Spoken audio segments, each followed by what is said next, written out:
Hello, everybody. Welcome to our DraftKings Fantasy Football World Championship preview show. I am Emerson Latzia, everyone. A lot to get to here in the next 30 minutes ahead of a full 6-game Madden slate on the Dream Stream. First up, we have a very beautiful and fancy full-screen graphic we're going to show you with basically how we got to this point. So we ran 200 qualifiers here. Got 101 unique competitors in this year's event. So a lot of people with more than one seat in this event, including Brandon Adams, who has a whopping 9 seats. That man can take home a lot of guacamole. $12.5 million in total prizes, $2.5 million to the first place finisher. This is familiar territory, guys, for a lot of qualifiers here. Some of the best DFS players in the world. But for those who may be new to this big moment on the big stage, we have this three-headed monster of DraftKings contributors to offer you some advice. Julian Edlow, Jeff Ulrich, Reed T. Fowler. Reed, I'll start with you. What are some words of wisdom that you have for newbies in the Fantasy Football World Championship? Yeah, I'm excited to see what these guys have to say, especially Julian. He's one of the sharper DFS players that we have on our roster, so I'm pumped for that. We talked about this a little bit with the Fantasy Golf World Championship, right, Emerson? That was good times, great oldies. That was an amazing moment for us. No, but look, I think that obviously the late swap is in play when you get these smaller contests. You have to consider that. If the beginning games of the 1 p.m. slate aren't panning out, there's some games in those 4 p.m. slates that I do like. And I'm going to do it more of a cash hybrid. You don't necessarily need to go GPP right in these contests and be extremely contrarian and fade Derrick Henry because he's going to be heavily rostered. You can't get too cute. And that's Julian's problem sometimes, both when he's looking in the mirror and when he's making some lineups. But I'm not worried about getting too much worried about ownership too much as opposed to in the regular slates. You got to play a guy like Derrick Henry. I think you can't get away from him. Jules, you are cute. Do you believe what Reed is saying, though, when it comes to not getting too cute building a lineup? I sense some shade coming from Reed T. Fowler in my direction. But he did get one thing right. I'm certainly one of the sharper DFS players that we have on our DK Live team. But I don't get too cute with my lineups. No, I'm a chalk monster. I will eat all the chalk that you feed me. I don't know how, so if you're Brandon and you have 9 lineups in here, yeah, you're going to throw 1 or 2 YOLOs out there. Shout out to whoever captained Mariota last night. You're going to make, though, maybe not that type of decision, but you're going to go off the grid with a couple of those lineups and really swing for the fences. If we have a crazy Sunday and you're looking to net $2.5 million with that first place lineup. If this is your first time in one of these events and you have one, it's a lot more difficult to do that. You're going to come out of here with a lot of money either way, and you maybe want to play it a little bit safer. And of course you want to win first, but you want to be up there, on the top half of that leaderboard. So the guys like Derrick Henry, the guys like Jonathan Taylor, you're going to want to build, take your 3-4 top cash chalk options, put them in there, and then you look at where you're going to get cute, as Reed wants to call it. Maybe not too cute, but there's good value, particularly at receiver, I would say, on this slate. So give me the chalk at running back, differentiate yourself at receiver. And in terms of advice, there's a reason that you have this seat here in this event. So trust yourself, trust what got you here, the process that got you here, and use that in the event. Jeff, do you have to be a chalk monster? I mean, look, first of all, if you got this far, you don't need to listen to us. You did the work, right? So you're already a pretty solid player, obviously. That's great advice. It's probably the best advice we'll give on the show. But I'll just echo what these guys are saying a little bit. Obviously, play the good players. I mean, you don't necessarily have to get cute when you're paying up for studs, like Julian was alluding to. I remember back to the Masters World Championship or the Golf World Championship at the Masters. Half the field there had Dustin Johnson in. I mean, everybody knew Dustin Johnson was a great play. you don't have to necessarily get off the guys that we all know are great plays. If you're going to pivot, if you're going to try and find some leverage against the field, probably do it with the lower owned, more value plays. Maybe like a cheaper quarterback wide receiver combo. I think the wide receiver spot is probably the best spot to do that. So yeah, again, I mean, don't get too cute. Don't fall into fancy play syndrome. This is more for the guys who have the one lineup, the single entries, obviously, and just trust what you've been doing, basically.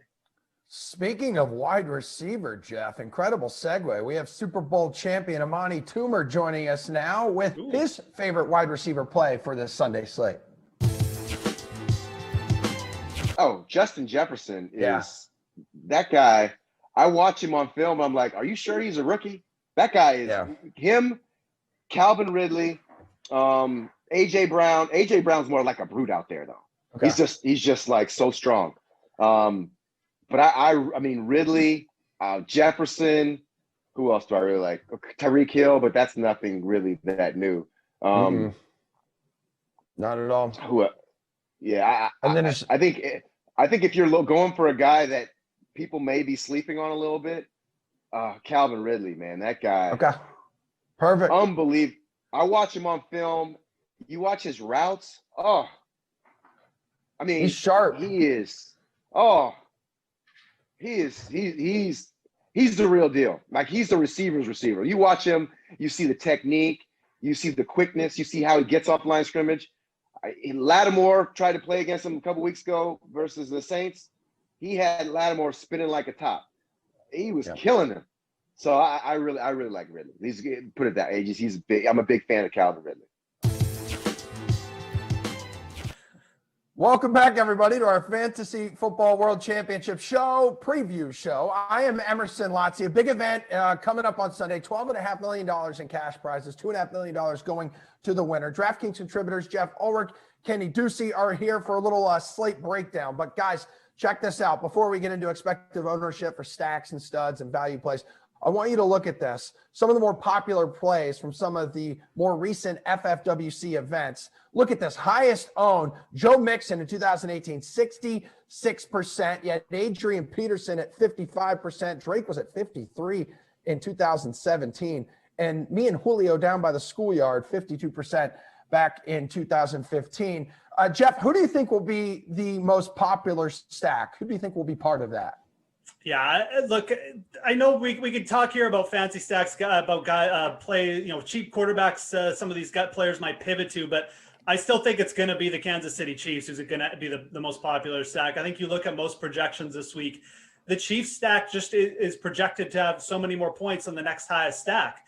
And Patrick Mahomes is expensive and his targets are expensive. But again, we're talking about a 200-man field. I think a lot of these players are going to be okay jamming in like really extreme value plays to fit in the Chiefs and another stud. And again, I also think you have a player like Travis Kelce at tight end, who is so clearly the best play there, that a lot of these players are just going to take the free points with Mahomes and Kelce. And then, like I said, try and jam in value elsewhere. So, I think that spots like Arizona, Tennessee might become like a bit of a popular stack because Tannehill's in such a good spot. Maybe like the cheap Philly stack, but I really feel like Kansas City will be the most popular stack. Yeah, and speaking of that, former Kansas City wide receiver Jeremy Maclin, 21% owned in 2015. Ooh, wow. Yes, interesting. Kenny Ducey, who do you think will be the most popular stack?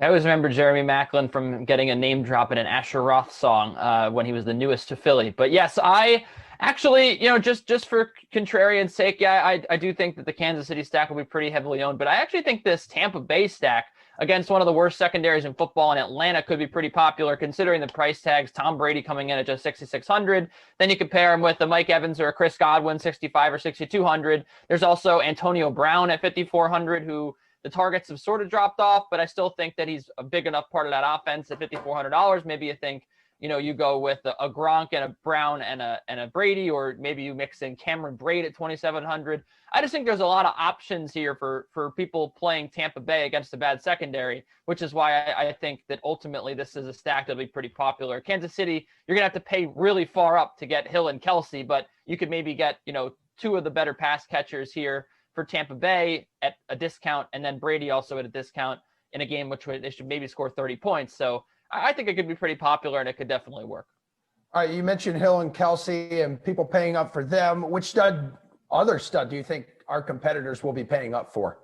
Yeah, you know, we were just talking about it before we came on the air, and it's a meme at this point. But Derrick Henry, I think, at $9,500 is going to be pretty popular, considering the fact that he's got the matchup. We saw what he did against a bad matchup, or a good matchup for him, rather, last week with 200 yards. I mean, the guy has only gone for under 100 yards like 4 times this year, or 5 times. So it's pretty much a lock. You're going to hit the bonus with this guy. Also, Detroit is effectively out of the playoff race at this point. Nothing left to play for. That defense has been bad against the run all season long. They look defeated. They look tired. There's no Darius Slay there anymore. I don't know. I figured I'd mix that in. But yes, Derrick Henry is going to be very popular here, and for good reason. This is the type of the part of the season where he excels. Weeks 16, 17, 15, 14 are when he really comes to play. You got a stud you think everyone's going to be paying up for? Maybe besides Derrick Henry, Jeff? Yeah, so definitely Derrick Henry is going to be like in the top 3 players owned. I would be shocked if he wasn't. But I think the other player who's really going to steam up in ownership is Brandon Ayuk of the 49ers at 6,300. And it has a lot to do with price. I mean, this player is just getting targeted at an insane rate. And they're going up against the Cowboys this week. It's such a good matchup for Ayuk. No Deebo Samuel in the lineup. And I think a lot of these players are just going to look and say, well, I can't necessarily fit in a guy like Derrick Henry and pay up for multiple over 7K receivers. Ayuk is sitting there at 6,300. He offers insane volume. He's got really good upside in the matchup. I think you're going to see him creep in. Possibly might even be the highest owned player in this contest. It actually wouldn't shock me. I definitely think he's going to be in the top 3. So look for Ayuk to garner a lot of ownership here. Man, 4 of his last 5 games, he's gone north of 20 DK fantasy points. He's a pretty good value play, as you mentioned, Jeff. Who do you think will be the most popular, if not Ayuk? Yeah, this one's going to be really interesting to watch. We're trending towards Leonard Fournette possibly being the value play of the slate. And I think that Leonard Fournette is going to make or break a lot of weeks in this contest as well. You just look around the league. I mean, there's just not that many other cheap RBs in this type of situation. Obviously, Ronald Jones looks like he's not going to go, or if he gets ruled out, Fournette has already been declared that he's going to be the starter. At 4,500 going up against Atlanta, how do you get away from this? And I think a lot of these sharper players are realizing the same thing. We don't have another player down there. Even in the 5K range, we don't have a lot of good plays. McKissick is up to 5,700 if you want to just go for cheap PPR points. David Johnson going up against the Colts at 5,100. I think most people are just going to say, no, thanks. I can't trust that. Fournette could end up being the guy here. I think that he's got a real good shot of being the highest owned value play on the slate. What do you think, Kenny?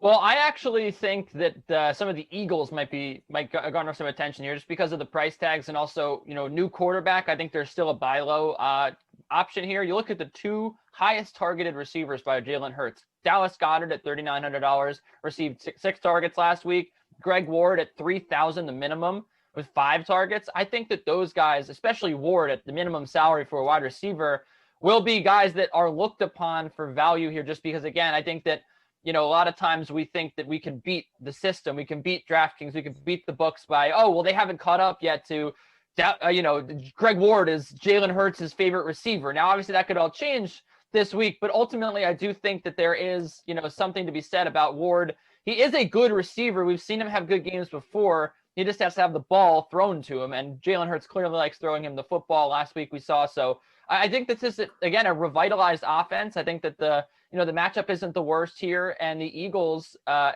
even though they're big underdogs here, certainly you can beat this Arizona secondary, and this team needs a win here to keep their playoff hopes alive. So I actually expect a lot on offense from them. I could see Greg Ward hauling in 5-6 catches at $3,000. That's pretty good. All right, guys, you two hang tight. Reed and Jules are going to collide and exchange hot takes right after Pat Mayo talks about some of his favorite running backs on this Sunday slate. Well, let's just go to the top then. Derrick Henry, $9,500. Then you have Dalvin Cook at $9,000. Now, Dalvin Cook was able to get it done last week against Tampa Bay. He didn't go off, but he had a pretty nice game. Are you just going to be jamming in Derrick Henry, or do you go to Cook and hopefully that Henry, I don't know, ends up with like 120 yards and somehow no touchdowns? Tannehill throws them all, and Dalvin Cook is the one who goes off. Then you leverage all that ownership, because I would imagine that Derrick Henry is going to be like 40% owned in large field tournaments.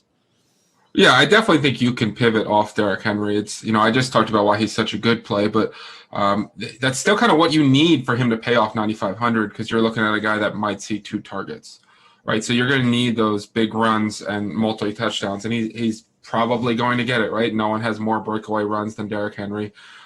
He's second in the league in broken tackles. Lions are 6th in missed tackles. They're a dome team in December going down to Tennessee.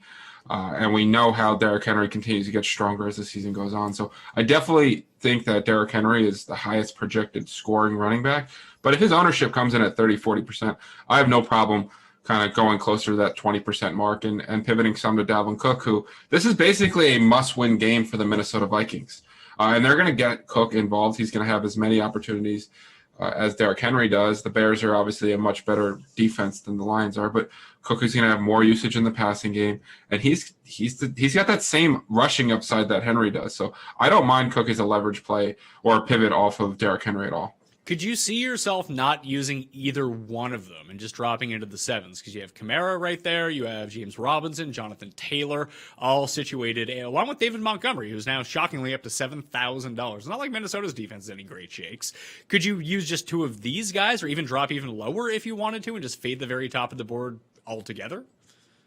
Yeah, there's enough receivers that are in really good spots, whether it's Tyreek Hill, DK Metcalf, that I think you could definitely make an argument that paying down for some of these guys makes some sense. I mean, Jonathan Taylor takes on a Houston defense that is basically the worst at everything, right? You name it, they're the worst at it. They can't cover short. They can't cover running backs. They can't stop the run. Taylor has seen an increased usage. Last week was the 2nd leading rusher in football.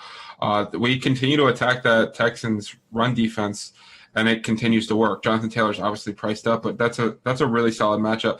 Alvin Kamara, I think, is pretty interesting this week because we finally saw the Saints trail with Taysom Hill, and he saw 10 targets.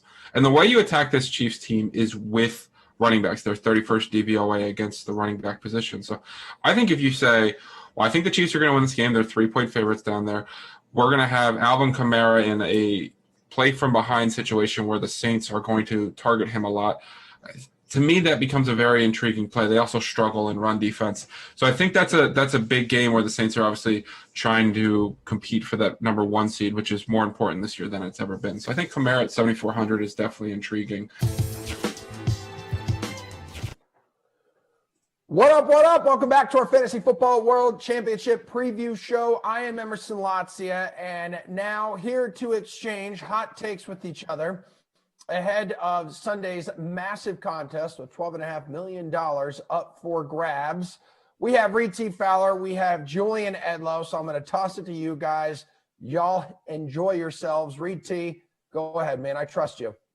Thanks, Emerson. Appreciate it. Like the hair. Look what you've done with the hair this morning. I did not comb it today. I'm not kidding you. I know. Thank you. I'm throwing shade everywhere. I apologize. Look, in this slate where, like I said at the top, where you're not going to get too cute at running back, and we like the chocolate running back. I think if you're this guy who has 9 lineups, or if you have a couple, or just if you have one, I think Miles Sanders is going to be in the winning lineup. He played 81% of the snaps, and the 4 weeks previous, we saw his snap share decline every single week. But he ran for 100+ yards against New Orleans, who did not give up a 100-yard rusher in 55 straight games. And look, you can take that as an anomaly. You can take that huge run that he had, that 80+ yard run, whatever it was, and say, well, if you take that out, yada, yada, yada, but you can't, because Miles Sanders is a big play guy. He benefits from Jalen Hurts being a rushing quarterback, right, where the linebackers might have to spy on Hurts, gives him more open lanes. And if you look at this offensive line, which has been a question mark for Philadelphia, Eagles running backs have averaged close to 2 yards per contact, which is the 3rd highest. And Sanders, 3.65 yards after contact. That's the 4th highest in the league. He saw 5 targets last week. And at $6,900, when we talked about chalk at that running back position, which is fine, I think he's going to go way under rostered. I got him in the single digits. I got him at half of what Kenyon Drake is going to be right now, Julian. So I think Miles Sanders is going to be in this winning lineup. I don't think Arizona's defense can keep up with this guy. That is a hot take because Miles Sanders is probably not going to be rostered enough to be in the winning lineup. And I'll tell you why. I will throw that 82-yard run right out the window. As you said, I can't do. Watch, I just did it. If you take that out, he had like 33 yards on his other 13 carries. And you say Miles Sanders makes big plays. Yeah, he has 2 other long touchdown runs this season, but he only has 3 games with a long carry of 20 or more yards. So the majority of the time he is not getting there. And the Arizona Cardinals rank 7th in DraftKings fantasy points allowed to the running back position. He's also $6,900, which is tied for his highest salary of the season. So I'm not saying Miles Sanders can't rip an 80-yarder off. I'm just saying I don't think he's going to be in, let's say, a top 10 lineup because I don't think he's going to be rostered enough to get there. So I don't necessarily mind the hot take that maybe Sanders rips one off. I just don't think I don't think it's a spot where you'd be attracted to him enough at his highest salary in this matchup to necessarily roster him. Slate breaker. Anyway, go on. All right, fair enough. All right, I'm not going to any specific guy necessarily, but I'll say that there are 16 wide receivers priced above $6,300 on this slate. None of those wide receivers will be in the winning lineup. $6,300 is the most expensive receiver that will be in the lineup, and we know who it is. The guys talked about it on the previous segment. Potentially the highest owned player on the slate, Brandon Ayuk, $6,300. Perfect spot against the Cowboys. Those guys touched on the reasons. No Debo, the matchup. He's pretty much got 20 to 25 DraftKings points in 5 straight. Nick Mullins trusts him, and this is a matchup where, do you want to back Nick Mullins? No, but is he going to get the ball to Ayuk? Yes. So I think that's the type of guy that can be in the winning lineup here, but none of those 16 wide receivers priced above $6,300 will be in the winning lineup here. You can go down to cheaper guys. T.Y. Hilton's finally getting it going at $5,500. He's got Houston again. Deshaun Watson has to throw to somebody. This Chad Hansen guy, very handsome. I'm sure Emerson's a big fan, maybe a future Bachelor contestant here. He's been putting up big numbers with Deshaun Watson last couple of weeks. It's not your segment, Emerson. There's other spots. I don't think there's going to be and especially a guy like Adams, who's been a lock. He's on the Saturday slate, so you can spend that money on Jonathan Taylor and Derrick Henry. So it's a week to pay down at receivers, and I think the sharper lineups will do so. Yeah, so that means, and this is kind of goes into how Julian's comprising his lineup, which is paying way up at running back, and so you're forced to pay down at wide receiver. So I get the argument there. I just don't. I don't get fading a guy like Tyreek Hill, and I get that if you're paying up for Derrick Henry and Jonathan Taylor, that you really can't. Right? You can't pay $8,800 for a guy like Tyreek Hill. If you look at what Tyreek Hill has done, though, this season, he is, I said slate breaker for Miles Sanders, and part of that was in jest, but part of that is true. Tyreek Hill is that guy. He has, I believe, 8 deep ball touchdowns this season. The next guy closest to him is the DraftKings guy himself, DK Metcalf, at 4. Tyreek Hill is just a guy that's been absolutely obliterating. We saw what he did in a first quarter of a game, let alone the entire game. And so when you say none of those guys, Cooper Kupp, Robert Woods, especially Cooper Kupp and that Los Angeles Ram teams against the Jets, I find it hard to believe. And again, you can say that maybe they do the same thing as Seattle did, where they pull their starters, but I can't imagine not one of these 16 guys is going to be in the winning lineup, especially when you have, I think, DeAndre Hopkins too, who's not going to be as heavily rostered. I mentioned that Arizona and that Philly game, Miles Sanders, I think he's someone that's definitely in play as well, just because of the big playability. But I'm sure one of these lineups, especially the winning one, might have a guy like Tyreek Hill because of that big playability, and not one of those higher priced running backs. I'm surprised you didn't mention A.J. Brown. That's the guy that scares me. Yeah, him too. A little banged up. He's always banged up. He's always banged up. Emerson, who's not banged up right now. No way, 2 baby. receptions, average 2 receptions. Yeah. Tight end position. He's the lock of the week. We'll send it back to you, buddy. And great picks, by the way, from Winnie Le Pooch on Instagram for the first snow day. Yeah, she's an amazing human being or dog, but you get what I was trying to say. I was an incredible value play during my high school days at tight end. All right. Receptions. Average 2 catches a game. No touchdowns in my career. All right, guys. Good stuff, though. We got Make It Rain picks coming up right after this KFC Sunday Night Showdown.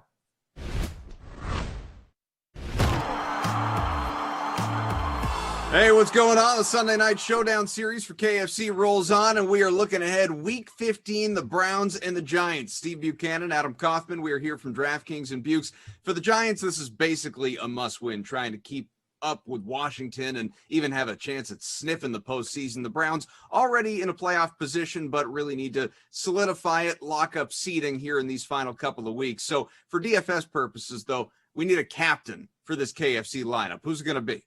Yeah, so you expect the Browns to win this game, so you might as well roll with Nick Chubb. Since he's returned to that Browns offense, he has been a beast in the backfield, averaging 109 rushing yards and 5 touchdowns scored since he's returned. Even catching out of the backfield a little bit, too. 6 receptions over his past 3 games, and the Giants are a team that you can run against. That run defense has allowed an average of 25 DraftKings fantasy points per game to that position, one of the highest in the league. So this is a great spot for Nick Chubb. It's not enough to have a captain, though. You got to fill out that lineup, sprinkle in a little value, stack, if you will. Who else is going in there? Yeah, so put in some of the Giants pass catchers in this one. Specifically for me, Evan Ingram. The Browns have been one of the worst defenses in the league against the tight end position, allowing an average of 15.7 DraftKings fantasy points, 66.6 receiving yards. Those are amongst the highest in the league. And then you look at what Ingram's been doing in this offense as of late since their bye week. He's averaging 7 targets per game. The ball has been going in his direction. Should be doing that again this week. So I think those are 2 guys you can absolutely put in your lineup. Hopefully get some good fantasy points out of both of them. Dukes, all right. Thanks a lot, buddy. Do not forget to feed your whole crew with KFC's $20 fill-up. Choose between original recipe, extra crispy chicken, or crispy tenders, and get all the home-style sides you need. Drive-thrus are open, or get contactless delivery at KFC.com.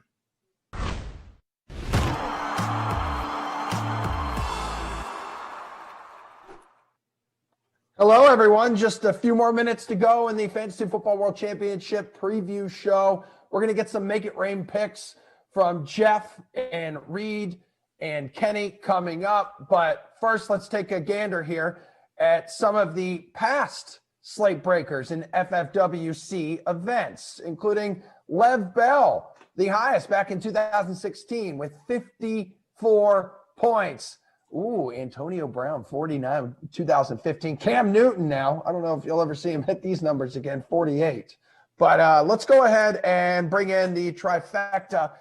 Kenny, you start us off. How about a Make It Rain pick? Someone you think could break the Sunday slate in this contest? I think it's going to be the hottest man in fantasy football right now. Do you know who I'm talking about?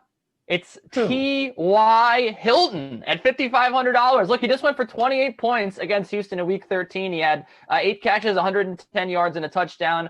This is a guy that over the past 3 games is averaging 6 catches on 8 targets, 92 yards, and over a touchdown per game. He is red hot right now. He is only $5,500. He has a good matchup against Houston, a team that he already destroyed. He has come alive, and Phillip Rivers has given him the football. And I think what's happening here is there are so many receiving targets now that the defenses are kept honest. And T.Y. Hilton's getting open as a result of Michael Pittman having a great season, guys like Trey Burton getting open, Nyheim Hines in the passing game. I just think that this offense is finally clicking here for Indianapolis. They are a great team. They are poised to win this game, and I think they do it on the back of their passing game with T.Y. Hilton being the leader here. I really think that he could get 30, 35 points, and at $5,500, it could complicate things in some lineups. Reed, Make It Rain pick. Yeah, I'm not going that low like Kenny, and I get what he's saying there with T.Y. Hilton. I just don't see it. I don't see it in terms of slate breaking. It's the slate breaker himself, Tyreek Hill. Hill destroys man coverage. We know that already. 6 touchdowns against man coverage. New Orleans plays the most man coverage of recent. So give me him, even though he's cheap, or excuse me, he's expensive, not cheap, and you have to fade one of these running backs. I like Tyreek Hill. Jeffrey, what say you? I don't mind either of those picks, but I like Kyler Murray at 7K. Here's Kyler Murray's home road splits. 31.7 DK fantasy points at home, 22.6 on the road. They're at home this week. Philly has given up the most rushing yards to opposing quarterbacks this year. This is an absolute must-win for Arizona. Both these teams play at a really fast pace. Kyler Murray's going to break the slate. Gentlemen, awesome job. Thank you to all of you who just put up with us for the past 30 minutes for the Fantasy Football World Championship preview show. We're going to have a Fantasy Football World Championship sweat show coming up on Sunday afternoon. We'll have the normal sweat at 11:30 here on the Dream Stream available for you guys, and Leaderboard Live all afternoon long. Also, all afternoon long tomorrow starting at 4 o'clock because we got some Saturday games. But for now, we're going to take a break. We'll be back in a few minutes. Reed and I will be with you for the start of a 6-game Madden slate here on the Dream Stream. So hang out.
You got what I need.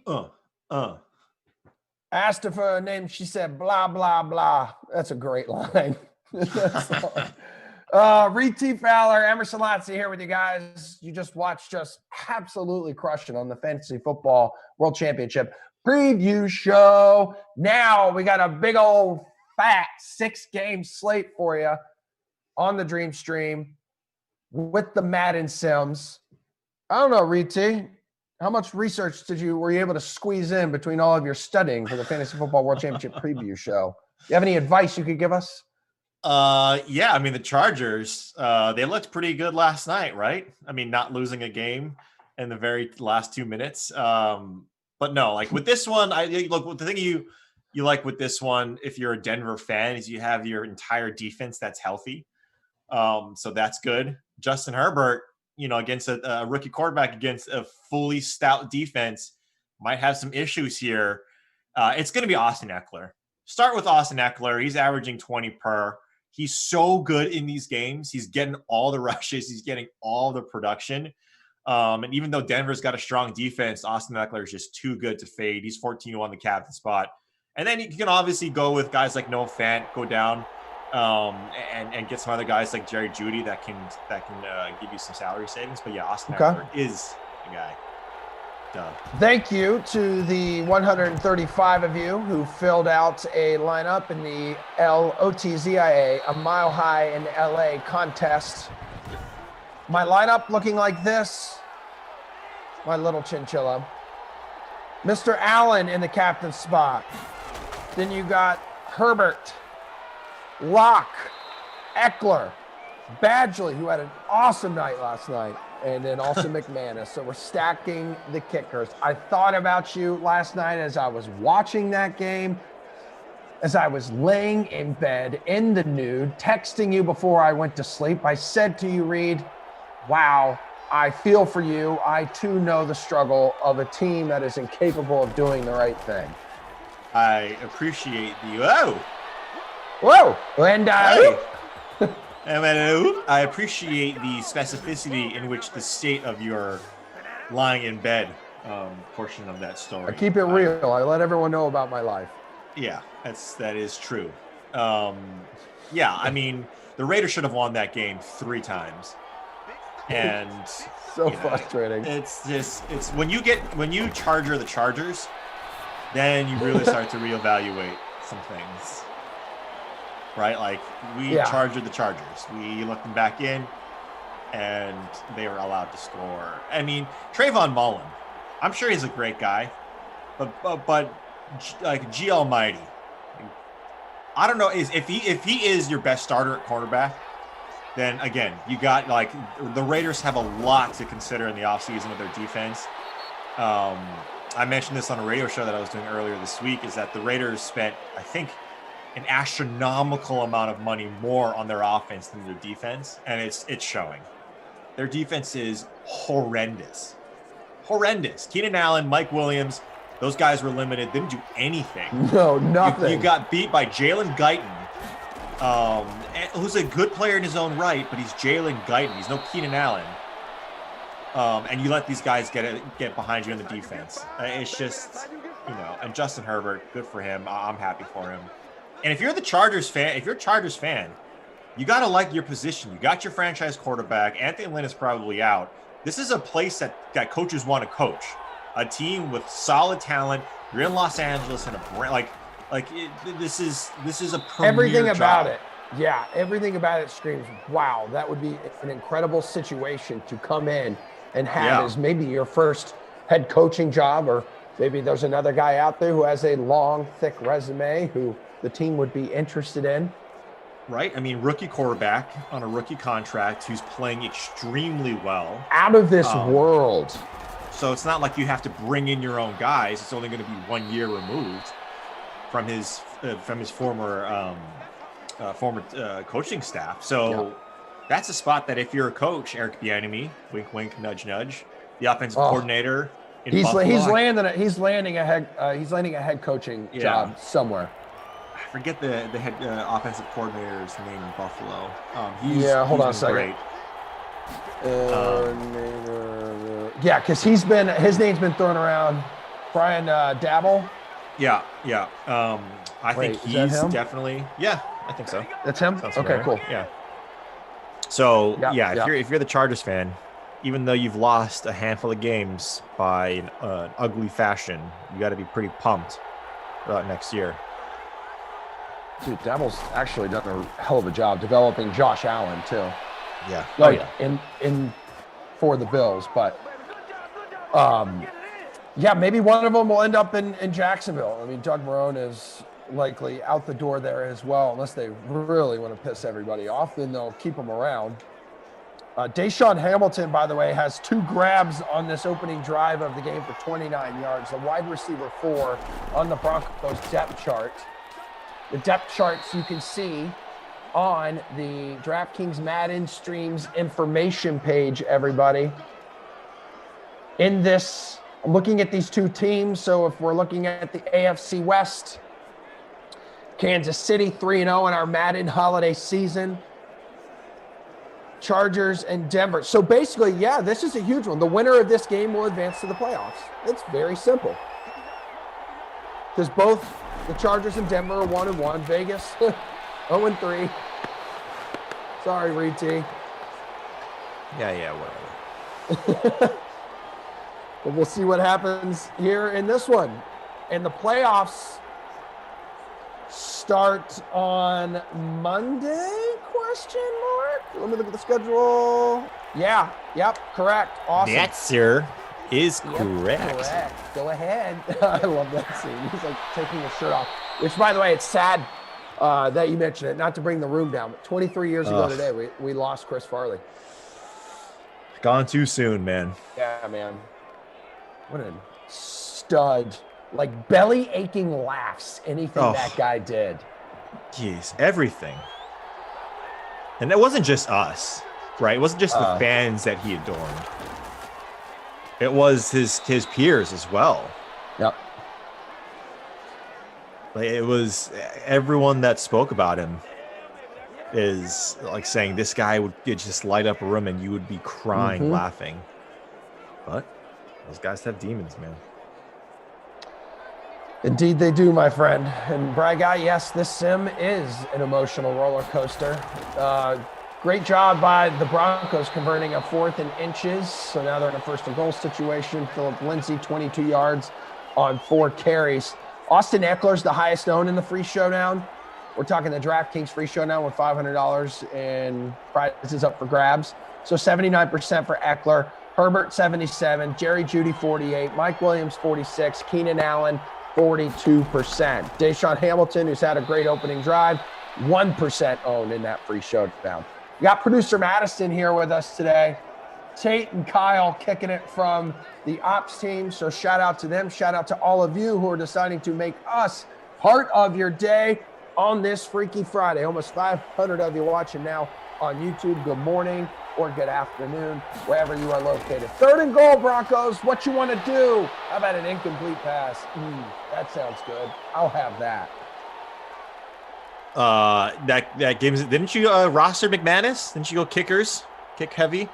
I did. So deep down inside of me, where you can find a lot of Christmas joy, you will also find a lot of happiness because Mr. McManus, 3 points for Daddy's lineup, up and in, splitting the uprights with about 1.5 minutes to go in the first quarter. A long, chunky drive, Reed T. Yeah, almost the entire first quarter, Emerson. Only got $1:38 left.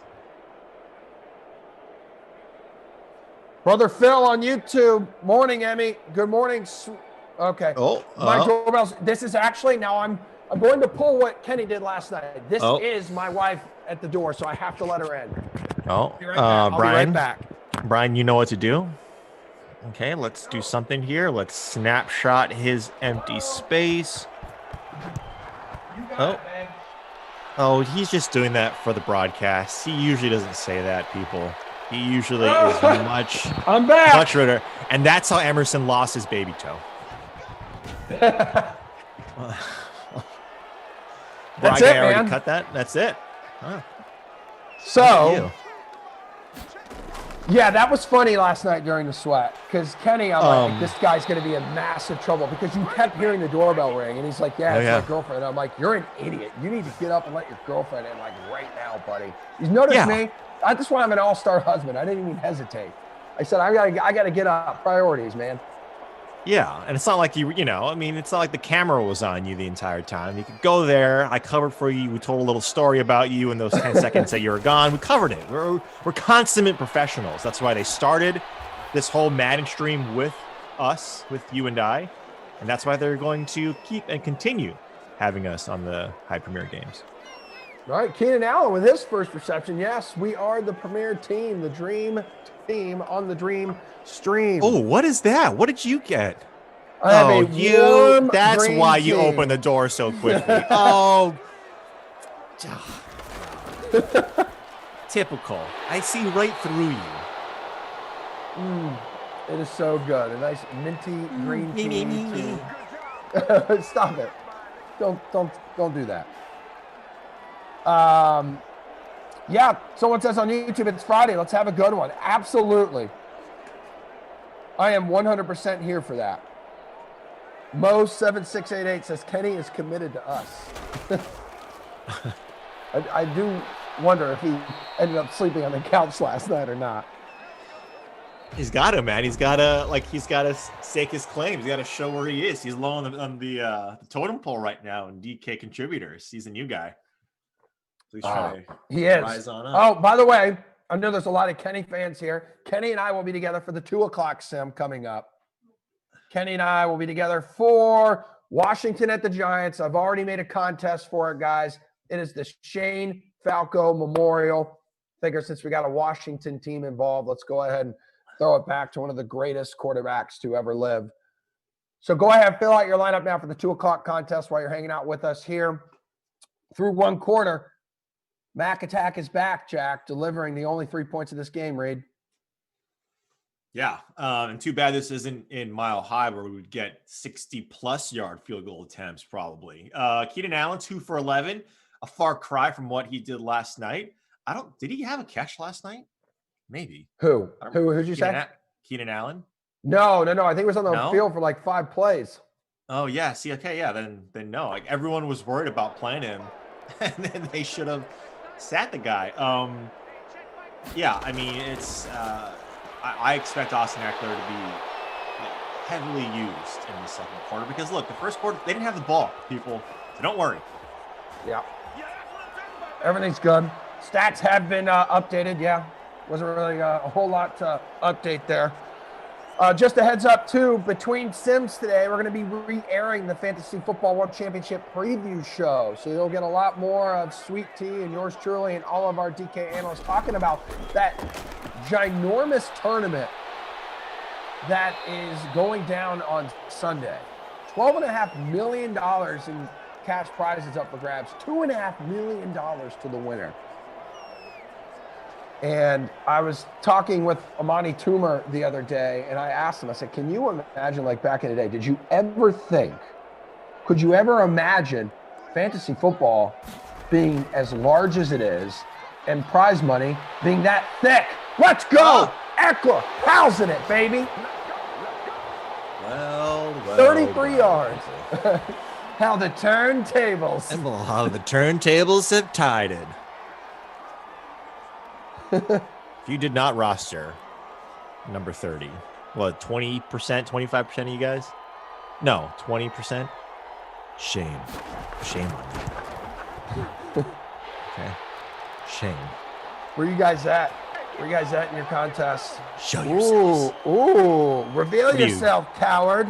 What are you, 10th right now? 9th? You got to be up there if you got McManus and Eckler, huh? Mm-hmm. Maybe 25th? Are looking good. I gotta look at that free showdown too. Hold on. Madison sent the link along. Here it is. I have found it.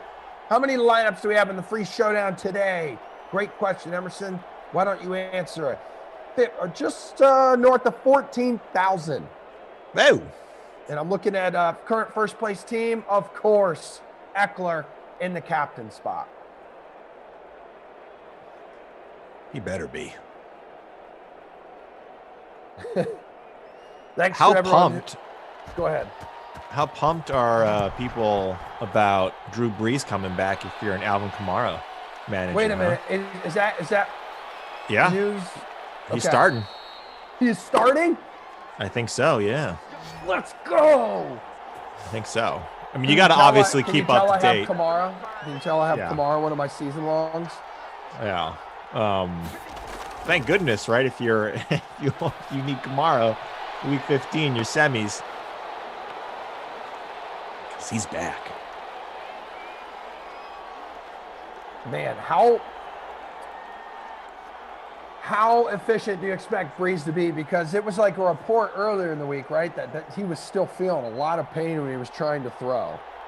So it could be really heavy Kamara, which is amazing. Amazing. Just dump it off to my guy. I need 20 receptions. I need Whoa. 3,000 yards. Whoa. That's a lot. Yeah, I mean, if that's the is. case, right? He wasn't a deep ball thrower to begin with this season, right? That was kind of his knock, that he wasn't throwing it deep, and Michael Thomas being that guy, that binky, that safety blanket. But that's probably going to be Kamara. I wouldn't be surprised too if, that the Chiefs are going to be up in this one pretty heavily, and that he's going to have to throw more often. I don't know. But Kamara's going to be out there. It's not. I don't like Latavius Murray is still going to, factor in. But boy, oh boy, you got to love the Breeze news. Real quick, nice little friendly reminder, and I will toss it in a few times during our sim today. But make sure you guys get a lineup. She is digging through a Chips? bag for a no. What do you it's got? Chips not. here? It's What do you it's chocolate cake. Oh yeah. Oh come on, that's not fair. Oh my god. This guy, for everyone who's clearly not seeing what I'm seeing right now, you're watching the game. He's getting fed chocolate cake. It's really good, babe. Thank you so much for providing just an absolute boost. So anywho, guys, make sure you fill out a lineup in the 10K holiday season special tonight. We've been running these specials like every day. My mouth is watering. I'm so sorry. If Aaron Rodgers throws one or more touchdown passes tonight, you get $5 DK dollars. Oh. And you don't have to draft Rodgers either. Later, babe. So 6 o'clock, Vikings at the Packers, Bears at the Lions, Bucks at the Saints. That 6 o'clock game will be Glash and Christian. So again, I think it's like $10 to enter is what most of these have been. Playing the 10K holiday season special, and if Aaron Rodgers throws one or more touchdown passes, you get $5 DK dollars. Well, that's lovely. Pretty damn good. I'm gonna pull that up right now. I'm gonna go over there and look at some stuff. 3rd and inches here for the Chargers, who are holding on to a 7-3 lead. 5 minutes to go in the first half.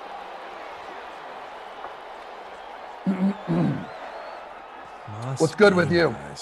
Did everything go well yesterday with Kolu and the snow? Oh yeah, he was. When you get dogs in the snow, and I was talking to Bridget about it. I was saying, what do you think it is? Right? It's got to be a factor of a lot of things. Like this, their paws have a lot of senses, right? A lot of nerve endings there. Or at least I assume they do. I don't know for sure scientifically, but that feeling of having cold, powdery substance on your paws, if you're a dog, it's got to be great. Their face digging into the snow and getting that hit of cold air, a cold just substance, got to be sweet. I mean, everything for a dog, and then just being, around a fluffy substance, like a cloud for them. Imagine us having like 5 feet of snow that's easy for us to run through. It'd be great. It is a wonderful experience. Yesterday, and I'm not exaggerating when I say this, like watching my puppy in the snow for the first time. Yesterday was the best day of 2020 for me. Like, I was happy all day long. Even here on these shows, because I'm watching her nap because she's been running around all day. There's something about it. And there's a lot of dog content on my Instagram and Twitter feeds right now if you guys want to check it out. But also, if you want to tweet Reed and I, if you have dog videos and, you know, your pets in the snow yesterday, if it was snowing wherever you live, feel free to share them with us. Keenan Allen with the X Factor ignited. On fire.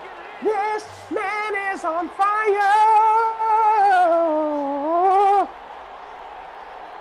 Wow. Well, where did that come from? I didn't like that scale. I didn't like that at all. No, relax, I didn't like. And embrace what you have delivered to you. That hurt. That hurt a little when bit. he's in the zone, high success rate on possession catches. That was definitely one of them. He possessed that football, took it into the end zone. On that drive, Herbert 6 of 6, ending with the tutty. Ooh! Oh! Unbelievable. 14-3 Chargers, Emerson. Yep. Chargers looking very different in these sims than in the regular season. They are dominating the Broncos right now. Dominating. And you know that Chargers win last night was the first in their division since last season. They were 0-8. When I saw that, I was like, that is pathetic.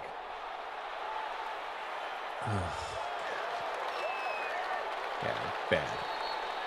So, someone was asking, can we repeat the Aaron Rodgers thing, please? And I would be more than happy to. And that is in the 10K holiday season special. So if you go to DraftKings where you fill out your contest, the contests that are all available, it's $10. $10 entry, guys. The 10K holiday season special. And if Aaron Rodgers throws one or more touchdown passes, you get $5 DK dollars. And you don't even have to draft Rodgers for that. 6 o'clock, Glash and Christian. I'm looking at the contest.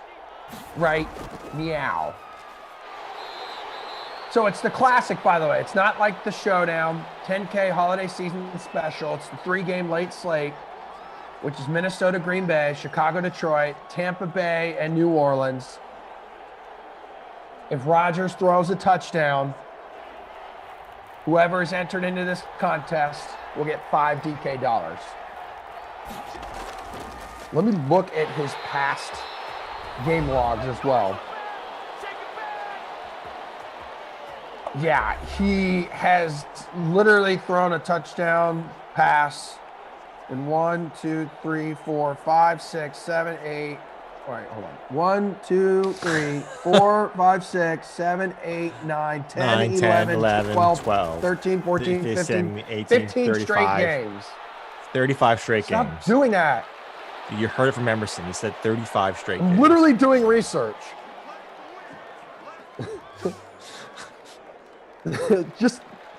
And please appreciate it. 15, you said 15 straight, correct? Yeah. Okay. Just want to make sure. You told the people 35. I had to fact check you. It's 15. Hunter Henry. Herbert, 11 of 11. 114 yards and a touchdown in this game. Under 2 minutes to play. There's 730 of you watching. We have 97 likes. So I need 3 of you. I need 3 of you on the count of 3 to hit the like button. You ready? Yes. 1, 2, 3. Yeah. Yeah. Yeah. Oh, we got 1. We got 2. And wait for it.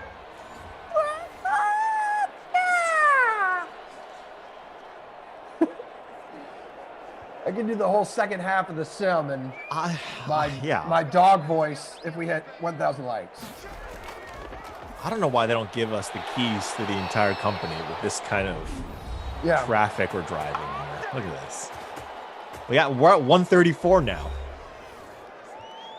I think we're at 100. I love the DK Sim fam so much. I just want to. Dude, where would we be without the DK Sim fam? I do not. I'd be in a corner. I'd be in a corner rocking back and forth right now with my arms around my knees. You would be, yes. Crying You would in be a curled heap up of in the sweat. fetal.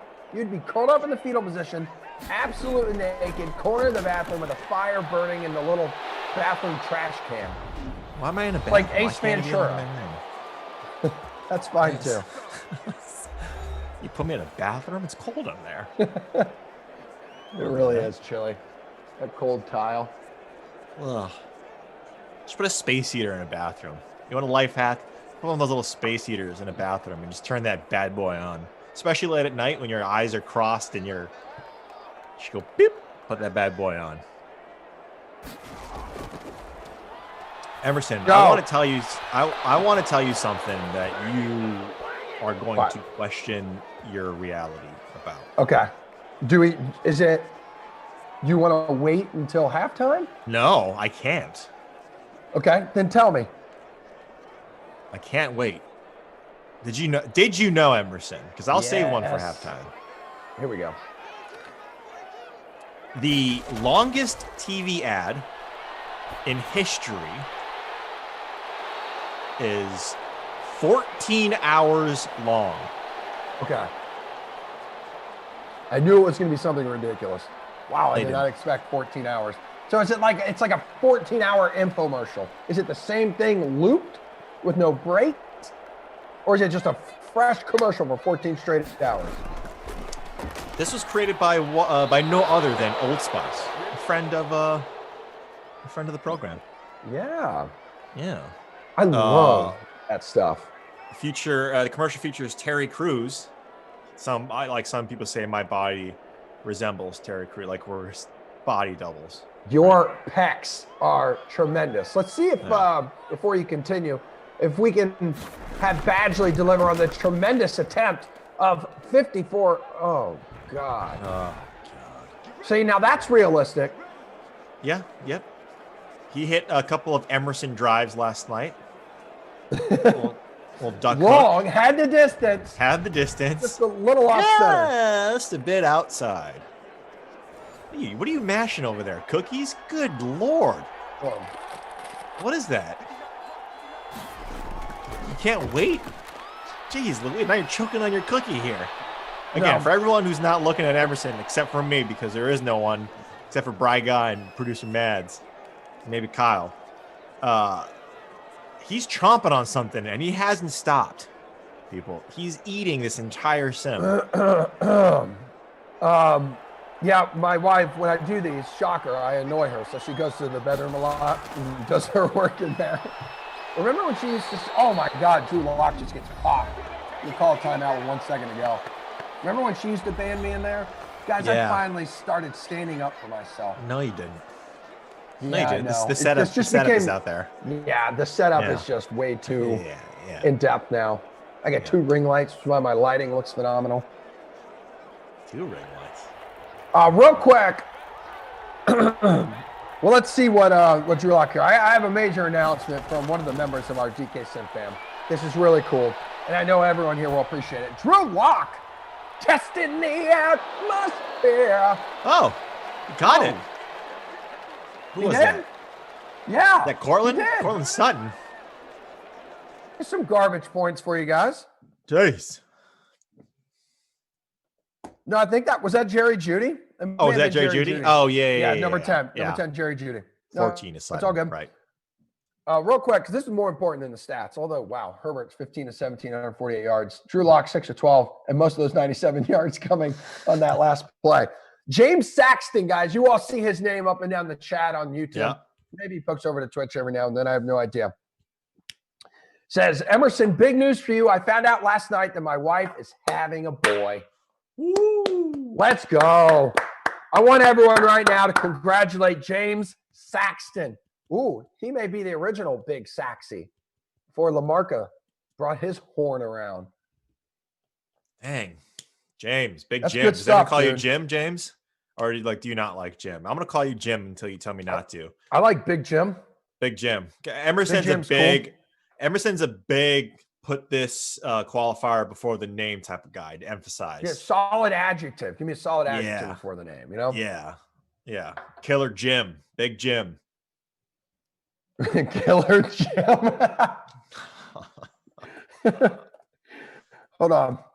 Let's look at That's great, man. Adjectives that start with J. Here we go. Jumping Jim.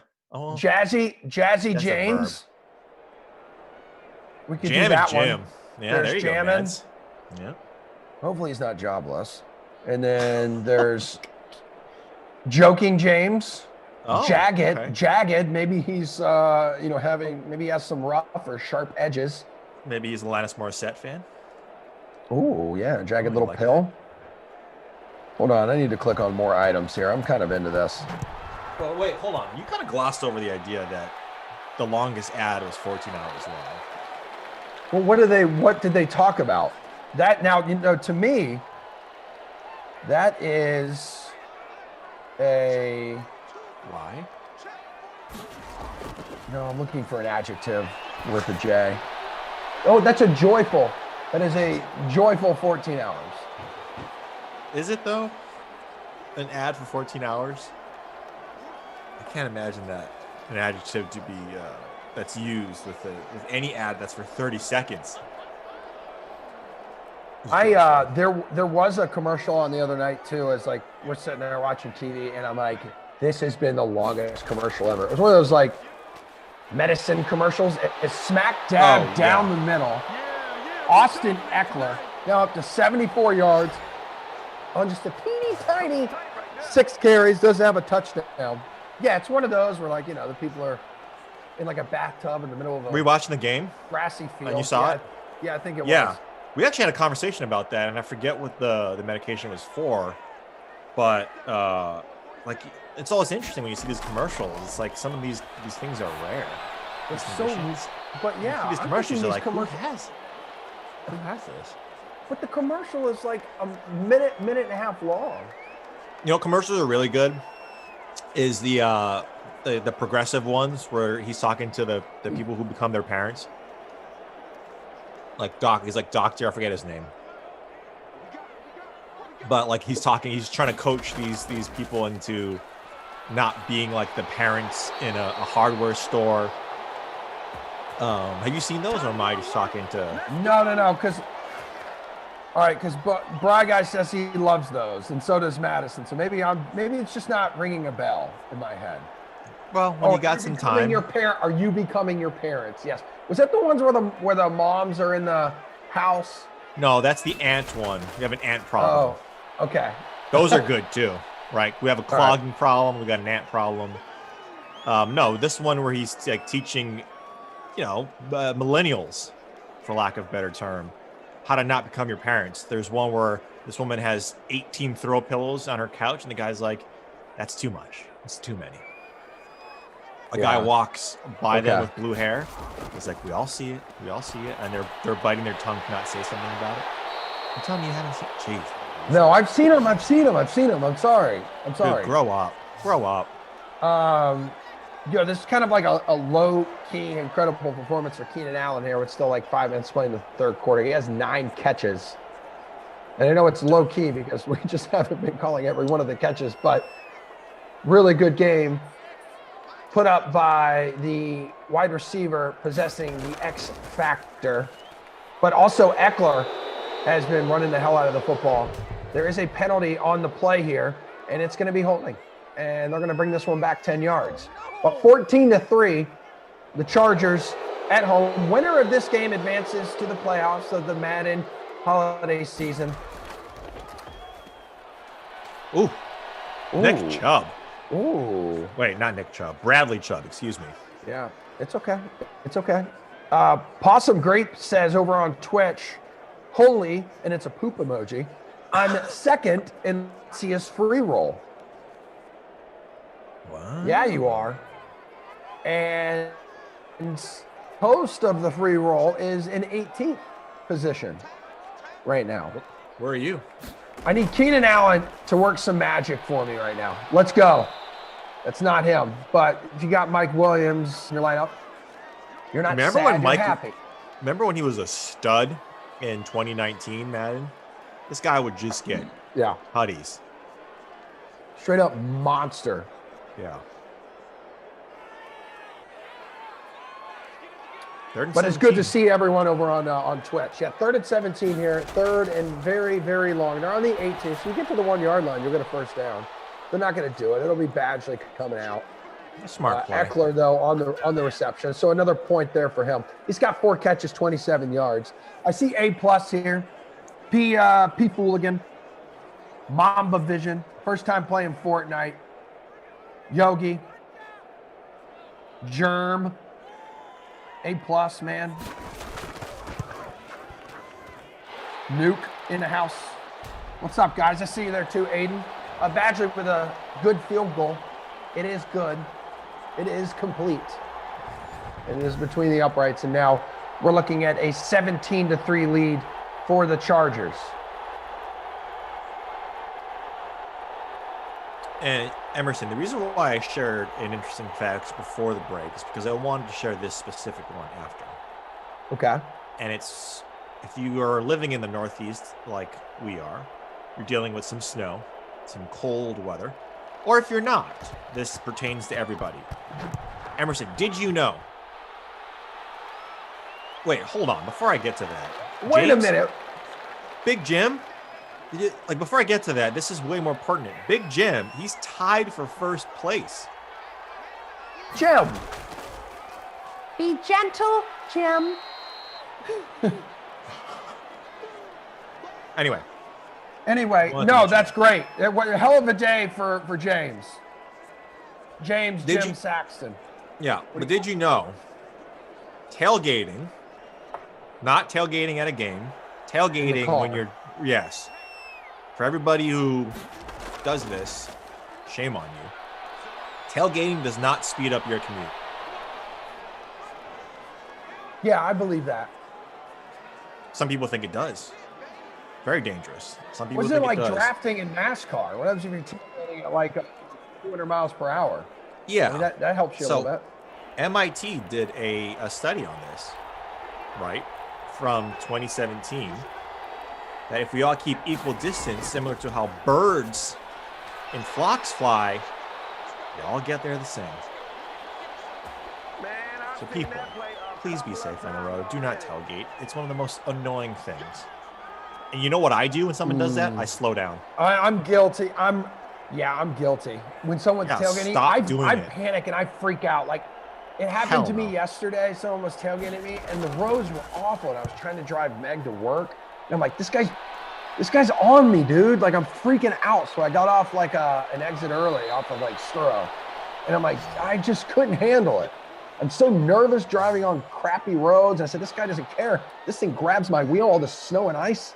I said, everyone's going to get hurt. So I took the high road. But I also gave him a nice little wave with my middle finger as I was pulling off, and he was looking at me driving by. So I had the last laugh. I showed him. But damn it, I gave in to his pressure. And I hated it. I hated myself for it. You took the high road by taking the off-road approach. That's right. I said, you're number one, buddy. Yeah, so stop tailgating, people, please. The more you know.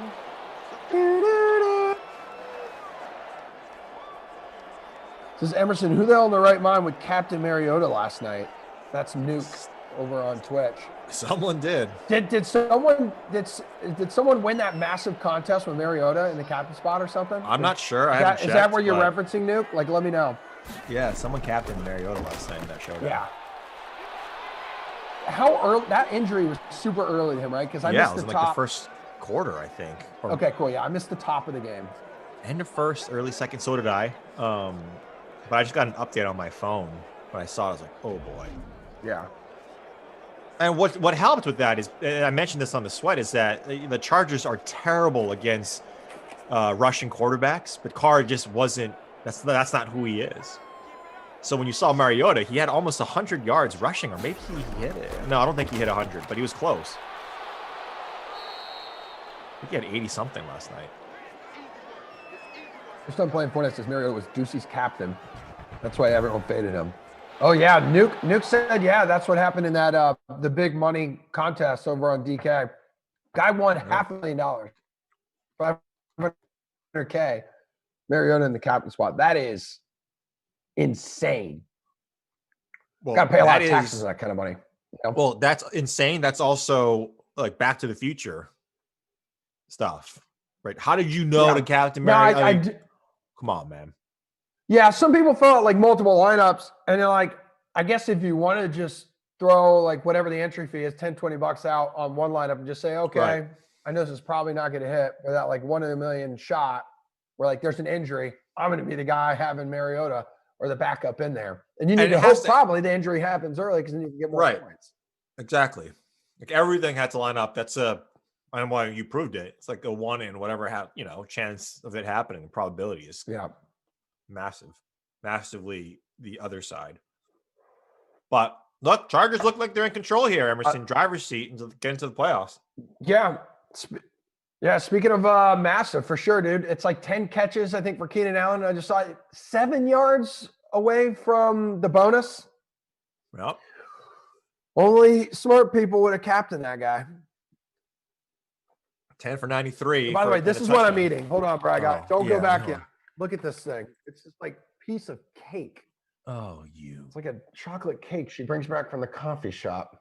God. Once on the lips, forever on the hips. Oh. I'm just crouching Peloton ride this afternoon. Yeah, but I don't know if you're going to get as many cows burned as you're putting in right now. And chill out. Stop raining on my parade. Nothing will be as bad as when we're spending time with her family in Buffalo next week. Just straight up garbage food that I eat the entire time. Like 20 layer dip. Oh, there is a lot of dip, chips, pizza, wings, cheese, crackers. Oh, yeah. Talk to me.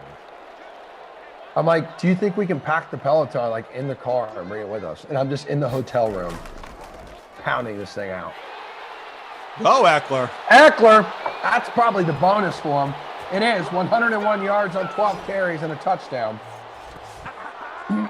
Redley Rell says, damn you, Emerson, with that cake. It's really good. I didn't expect to be wolfing some cake down.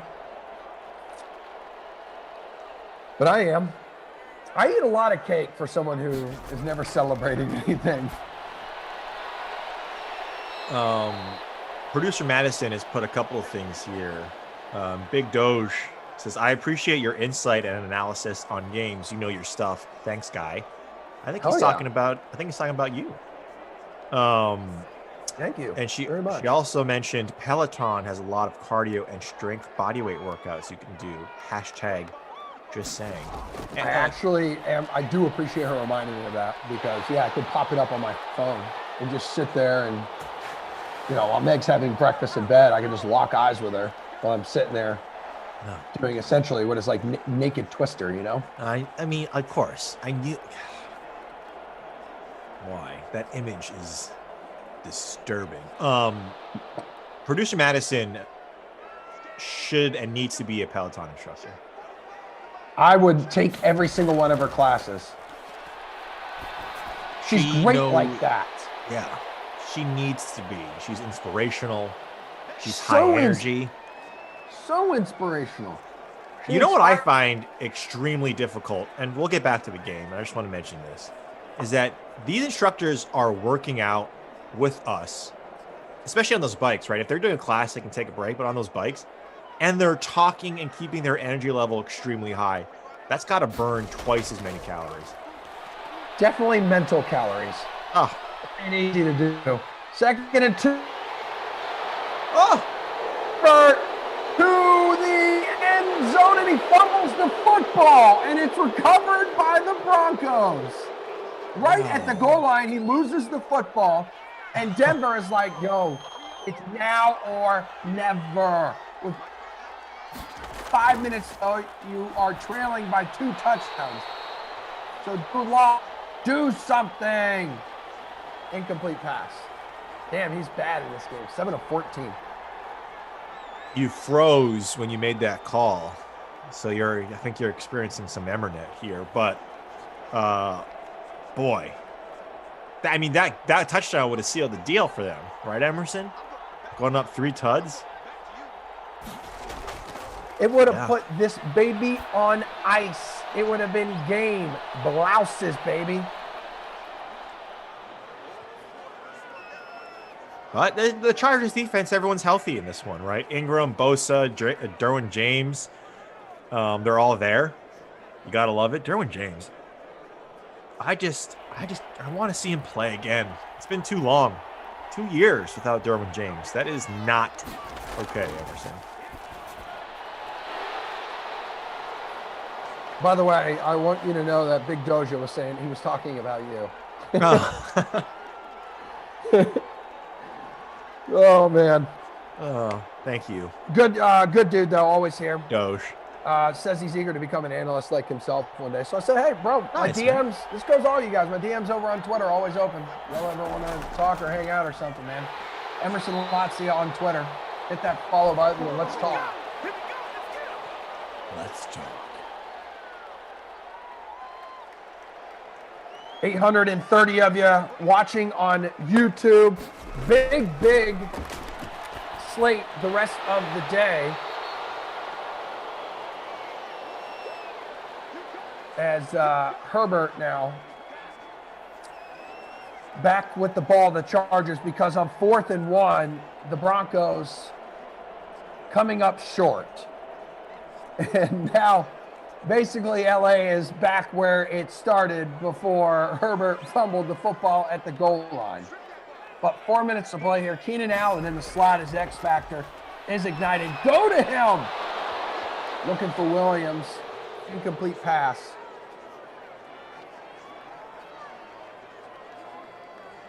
Did you see this news? Breaking news, Emerson. Per Bleacher Report. Jeremy Lin and the Wizards are finalizing a deal. This comes from producer Madison. That comes from Bleacher Report. Breaking the news. Pending clearance from the CBA, it's Chinese Basketball Association. Oh! Keenan Allen, baby! Special K. Eat it up. Get yourself a bowl. Because we're a mile high in LA. Badgley, let's go. Jeremy Lin and the Wizards finalizing a deal. So Jeremy Lin and Russell Westbrook.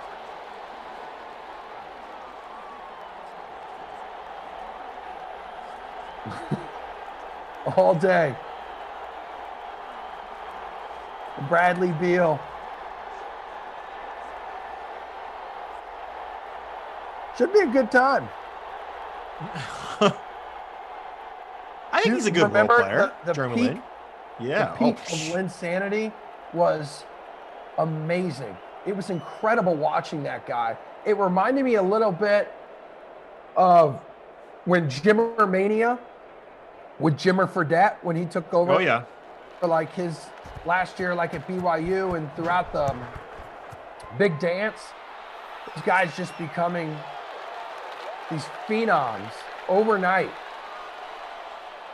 But also being the best in those moments. Did you cover that? I was there during Jimmer Mania in Utah.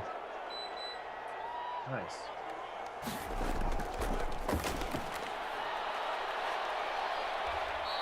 Well, this game looks like the Chargers are going to punch their ticket, their playoff ticket, Emerson.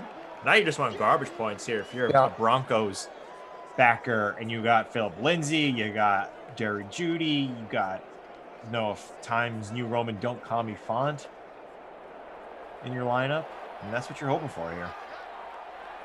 I kind of agree with Fantasy Octos. Is what is Lynn needed for? Yeah, I don't know. I guess it's just like another, an opportunity for him to kind of break back into the league, which is cool. Everyone knows him because of Lynn Sandy. It was that big. But I agree. I don't think he does much with the Wizards. We'll see. Who knows? I think he's fine as some bench players. Kind of reminds me a little bit of like a DJ Augustine who's been in the league, who's got experience. DJ Augustine's better, but Jeremy Lin, I think he's okay. I don't think he's bad. You're not looking Lin to score 12, to 14 points on average. You're looking for those spike games potentially. Says I think he's signing with the G League, so that would make a lot of sense. By the way, the NBA season is wild. It feels like it just ended, and then It starts back up on Tuesday. That's crazy. You're crazy, man. Oh, Emerson. Easy. Guy's too busy typing here in the chat. Love it. KJ Hamler. Ham it up, Big Daddy. Did that change everything in this contest? That could have, Emerson. That really could have. Still 2:30 left, though. It's definitely garbage points. By the way, it's the Warriors, right? The Warriors G League team. Not the Wizards. The Warriors. Jeremy Lin. Oh, producer Madison putting in the teleprompter. I'll read anything. Yeah, I didn't. So will I. No, I trusted you.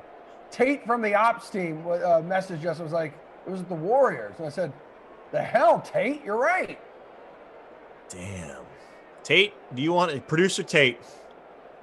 Okay, Madison. Producer Tate, man. You're going to time out, Madison. You know what? That's on us, though. We need to we need to corroborate to see an onside kick here. Chargers get it. I'm sitting here being like, all right, Westbrook, Bradley Beal. I'm pulling up the roster and the lineup and said, okay, great, good for him. But G League for the Warriors, and maybe he'll get some action out there with Steph. He'll play Thompson this year. Yeah. Did they draft Wiseman? I think so, yeah. Wiseman. Yeah, and you know what? Early rookie of the year candidate, although they haven't played a single regular season game. It's just because the shooting there is gonna be there for him without Clay. Yeah.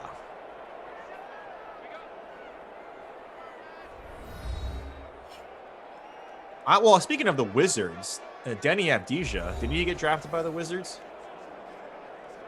The kid, where's he from? I think from Israel.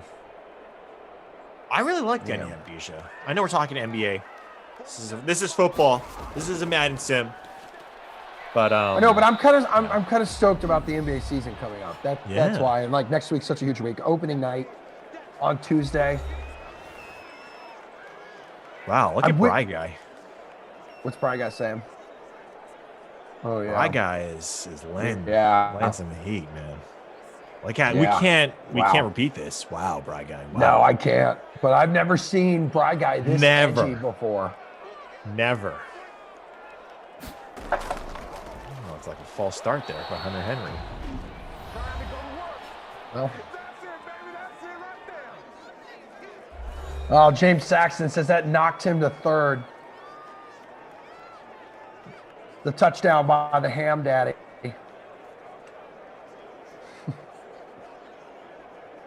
Where are you guys sitting in all of the contests you entered? Oh my God. No. Yeah. Don't say. Guess what? Guess what place? Second. Guess it up. Get that first down. Come on, Eckler. Or are you first? No way. Seventh. I'm in seventh place. Oh. What do you mean? Seventh place is phenomenal. Who out there would not want seventh place? You finished second last time we did this. You don't get first. It's a fail in my book. Speaking of which, Emerson, talking about the Denver Broncos, a report just came out. No, hold on. This is a report, and I know Badgie's going to miss this 90-yard field goal. Yeah, let's go, Big Daddy. That was 45 out. Go ahead. Following a positive COVID test result from a staff member at UC Health Training Center, the Broncos canceled today's walkthrough as a precaution. Okay. That's all. From Patrick Smith on Twitter. Smith with a Y. Smythe. Nah, I like to say Smith. Until he tells me it's Smythe, I'm going to say it's Smith. Well, did James ever tell you he wants to be called Jim? Well, that's more of a family thing. We're all family here. Sometimes family No. can hate you the most. Well, true. You think you're saying Jim hate? You saying Jim hates me? No. I'm just saying. I think that's what you just said. Yeah, that's what you insinuated. Yeah.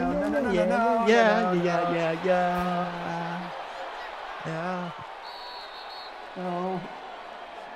Gotta get the last word. I want to talk to Meg about this. Like, does he also have to get the last word in? Here he goes. Stress eating. Here he goes. I am stress eating. You're stressing me the F out, man. When you hear that sound, I think of like McDonald's fries. That's where I go. Oh. Little garbage time sack for all of you Chargers defense owners. 3rd and 11 coming up here. Under a minute to play. Thank you to everyone who spent some time with us this morning for the Fantasy Football World Championship preview show. That's a hell of a grab. There he is. Finally. Yeah, I can tell you right now who your babysitter Billy, not my kid player of the game is going to be. Yeah, right there. Unless he gets a long tutty. Yeah. Which I don't know. Yeah. There's still almost 800 people over on YouTube. Another sack master. Nope. Enjoy that. Just a lot of low-hanging fruit in this one. As time expires on the clock, 27-10 is going to be your final score. It wasn't bad, man. We've been going since like 11:25 this morning. It's time for a mental break. I may go comb my hair. No, don't. Don't do it because you look like Justin Herbert. Do I? Yeah, the old Justin Herbert before he decided to shave his head. No, the new Justin Herbert. Looks like he's 12 years old. Who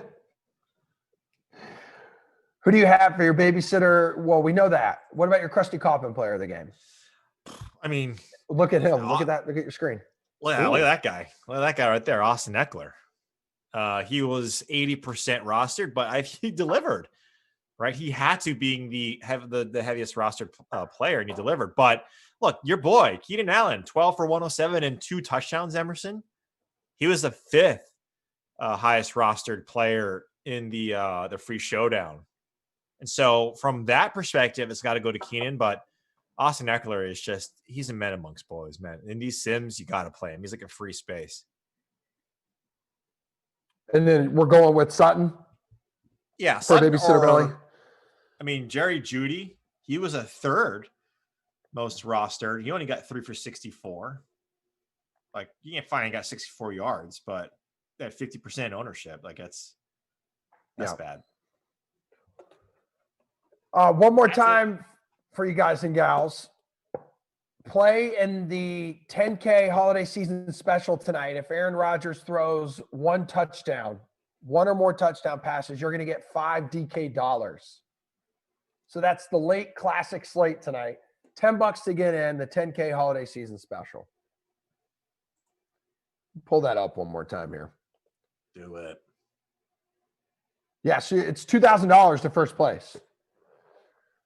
And also right now, as we're getting ready to sign off, but you guys are going to hear a lot about the Fantasy Football World Championships coming up on Sunday because we're going to be re-airing that preview show throughout the day that we had live this morning at 11:25. So hope all of you enjoy that. Reed T. Fowler is out of here. Kenny's going to slide into your chair for the 2:00 sim for Washington at the Giants. So it's the Shane Falco Memorial. There's a contest. I want all of you to fill out a lineup in. I want that thing to hit 200, man.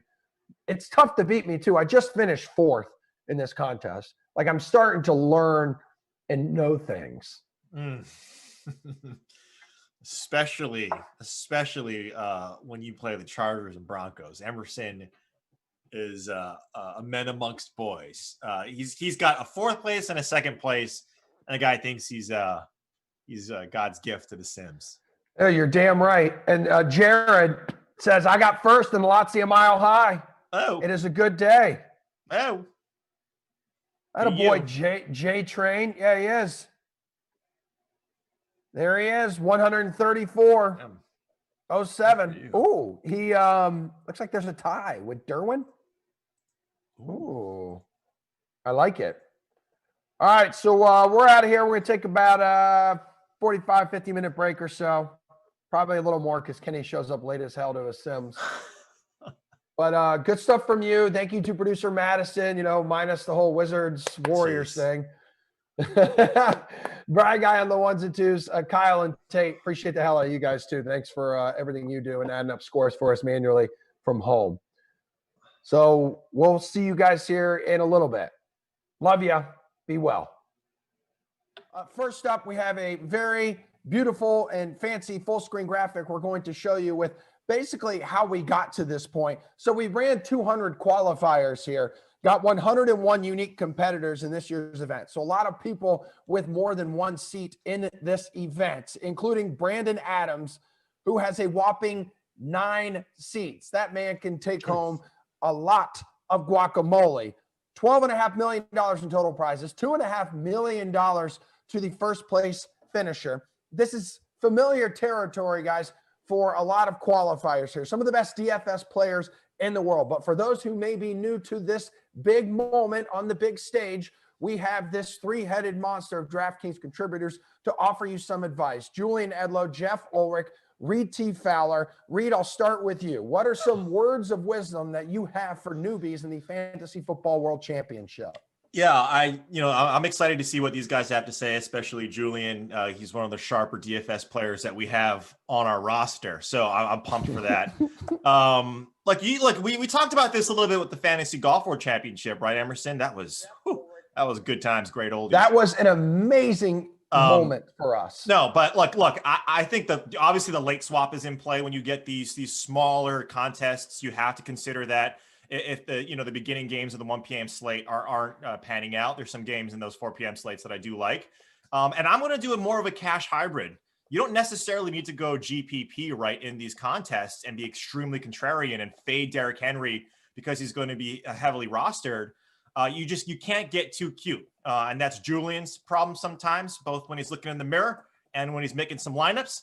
But I'm not worried about getting too much worried about ownership too much as opposed to in the regular slates. You got to play a guy like Derrick Henry. I think you can't get away from him. Jules, you are cute. Do you believe what Reed is saying, though, when it comes to not getting too cute building a lineup? I sense some shade coming from Reed T. Fowler in my direction. But he did get one thing right. I'm certainly one of the sharper DFS players that we have on our DK Live team. But I don't get too cute with my lineups. No, I'm a chalk monster. I will eat all the chalk that you feed me. I don't know how, so if you're Brandon and you have 9 lineups in here, you're going to throw 1 or 2 YOLOs out there. Shout out to whoever captained Mariota last night. You're going to make, though, maybe not that type of decision, but you're going to go off the grid with a couple of those lineups and really swing for the fences. If we have a crazy Sunday and you're looking to net $2.5 million with that first place lineup.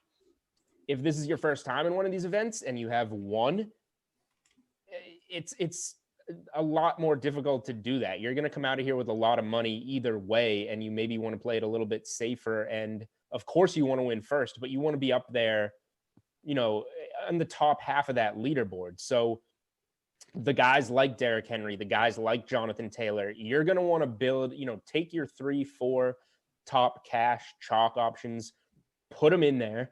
And then you look at where you're going to get cute, as Reed wants to call it. Maybe not too cute, but there's good value, particularly at receiver, I would say, on this slate. So give me the chalk at running back, differentiate yourself at receiver. And in terms of advice, there's a reason that you have this seat here in this event. So trust yourself, trust what got you here, the process that got you here, and use that in the event. Jeff, do you have to be a chalk monster? I mean, look, First of all, if you got this far, like you don't need to listen to us. Like you did the work, right? So you're already a pretty solid player, obviously. That's great advice. It's probably the best advice we'll give on the show. But I mean, like I'll just echo what these guys are saying a little bit. Obviously, play the good players. I mean, you don't necessarily have to get cute when you're paying up for studs, like Julian was alluding to. I remember back to the Masters World Championship or the Golf World Championship at the Masters. Half the field there had Dustin Johnson in. I mean, everybody knew Dustin Johnson was a great play. You don't have to necessarily get off the guys that we all know are great plays. If you're going to pivot, if you're going to try and find some leverage against the field, probably do it with the lower owned, more value plays. Maybe even a cheaper quarterback wide receiver combo. I think the wide receiver spot is probably the best spot to do that. So yeah, again, I mean, don't get too cute. Don't fall into fancy play syndrome. This is more for the guys who have the one lineup, the single entries, obviously. And just trust what you've been doing, basically. Speaking of wide receiver, Jeff, incredible segue. We have Super Bowl champion Amani Toomer joining us now with his favorite wide receiver play for this Sunday slate. Oh, Justin Jefferson is that guy. I watch him on film. I'm like, are you sure he's a rookie? That guy is him, Calvin Ridley, AJ Brown. AJ Brown's more like a brute out there, though. Okay. He's just like so strong.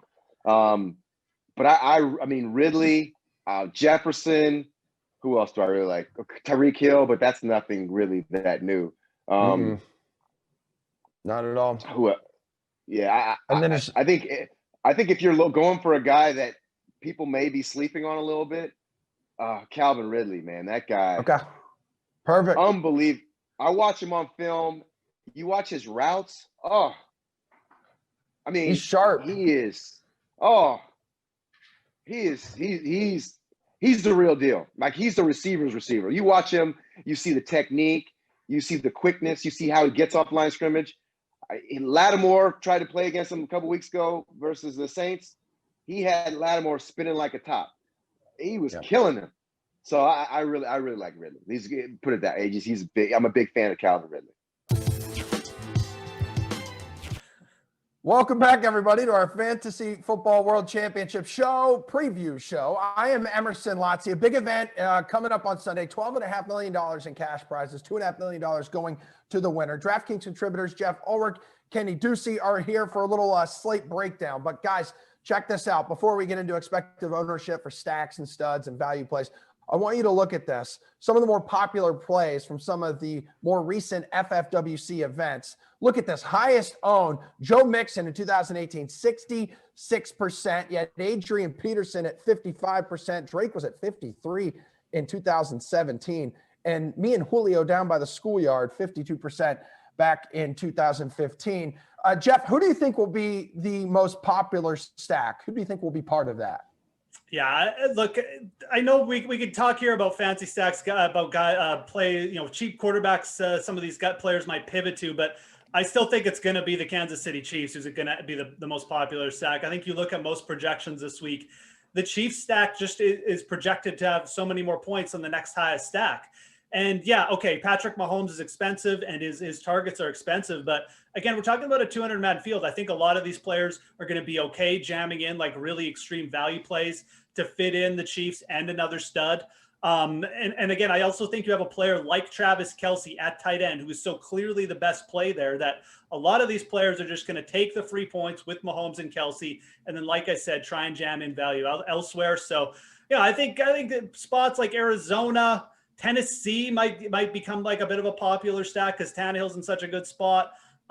Maybe like the cheap Philly stack, but I really feel like Kansas City will be the most popular stack. Yeah, and speaking of that, former Kansas City wide receiver Jeremy Maclin, 21% owned in 2015. Wow. Yes, interesting. Kenny Ducey, who do you think will be the most popular stack? I always remember Jeremy Maclin from getting a name drop in an Asher Roth song when he was the newest to Philly. But yes, I actually, just for contrarian sake, I do think that the Kansas City stack will be pretty heavily owned. But I actually think this Tampa Bay stack against one of the worst secondaries in football in Atlanta could be pretty popular considering the price tags. Tom Brady coming in at just 6,600. Then you compare him with a Mike Evans or a Chris Godwin, 65 or 6,200. There's also Antonio Brown at 5,400, who The targets have sort of dropped off, but I still think that he's a big enough part of that offense at $5,400. Maybe you think, you go with a Gronk and a Brown and a Brady, or maybe you mix in Cameron Braid at 2,700. I just think there's a lot of options here for people playing Tampa Bay against a bad secondary, which is why I think that ultimately this is a stack that'll be pretty popular. Kansas City, you're going to have to pay really far up to get Hill and Kelsey, but you could maybe get, two of the better pass catchers here for Tampa Bay at a discount, and then Brady also at a discount in a game which they should maybe score 30 points. So I think it could be pretty popular, and it could definitely work. All right, you mentioned Hill and Kelsey and people paying up for them. Which other stud do you think our competitors will be paying up for? Yeah, we were just talking about it before we came on the air, and it's a meme at this point. But Derrick Henry, I think, at $9,500 is going to be pretty popular, considering the fact that he's got the matchup. We saw what he did against a bad matchup, or a good matchup for him, rather, last week with 200 yards. I mean, the guy has only gone for under 100 yards like 4 times this year, or 5 times. So it's pretty much a lock. You're going to hit the bonus with this guy. Also, Detroit is effectively out of the playoff race at this point. Nothing left to play for. That defense has been bad against the run all season long. They look defeated. They look tired. There's no Darius Slay there anymore. I don't know. I figured I'd mix that in. But yes, Derrick Henry is going to be very popular here, and for good reason. This is the type of the part of the season where he excels. Weeks 16, 17, 15, 14 are when he really comes to play.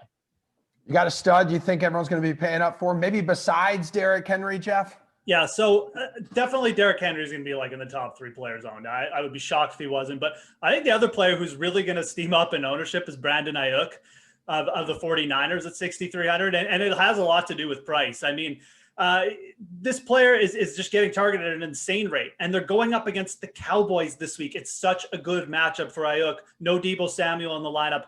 And I think a lot of these players are just going to look and say, well, I can't necessarily fit in a guy like Derrick Henry and pay up for multiple over 7K receivers. Ayuk is sitting there at 6,300. He offers insane volume. He's got really good upside in the matchup. I think you're going to see him creep in. Possibly might even be the highest owned player in this contest. It actually wouldn't shock me. I definitely think he's going to be in the top 3. So look for Ayuk to garner a lot of ownership here. Man, 4 of his last 5 games, he's gone north of 20 DK fantasy points. He's a pretty good value play, as you mentioned, Jeff. Who do you think will be the most popular, if not Ayuk? Yeah, this one's going to be really interesting to watch. We're trending towards Leonard Fournette possibly being the value play of the slate. And I think that Leonard Fournette is going to make or break a lot of weeks in this contest as well. You just look around the league. I mean, there's just not that many other cheap RBs in this type of situation. Obviously, Ronald Jones looks like he's not going to go, or if he gets ruled out, Fournette has already been declared that he's going to be the starter.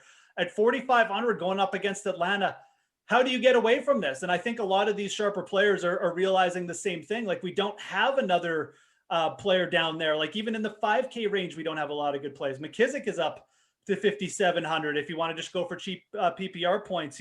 David Johnson going up against the Colts at 5,100. I think most people are just going to say, no thanks, I can't trust that. Fournette could end up being the guy here. I think that he's got a real good shot of being the highest owned value play on the slate. What do you think, Kenny? Well, I actually think that some of the Eagles might garner some attention here just because of the price tags, and also, new quarterback. I think there's still a buy low option here. You look at the 2 highest targeted receivers by Jalen Hurts. Dallas Goedert at $3,900 received 6 targets last week. Greg Ward at $3,000, the minimum, with 5 targets. I think that those guys, especially Ward at the minimum salary for a wide receiver, will be guys that are looked upon for value here, just because, again, I think that, a lot of times we think that we can beat the system. We can beat DraftKings. We can beat the books by, they haven't caught up yet to, Greg Ward is Jalen Hurts' favorite receiver. Now, obviously that could all change this week, but ultimately I do think that there is, something to be said about Ward. He is a good receiver. We've seen him have good games before. He just has to have the ball thrown to him, and Jalen Hurts clearly likes throwing him the football. Last week we saw. So I think this is, again, a revitalized offense. I think that the matchup isn't the worst here, and the Eagles, even though they're big underdogs here, certainly you can beat this Arizona secondary, and this team needs a win here to keep their playoff hopes alive. So I actually expect a lot on offense from them. I could see Greg Ward hauling in 5-6 catches at $3,000. That's pretty good. All right, guys, you two hang tight. Reed and Jules are going to collide and exchange hot takes right after Pat Mayo talks about some of his favorite running backs on this Sunday slate. Well, let's just go to the top then. Derrick Henry, $9,500. Then you have Dalvin Cook at $9,000. Now, Dalvin Cook was able to get it done last week against Tampa Bay. He didn't go off, but he had a pretty nice game. Are you just going to be jamming in Derrick Henry, or do you go to Cook and hopefully that Henry, I don't know, ends up with like 120 yards and somehow no touchdowns? Tannehill throws them all, and Dalvin Cook is the one who goes off. Then you leverage all that ownership, because I would imagine that Derrick Henry is going to be like 40% owned in large field tournaments. Yeah, I definitely think you can pivot off Derrick Henry. It's, I just talked about why he's such a good play, but that's still kind of what you need for him to pay off 9,500, because you're looking at a guy that might see 2 targets. Right, so you're going to need those big runs and multi-touchdowns, and he's probably going to get it, right? No one has more breakaway runs than Derrick Henry.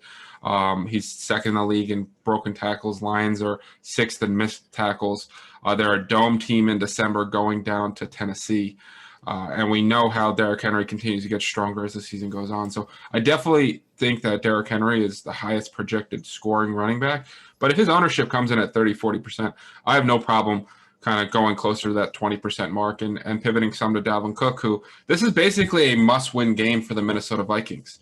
And they're going to get Cook involved. He's going to have as many opportunities as Derrick Henry does. The Bears are obviously a much better defense than the Lions are, but Cook is going to have more usage in the passing game, and he's got that same rushing upside that Henry does. So I don't mind Cook as a leverage play or a pivot off of Derrick Henry at all. Could you see yourself not using either one of them and just dropping into the 7s? Because you have Kamara right there, you have James Robinson, Jonathan Taylor, all situated, along with David Montgomery, who's now shockingly up to $7,000. It's not like Minnesota's defense is any great shakes.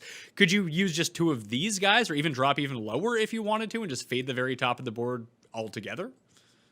Yeah, there's enough receivers that are in really good spots, whether it's Tyreek Hill, DK Metcalf, that I think you could definitely make an argument that paying down for some of these guys makes some sense. I mean, Jonathan Taylor takes on a Houston defense that is basically the worst at everything, right? You name it, they're the worst at it. They can't cover short. They can't cover running backs. They can't stop the run. Taylor has seen an increased usage. Last week was the second leading rusher in football. We continue to attack that Texans run defense, and it continues to work. Jonathan Taylor's obviously priced up, but that's a really solid matchup. Alvin Kamara, I think, is pretty interesting this week because we finally saw the Saints trail with Taysom Hill, and he saw 10 targets. And the way you attack this Chiefs team is with running backs. They're 31st DVOA against the running back position. So I think if you say, well, I think the Chiefs are going to win this game. They're 3-point favorites down there. We're going to have Alvin Kamara in a play from behind situation where the Saints are going to target him a lot. To me, that becomes a very intriguing play. They also struggle in run defense. So I think that's a big game where the Saints are obviously trying to compete for that number 1 seed, which is more important this year than it's ever been. So I think Kamara at 7,400 is definitely intriguing. What up, what up? Welcome back to our Fantasy Football World Championship preview show. I am Emerson Latzia, and now here to exchange hot takes with each other ahead of Sunday's massive contest with $12.5 million up for grabs. We have Reed T. Fowler. We have Julian Edlow. So I'm going to toss it to you guys. Y'all enjoy yourselves. Reed T., go ahead, man. I trust you. Thanks, Emerson. Appreciate it. Like the hair. Look what you've done with the hair this morning. I did not comb it today. I'm not kidding you. I know. Thank you. I'm throwing shade everywhere. I apologize. Look, in this slate, where like I said at the top, where you're not going to get too cute at running back, and we like the chalk at running back. I think if you're this guy who has 9 lineups, or if you have a couple, or just if you have one, I think Miles Sanders is going to be in the winning lineup. He played 81% of snaps, and the 4 weeks previous, we saw his snap share decline every single week. But he ran for 100+ yards against New Orleans, who did not give up a 100-yard rusher in 55 straight games. And look, you can take that as an anomaly. You can take that huge run that he had, that 80+ yard run, whatever it was, and say, well, if you take that out, yada, yada, yada, but you can't, because Miles Sanders is a big play guy. He benefits from Jalen Hurts being a rushing quarterback, right, where the linebackers might have to spy on Hurts, gives him more open lanes. And if you look at this offensive line, which has been a question mark for Philadelphia, Eagles running backs have averaged close to 2 yards per contact, which is the third highest.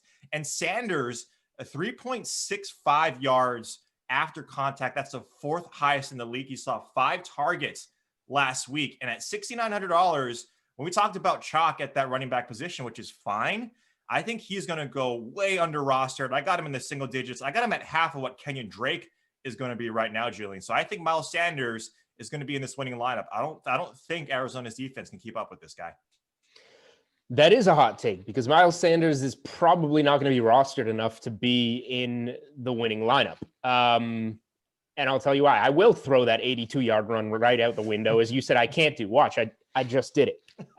If you take that out, he had like 33 yards on his other 13 carries. And you say Miles Sanders makes big plays. Yeah, he has 2 other long touchdown runs this season, but he only has 3 games with a long carry of 20 or more yards. So the majority of the time he is not getting there. And the Arizona Cardinals rank 7th in DraftKings fantasy points allowed to the running back position. He's also $6,900, which is tied for his highest salary of the season. So I'm not saying Miles Sanders can't rip an 80-yarder off. I'm just saying I don't think he's going to be in, let's say, a top 10 lineup because I don't think he's going to be rostered enough to get there. So I don't necessarily mind the hot take that maybe Sanders rips one off. I just don't think I don't think it's a spot where you'd be attracted to him enough at his highest salary in this matchup to necessarily roster him. Slate breaker. Anyway, go on. All right, fair enough. All right, I'm not going to any specific guy necessarily, but I'll say that there are 16 wide receivers priced above $6,300 on this slate. None of those wide receivers will be in the winning lineup. $6,300 is the most expensive receiver that will be in the lineup, and we know who it is. The guys talked about it on the previous segment. Potentially the highest owned player on the slate, Brandon Ayuk, $6,300. Perfect spot against the Cowboys. Those guys touched on the reasons. No Debo, the matchup. He's pretty much got 20 to 25 DraftKings points in 5 straight. Nick Mullins trusts him, and this is a matchup where, do you want to back Nick Mullins? No, but is he going to get the ball to Ayuk? Yes. So I think that's the type of guy that can be in the winning lineup here, but none of those 16 wide receivers priced above $6,300 will be in the winning lineup here. You can go down to cheaper guys. T.Y. Hilton's finally getting it going at $5,500. He's got Houston again. Deshaun Watson has to throw to somebody. This Chad Hansen guy, very handsome. I'm sure Emerson's a big fan, maybe a future Bachelor contestant here. He's been putting up big numbers with Deshaun Watson last couple of weeks. It's not your segment, Emerson. There's other spots. I don't think there's going to be and especially a guy like Adams, who's been a lock. He's on the Saturday slate, so you can spend that money on Jonathan Taylor and Derrick Henry. So it's a week to pay down at receivers, and I think the sharper lineups will do so. Yeah, so that means, and this is kind of goes into how Julian's comprising his lineup, which is paying way up at running back, and so you're forced to pay down at wide receiver. So I get the argument there. I just don't. I don't get fading a guy like Tyreek Hill, and I get that if you're paying up for Derrick Henry and Jonathan Taylor, that you really can't.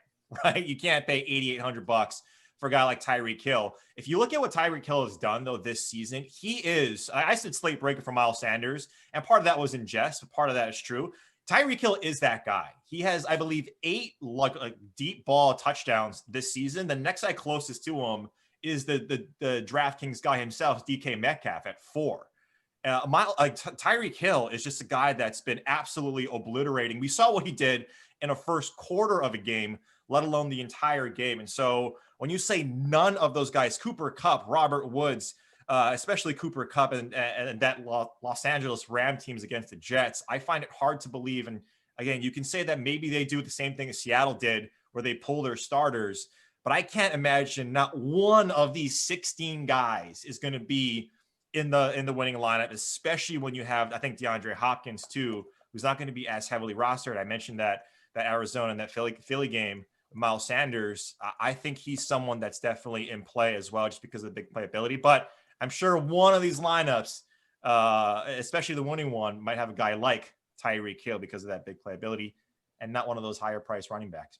I'm surprised you didn't mention AJ Brown. That's the guy that scares me. Yeah, him too. A little banged up. He's always banged up. He's always banged up. Emerson, who's not banged up right now. No way, 2 baby. receptions, average 2 receptions. Yeah. Has to get the tight end position. He's the lock of the week. We'll send it back to you, buddy. And great picks, by the way, from Winnie Le Pooch on Instagram for the first snow day. Yeah, she's an amazing human being or dog, but you get what I was trying to say. I was an incredible value play during my high school days at tight end. All right. Receptions. Average 2 catches a game. No touchdowns in my career. All right, guys. Good stuff, though. We got Make It Rain picks coming up right after this KFC Sunday Night Showdown.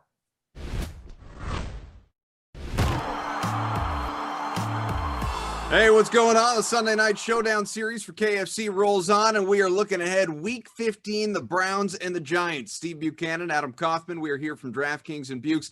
For the Giants, this is basically a must-win, trying to keep up with Washington and even have a chance at sniffing the postseason. The Browns already in a playoff position, but really need to solidify it, lock up seeding here in these final couple of weeks. So for DFS purposes, though, we need a captain for this KFC lineup. Who's it going to be? Yeah, so you expect the Browns to win this game, so you might as well roll with Nick Chubb. Since he's returned to that Browns offense, he has been a beast in the backfield, averaging 109 rushing yards and 5 touchdowns scored since he's returned, even catching out of the backfield a little bit too. 6 receptions over his past 3 games, and the Giants are a team that you can run against. That run defense has allowed an average of 25 DraftKings fantasy points per game to that position, one of the highest in the league. So this is a great spot for Nick Chubb. It's not enough to have a captain, though. You got to fill out that lineup, sprinkle in a little value, stack, if you will. Who else is going in there? Yeah, so put in some of the Giants pass catchers in this one. Specifically for me, Evan Ingram. The Browns have been one of the worst defenses in the league against the tight end position, allowing an average of 15.7 DraftKings fantasy points, 66.6 receiving yards. Those are amongst the highest in the league. And then you look at what Ingram's been doing in this offense as of late since their bye week. He's averaging 7 targets per game. The ball has been going in his direction. Should be doing that again this week. So I think those are 2 guys you can absolutely put in your lineup. Hopefully get some good fantasy points out of both of them. Dukes, all right. Thanks a lot, buddy. Do not forget to feed your whole crew with KFC's $20 fill-up. Choose between original recipe, extra crispy chicken, or crispy tenders, and get all the home-style sides you need. Drive-thrus are open, or get contactless delivery at KFC.com.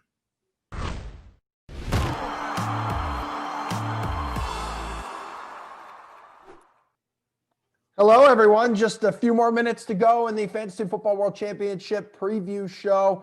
We're going to get some Make It Rain picks from Jeff and Reed and Kenny coming up. But first, let's take a gander here at some of the past slate breakers in FFWC events, including Lev Bell, the highest back in 2016 with 54 points. Ooh, Antonio Brown, 49, 2015. Cam Newton now. I don't know if you'll ever see him hit these numbers again, 48. But let's go ahead and bring in the trifecta. Kenny, you start us off. How about I Make It Rain pick? Someone you think could break the Sunday slate in this contest? I think it's going to be the hottest man in fantasy football right now. Do you know who I'm talking about? It's T.Y. Hilton at $5,500. Look, he just went for 28 points against Houston in Week 13. He had 8 catches, 110 yards, and a touchdown. This is a guy that over the past 3 games is averaging 6 catches on 8 targets, 92 yards, and over a touchdown per game. He is red hot right now. He is only $5,500. He has a good matchup against Houston, a team that he already destroyed. He has come alive, and Phillip Rivers has given him the football. And I think what's happening here is there are so many receiving targets now that the defenses are kept honest. And T.Y. Hilton's getting open as a result of Michael Pittman having a great season, guys like Trey Burton getting open, Nyheim Hines in the passing game. I just think that this offense is finally clicking here for Indianapolis. They are a great team. They are poised to win this game, and I think they do it on the back of their passing game with T.Y. Hilton being the leader here. I really think that he could get 30, 35 points, and at $5,500, it could complicate things in some lineups. Reed, Make It Rain pick. Yeah, I'm not going that low like Kenny, and I get what he's saying there with T.Y. Hilton. I just don't see it. I don't see it in terms of slate breaking. It's the slate breaker himself, Tyreek Hill. Hill destroys man coverage. We know that already. 6 touchdowns against man coverage. New Orleans plays the most man coverage of recent. So give me him, even though he's cheap, or excuse me, he's expensive, not cheap, and you have to fade one of these running backs. I like Tyreek Hill. Jeffrey, what say you? I don't mind either of those picks, but I like Kyler Murray, 7K. Here's Kyler Murray's home road splits. 31.7 DK fantasy points at home, 22.6 on the road. They're at home this week. Philly has given up the most rushing yards to opposing quarterbacks this year. This is an absolute must win for Arizona. Both these teams play at a really fast pace. Kyler Murray's going to break the slate. Gentlemen, awesome job. Thank you to all of you who just put up with us for the past 30 minutes for the Fantasy Football World Championship preview show. We're going to have a Fantasy Football World Championship sweat show coming up on Sunday afternoon. We'll have the normal sweat at 11:30 here on the Dream Stream available for you guys, and Leaderboard Live all afternoon long. Also, all afternoon long tomorrow starting at 4 o'clock because we got some Saturday games. But for now, we're going to take a break. We'll be back in a few minutes. Reed and I will be with you for the start of a 6-game Madden slate here on the Dream Stream. So hang out.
Pain heals.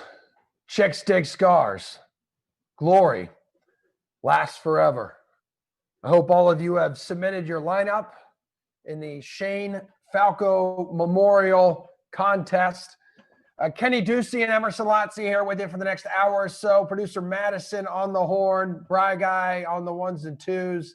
Tate and Kyle from the ops team. There's a ginormous crane lowering something down from the roof of the building next to us, and it is very entertaining. So I will be thoroughly distracted throughout this sim, which is nothing new. Kenny, what did you decide to do with your lineup that you just filled out within like the last 10 seconds? Yeah, well, I did something that wasn't really fun. I put a kicker in. I'm sure Rossi would love that. Dustin Hopkins at 4,000 because I was left over with some salary here.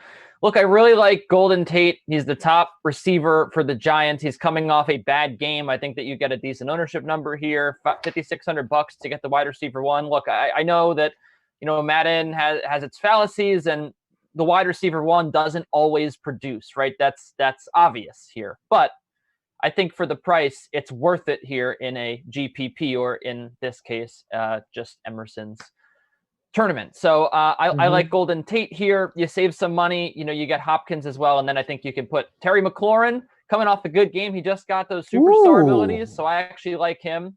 Again, we don't usually see a lot of him in the Sims. Also, speaking of Sims, Steven Sims, how do you not put a guy with the last name Sims in your Sim lineup?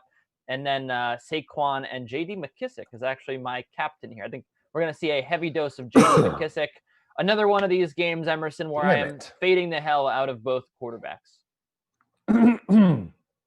Well, before I give you guys my lineup. Did I take your breath away with that lineup? Every time. I tell you what, your face that has less hair on it than it did a week ago at this point is definitely taking my breath away. Before I tell you guys what my lineup is, are we drinking coffee here? It is a tea to clear I've got my coffee in the orifice. Best mug ever. Mike and Rebecca's wedding. Best wedding ever also. Great. That's really cool, man. I want to hear more about that wedding in the next hour. I finished third out of 135 lineups in the Mile High in LA contest in our noon sim. So everyone, so you're due for a letdown. I've mastered this. This is what my lineup looks like today. The same as you. I captained J.D. McKissick. I went Barkley. I went Jones. I got Sprinkle. I got Slayton. And I didn't have a lot of money left after that, so I went Peyton Barber. Okay. Yeah, I don't know if Slayton is very fast in this game, so you can't go wrong.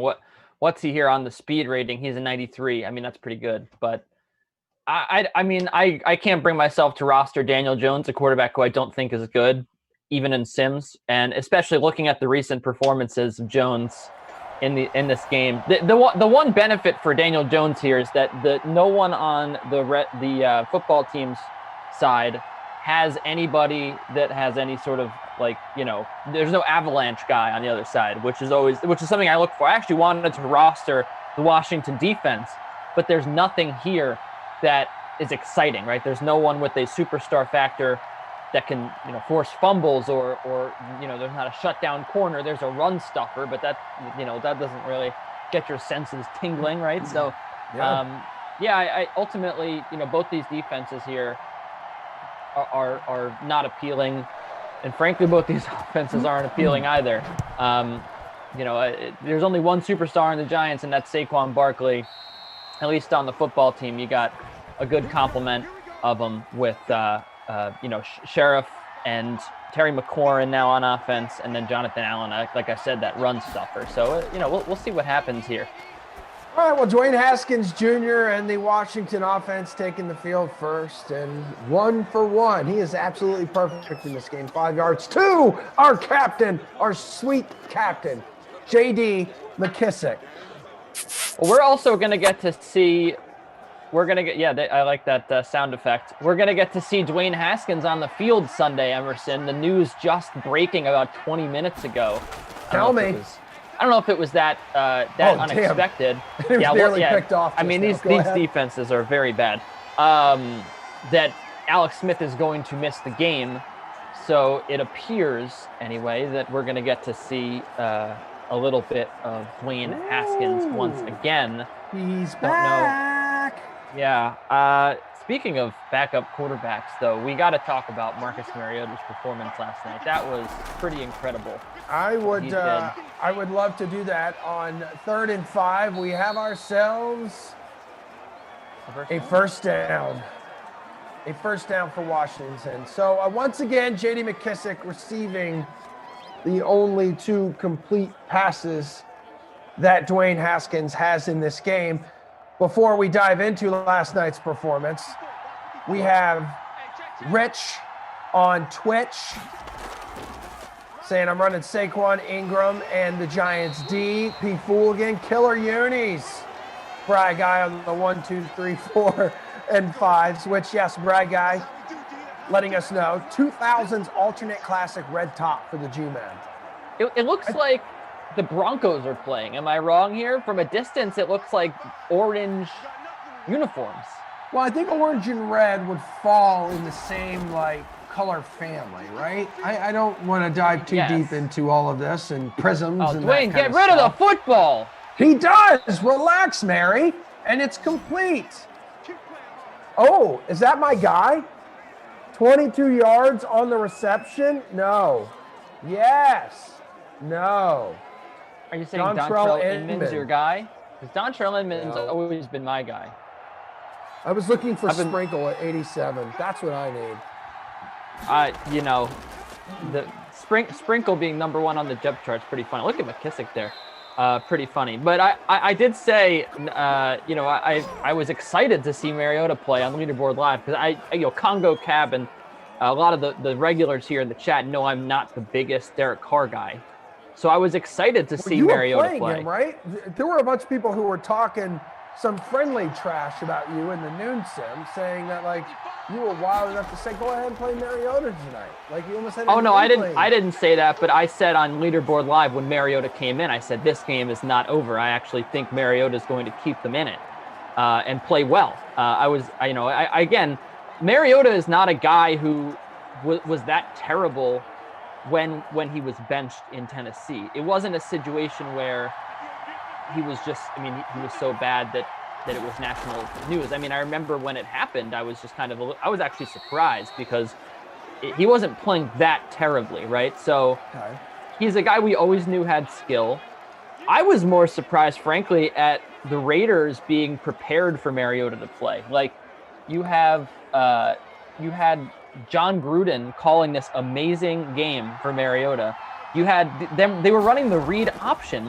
They don't have the read option. That's not one of the plays they run normally, right? It's not Inman, I thought Inman was going to break away again, but Haskins completes the pass. 4 of 5. First and goal coming up here for the Washington football team. Go ahead. It's not like Trace McSorley and Robert Griffin III coming in for Lamar Jackson, where it's the same playbook, just a different guy, right? This was a completely different playbook that the Raiders were running.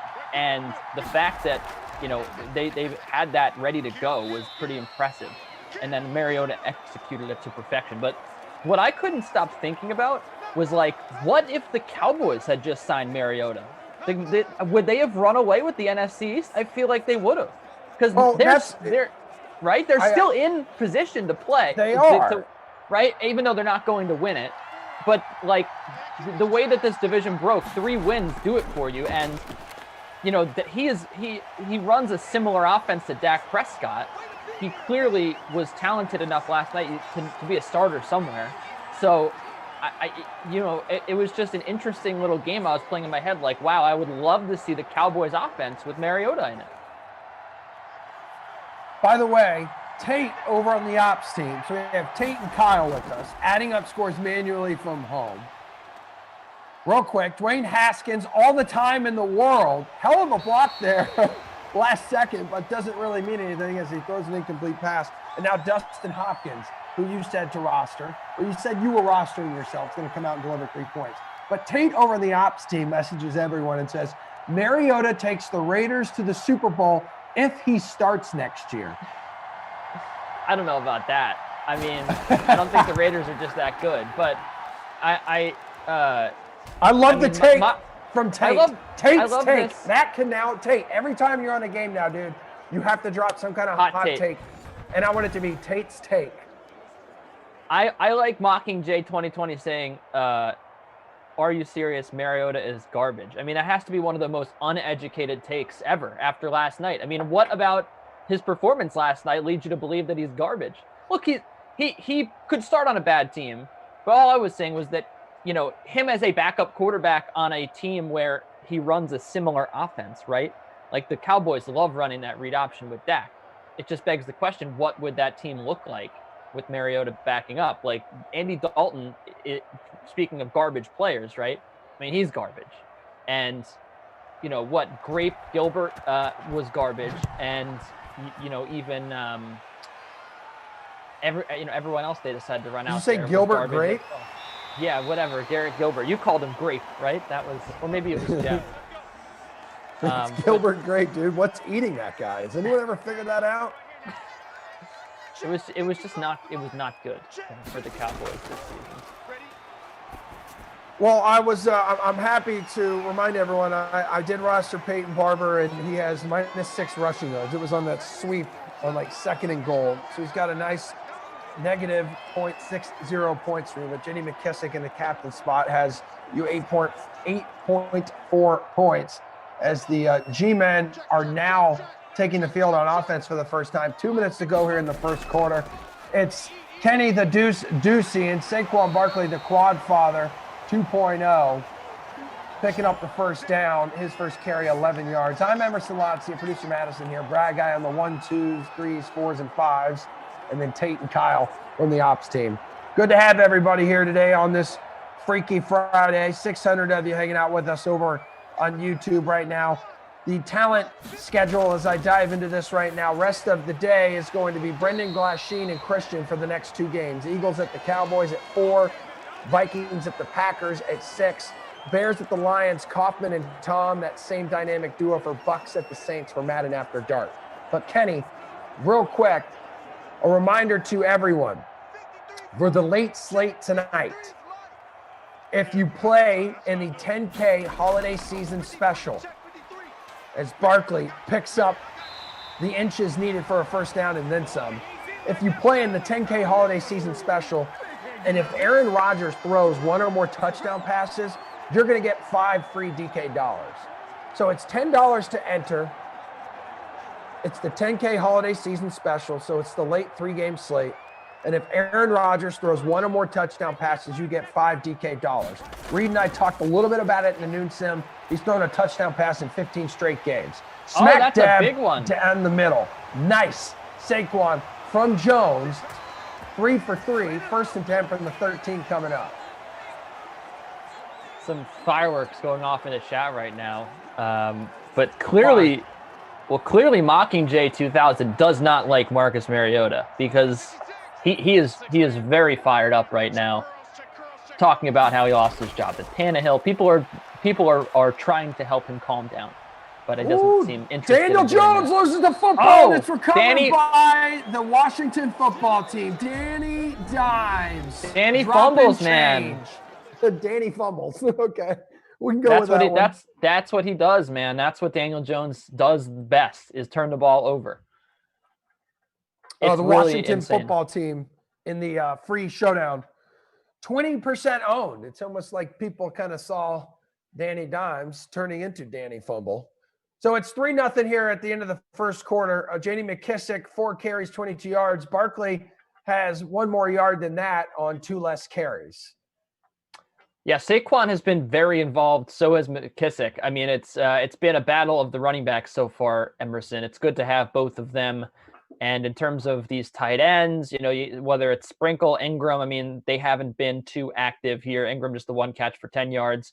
Inman 34 yards is pretty interesting. But yeah, I don't think we've seen the breakout player yet of this sim by any means. It could be Saquon, frankly, the way he's been involved. But again, you look at the way that this Giants offense is known to turn the ball over. It happens again here. I don't know. I don't know what else to tell you if you're rostered Saquon. You don't have to tell me anything, man. 6 points probably just went out the window, but that's why you might not want to captain him, right? I'm just soaking up the sun right now. The sun is just beaming into my living room, and the sun is life. It gives me life. It gives plants and animals and human beings life. It doesn't appear you have too much sun beaming into your brick surrounded room. What do you mean? I have a window right to my right. Oh, you do? Yeah. Did you see that picture of you when you went into ghost mode? I didn't even realize has made some traction. It's getting some love there on social media. I didn't even realize that was that was on the air, because I had said, hey, I have to go let her in, so that I'm just gonna do that as soon as I'm done talking, and then didn't realize that it was on the air. That was pretty funny. I laughed. You're good, you. And so are all of you here on YouTube. First time we'll ask in the 2 o'clock sim because Kenny is here, so have no fear. 266 likes. How about this? 10 of you who have not liked this video, we're going to do a nice little countdown. And Kenny, join me. And on the count of 3, 10 of you hit the like button. Ready, Kenny? Together. 1, 2, 3. Nice. That was incredibly well synchronized. I know. We're good. We're good like that. I knew the timing was going to be there. I could sense it from across the across I-84. What is it here? My wife is sitting here and asked, did 10 people really like it? And 10 people actually did really like it. More than 20. My wife loves DraftKings because of multiple reasons. The past few days, you guys have seen like some of the random stuff that's been showing up in the mail from DraftKings for me. So I had that ugly sweater first. Then that like wine bottle has showed up, which is great because it's one of the best. Wine bottle. It's been voted one of the best places in Boston to work. I can tell you, it should be voted one of the best places on the planet to work. And then yesterday, I get one more package. I said, "What is this?" And it's a blanket and socks. And my dog is in love with the blanket. It is so soft. And listen, if my dog loves it, I love it. It's that simple. I do love following you on social media just to see all the images and videos of your dog. Yeah, she's great. She is the only reason to follow me on any of the social media platforms. You'll get Winnie, and she is well worth the pain you must suffer through my other tweets and posts. I have 0 DraftKings memorabilia, or whatever you want to call it, swag. Yeah, you're new. You've got to earn it. You've got to earn the respect and the love of the DK Sim fam, which could be an uphill battle for you. I think it is. Look, of all the, and it's not really inciting the chat. It's just inciting one person.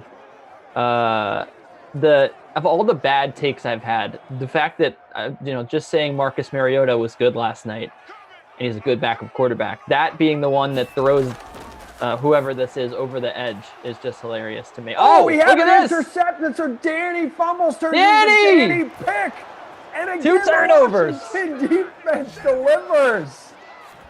Let's go. The 20% of you in that free chunky contest. Wow. And I can't imagine the small percentage of you decide to captain the defense as well. 3% of you.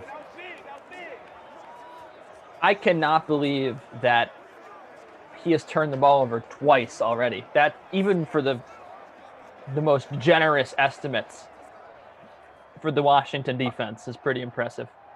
Thank you to Ripken.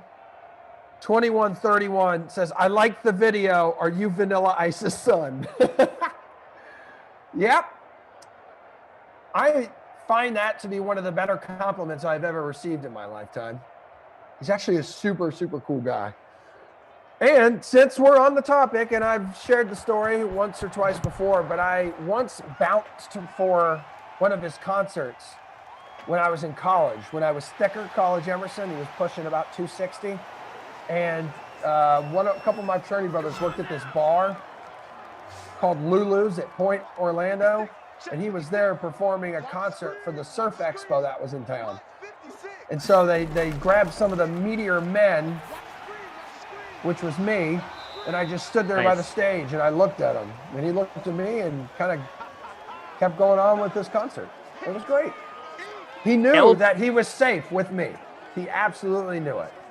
LP wants to know who scored the last touchdown. Well, LP, it was the Washington football team defense, a pick 6 of Daniel Jones. I hope that that's LP from Run the Jewels. If the Thunder don't get you, says, I need to get Kenny Ducey a sweater. I don't know. I've had a bunch of you reach out to me. You guys have been offering me $1 bajillion for this thing. I said, I've just soaked in sweat. You don't want the sweater. That's why I'm not wearing it. It's gross. I have to wash it. But also, I see Brandon Garcia says he's in first place in our contest right now in the Shane Falco Memorial. Nice. Good for you, my man, because I am sitting 96 out of $1.68. Currently a 4-way tie for first in the free contest on DraftKings with $500 in total prizes up for grabs. And not a shocker to see the Washington football team in the captain spot. Currently 30 points. So here we are, under 4 minutes to go. Saquon Barkley, you may just need to rely on him the rest of the way, Mr. Joe Judge, because your quarterback can't stop turning the football over. 2 drives, one ends in a fumble. The next one ends in a pick 6. This is the 3rd offensive drive of the game for the Giants. And Saquon's X factor is lit up. What does that mean, Emerson? Great question, Emerson. I have the answer.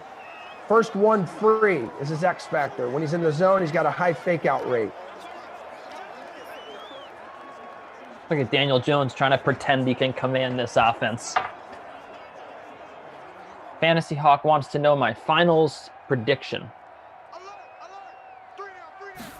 It is really, I really want to say anyone other than the Lakers are going to win, but it is very difficult for me to see the Lakers not make it back to the finals. Yeah, and Anthony Davis will be the defensive player of the year again.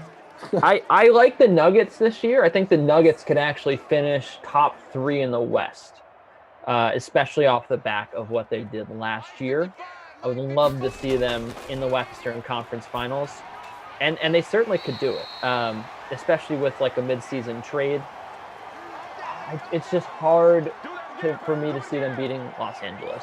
Los Angeles now with potentially both Gasols. I lost track of the Pau Gasol situation. I'm not sure if he ended up signing there or not, but Gasol to start with. And then you bring in Montrezl Harrell, who was so good last year, potential 6th man of the year again for Los Angeles, the other Los Angeles team. I think this team is too deep for me. It's also just like really hard to figure out what their rotations are going to look like. And I think that they just have too many veteran players that are too good to see them flaming out. What about if James Harden, did you see the report yesterday that the Rockets are starting to pick up trade talks with 2 of Harden's preferred destinations, which are the Nets and the 76ers? So my question for you is, because you know a lot more about basketball than I do, my question for you is, does it work, James Harden with KD and Kyrie, for crying out loud? How can all 3 of them coexist as Jones fumbles the football again, but this time it's out of bounds? The thing for me is that James Harden is just notoriously one of the worst teammates in basketball.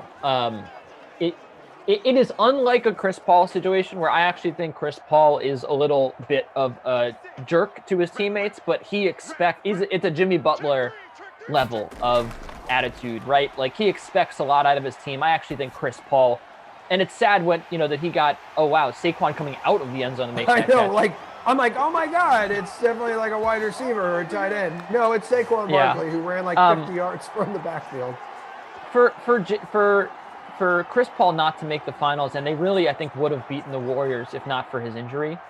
It was sad, but he is a guy that I think deserves a ring and certainly could get there. But James Harden, on the other hand, as we get the touchdown taken away from Daniel Jones and still remains with Saquon. Ideal situation if you fade to Jones. I don't want to talk too much about basketball here, but what I'm saying is I don't think James Harden is good for a team that's trying to win a title. So ultimately, I could see him and Kyrie, clashing a lot. They're two ball dominant guys. So yeah, I don't think that would work there. I actually really would like to see him in Philly. As much as I just talked about the ball dominance factor and Ben Simmons is a guy who needs the ball, I do think that there's a lot of pieces that can coexist there. They are really close to a title to me. So yeah, I could see that. I could see that happening in Philly. A little bit. Yeah, there was talk that maybe Simmons would be traded, but I don't personally. Could it be see one of that those happening. things where if he ends up going there, Simmons is shipped out of town? Are they Maybe, better without maybe. Simmons and you slide Harden into the picture with Embiid? I think that Simmons is really good on the right team, and they can build the right team around him. But yeah, I mean it is difficult to have a playmaker like that. I mean, again though, he sort of is like diet Giannis, right? Like he's not really going to light it up and shoot very well, but he's a fantastic playmaker, a long-bodied rebounder. So yeah, I think that they just, this team was really good when they had JJ Redick, right? That was when they were at their best. And so they've added a little bit of shooting. I love the Seth Curry signing for them, or the Seth Curry trade. So I think this team is going to be better this year. I think that, they re-upped on some shooters, and you should see them, take it back to that potential championship. Someone said in the chat, the Nets going to the finals. Maybe I don't see it this year, although it's very difficult to discount any team with Kevin Durant on it. But to me, I don't know if it's going to work with Kyrie. It really is going to take a lot of buy-in from him. And at this stage in his career, I think that he's a little, I wouldn't say arrogant, but he needs, he's going to need to take shots, right? He's going to need to be, the clear co-star of that team. And if he's, if he's ceding a lot of shots to Durant, I'm not sure he's going to be comfortable with that. We'll see. I even think that he thinks that he can make it work, but ultimately I don't know if he knows himself well enough to know that he's going to get upset when he's not like the go-to guy, because Durant clearly should be, right? Yeah, and he looked good in that one preseason game. I think the Nets are, so it's Kyrie back in his old digs tonight. Nets are here in town to face the Celtics for their final preseason game, and the regular season opens up on Tuesday as Dwayne Haskins Jr. hooks up with J.D. McKissick on 3rd and 5, picking up a first down. They have one timeout left, 30 seconds to go. They're on their own 40-yard line. They're just going to keep checking it down here. I think they want to go into the half with a 3-point lead. Someone just mentioned, I need some sprinkle. It was Dallas God said, give me some sprinkle. And I completely agree with you, because right now he's got a big old fat bagel in the fantasy points column on DraftKings. Nothing here from Sprinkle. Fantasy Hawk asking who I think takes the East. I'm going to go a little bold here. I don't think it's going to be Milwaukee, and I don't think it's going to be Brooklyn. So I think that where that leaves me is I think Boston actually can take the East. And if it's not Boston, I think I actually am going to say Toronto. They're just really well coached, and I think that they're always a surprising team to a lot of people. No one wants to believe that the Raptors, without the star power, are going to make it back to the finals, but I could see it happening. Their team is good enough. But yeah, obviously you can't rule out Miami either. But No. If I'm pressed for an answer, I actually would say Boston. I think that Boston is like right there. The last 3 seasons they've been right there, and their core is only getting better. Yeah, I think it's 3 out of the last 4 they made it to the Eastern Conference Finals. It's just like getting there has never really been an issue. It's like once they get onto that stage, that's where the biggest problem has been. And like it was a tough scene last year. You have seen like Jason Tatum, everyone's like he's knocking on the door to superstar status, but it's like he disappeared in some of the biggest moments like last season. So Boston's going to basically live or die by Jaylen Brown and Jason Tatum this year, and they need them both to take another big step forward if they are going to have any chance of making the NBA Finals. Because right now, Kemba Walker, who the hell knows what's going to happen to his knee? what's going to happen like with his knee. So like Jeff T comes in, and then you pull in Tristan Thompson, but he's another guy who's not even going to be ready for the start of the year because he's dealing with, injury stuff already. But they needed a guy who was going to be dominant, like on the board. So maybe he could be that guy. But he does bring the Kardashian curse with him as well. I don't know. I think that he's a better player than people think. Depth remains an issue on that team, though. It does, especially on the perimeter. But that's why their two first-round picks are supposed, they're supposed to be shooters. But who knows what to expect from a rookie? Yeah, ultimately, though, I do think that team. I mean, I also am like the biggest Peyton Pritchard fan in the world. I really wanted the Knicks to get him. Oh, but he had a better first career preseason NBA game than Steph Curry.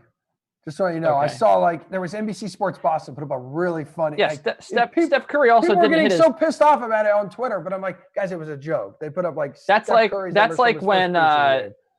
when they were saying Michael Conforto's first 40 games in the major leagues were right up there with Mike Trout and Mickey Mantle or whatever. Like it's like you could, I do like him though. I think that he is a great. I mean, his game translates so easily to the NBA where you have more space. I don't also think that people are going to be on him as much, and his range is just unlimited. And I do think that in that offense, you saw Brad, like they would give Brad Wanamaker the keys to the second unit and just let him kind of cook. And I think that given the freedom, Peyton Pritchard can actually be one of the better second round picks to come out of this year's draft, if not better than a lot of first round picks too. I just think that he has the playmaking ability. He smells like that annoying Boston Celtic that you're just gonna hate when he goes off every game. So yeah, I liked that pick a lot. Okay. Looking at Go ahead. Go ahead. No, I was taking a look here at I was looking at the contests. I'm a pretty big fan of the Washington football team having 20 points right now. That's pretty spectacular. But ultimately, though, it's been about Saquon in the captain spot and not McKissick. Not the football team. So bad for us. Where are you in this? It is. I'm sitting 82 out of $168 right now. 82 out of $168. And as we look in the big contest, it has nearly 15,000 entries in it. Looks like an 11-way tie for first currently, with Barkley in the captain spot. Seeing Daniel Jones. Oh man, those turnovers. Yeah. Just around 2 points. J.D. McKissick, Inman, and then both defenses. I am sitting at 41st in your contest. Could use a little bit more from Golden Tate, Sims, basically everyone that's not Saquon and McKissick. Hopkins already 4 points. I'm not too disappointed in that. If he could get me like 7, that's all I really wanted. But yeah, I'm gonna need more from both wide receiver ones here, and Sims. The problem for people who played the Washington football team players in this one is the defense scored the only touchdown of the game. So the offense hasn't actually been on the field that much. We haven't seen Dwayne Haskins and the crew, really at all. No, and I'm looking at Group B, which is the NFC East here. Mm-hmm. Philadelphia is 2-0 when we're talking Madden holiday season. The Giants are 1-1. Dallas is 1-1. Washington 0-2. So this could get interesting depending on who wins this game, and then what happens coming up at 4:00 with Eagles at the Cowboys. There's a chance. I don't know what the tiebreaker. I think it goes to NFL tiebreakers. So there's a chance everyone. Yeah, I don't know what the tiebreaker is. That could be it. I'm sure it is. So that's why, scoring points would mean a lot, which Washington is. I don't that's not a great point differential for them.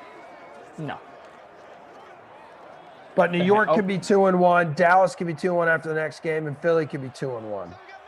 Christian Madison is checking up on it for us. Okay, cool. So anyway, you have entered the NFC East window for the day, and then We'll go NFC North for 6 o'clock and 8 o'clock. Vikings, Packers, Bears, Lions, and Bucks and Saints. Little NFC South to take you home for Madden After Dark. And I know I read the promo earlier. I just want to do it one more time in case you're just tuning in. That late slate tonight, guys, if you get in on the 10K holiday season special. So it's $10 to enter. And if Aaron Rodgers throws 1 or more touchdown passes, you're going to get $5 DK dollars. One more time. If you play in the 10K holiday season special tonight, $10 to enter. If Aaron Rodgers throws 1 or more touchdown passes, you are going to get $5 DK dollars. You do not have to have him in your lineup for that. So it says standard NFL tie-breaking procedures.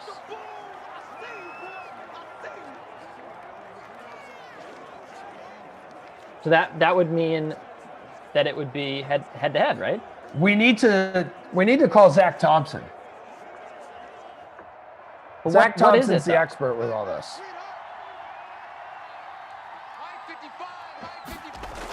Here they are. Tie-breaking procedures. Bry Guy dropping it in.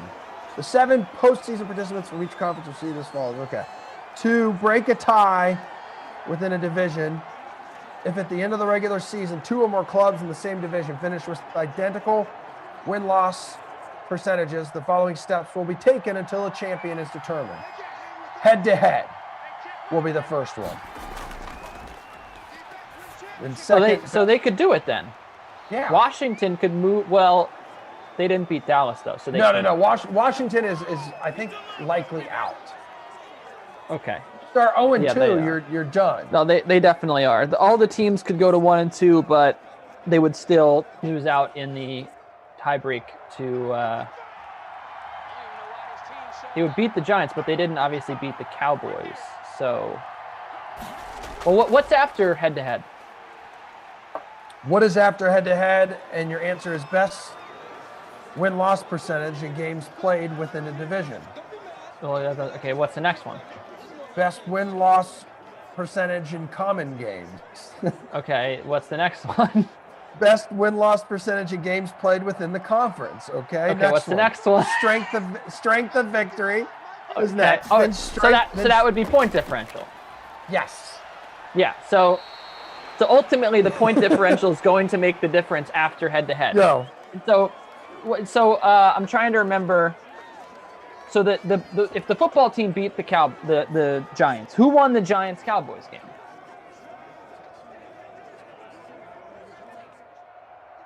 Let me go back. Let me see it. I can't find that right now. I'm panicking and I'm freaking out, man. Let me look. Cowboys beat Washington. Cowboys. No, Giants beat the Cowboys. Yeah, so there you go. 17. So the Giants beat the Cowboys beat the football team, but the football team beat the Giants. So they're all tied then, right? So they would be all tied. So then it would be point differential. This is ridiculous because this is like emulating real life NFC East and what just a garbage train wreck division it is. But what would have to happen is the Eagles would have to win. If the Eagles win, and I think they're playing they have to be playing the Cowboys. They're playing the Cowboys next. Yeah, the Eagles win, they're in. They're 100% because they're 3-0. Right, no. But I'm saying if the Eagles win, all 3 teams are 1-2, and there's no separation in I see what you're saying. Right. So then it would come down to point differential. If all 3 teams are 1-2, they've all beaten each other. So the football team would have to really run up the score on the Giants, and then perhaps if the Cowboys lose by enough to the Eagles, there is a world where the football team could make the playoffs. It's a crazy one, right? But it could happen. If they win this game by say 20, and then the Giants and then the Cowboys end up losing to the Eagles, that's really the one that you're gonna have to watch. If the Eagles just stomp the Cowboys, then it'll be all over for then the football team come into play. But if the Cowboys can keep it close, then it's over for the football team.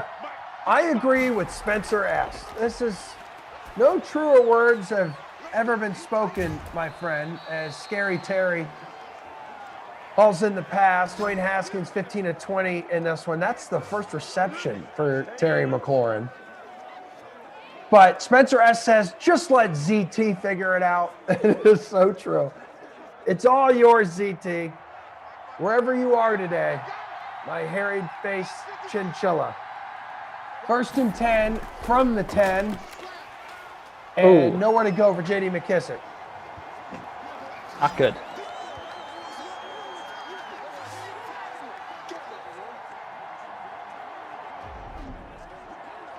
But we got a squad of 800 over on YouTube.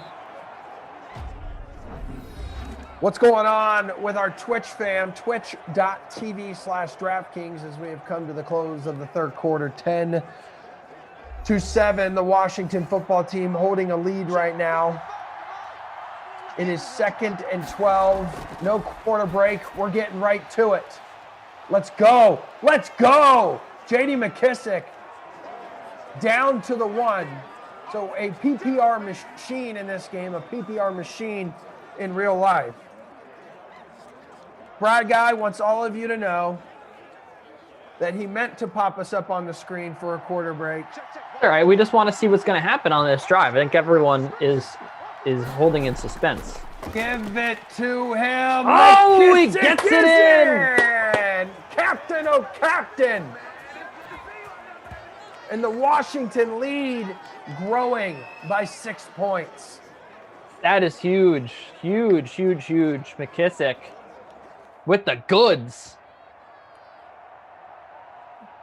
Well, we see you on there, A plus, Rich, Yogi. Who else is hanging with us over here today, over on Twitch? My lineup's not looking too bad now. Now I'm in 20th or 23rd in your contest. All right. Ooh, Applesauce is here. Quan Chapo. I'm scrolling way up. I don't know. First time playing Fortnite was saying at the end of the last game he was going to skip this game because you were on it. His loss here. You got the football. You know, it is. We're having a great time. Yeah. Although I think he's here. I'm in 19th here in your contest. Applesauce Sprinkle needs points now. Sprinkle needs to step it up. I'm 64 right now. Out of $168. Where are you guys at? Did you guys get into the Shane Falco Memorial Contest? I am in 18th actually now because Hopkins' extra point just got added.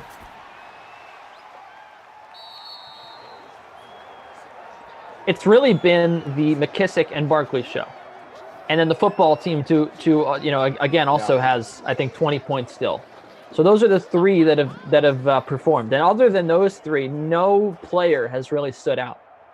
So there, of course, is the potential here in the last 6 minutes and 50 seconds that we do get a player just have an explosive play and get noticed here. There's Golden Tate. Another catch. Yes. 2 catches for Mr. Tate, wide receiver 1. Burt Macklin mentioned earlier in our conversation on YouTube, says, hey, it's Kemerson. See what I did there?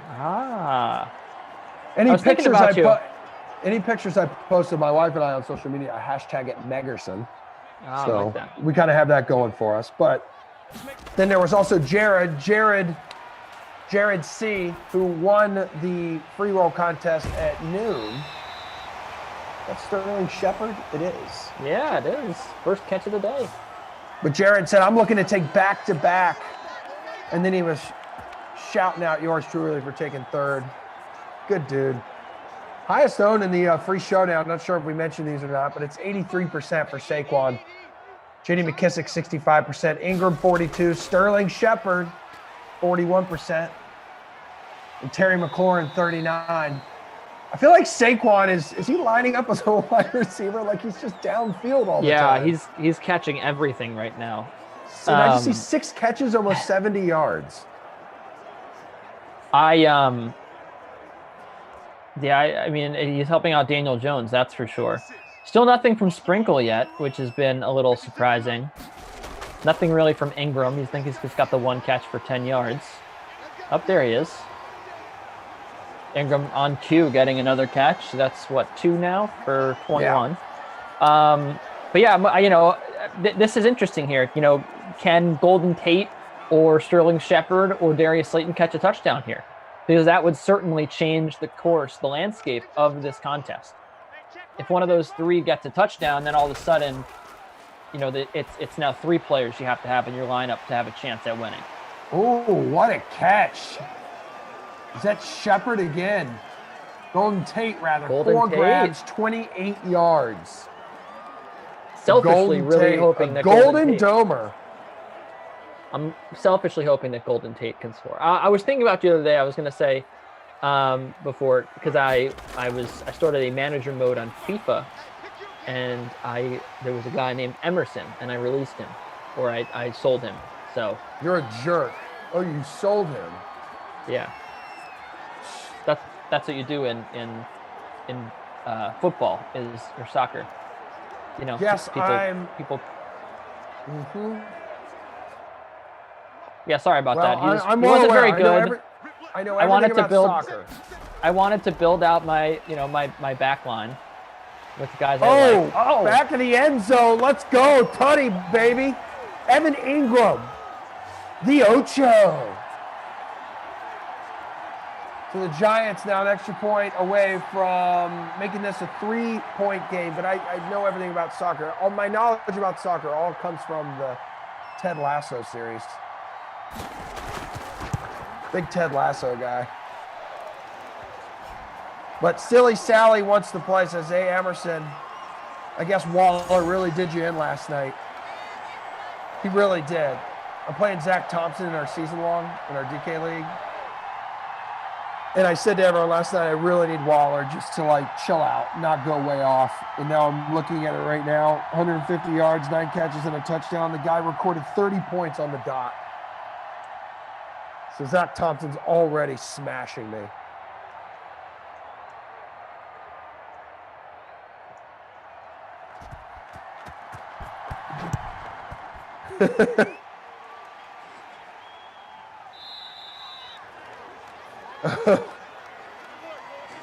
I'm glad we were all on the same page, DC.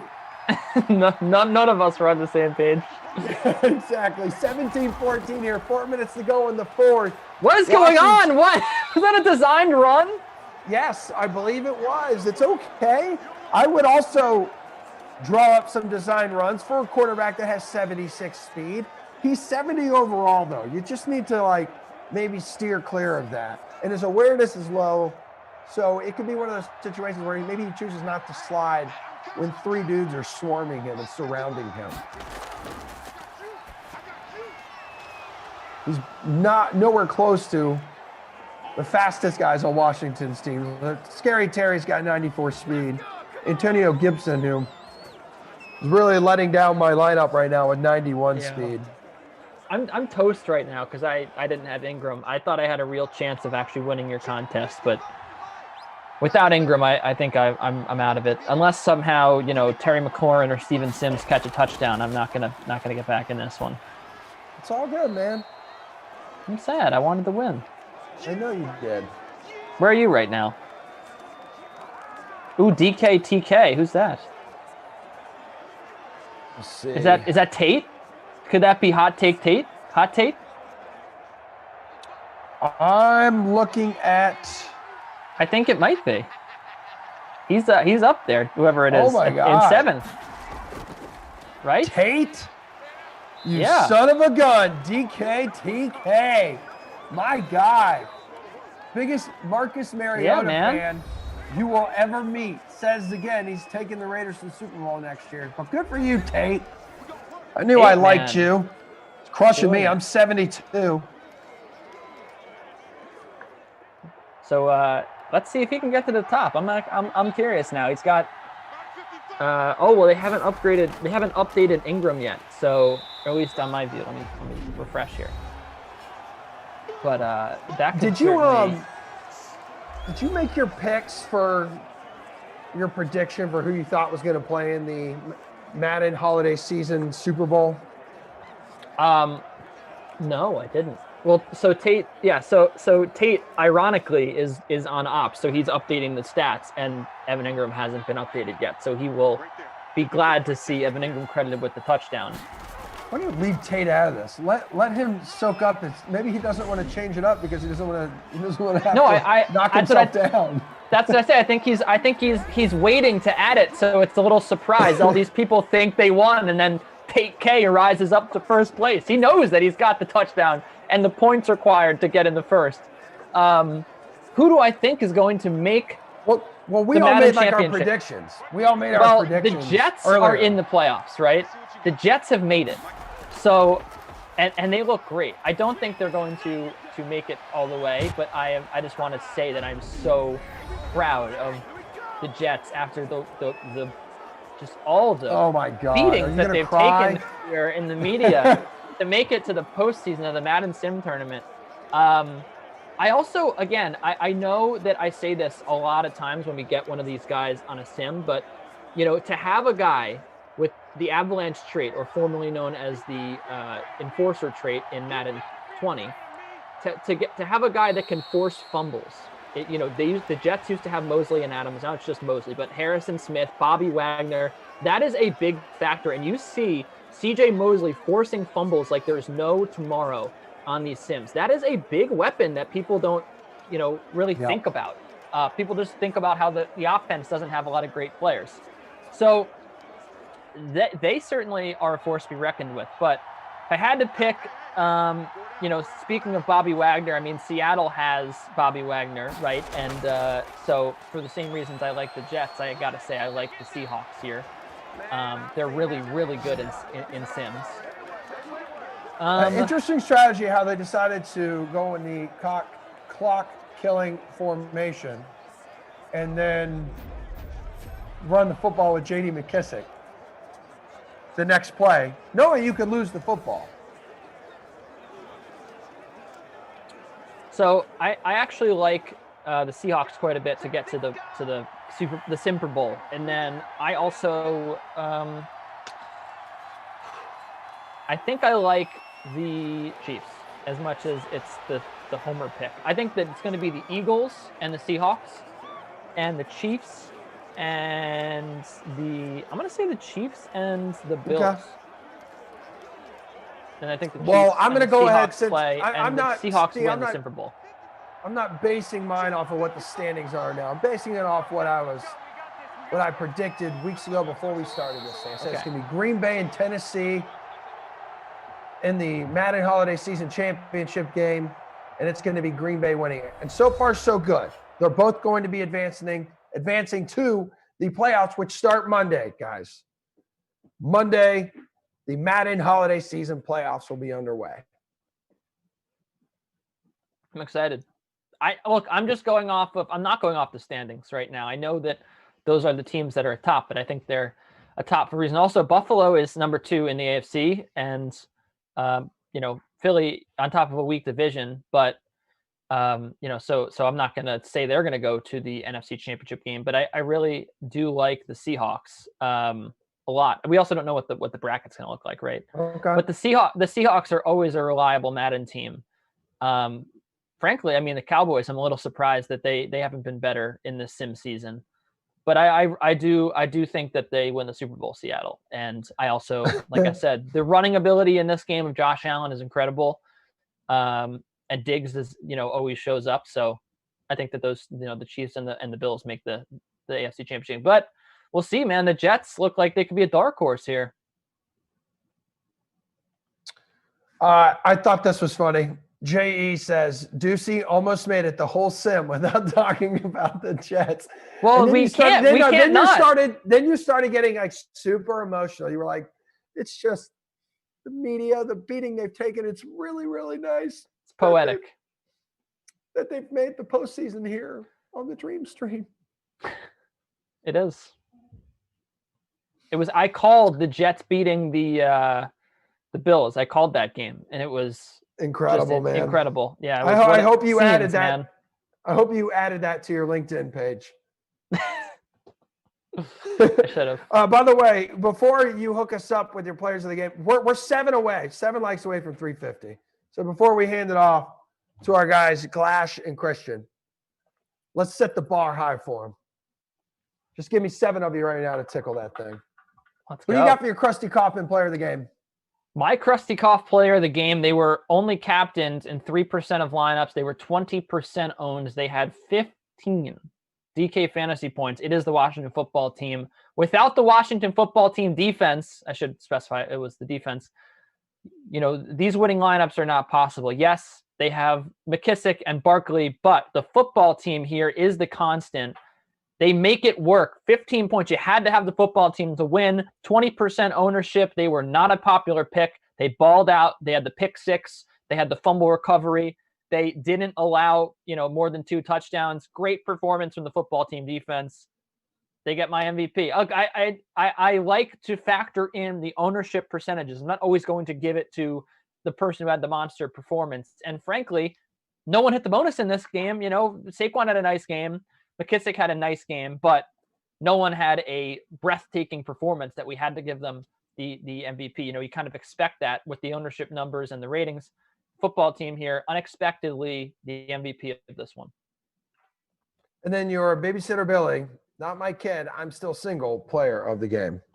It absolutely has to go to Jeremy Sprinkle. I mean, he was a popular option. I'm looking for the ownership numbers in the free contest right now, so forgive me for looking off the screen. But here we go, 34.76%, and he didn't have a catch in this one. I'm pretty sure, correct? I mean that was pretty Sprinkle? bad. Yeah, Sprinkle had a couple. I knew he had 2 for 26 at one point. By the way, Tate over on Ops says Sprinkle 2 for 26. That's it. He has all the stats in there. Tate does, but he says sometimes the website takes a while to upload. Like these guys are throwing in numbers right away. I wasn't trying to throw shade at Tate at all. I know that's a very difficult job. I was just saying it's ironic that he was the one updating the stats and he also was waiting for Evan Ingram to get his touchdown. Well, it's just like, I mean, Tate and Kyle who are grinding over on the ops team. Like our ops team knows what they're doing. Like they're ridiculously talented. It's just before you guys and our DK Sim fam, and I'm part of it too, the website's not refreshing. So they put the stats in right away. The website's just got to refresh. So don't bring out the pitchforks yet, because these guys are working their tails off for us right now. So I do really like I do really like Jeremy Sprinkle to be my kid award. 2 for 26. It was bad, man. That's the only way you can really say it. It was a bad performance from Jeremy Sprinkle. A lot of people expected a lot of him because he's the tight end 1 for this team, but didn't get the catches required here. I do have a quick update because the seating has all been set in the AFC. So when the playoffs. Wait a minute. What? Wait a minute. I'm so sorry. Can I revise my pick? Yeah, go ahead. It's Daniel Jones. He had fewer points than Sprinkle. Okay. He was 40% owned in the free contest. He had a pick, a fumble, only 85 passing yards, 25 rushing yards. Putrid performance from Daniel Jones. I didn't even see it. I'm so sorry. It was right under my nose the whole time, and I didn't see it. Daniel Jones is the Not My Kid award recipient. All right. So before we take off with the playoffs starting Monday, we have the seating set in the AFC already. Madison has provided it for me here. So Monday at 2:00, it's the 8th seed Bengals at the Chiefs, the top seed. Then it's the 5th seeded Jets at the Jaguars. Wow. Oh, you and I need to do a fun little side bet for that. I would love to. I know you would. And then on Tuesday, Chargers lock up the 7th seed and will face the Ravens. And then the 6th seed Titans will visit the Bills on Tuesday as well. So those are the 8 seeds. Should be a good time, man. I love this little holiday season. Hopefully we'll do more fun little tournaments like this. Moving down the road. It's been great. All right, so that's it for us today. Coming up next is going to be Brendan Glasheen and Christian. They'll be with you for the next 2. Eagles at the Cowboys. So if the Eagles win, they're in. I think the Eagles are in no matter what, right? Because I don't think anyone else would have 2 wins. Right, whatever. We'll figure it out later. The people at home, Emerson, they get to watch us coming up now. Oh, that's right, because we're going to do the re-air of the Fantasy Football World Championship preview show. So thanks, guys. Thank you very much for everyone hanging out. I'm going to have a rare Saturday appearance tomorrow. I'll be at Rossi at noon. Only 2 sims tomorrow because we have a bunch of NFL football on a Saturday. It's that time of the year. Kenny Ducey, great job. Bri Guy on the 1s, 2s, 3s, 4s, and 5s. Producer Madison, Tate, and Kyle, you guys rock. Everyone hang out, and the stream will be back up and running at 4:00. Peace out. First up, we have a very beautiful and fancy full screen graphic we're going to show you with basically how we got to this point. So we ran 200 qualifiers here, got 101 unique competitors in this year's event. So a lot of people with more than one seat in this event, including Brandon Adams, who has a whopping 9 seats. That man can take home a lot of guacamole. $12.5 million in total prizes, $2.5 million to the first place finisher. This is familiar territory, guys, for a lot of qualifiers here. Some of the best DFS players in the world. But for those who may be new to this big moment on the big stage, we have this 3-headed monster of DraftKings contributors to offer you some advice. Julian Edlow, Jeff Ulrich, Reed T. Fowler. Reed, I'll start with you. What are some words of wisdom that you have for newbies in the Fantasy Football World Championship?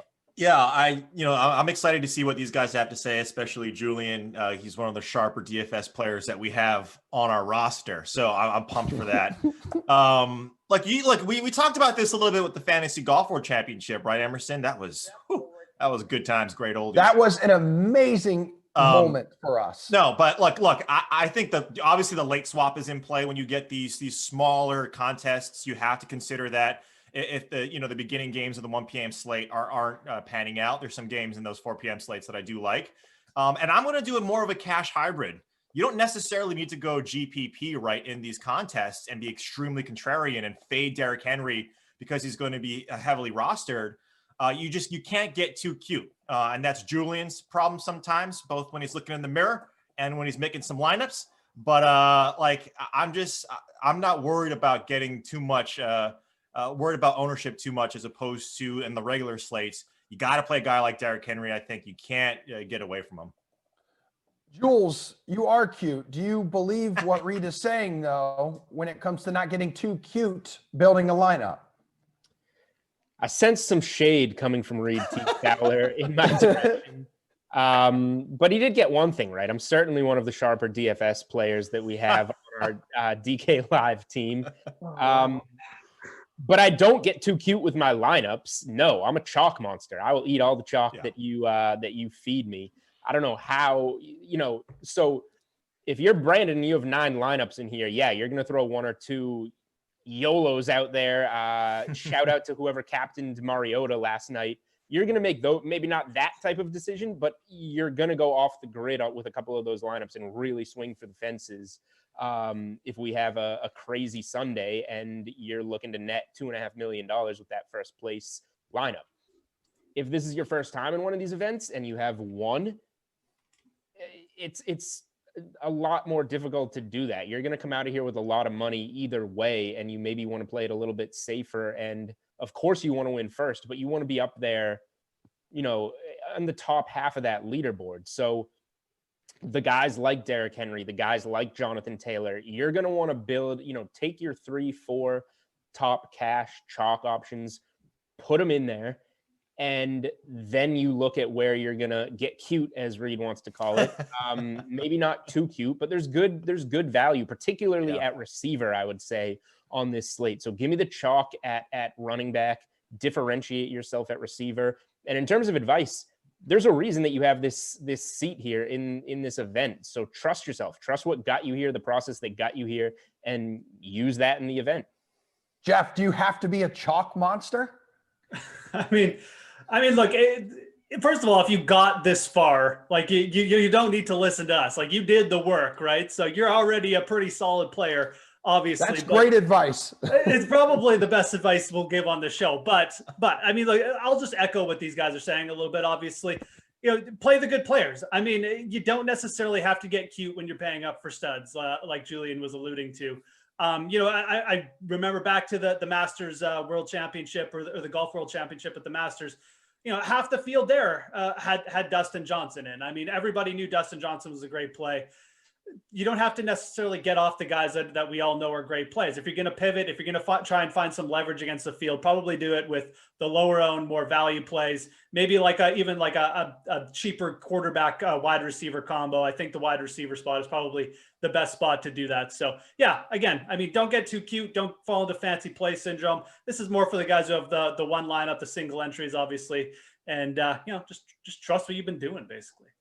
Speaking of wide receiver, Jeff, incredible segue. We have Super Bowl champion Amani Toomer joining us now with his favorite wide receiver play for this Sunday slate. Oh, Justin Jefferson is that guy. I watch him on film. I'm like, are you sure he's a rookie? That guy is him, Calvin Ridley, AJ Brown. AJ Brown's more like a brute out there, though. Okay. He's just like so strong. But I mean Ridley, Jefferson. Who else do I really like? Tyreek Hill, but that's nothing really that new. Not at all. I think if you're going for a guy that people may be sleeping on a little bit, Calvin Ridley, man, that guy. Okay. Perfect. Unbelievable. I watch him on film. You watch his routes. Oh, I mean, he's sharp. He is. Oh, he's the real deal. Like, he's the receiver's receiver. You watch him, you see the technique, you see the quickness, you see how he gets off line scrimmage. Lattimore tried to play against him a couple weeks ago versus the Saints. He had Lattimore spinning like a top. He was killing him. So I really like Ridley. Put it that way. He's big. I'm a big fan of Calvin Ridley.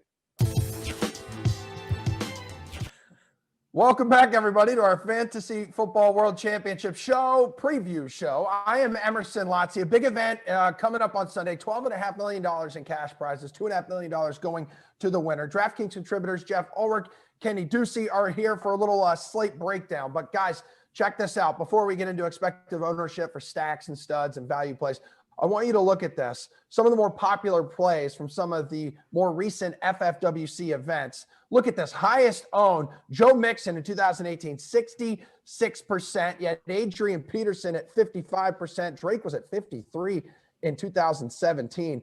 And me and Julio down by the schoolyard, 52% back in 2015. Jeff, who do you think will be the most popular stack? Who do you think will be part of that? Yeah, look, I know we could talk here about fancy stacks, about cheap quarterbacks. Some of these players might pivot to, but I still think it's going to be the Kansas City Chiefs who's going to be the most popular stack. I think you look at most projections this week, the Chiefs stack just is projected to have so many more points than the next highest stack. And Patrick Mahomes is expensive and his targets are expensive. But again, we're talking about a 200-man field. I think a lot of these players are going to be okay jamming in like really extreme value plays to fit in the Chiefs and another stud. And again, I also think you have a player like Travis Kelce at tight end, who is so clearly the best play there, that a lot of these players are just going to take the free points with Mahomes and Kelce. And then, like I said, try and jam in value elsewhere. So, I think that spots like Arizona, Tennessee might become like a bit of a popular stack because Tannehill's in such a good spot. Maybe like the cheap Philly stack, but I really feel like Kansas City will be the most popular stack. Yeah, and speaking of that, former Kansas City wide receiver Jeremy Maclin, 21% owned in 2015. Ooh, wow. Yes, interesting. Kenny Ducey, who do you think will be the most popular stack?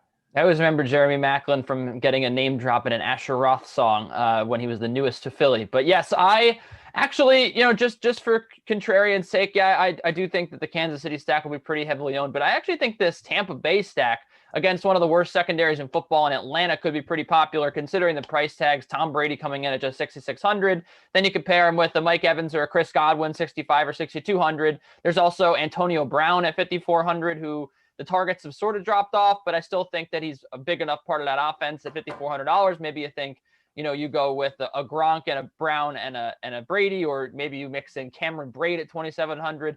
I just think there's a lot of options here for people playing Tampa Bay against a bad secondary, which is why I think that ultimately this is a stack that'll be pretty popular. Kansas City, you're going to have to pay really far up to get Hill and Kelce, but you could maybe get, two of the better pass catchers here for Tampa Bay at a discount, and then Brady also at a discount in a game which they should maybe score 30 points. So I think it could be pretty popular, and it could definitely work. All right, you mentioned Hill and Kelce and people paying up for them. Which other stud do you think our competitors will be paying up for?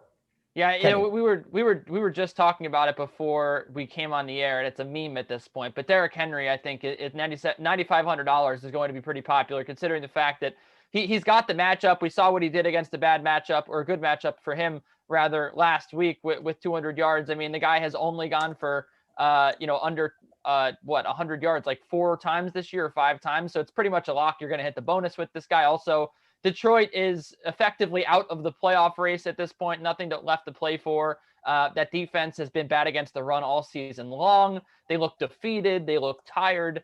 There's no Darius Slay there anymore. I don't know. I figured I'd mix that in. But yes, Derrick Henry is going to be very popular here, and for good reason. This is the type of the part of the season where he excels. Weeks 16, 17, 15, 14 are when he really comes to play. You got a stud you think everyone's going to be paying up for? Maybe besides Derrick Henry, Jeff? Yeah, so definitely Derrick Henry is going to be like in the top 3 players owned. I would be shocked if he wasn't. But I think the other player who's really going to steam up in ownership is Brandon Ayuk of the 49ers at 6,300. And it has a lot to do with price. I mean, this player is just getting targeted at an insane rate. And they're going up against the Cowboys this week. It's such a good matchup for Ayuk. No Deebo Samuel in the lineup. And I think a lot of these players are just going to look and say, well, I can't necessarily fit in a guy like Derrick Henry and pay up for multiple over 7K receivers. Ayuk is sitting there at 6,300. He offers insane volume. He's got really good upside in the matchup. I think you're going to see him creep in. Possibly might even be the highest owned player in this contest. It actually wouldn't shock me. I definitely think he's going to be in the top 3. So look for Ayuk to garner a lot of ownership here. Man, 4 of his last 5 games, he's gone north of 20 DK fantasy points. He's a pretty good value play, as you mentioned, Jeff. Who do you think will be the most popular, if not Ayuk? Yeah, this one's going to be really interesting to watch. We're trending towards Leonard Fournette possibly being the value play of the slate. And I think that Leonard Fournette is going to make or break a lot of weeks in this contest as well. You just look around the league. I mean, there's just not that many other cheap RBs in this type of situation. Obviously, Ronald Jones looks like he's not going to go, or if he gets ruled out, Fournette has already been declared that he's going to be the starter. At 4,500 going up against Atlanta, how do you get away from this? And I think a lot of these sharper players are realizing the same thing. We don't have another player down there. Even in the 5K range, we don't have a lot of good plays. McKissick is up to 5,700 if you want to just go for cheap PPR points. David Johnson going up against the Colts at 5,100. I think most people are just going to say, no thanks, I can't trust that. Fournette could end up being the guy here. I think that he's got a real good shot of being the highest owned value play on the slate. What do you think, Kenny? Well, I actually think that some of the Eagles might garner some attention here just because of the price tags and also, new quarterback. I think there's still a buy low option here. You look at the 2 highest targeted receivers by Jalen Hurts. Dallas Goedert at $3,900 received 6 targets last week. Greg Ward at $3,000, the minimum, with 5 targets. I think that those guys, especially Ward at the minimum salary for a wide receiver, will be guys that are looked upon for value here just because, again, I think that, a lot of times we think that we can beat the system, we can beat DraftKings, we can beat the books by, they haven't caught up yet to, Greg Ward is Jalen Hurts' favorite receiver. Now, obviously that could all change this week, but ultimately I do think that there is, something to be said about Ward. He is a good receiver. We've seen him have good games before. He just has to have the ball thrown to him, and Jalen Hurts clearly likes throwing him the football. Last week we saw. So I think this is, again, a revitalized offense. I think that the matchup isn't the worst here, and the Eagles, even though they're big underdogs here, certainly you can beat this Arizona secondary, and this team needs a win here to keep their playoff hopes alive. So I actually expect a lot on offense from them. I could see Greg Ward hauling in 5-6 catches at $3,000. That's pretty good. All right, guys, you two hang tight. Reed and Jules are going to collide and exchange hot takes right after Pat Mayo talks about some of his favorite running backs on this Sunday slate. Well, let's just go to the top then. Derrick Henry, $9,500. Then you have Dalvin Cook at $9,000. Now, Dalvin Cook was able to get it done last week against Tampa Bay. He didn't go off, but he had a pretty nice game. Are you just going to be jamming in Derrick Henry, or do you go to Cook and hopefully that Henry, I don't know, ends up with 120 yards and somehow no touchdowns? Tannehill throws them all, and Dalvin Cook is the one who goes off. Then you leverage all that ownership, because I would imagine that Derrick Henry is going to be 40% owned in large field tournaments. Yeah, I definitely think you can pivot off Derrick Henry. It's, I just talked about why he's such a good play, but that's still kind of what you need for him to pay off 9,500, because you're looking at a guy that might see 2 targets. Right, so you're going to need those big runs and multi touchdowns, and he's probably going to get it, right? No one has more breakaway runs than Derrick Henry. He's second in the league in broken tackles. Lions are sixth in missed tackles. They're a dome team in December going down to Tennessee. And we know how Derrick Henry continues to get stronger as the season goes on. So I definitely think that Derrick Henry is the highest projected scoring running back. But if his ownership comes in at 30, 40%, I have no problem kind of going closer to that 20% mark and pivoting some to Dalvin Cook, who this is basically a must-win game for the Minnesota Vikings. And they're going to get Cook involved. He's going to have as many opportunities as Derrick Henry does. The Bears are obviously a much better defense than the Lions are, but Cook is going to have more usage in the passing game, and he's got that same rushing upside that Henry does. So I don't mind Cook as a leverage play or a pivot off of Derrick Henry at all. Could you see yourself not using either one of them and just dropping into the sevens? Because you have Kamara right there, you have James Robinson, Jonathan Taylor, all situated, along with David Montgomery, who's now shockingly up to $7,000. It's not like Minnesota's defense is any great shakes. Could you use just two of these guys, or even drop even lower if you wanted to, and just fade the very top of the board altogether? Yeah, there's enough receivers that are in really good spots, whether it's Tyreek Hill, DK Metcalf, that I think you could definitely make an argument that paying down for some of these guys makes some sense. I mean, Jonathan Taylor takes on a Houston defense that is basically the worst at everything, right? You name it, they're the worst at it. They can't cover short. They can't cover running backs. They can't stop the run. Taylor has seen an increased usage. Last week was the second leading rusher in football. We continue to attack that Texans run defense, and it continues to work. Jonathan Taylor's obviously priced up, but that's a really solid matchup. Alvin Kamara, I think, is pretty interesting this week because we finally saw the Saints trail with Taysom Hill, and he saw 10 targets. And the way you attack this Chiefs team is with running backs. They're 31st DVOA against the running back position. So I think if you say, well, I think the Chiefs are going to win this game. They're 3-point favorites down there. We're going to have Alvin Kamara in a play from behind situation where the Saints are going to target him a lot. To me, that becomes a very intriguing play. They also struggle in run defense. So I think that's a big game where the Saints are obviously trying to compete for that number one seed, which is more important this year than it's ever been. So I think Kamara at 7,400 is definitely intriguing. What up, what up? Welcome back to our Fantasy Football World Championship preview show. I am Emerson Latzia, and now here to exchange hot takes with each other ahead of Sunday's massive contest with $12.5 million up for grabs. We have Reed T. Fowler. We have Julian Edlow. So I'm going to toss it to you guys. Y'all enjoy yourselves. Reed T., go ahead, man. I trust you. Thanks, Emerson. Appreciate it. Like the hair. Look what you've done with the hair this morning. I did not comb it today. I'm not kidding you. I know. Thank you. I'm throwing shade everywhere. I apologize. Look, in this slate where, like I said at the top, where you're not going to get too cute at running back, and we like the chalk at running back. I think if you're this guy who has 9 lineups, or if you have a couple, or just if you have one, I think Miles Sanders is going to be in the winning lineup. He played 81% of the snaps, and the 4 weeks previous, we saw his snap share decline every single week.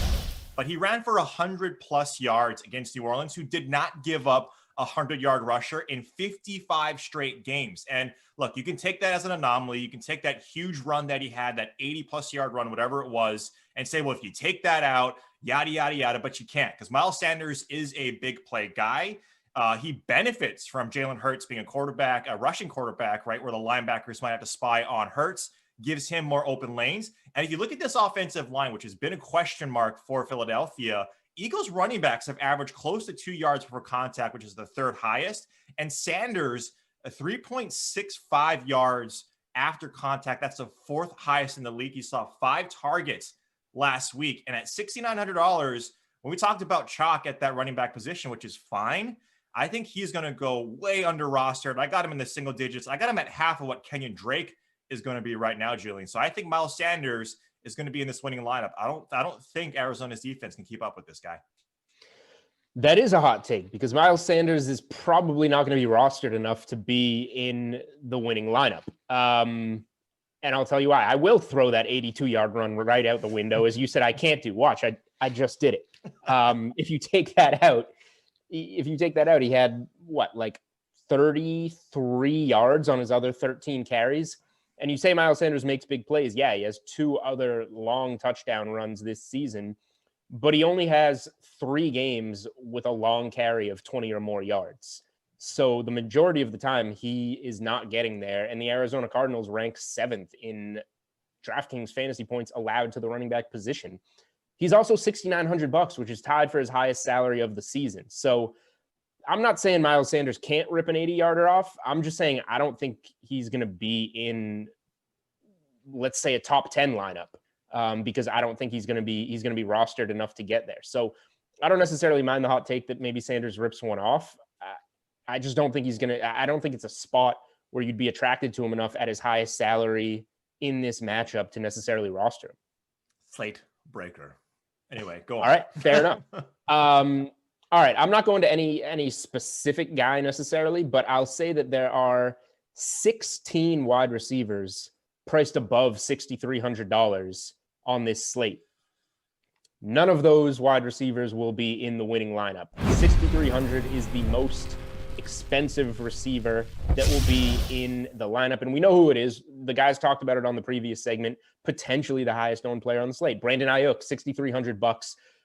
Perfect spot against the Cowboys. Those guys touched on the reasons. No Debo, the matchup. He's pretty much got 20 to 25 DraftKings points in 5 straight. Nick Mullins trusts him, and this is a matchup where, do you want to back Nick Mullins? No, but is he going to get the ball to Ayuk? Yes. So I think that's the type of guy that can be in the winning lineup here, but none of those 16 wide receivers priced above $6,300 will be in the winning lineup here. You can go down to cheaper guys. T.Y. Hilton's finally getting it going at $5,500. He's got Houston again. Deshaun Watson has to throw to somebody. This Chad Hansen guy, very handsome. I'm sure Emerson's a big fan, maybe a future Bachelor contestant here. He's been putting up big numbers with Deshaun Watson last couple of weeks. It's not your segment, Emerson. There's other spots. I don't think there's going to be and especially a guy like Adams, who's been a lock. He's on the Saturday slate, so you can spend that money on Jonathan Taylor and Derrick Henry. So it's a week to pay down at receivers, and I think the sharper lineups will do so. Yeah, so that means, and this is kind of goes into how Julian's comprising his lineup, which is paying way up at running back, and so you're forced to pay down at wide receiver. So I get the argument there. I just don't. I don't get fading a guy like Tyreek Hill, and I get that if you're paying up for Derrick Henry and Jonathan Taylor, that you really can't. Right? You can't pay $8,800 for a guy like Tyreek Hill. If you look at what Tyreek Hill has done, though, this season, he is, I said slate breaker for Miles Sanders, and part of that was in jest, but part of that is true. Tyreek Hill is that guy. He has, I believe, 8 like deep ball touchdowns this season. The next guy closest to him is the DraftKings guy himself, DK Metcalf, at 4. Tyreek Hill is just a guy that's been absolutely obliterating. We saw what he did in a first quarter of a game, let alone the entire game. And so when you say none of those guys, Cooper Kupp, Robert Woods, especially Cooper Kupp and that Los Angeles Ram teams against the Jets, I find it hard to believe. And again, you can say that maybe they do the same thing as Seattle did, where they pull their starters, but I can't imagine not one of these 16 guys is going to be in the winning lineup, especially when you have, I think, DeAndre Hopkins too, who's not going to be as heavily rostered. I mentioned that Arizona and that Philly game, Miles Sanders, I think he's someone that's definitely in play as well, just because of the big playability. But I'm sure one of these lineups, especially the winning one, might have a guy like Tyreek Hill because of that big playability, and not one of those higher priced running backs. I'm surprised you didn't mention AJ Brown. That's the guy that scares me. Yeah, him too. A little banged up. He's always banged up. He's always banged up. Emerson, who's not banged up right now. No way, 2 baby. receptions, average 2 receptions. Yeah. In the tight end position. He's the lock of the week. We'll send it back to you, buddy. And great picks, by the way, from Winnie Le Pooch on Instagram for the first snow day. Yeah, she's an amazing human being, or dog, but you get what I was trying to say. Yeah, I was an incredible value play during my high school days at tight end. All right. Receptions. Average 2 catches a game. No touchdowns in my career. All right, guys. Good stuff, though. We got Make It Rain picks coming up right after this KFC Sunday Night Showdown.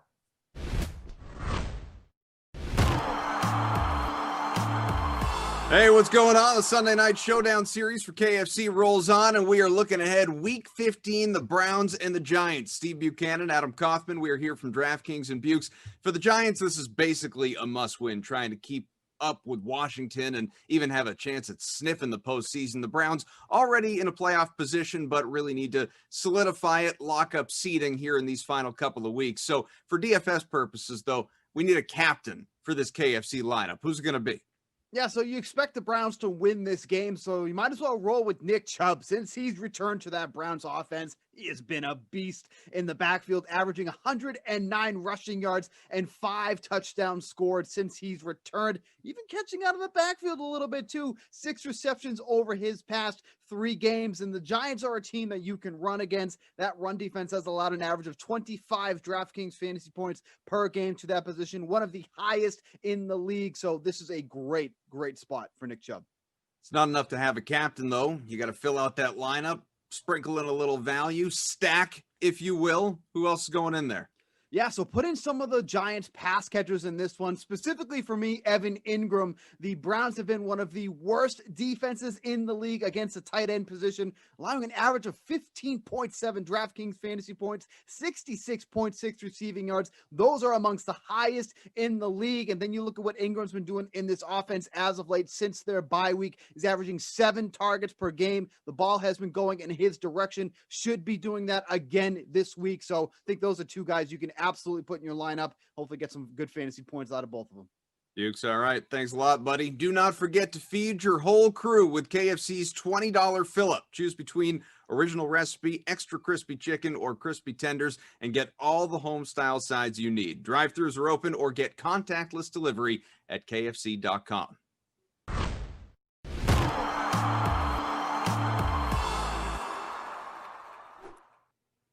Hello, everyone. Just a few more minutes to go in the Fantasy Football World Championship preview show. We're going to get some Make It Rain picks from Jeff and Reed and Kenny coming up. But first, let's take a gander here at some of the past slate breakers in FFWC events, including Lev Bell, the highest back in 2016 with 54 points.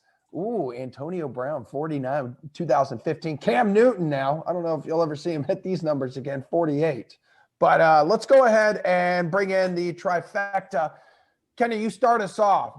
How about I Make It Rain pick? Someone you think could break the Sunday slate in this contest? I think it's going to be the hottest man in fantasy football right now. Do you know who I'm talking about? It's T.Y. Hilton at $5,500. Look, he just went for 28 points against Houston in Week 13. He had 8 catches, 110 yards, and a touchdown.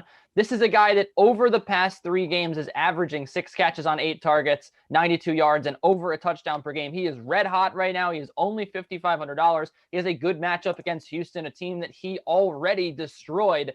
He has come alive, and Phillip Rivers has given him the football. And I think what's happening here is there are so many receiving targets now that the defenses are kept honest. And T.Y. Hilton's getting open as a result of Michael Pittman having a great season, guys like Trey Burton getting open, Nyheim Hines in the passing game. I just think that this offense is finally clicking here for Indianapolis. They are a great team. They are poised to win this game, and I think they do it on the back of their passing game with T.Y. Hilton being the leader here. I really think that he could get 30, 35 points, and at $5,500, it could complicate things in some lineups. Reed, Make It Rain pick. Yeah, I'm not going that low like Kenny, and I get what he's saying there with T.Y. Hilton. I just don't see it. I don't see it in terms of slate breaking. It's the slate breaker himself, Tyreek Hill. Hill destroys man coverage. We know that already. 6 touchdowns against man coverage. New Orleans plays the most man coverage of recent. So give me him, even though he's cheap, or excuse me, he's expensive, not cheap, and you have to fade one of these running backs. I like Tyreek Hill. Jeffrey, what say you? I don't mind either of those picks, but I like Kyler Murray, 7K. Here's Kyler Murray's home road splits. 31.7 DK fantasy points at home, 22.6 on the road. They're at home this week. Philly has given up the most rushing yards to opposing quarterbacks this year. This is an absolute must win for Arizona. Both these teams play at a really fast pace. Kyler Murray's going to break the slate. Gentlemen, awesome job. Thank you to all of you who just put up with us for the past 30 minutes for the Fantasy Football World Championship preview show. We're going to have a Fantasy Football World Championship sweat show coming up on Sunday afternoon. We'll have the normal sweat at 11:30 here on the Dream Stream available for you guys, and leaderboard live all afternoon long. Also, all afternoon long tomorrow starting at 4 o'clock because we got some Saturday games. But for now, we're going to take a break. We'll be back in a few minutes. Reed and I will be with you for the start of a 6-game Madden slate here on the Dream Stream. So hang out.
What is up? Let's go.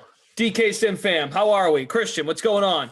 Not much. Having a lovely day and enjoying some pre-Christmas festivities. It's cookie day here in my house, Flash. So all I've eaten today is about a dozen chocolate chip cookies. I am amped up on sugar, and I very well may pass out into a diabetic coma before the fourth quarter. Just warning you in advance, you might have to take over for me because I am jacked up on chocolate chips right now.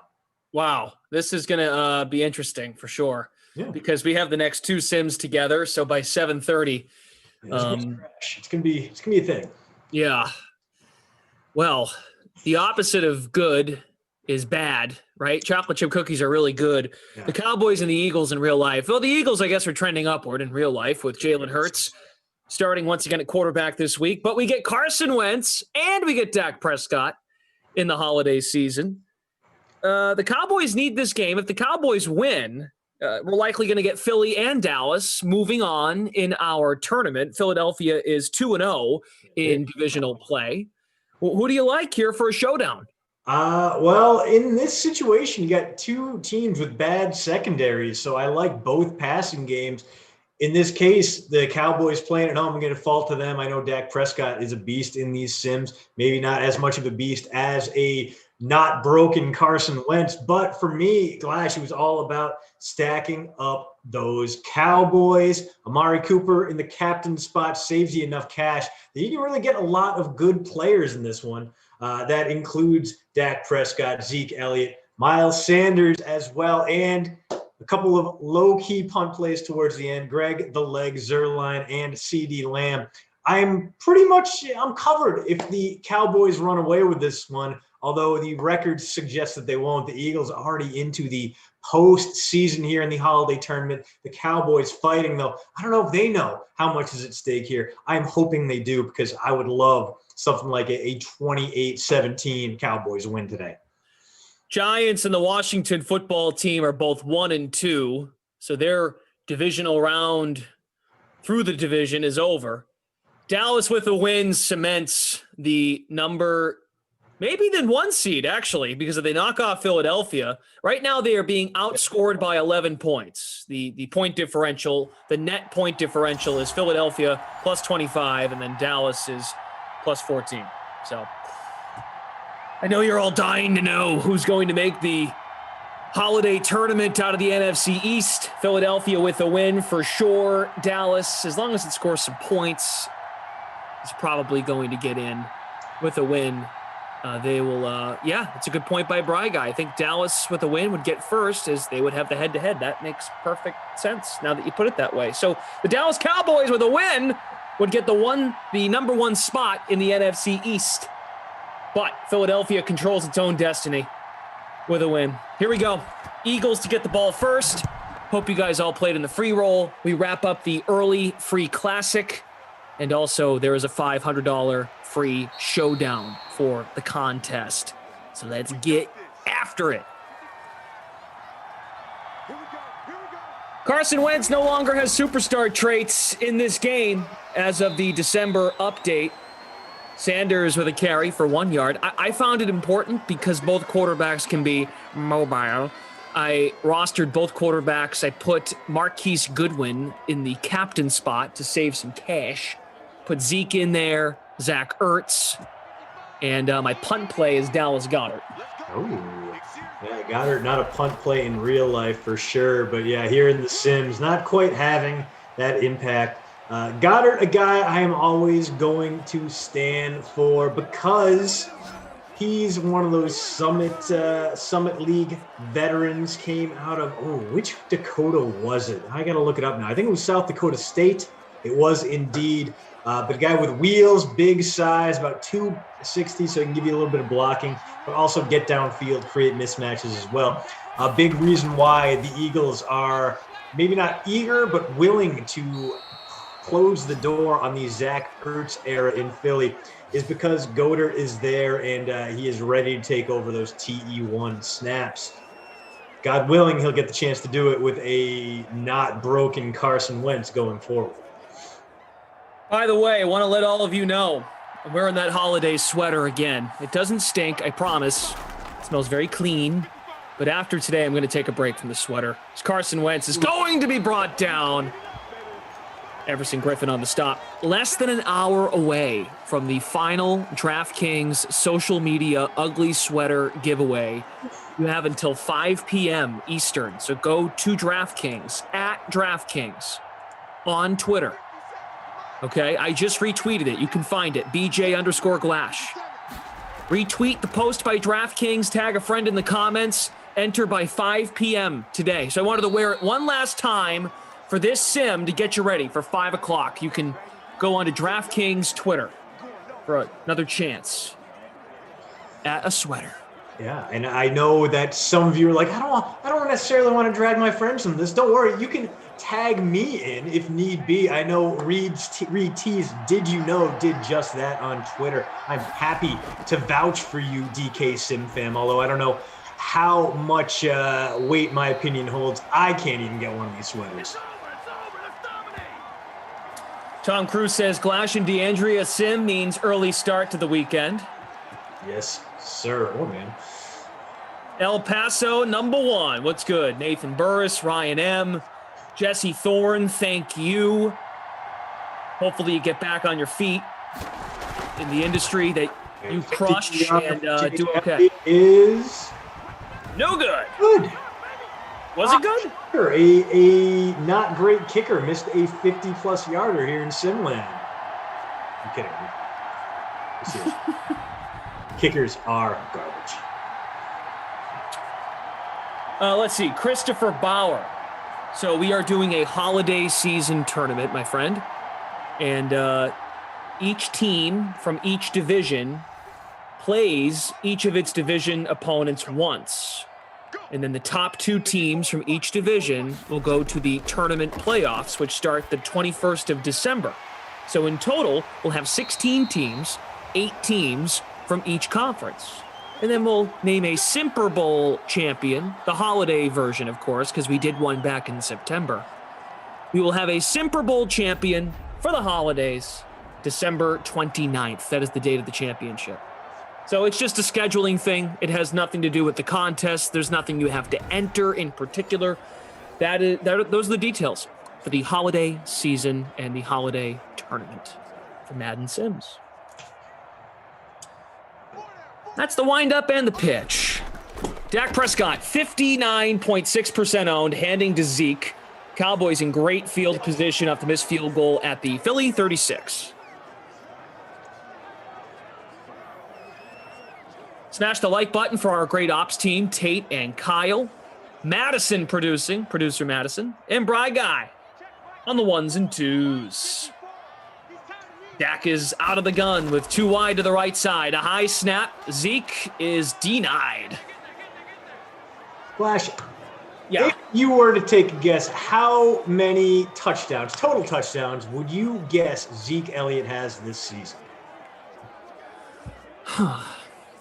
7. That's too high, actually. How about 4? Dead on. 7 is correct. 7? How many fumbles do you think Zeke Elliott has? 8. Only 6. But still, for a guy you are basically committed to paying 8 figures this year and next year, that is awful for the poor Cowboys. Yeah. Not great. Not great in terms of Zeke's production, especially if you took him high in your fantasy drafts. I mean, at least it's something compared to Saquon Barkley or even Christian McCaffrey based on availability. Steven Lebowitz, what's up? Thank you so much. J.E., how are you guys? Smash the like button on the way in. We're nearing 400 likes. You love to see it. You just do. Scoreless first quarter. We will have the next sim as well. Vince had a question. There will be no sweat tomorrow, my friend, Vince Stevenson. No version of the sweat tomorrow. We'll actually have 2 sims as Dak takes off and gains 14 yards out of bounds at the 6. I don't know what happened on the outside there. Coop and the defensive back just staring at each other, wondering if someone was going to block. Darius Slay deciding way too late he should maybe try to tackle the man with the ball. A tremendous display of NFC East ineptitude. Once again, the Madden programmers got this right, because something completely inexplicable happened in an NFC East game, and that is exactly what happens in the real world. Second down and goal. Emerson's forehead. Did you see how many likes there are now? I think we lost some. That's too bad. Oh, that makes sense, though. What's wrong? Zeke churning 3 more yards.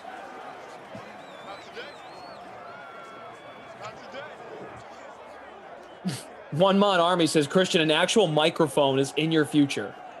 It might have to be a Christmas gift to myself. That is the one thing I am missing. And as much as I appreciate this lilting voice of mine as a soft tone, I'll try to yell more in the future.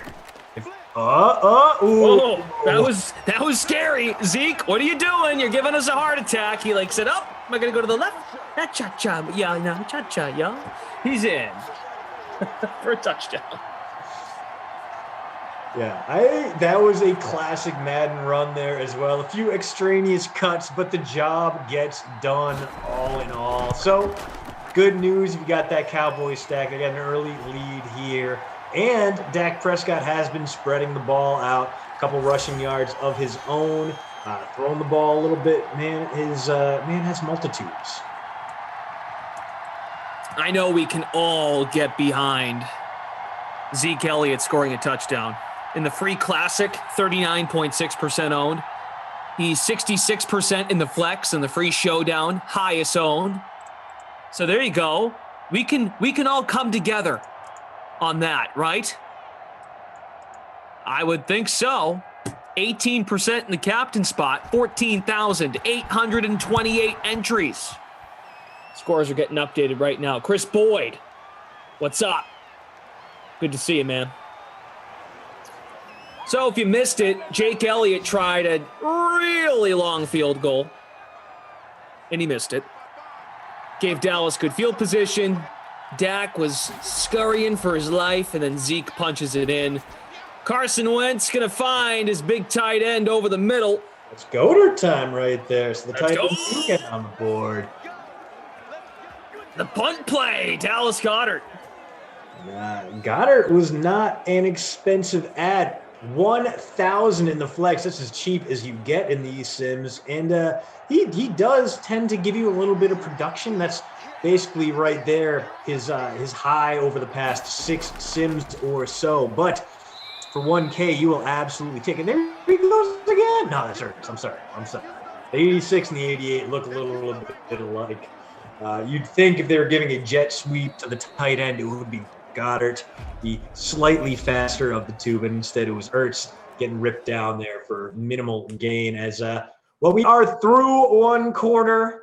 The Eagles' offense does not look bad, but did stall out. Missed field goal from them. The Cowboys came down and jammed it down their throats on a nice long drive. Prescott 2 for 2, 28 yards. Wentz 3 for 3, 22 yards. So neither quarterback has a miss, but neither one really has done much in terms of passing yardage. Miles Sanders solid on the ground so far, 3 for 38. Elliott 6 for 15. And in the passing game, Goddard has the most receiving yards, 1 catch, 19. Jarwin 1 for 18. Elliott 1 for 10. Ertz for 1 for 5. And Sanders has 1 catch out of the backfield for -2 yards. Still got that 0.8, so not terrible, but yeah. Thus far, just real limited returns. No one's on pace for the bonus, but we've only really had 2 and maybe a quarter drives so far. So plenty of time for this one to kick into gear. Like I said, these are 2 bad defenses, 2 bad passing defenses. Not nearly as inept as, say, the Raiders secondary, but approaching those levels. So let's see if we can't get some big Wentz performances, some big Prescott performances, and turn this one into the shootout we know it can be. Nathan Burris, I'll be 100% honest with you. I have no idea how to answer your hockey question. Kucherov for Panarin in a keeper league. Are you a hockey guy? I couldn't give him any solid feedback or information. I mean, I'm kind of in a pro hockey dead zone here in Wisconsin, but a college hockey hotbed. So unfortunately, not unlike when I was living in Nashville, and the cheapest beers in the city, or at least downtown, were at the Bridgestone Arena for Preds games. It has been a minute since I've paid attention to the NHL up here. All right, well, maybe folks in the chat can help him out. I feel like Regis Philbin. Let's ask the audience. Yeah. The late Regis, of course. Philadelphia offensively, not a good start. Dude, Regis was one of those guys. No one didn't like Regis Philbin. I had a buddy who actually started up his own fantasy football forecasting service with the money he made on Who Wants to Be a Millionaire. Nothing but glowing things to say about Reed, even though he looked like an absolute jackass on his turn in the big chair. So, Reed's one of those guys. Like, I don't think anyone ever had anything bad to say about him, and he is missed. You know, one of the always like bright, happy, optimistic kind of guys that were just like goofy as hell. And if you were staying home from school, you'd go Regis and Kathy Lee into Price is Right, and it would be two god tier, time consuming, I'm sick on the couch shows. K Mill says, wow, no Michael Thomas on Sunday. Is that so? That is going to be a fantasy make or breaker, especially with Drew Brees returning to the lineup, that he loses his Huckleberry. Now, I feel like if Michael Thomas is out, why bother with Brees? Why not just throw Hill in there, throw Jameis in there, and roll with that? I mean, I know that Brees theoretically is the doctor's okay, but that is a 40-plus-year-old man with 11 fractured ribs, Glash. There is no way he is feeling great about facing that Chiefs pass rush. Listen, it's probably not going to be a game you win. The odds are stacked against you to begin with, and now you are missing the one wideout who can do anything deep with Drew Brees. Throw Hill in there, give him a shot to try his best, figure out what you have against him against a top-level team, because let's face it, three teams the Saints have played without Brees have not been very good. Throw Brees in the lineup, and you risk that playoff standing, not having him later in the season. Just let him get healthy. Chalk this one up as an L or just a freebie. You're playing with house money if you throw Hill in that spot. Robbie Noble wants to see more Amari Cooper. Wanted the bomb. We'll take a crossing pattern to the 41-yard line. Smash that like button. Philadelphia not smashing worthy so far. Dallas leading 7-0. Zeke with the touchdown. Yes, Michael Thomas ruled out, ankle injury, not playing against the Chiefs. And there goes Zeke. Up the middle, big gain of 17 yards. All right, guy, I see you on YouTube. I will never denigrate the Milwaukee Admirals, the farm team of the Nashville Predators, but I've been to very few games. I'm going out to Milwaukee. It's going to be to a Bucks game. But the last Milwaukee Admirals game I saw was wonderful because Styx played a free post-game concert afterwards, and it was a delight. Styx, without Dennis DeYoung, tragically, but still able to cook. Still not bad. We have solo leaders in both $500 DraftKings money contests. The classic Blue Fan 62 in first by 0.2 points. CB3D MV 2004 in first in the Showdown. Cooper makes the catch. He is brought down at the 7. First and goal coming up, and Dak continues to cook 5 for 5 now. Not a ton of passing yards. Probably not going to get to that bonus without a big breakthrough deep ball, but staring down another scoring opportunity here. Take a 2-possession lead as long as they don't turn this one over deep in the red zone. Looks like it's going to be a Zeke carry on first down. He'll have plenty of space. He is stopped at the 5. Amari Cooper has the X-Factor capability. He's in the slot. No superstars of note for this Eagles defense, with the exception of Darius Slay. Deep route KO. It's no longer a deep route situation. They're at the 5-yard line. Cooper's now off to the right side. Running it with Zeke. Touchdown number 2. Wow. Captain Zeke was the way to go in this one. 2 touchdowns, up over 20 points already, and we still have 3 minutes to go here in the second quarter. A big payoff from an expensive but achieving skill player there, the highest performing skill player in this lineup, and also the most expensive at 9,400 in the flex. 19 points per game out of Zeke so far here in Simland. In our free roll, 70% in the flex. The ownership is very similar in the $500 free contest. 5-way tie for first at the moment. Both touchdowns are in the game center. Shout out to Kyle and Tate updating scores. Elliott in the captain spot right now, 30.9 points. And producer Madison says, why can't he do that in real life?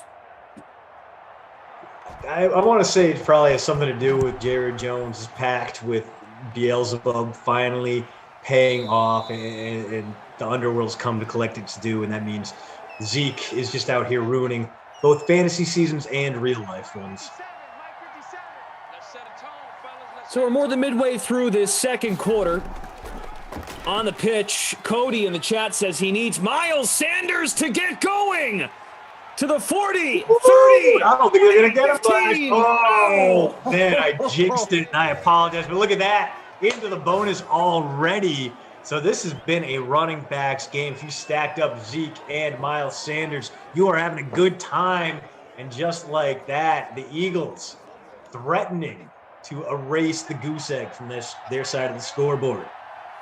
5 wide for Wentz from the 11. Scrambles right. Throws on the run. And a touchdown.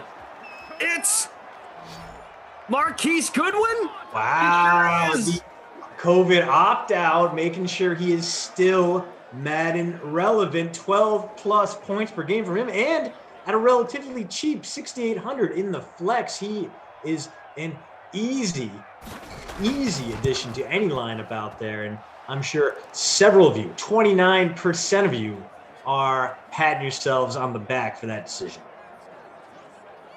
Let's go. I put him in the captain spot, so I love it. Ooh.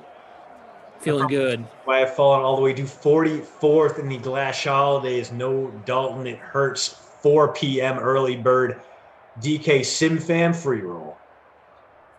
It's just a damn cough, man, my captain. Kyle says, Captain Goodwin. 1-man army, 2-1-1-2. Goodwin! Charles Johnson faded him last second.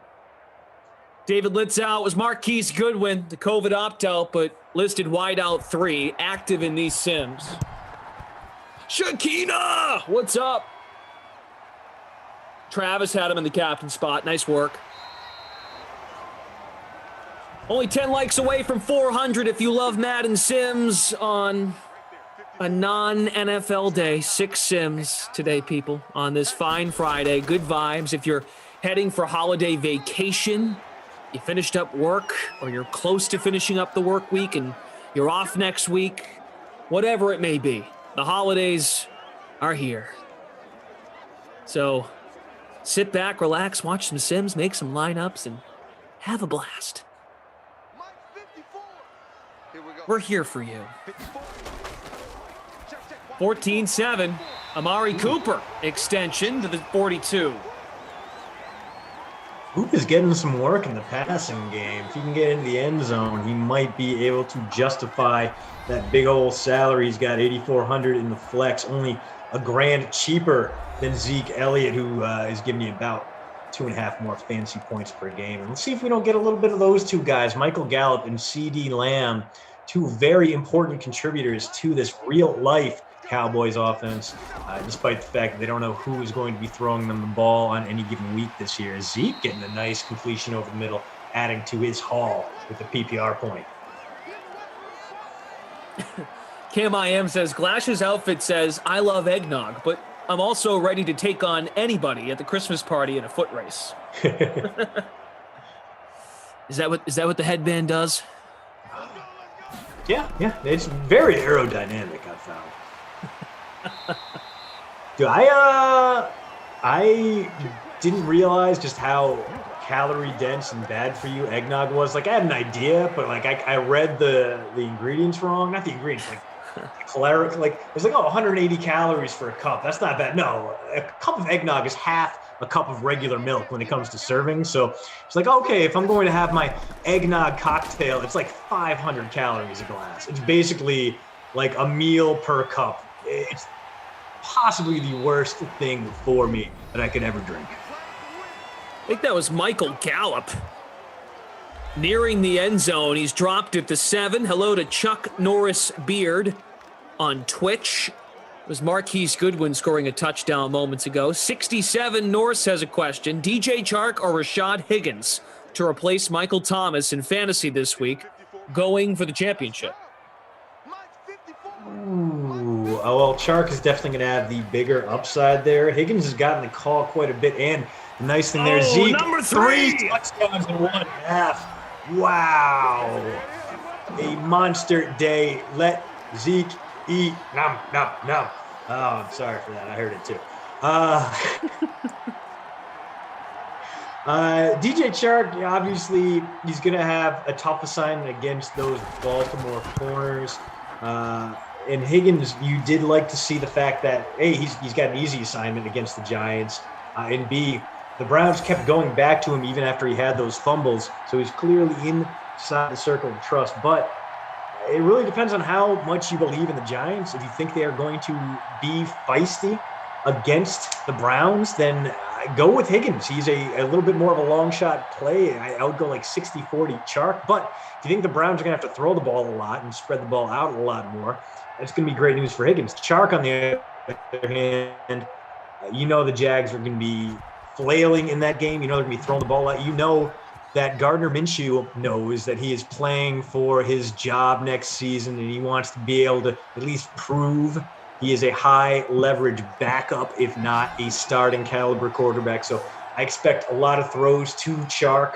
But if you want to encounter culture in it, I mean, it's better DFS play than it is a weekly fantasy play. But Higgins should provide some sneaky value. Although, if you made me pick one, I would go Chark. Carson Wentz trying to hook up with Alshon Jeffrey. That's incomplete. 2nd and 10. Philly has 3 timeouts. 49 seconds left in the half at its own 28. Post route Malone, formerly James Farrell. Glash finished 2nd in Emerson's last sim contest. Nice work. Nice. Down goes Wentz. Hope you guys are doing well in the free roll right now. We ended up with, how many entries did we have? Let's see, the Zeke touchdown, the 3rd Zeke touchdown, 2 rushing, 1 receiving. It's been added. Right now, CB3D MV 2004 is still in first place. 173 entries. We'll check out the stats there at half. I know I might have said Gallup had a catch, but it was a quick play. On 3rd and 15, nothing doing. There's a timeout to stop the clock. I think Dallas took it to try and get another possession. Sure did. No timeouts, 40 seconds. Chad is saying it was Wilson, so thanks for the heads up, chat. You guys are here for us, and you're here for the bad play calls sometimes, so thank you. Much appreciated. It was Cedric Wilson. Thank you, Tate, from Game Ops. Hey. Appreciate that. Coming through, if anyone knows, to be them. So 30 seconds left for this drive here for the Cowboys, and decent field position after a returnable punt. Probably not going to see a lot of Zeke Elliott on this one, but could be good news if you got CeeDee Lamb, Michael Gallup, Blake Bell, Blake Jarwin, Dalton Schultz, Amari Cooper. They're going to have to go forward here, and oh no.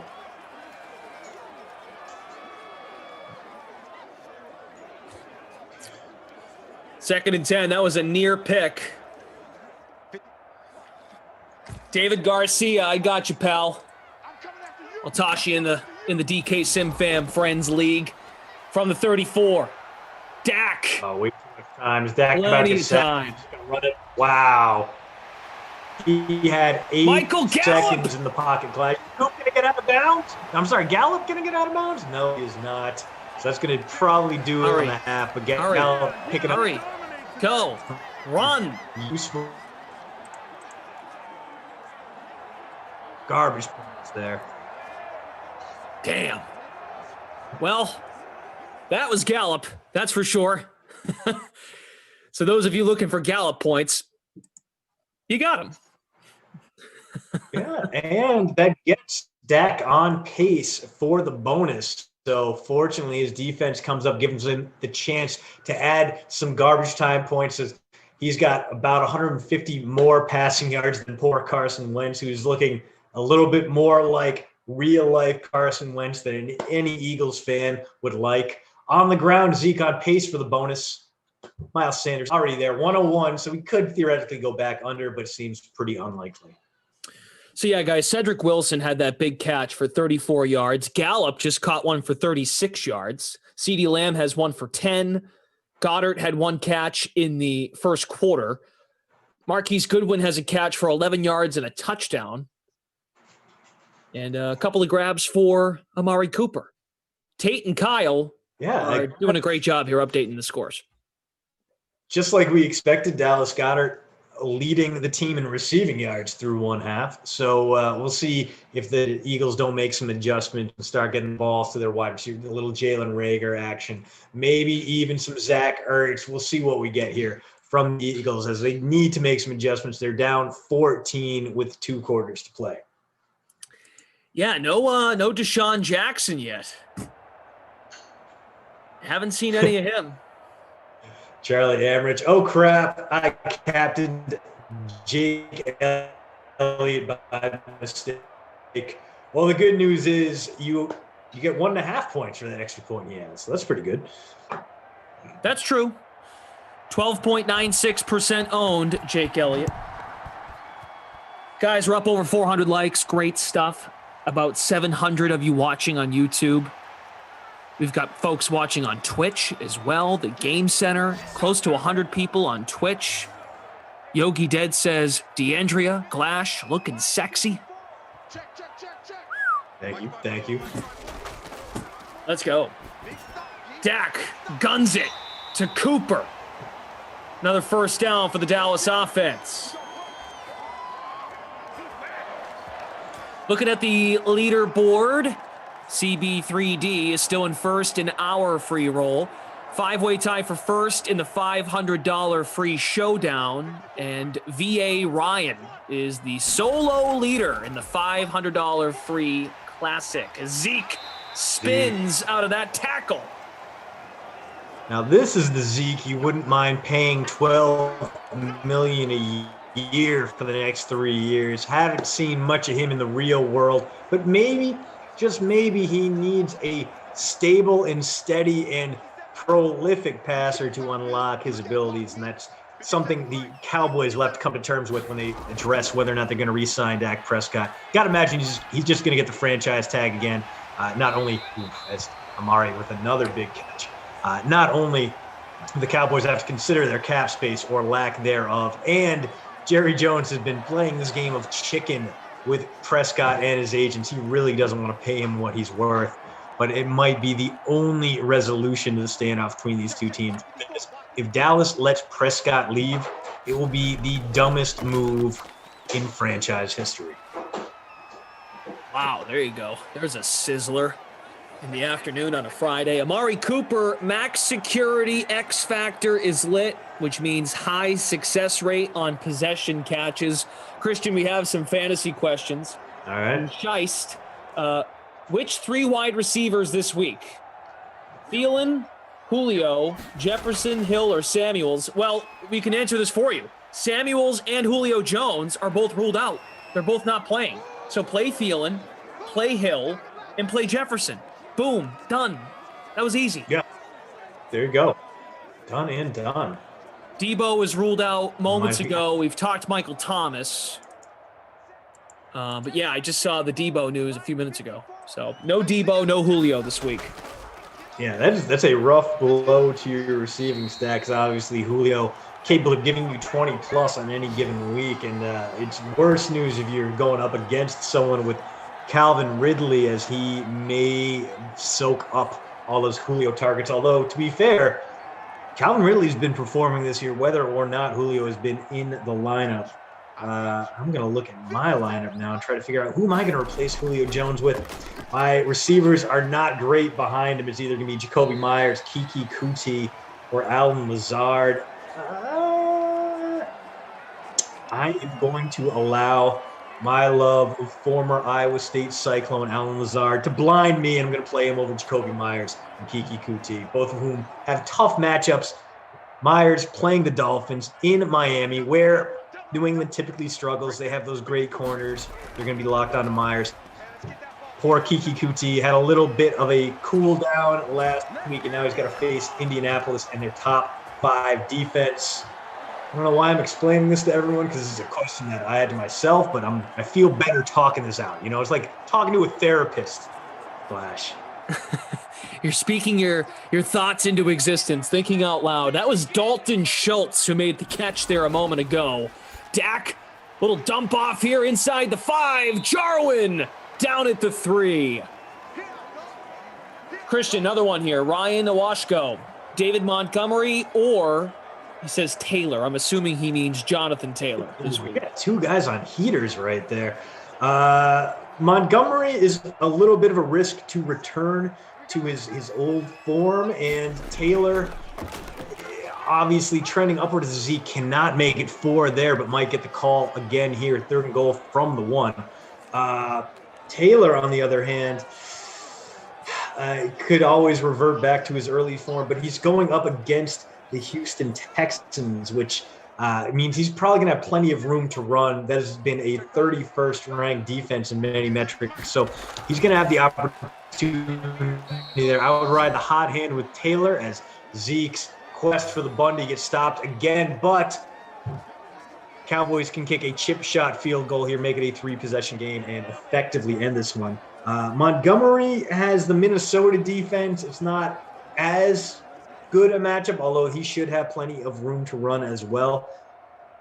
2 good options. I would ride Taylor, but I mean, bias alert. It's a fake, and it's no.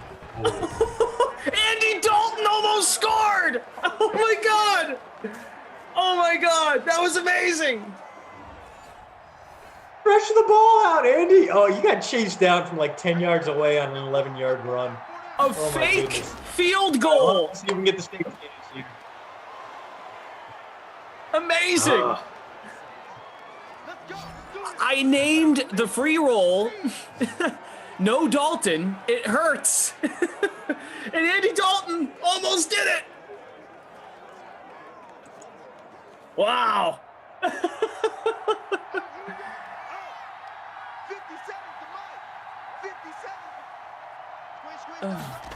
Wow.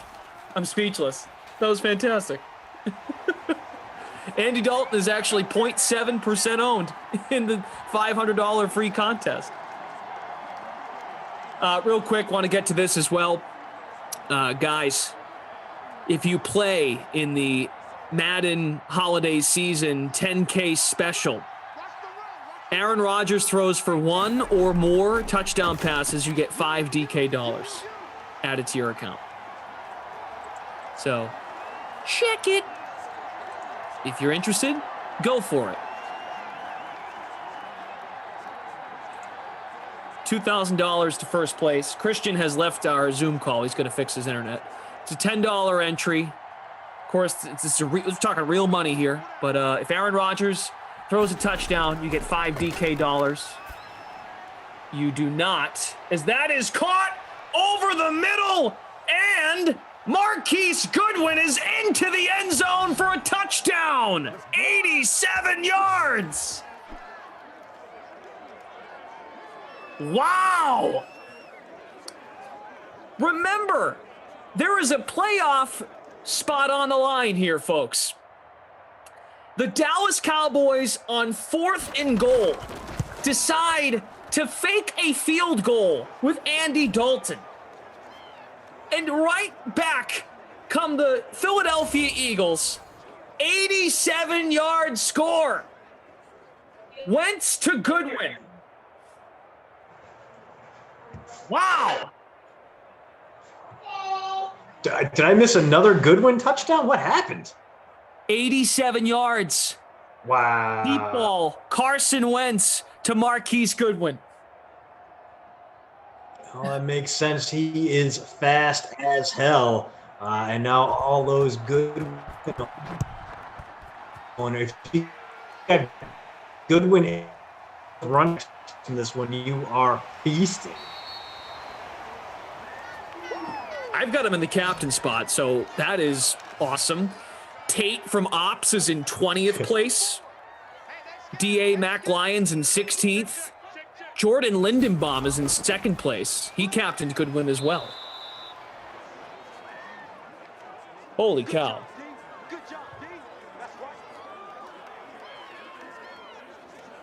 Teddy P says that was awesome. Carlos, who clearly rostered the Cowboys kicker, Greg Zuerlein. Wow, so a field goal gets stolen from me. Yeah, that's pretty nuts. A fake field goal. Andy Dalton stopped at the 1, and then a few plays later, Carson Wentz to Marquise Goodwin, 87-yard touchdown to make it a one-score game. Yeah, classic Mike McCarthy. Sees success and then tinkers and watches it slip from his grasp. Excuse me. Reminder, Dallas 1-1 in this holiday regular season. Philadelphia 2-0. The winner of this sim is going to get first place because the winner would have the tiebreaker against the other. Obi-Wan, it's over, Anakin. I have the high ground. He is in 3rd place in our free roll. Nice job, Obi-Wan. I will do what I must. I know, so Deshaun Jackson owners are not happy. Marquise Goodwin, slot receiver, running a deep route using that great speed, 97 speed. Let's go, boys. Don't all jump at once. Well, he makes sense. I mean, we know speed kills, and Goodwin was an Olympic-level sprinter. I mean, he did struggle making the transition, but he had some very good years for the 49ers. Looked like he could be a true deep threat. Put that on pause. But in the meantime, if you want to see a heartwarming, uplifting video, he bought his mom a house. I believe his mom is sight impaired. So really one of those things where, oh, man, this guy did all this just for a really nice little video. So if you want to feel even better about captaining Marquise Goodwin today, look up that Marquise Goodwin buys a house for his mom. It's awesome. Taking a look at our stats. Zeke knocking on the door of the bonus with 90 yards. Miles Sanders, as you all know, already there with 113, but no touchdowns. Mm-hmm. Zeke has 3 scores in this one. Amari Cooper, 5 for 81. Goodwin is 2 yards away from the bonus. 2 catches, 98 yards. 87-yard score. After the Cowboys with a chance to take a 3-score lead, it turns into a 1-score game because they go for a fake field goal on 4th and goal. Andy Dalton is the holder as the backup quarterback, took the snap and was short a yard of scoring. It's just unbelievable. Just is. So just disgusting to see. Just a terrible Mike McCarthy decision in a universe filled with them. So again, props to the Madden developers for finding out exactly the ways this game would be maddening and then really leaning into them hard. So here we go. 4th quarter underway. Scores updated by Tate and Kyle. Here's a dump off to Sanders, and he is scraped down at the 19. A loss of 1. Helens agree, says, Christian, you're a cool cat. Oh, thanks, man. I'm going to choose to think that's not sarcastic. Scheist has one more question for us. Which 2 running backs would you roster?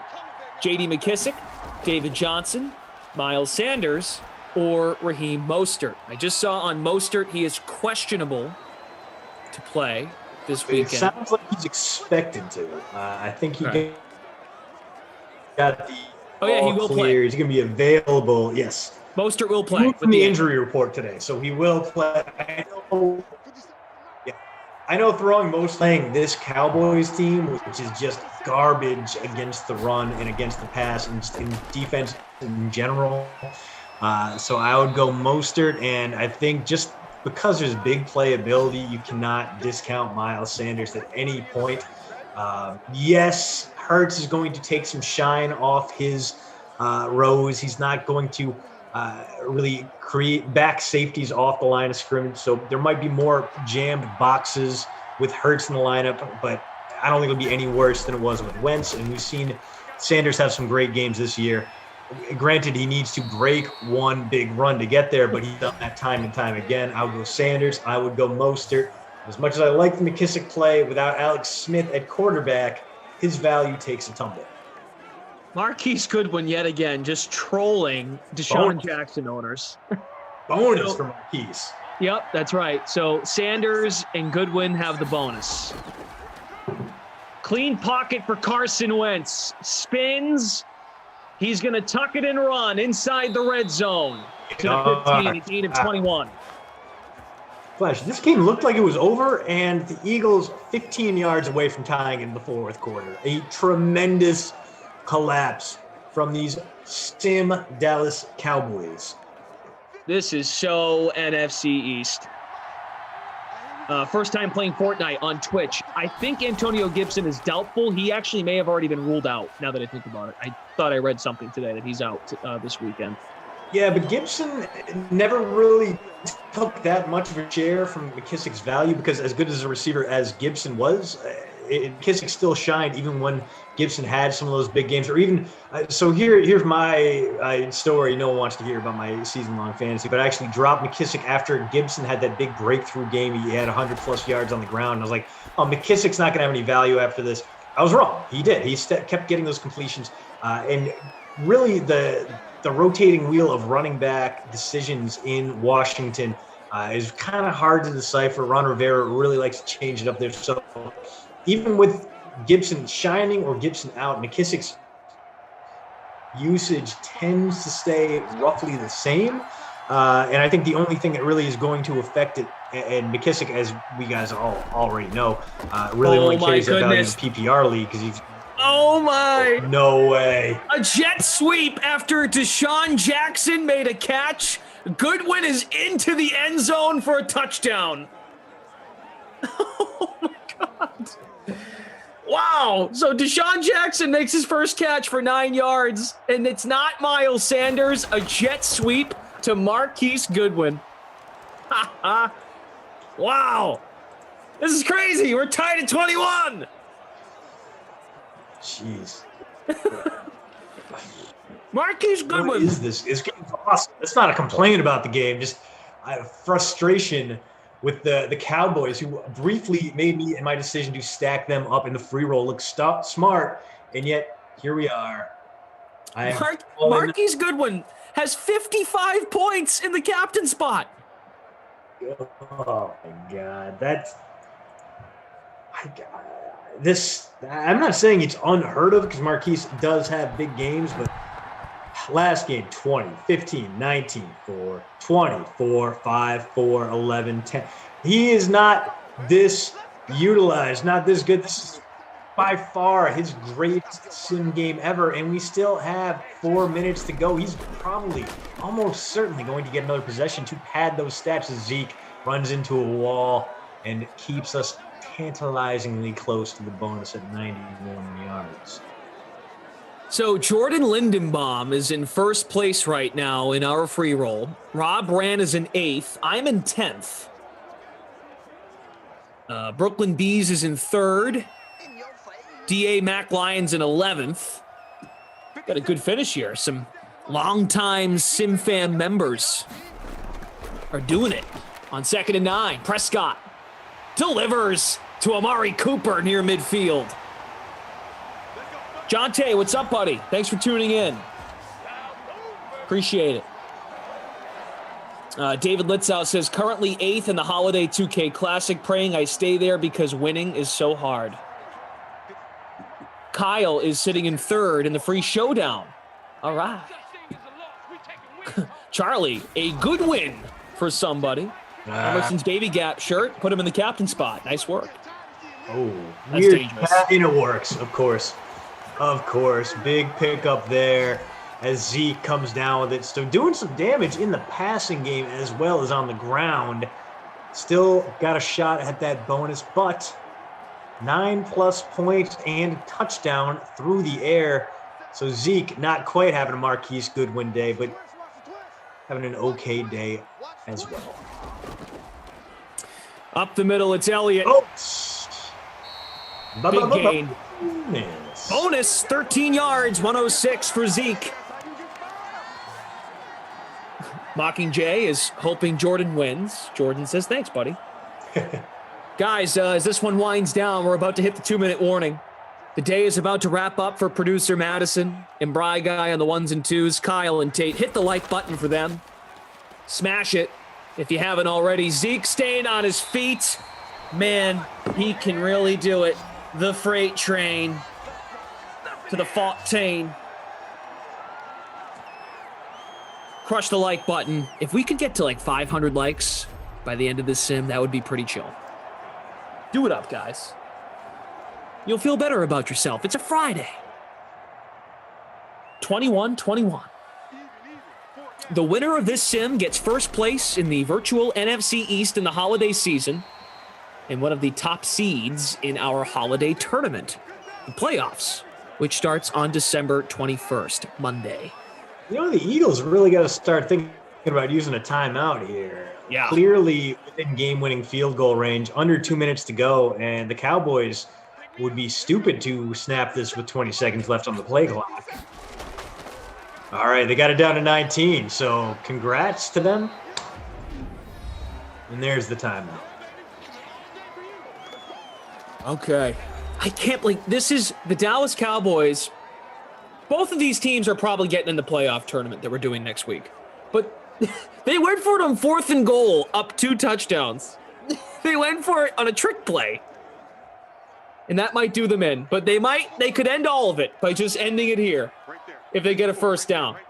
Still 2 timeouts for Philly. Zeke, can he make it 4 touchdowns? Oh, he'll get the first. Down to 2. Yeah. I mean, really, at this point, the smart thing to do, as long as you trust Greg Zuerlein, would be to kneel, kick it on 4th down with about 5 seconds left on the clock.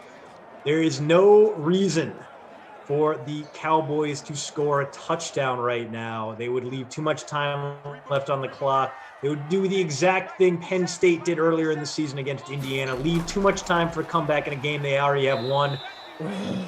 Go. Good news. That's good news for the Cowboys. Sure, you want to score this touchdown, but you don't want to score it with 1 minute plus to play. Right. Good point. I don't know if the AI is that smart, but we'll give him credit. Jeremy Wright, thanks for coming over from Twitch to give his favorite announcing team a like. Appreciate that, man. Here we go. Dak out of the gun. Cooper at the top of the screen. Run play. Elliott stopped again. I mean, terrible news for all those Elliott captainers as he pushes his way towards the Bundy, but great news for these Sim Cowboys. Their spot in the Sim playoffs on the line, and now the clock's, they're going to run this with too much time left. This is maddening, Glash. There should be about 20 seconds left on the clock. Oh my goodness. Oh my goodness. Okay. Run it down to 12 seconds. Just even burn a timeout if you need to. Burn as much clock as possible here. Virtual Mike McCarthy. I don't know why I'm pleading to any version of Mike McCarthy to do a football thing that makes sense, but here we are.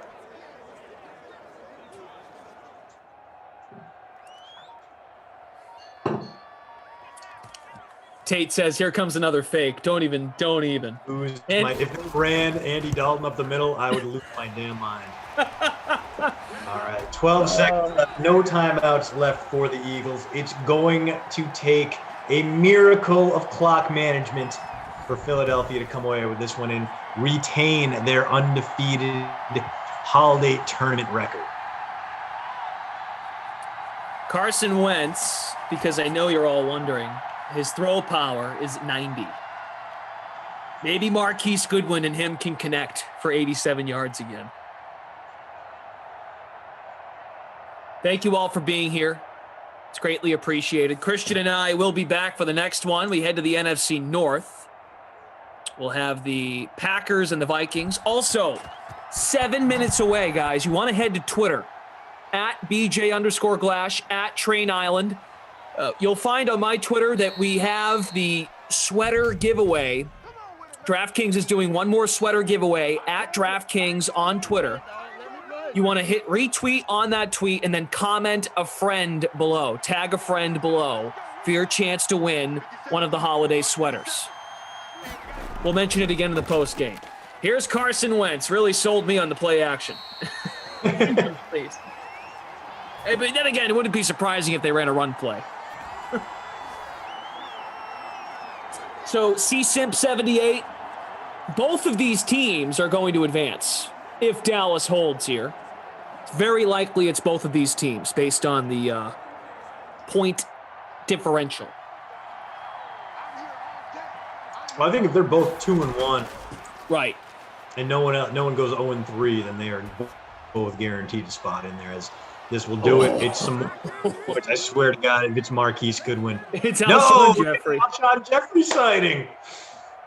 Oh wow, just enough to rub it in, really stick it in and snap it off there as Jeffrey gets on the board after playing second fiddle to Marquise Goodwin for 7 minutes and 59 seconds of that fourth quarter. Wow.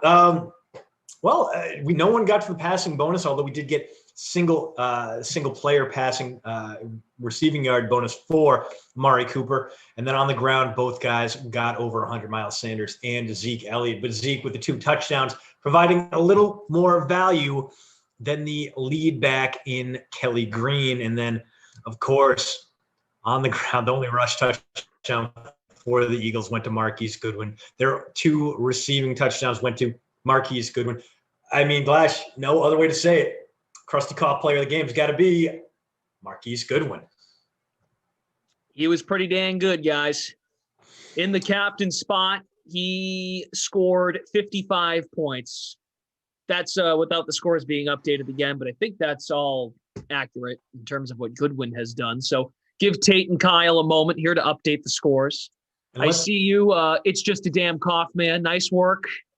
Came in 9th in the free roll. I finished 18th. Where were you? I clocked in 51. So, top third, despite scoring 112 points. Yeah, that was, holy moly, the smoking there. Let's talk Babysitter Billy, Not My Kid Award winner. And it's going to have to go to the guy, 14 average points per game. In his last sim, 1.8. And today, Deshaun Jackson, 1.9 points. Terrible performance from him on a day where, really no one got anything done through the air but Marquise Goodwin. So you could give it to Deshaun, you could give it to Alshon Jeffrey. Basically, give the entire Eagles receiving corps not named Marquise Goodwin. So Rob Rand finished in 8th place. The Mac Lion finished in 9th. It's just a damn cough, man. Stoker, he's in 6th. So my apologies. And then Jordan Lindenbaum came in 2nd. Nice work. Rich and Trish, 12, came in 1st place. Elliott in the captain, Wentz, Sanders, Cooper, Goodwin, and the punt play, Tony Pollard. Ooh.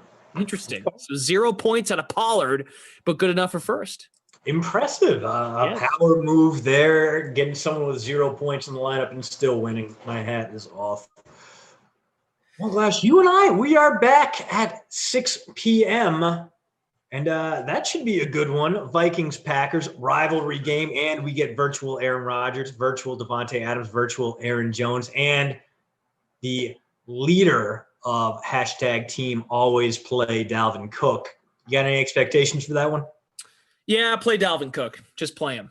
Don't fade him.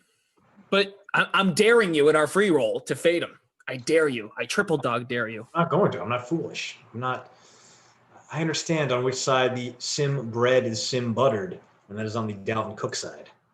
All right, so right now I'm showing on our screen because we have just 2 minutes. We have 2 minutes to do this, guys. Let me fix my light. Let me shut this light off and I'll help. We have 2 minutes for our final ugly sweater giveaway. Does that help? That might not even help. Is this too bright? How do I do this? Right, yeah. Well, it's not working. I can't see any of the words. Phone is too bright. Let me how about that? Does that help? The brightness? How's that? Better? Oh, that's better. Okay. You'll find this tweet over on DraftKings to win yourself a sweater. I will read it to you. If you retweet this post and tag a friend in the comments by 5 p.m., 12/18, you will have a chance at one of our ugly sweaters. This sweater that we're wearing. I have put that on Twitter myself at BJ_Glash. Check it out. We are giving away 8 of these at random. The social team is. So check it out. Do it up. They're giving away more sweaters. I think today is the final day they are doing it in terms of the social channel giveaways. So check it out. At DraftKings on Twitter, National Ugly Sweater Day. You get one of these cool DraftKings sweaters. So, all right, good stuff. We are back for the next one, as Christian mentioned. Want to congratulate our other winners, the $500 free contest, the classic Skittles 420 in first, rostered Zeke, Cooper, Goodwin from this matchup in particular. SVT Fanatic 1994 came in first in the $500 free showdown. Elliott in the captain. Wentz, Sanders, Cooper, Goodwin, and Dallas Goedert in the flex.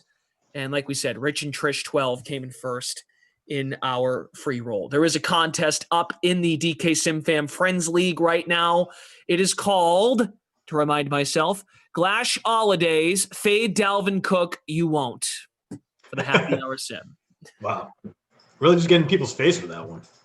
Yeah, I mean, I'm daring people. Gotta let them know. Well, we will see you in just about 55 minutes to talk that matchup. I'm looking forward to it, Glash. I'm going to go eat about a dozen more Christmas cookies. Yeah, you're possibly on screen, but we'll see. I need the. You need some more sugar. I get it. It's okay. Go do what you need to do. Thank you to producer Madison, Bry Guy on the 1s and 2s. Their day is done. Tate and Kyle, they're done their day also, updating the scores over there at the game center. So great stuff to them. Christian and I are back for the next one at 6 to start the late free classic. Vikings, Packers. Be back soon. Thanks for hanging, everybody.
Hey, happy Friday, DK Sim fam. I'm Tara Azak here, welcoming you into the evening edition of the DraftKings Dream Stream. The Madden holiday season, it continues tonight with 3 more games. Tonight's 3 games are part of our Madden Stream 10K holiday season special contest. It's a $10 entry featuring 10K in prizes, including a 2K prize for first place. And tonight, if you play in the 10K holiday special and Aaron Rodgers throws 1 or more TD passes, you get $5 DK. You don't have to even draft Rodgers, just enter the contest. No brainer there. There are also paid contests for all of the individual showdowns and of course, free contests for all of it as well. So let's take a look at tonight's schedule. We start things off in the NFC North where the undefeated Green Bay Packers, they're taking on the 1-1 Minnesota Vikings. Brendan Glasheen and Christian DeAndrea, they're making their way and kicking off our late slate coverage. Then at 8 p.m. Eastern, it's another NFC North showdown between the Lions and the Bears. Detroit is still looking for its first win of the holiday season, while the Bears try to improve to 2-1. So Adam Kaufman and Tom Carroll, they're going to be on the call for that one. And then finally at 10 p.m. Eastern, Madden After Dark features the NFC South showdown between 2 undefeated teams. The Bucks and the Saints are both 2-0 and looking to capture first place in the division. So Koff and Carroll, they're going to make their way back again and kick off and end our coverage. So here is what else is happening on DraftKings right now. Week 15 is here, and we have 2 millionaire contests for you this week. First on Saturday with 2 games on the schedule, we will have a $2.25 million prize pool contest. $20 entry with $1 million to first place in that one. And then we also have our usual Sunday Millionaire contest with a $3 million prize pool, only a $10 entry, and of course, $1 million to first place. Plus, you can check out all of the action over on the DK Sportsbook on the NFL, NBA, college football, college basketball, UFC, and so much more. But it's time now for me to bid you all adieu and time to get our 3-game late slate started. So here's Glash and Christian DeAndrea. Take it away, guys. Okay. Thank you, Tara Lynn. Much appreciated. Let's dive in here. 6 o'clock sim. Lineups have already locked. Look, I made a free roll for this one, Christian. The Glash Holidays. Fade Dalvin Cook. You won't. I faded him. I'd be a fraud if I didn't, right? If I'm going to make a contest and dare people to fade him, I faded him. So, I mean, I feel like you wouldn't have faded him by the name of that contest. I feel like you contradicted yourself there.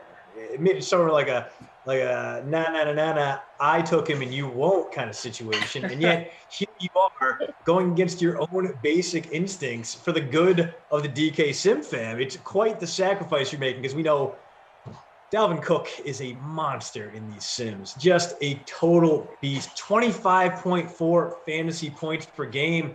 And last time we saw him, 24.6. Before that, 21.1. That's the lowest points he scored in his last 4 sims, 21.1. Before that, 51 on the nose, 35. If you don't have Dalvin Cook in your lineup, what are you doing with your life? Yeah, I suppose you're right. My lineup does feel a little naked without him. Just it doesn't feel right. But we'll see how it goes. We start the late classic as well, folks. And there's a $500 prize pool for that. And then the $500 free showdown contest. We also have that 10K holiday season special that Tara Lynn was talking about. If Aaron Rodgers throws 1 or more TD passes, you get $5 DK. You don't even have to draft him. I mean, pretty good odds on that one. I'm trying to look back to the last time Aaron Rodgers didn't have a passing touchdown, and Sim 70. This is Sim 87, so 16 straight games with a passing touchdown. Maybe I just put the ultra jinx on him, but odds are pretty good. Rodgers is going to get everyone in that contest their $5 DK. All right, people. Where do you go with in your lineup? We know there's no Dalvin Cook, but who is in the Glash? So Justin Jefferson is in the captain spot. Wow, a bold move. Rodgers, Adams, Thielen, Funchess, Sharp. Loaded with receivers and Mr. Aaron Rodgers. That's what I did. So, what about you? I went Funch in the captain spot, maybe because I'm just spoiled based on what we saw from him last time. But the value too good pass up when his ceiling is so dang high. So Funches, Cook, Rodgers, Devontae Adams can't build a Packers roster without him. MVS, who is one of the season's most improved players, and only had about 1,200 left for a punt play. So I'm hoping for that CJ Ham fullback dive to really put me over the top of this one. The difference maker might be a Ham touchdown. Ham. CJ Ham could possibly go ham at the goal line. It's making me think about the Hamler of Denver and ham for Christmas Day dinner. It's a little dry. 1st and 10, Vikings football. Vikes are 1-1 so far in the holiday season. Green Bay is 2-0. Packers win this sim. They get the top spot in the NFC North. The Vikings win. It makes tonight's 8 o'clock sim very interesting. Dalvin Cook wrapping to the left for a gain of 5. Sheast 1985, Springsteen, Madonna, says thank you for the fantasy advice we gave last sim. Hey, we tried to do our best. Obviously, we're not going to hit on everything, but if we can add a little insight that make your decisions a little bit easier or reinforce what you were already thinking, we're happy to do so. As we take a look at the ownership here, Dalvin Cook, 82% owned, 31% in the captain spot.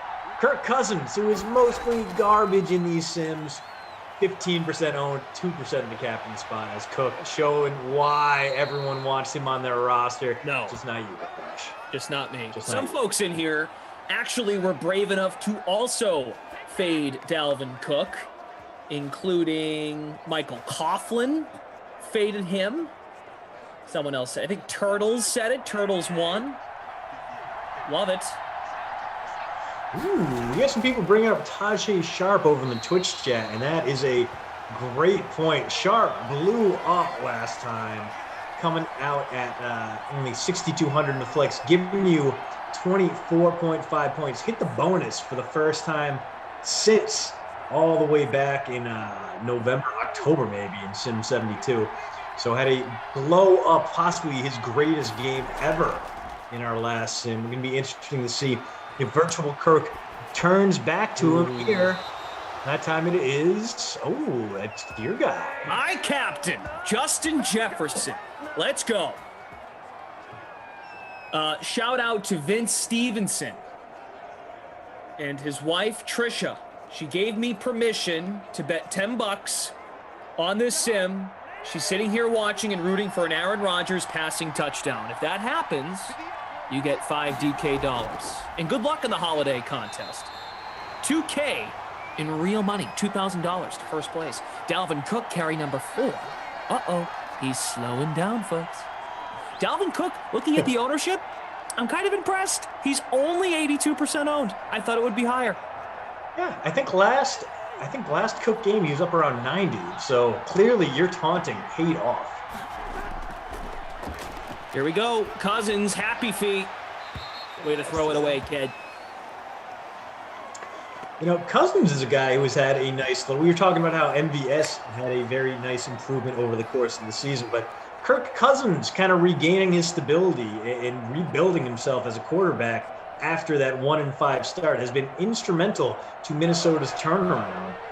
In his last 7 games, the Vikings 5-2 over that span, completing about 70% of his passes, a 16-2 touchdown interception ratio, a 114 passer rating, light years above and beyond that awful, forgettable start where he wasn't completing as many passes. He had an 11-10 touchdown to interception ratio. His passer rating was roughly 30 points less than what it was now. Now we're going to see Dan Bailey see if he can connect from 53. Madden might like Bailey a little bit more than real life does. He's been saddled with that Vikings kicking curse. Let's see if that translates here in virtual Lambeau. Kick is up and no good. Stoink. Solid field position now for Aaron Rodgers. He's a bad man. This guy. You hear Rodgers this week with McAfee talking about his MVP awards? You know, it's really happy to be back in the consideration for the MVP. Aaron, come on, man. The fact you have to even be talking about that means you know you haven't won enough Super Bowls. Win some championships. Who cares about MVP? You know what? Let's talk about that, because I think if anything, Mike McCarthy's debut season as Cowboys head coach, as Rodgers makes a terrible pass there to start this game, has really kind of shown that Rodgers, we may not appreciate him enough. Not only is he having the FU season after the Packers go out, they draft Jordan Love, trade up to draft Jordan Love in the first round, but McCarthy gets a job somewhere else. He's got all this on his mind, and barring that game against the Buccaneers in which he had one good quarter and then imploded upon himself like a dying star, Rodgers has been the best quarterback in the game. Now, you can obviously make the argument for Patrick Mahomes, but right now the MVP race is down to those two guys, and I think this might be a situation where the voters, they're not supposed to look at the longevity of the careers. They might give Rodgers one last gasp here, knowing Mahomes is probably going to win more MVPs down the line. This could be a big strike to MVS there. This could be a situation where if Rodgers and Mahomes have similar numbers, similar records, A-Rod might get the benefit of the doubt because he's older. This might be his last chance, so last bite at the apple. I don't know. What do you think, Flash? If you had to vote right now between Aaron Rodgers and Patrick Mahomes, who's your MVP? It's probably Aaron Rodgers. Okay. Doing more with less. Well, that is true. As we saw, the Packers very famously decided not to get any receiving help this offseason, aside from Devin Funchess, who only plays games at Lambeau Field here in the Simland, a COVID-19 opt-out. So we have not seen him in the real world, but here, at the very least, he is a virtual beast. And you know how I know I feel good about that? Take Patrick Mahomes off the Chiefs. They did okay last year. I'm not trying to take away anything from Patrick Mahomes, but Matt Moore was serviceable. You take Aaron Rodgers off the Packers. Who was the dude who backed him up? The UCLA kid, Brent Huntley? Huntley was there for a while. The Notre Dame kid, Deshaun Kaiser. Yeah. Not last year, but that was really one of those where like, oh my God, we gotta get a decent back from Aaron Rodgers. So they thought that, wow, the tip drill, Funchess catching a tipped ball at the 6. Yeah, Deshaun Kaiser came up because they played that year with Huntley, and they're like, all right, Huntley isn't going to get the job done. Kaiser was a second-round pick, struggled mightily with the Browns, and the poor Packers were like, oh, maybe he's just bad because he's a Brown. No, he's bad because he's just bad in real life. They traded Demarius Randall for Kaiser and did not win that trade. Chris Brumwell, bunches of Funchess in Simland. Ryan M needs Funchess as well. I've got him in my lineup.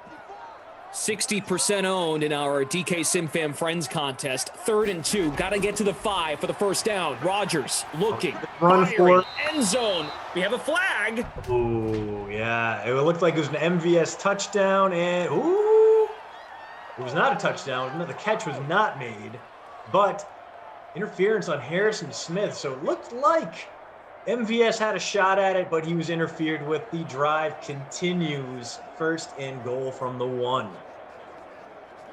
Wow. So Aaron Jones owners, you like this. Robert Tonyan is the fullback, by the way. Bobby Funyuns. To the end zone. Oh, he missed Adams wide open.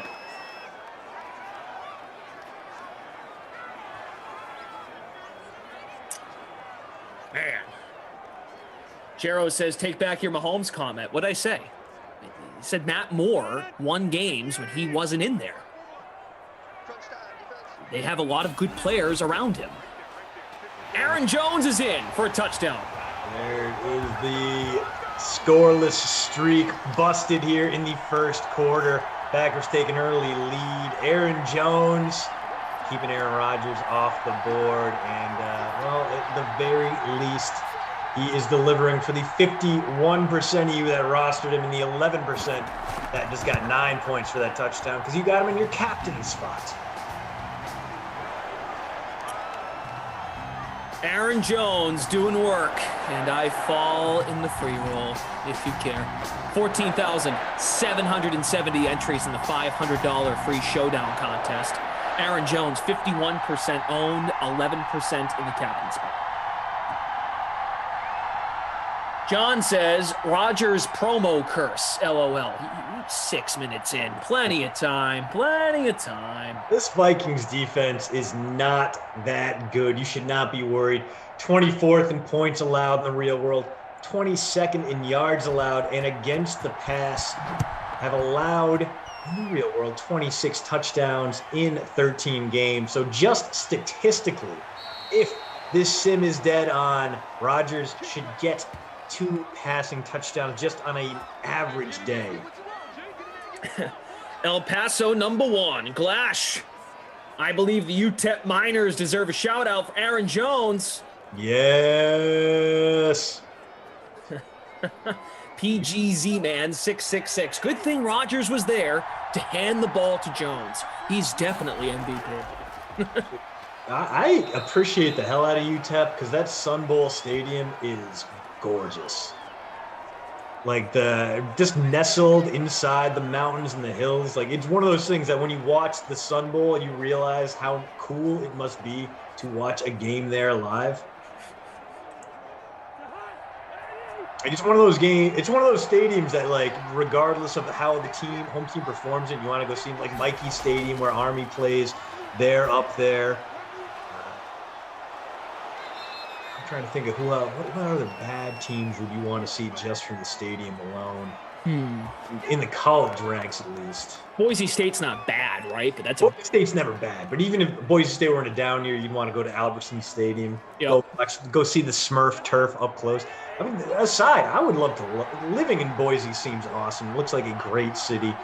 I have a little bit of fascination there. I want to take a road trip, drive out from Wisconsin, just go west. I hit Idaho, Washington, Oregon. I just feel like going through the Badlands like that, long driving road trip would be a hell of a lot of fun. Road trip! By the way, this doesn't really relate, I guess. I'm going on a different note here, but we're getting scheduling figured out, guys, around the holidays here, and with the sim holiday playoffs coming up, really excited to, I'm not going to give you any, I'm not going to spill the beans right now, but I think you're all going to have a really good time with what we have in store for the postseason and the AFC, NFC championship games. We're going to have some fun stuff here down the line in terms of commentator teams and what we've got coming up. So stay tuned to the Dream Stream for all those details. First quarter's over. Aaron Jones has the touchdown. Dan Bailey, doing what he's been doing in real life, missed a really, actually it was a pretty deep kick, to be fair to Dan Bailey. But tough one. He very nearly made it. He doinked it. So at least give him credit for being close. Through one quarter, Packers up. Neither quarterback looking great so far, but obviously a lot of game left to be played, and both these teams have those explosive receiving weapons, so that can change on a dime. On the ground, Cook on pace for the bonus, on pace for 140. At nearly 6 yards per clip. So he has been the huckleberry for this Vikings offense. And then through the air, your guy, your captain, Justin Jefferson, leading all receivers, 2 catches, 33 yards. Guys, get to work on that like button if you love these Madden Sims. We're almost at 450. Love the heck out of you guys. Thanks for being with us. Right now, Urban Conrad is in first place in our $500, the DK SimFam Friends free roll. Fade Dalvin Cook. You won't. I did. Right now, it's not working. 122nd place. How about Tate from Ops? He's no longer with us in this sim. Jared and Zach updating scores. Tate is in 4th. Wow. Yeah. Good for him. I am currently in 103rd of 179, and I did not fade Dalvin Cook, so here we are. So producer Mike, he's been on the field at the Sun Bowl. Amazing setting, he says, but a big crown to the field which means you get that bow, which is good because the water runs right off. But yeah, it is a mess, especially, I played lacrosse long enough ago that AstroTurf was still prevalent, especially at West Virginia's Mountaineer Stadium. And they had the same problem where the field bowed so much. Anytime you tried to run down a ground ball, that thing was just on a beeline to the sideline. You had to adjust as necessary. And then WVU's team was always very, very used to that, and it went very, very poorly for us at Carnegie Mellon. Cousins avoids the backwards dead-end shuffle sack, but does not make a completion out of it as the Vikings now 2nd and 10, not quite in Dan Bailey's field goal range after what we saw in the first quarter, but they could always, I guess, try a 55-yarder if worse comes to worse. On 2nd and 10, Adam Thielen on the right side of this formation. Not going to him here. That's complete to the 37-yard line. Jefferson once again. His 3rd reception, 34 yards, still 3rd and long. Well, good news is they got that Dan Bailey field goal down to a 54-yarder. 1 more yard, and he can doink another one, Glash. Oh, I'm here for it. Unless you rostered him, I feel bad for you. Here we go, 3rd and 9 from the Green Bay 37. Cousins looks, gets rid of it, caught. Is it enough for the first? They're going to give him the forward progress on that one. They are not. Oh, BC Johnson. He is developed into maybe not a high-level elite guy down the depth chart, but I like BC Johnson a lot as like a wide receiver 3-4 type. Good depth guy, going to give you some decent catches, a little bit of explosiveness as Dan Bailey. Oh, my. He got it. Rectifies the earlier mistake with a knuckleball kick through the uprights.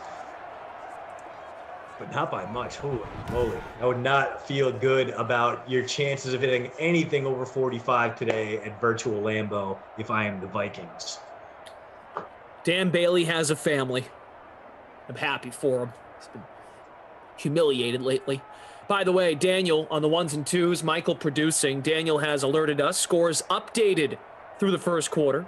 That Bailey field goal should be in shortly. 13.95% owned in the $500 free showdown.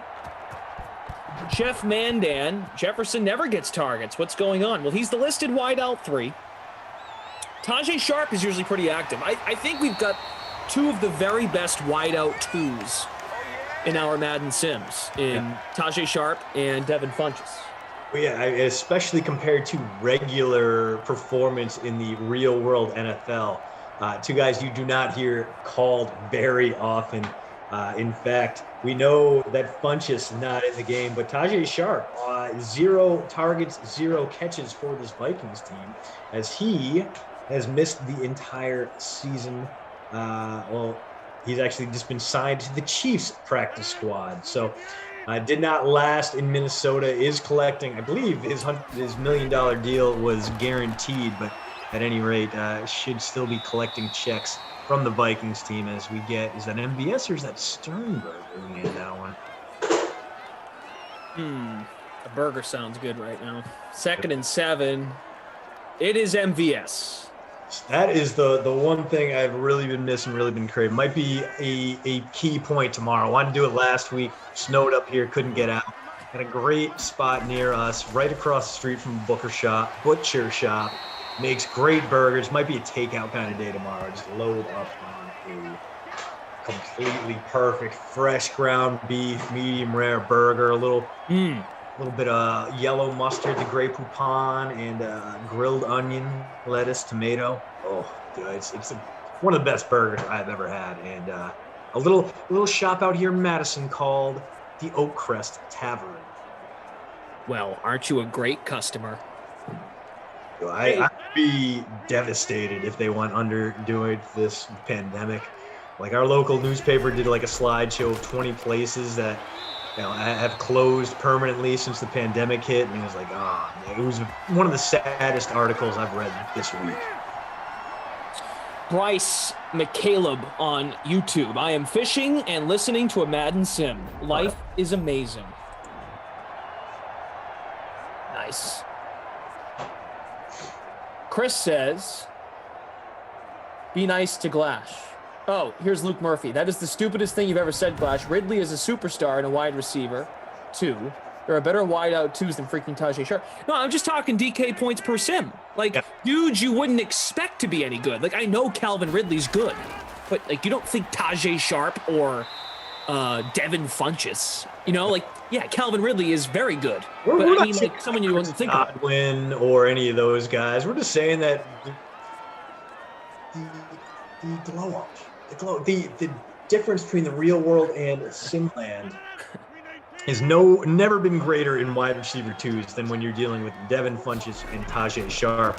2 guys between them that average like 26 fantasy points per game and have 0 catches in the real world. Ice fishing is a great activity, if that's what Bryce meant, by the way. Ashley is back having a cigar. What's up, Ashley?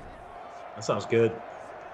That is the problem with the cold weather here and the lack of, you don't want to be indoors in a COVID hotspot. So unfortunately, I've not had any fine tobacco lately, but that sounds great. I could use one of those. Oh, Luke, I love you too, man. All good. It's a conversation. This is what we're here for. Yeah. 3rd and 9. Aaron Rodgers, people want $5 DK. Will you throw a touchdown, please? There's the blocking. Oh, did he get it? He might have slid a little bit too short. He did slide too short. Rodgers with the rare lapse in awareness there on the plus side, did not fumble, got down, slid, and could be looking at 4-down territory. I don't know how risky we're going to get here. Also, to clarify, Aaron Rodgers has to throw a touchdown. It cannot be one of the Aaron Rodgers rushing touchdowns that we see every once in a while. Come on, LaFleur. Cram it up the middle. No, oh, they're going to punt. My own blood. Touche. Oh, well. Wow. Oh, off the pylon. Yeah. Holy moly. That might be the greatest Madden punt of all time. Someone please clip that. I have never, ever seen that happen in Madden, and it was absolutely glorious. Ooh. Justin Craven's on YouTube. Every Glash sim, he says something that ultimately takes me to Shawshank Redemption. I do believe you are talking out of your blank, Red, still patiently waiting this sim. What a punt. Hey, Dalvin Cook, not dominating. I feel good about fading Dalvin Cook, but my lineup stinks. Even so. Yeah. I'm down to 118th now, so trying to claw my way up into the top 50%. Only 2 catches from my captain, Devin Funchess, who's getting soundly outplayed by your captain, Justin Jefferson, who, as good as he's been as a rookie, has been a little bit uneven here in Simland. 3rd and inch is coming up. I think we're going to see more Dalvin Cook here. It's going to be good news for the 81% of us that threw him into the lineup. Although a play action would be just a great idea from Mike Zimmer. They're going to have numbers up front if they run it. Yeah. 3rd and inches, Dalvin Cook finds a hole, gains 11 yards. Rowdy Dorito, thank you very much. So just to catch some people up here, because Chris is in here. He has questions. Steve Davis, you had to play in the 10K holiday season special, which is a classic format contest, $10 entry in real money. Aaron Rodgers, if he throws 1 or more touchdown passes, you get $5 DK. And you don't even have to draft him. You just had to play in the contest. And it's one of those things that I'm just required to read to promote the product as a DraftKings host. So, back to the sim. Adam Thielen in the slot from the 21. Cousins delivers a strike to the chest. Looks like that might have been Tajay. Couldn't see. It looked like it. So. One on the edge. It could have been. I think BC was an option there. That could have been Old BC. Let's see. Ray Melendez, no. You did not have to roster Aaron Rodgers. You just had to play in the contest. I think you're right. I think that was Tajay Sharp. And the good news is Smash Lanta over on Twitch did clip the greatest punt ever. So, I mean, if we're doing a clip show retrospective of all the great things that happened in the holiday tournament, that is probably going to be play number one, for me at least. It's going to be that and Matthew Stafford vomiting his way to 2 fantasy points over the course of an entire football game. El Paso number 1. Thanks for the help.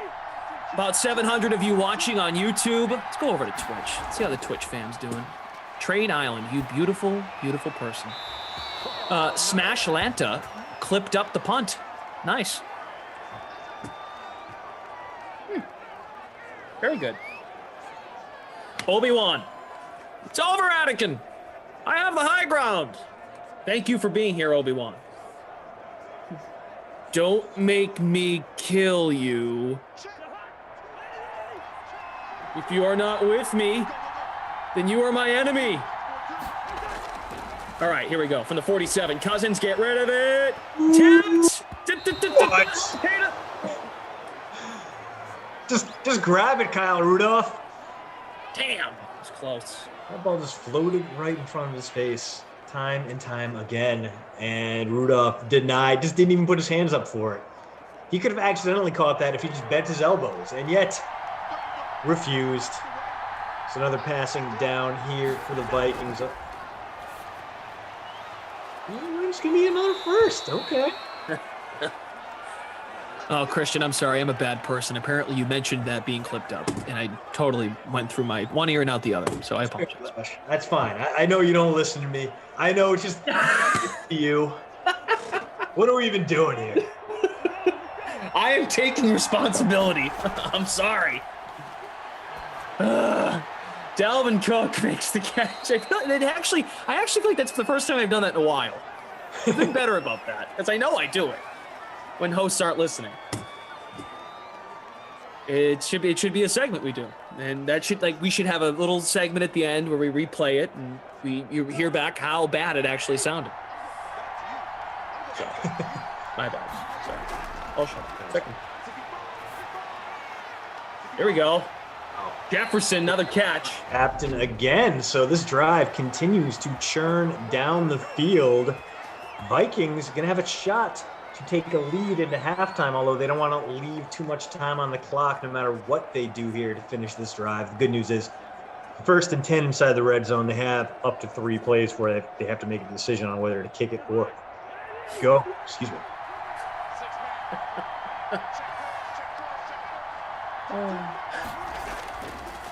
Cousins fires.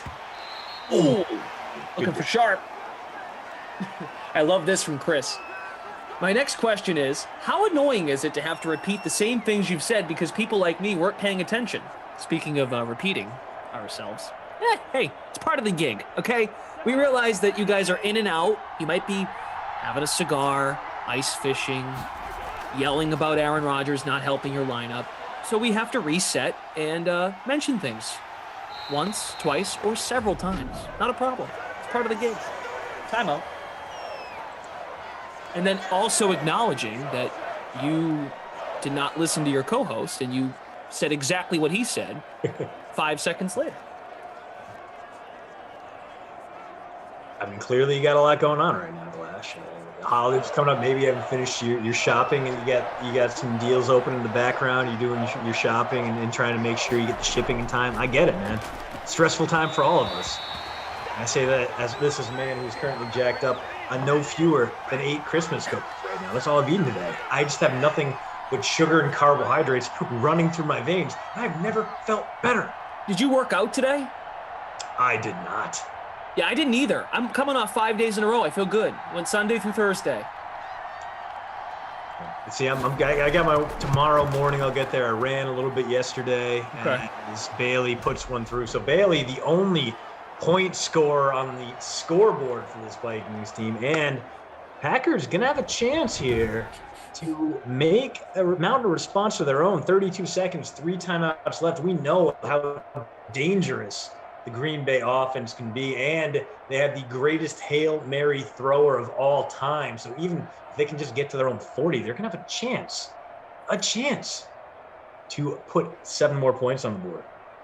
Yes, even Sarah's in here, story of my life, where I just repeat things constantly to Sarah because I feel like she's not listening. From Fresno, good job, Glash. Emerson does it all the time. He says what he goes. From Fresno says, he says, "What was that, bud?" 20 times a sim. He never listens to anyone but the replay of his own voice in loop. Yeah. Well, Emerson has like the brain of an ant, so. The best part is when you look down, like you look at, because we can see each other here in the Zoom call. But like Emerson will occasionally be looking at the screen, but occasionally just looking down, staring at his own quads. You can tell by the way he's like kind of shifting. He's clearly flexing his leg muscles and himself. Sometimes he's got the oil out and he's glistening them down. He is DK's highest paid employee for a reason, so he can afford all the baby oil that he uses to glisten up those quads. What was that, dude? Sorry. Did you say something? Sorry, I was just watching my dog, and by dog, I mean my dogs, which are my quads, which I consider my best friends in the world. Yeah, and you guys are also my dogs. Love being with the Sim fam. Shout out to Zach and Jared from Game Ops, Michael, Daniel on the 1s and 2s, Emerson Latzia, Christian DeAndrea. Just having a grand old time here on a Friday night. Okay, that's enough. Aaron Rodgers has yet to throw a touchdown. You didn't mention anything about Peloton or cereal or Winnie, so yeah. No, they're gonna know. Emerson's also got this new. I've got the Emerson stance down where he puts one hand here.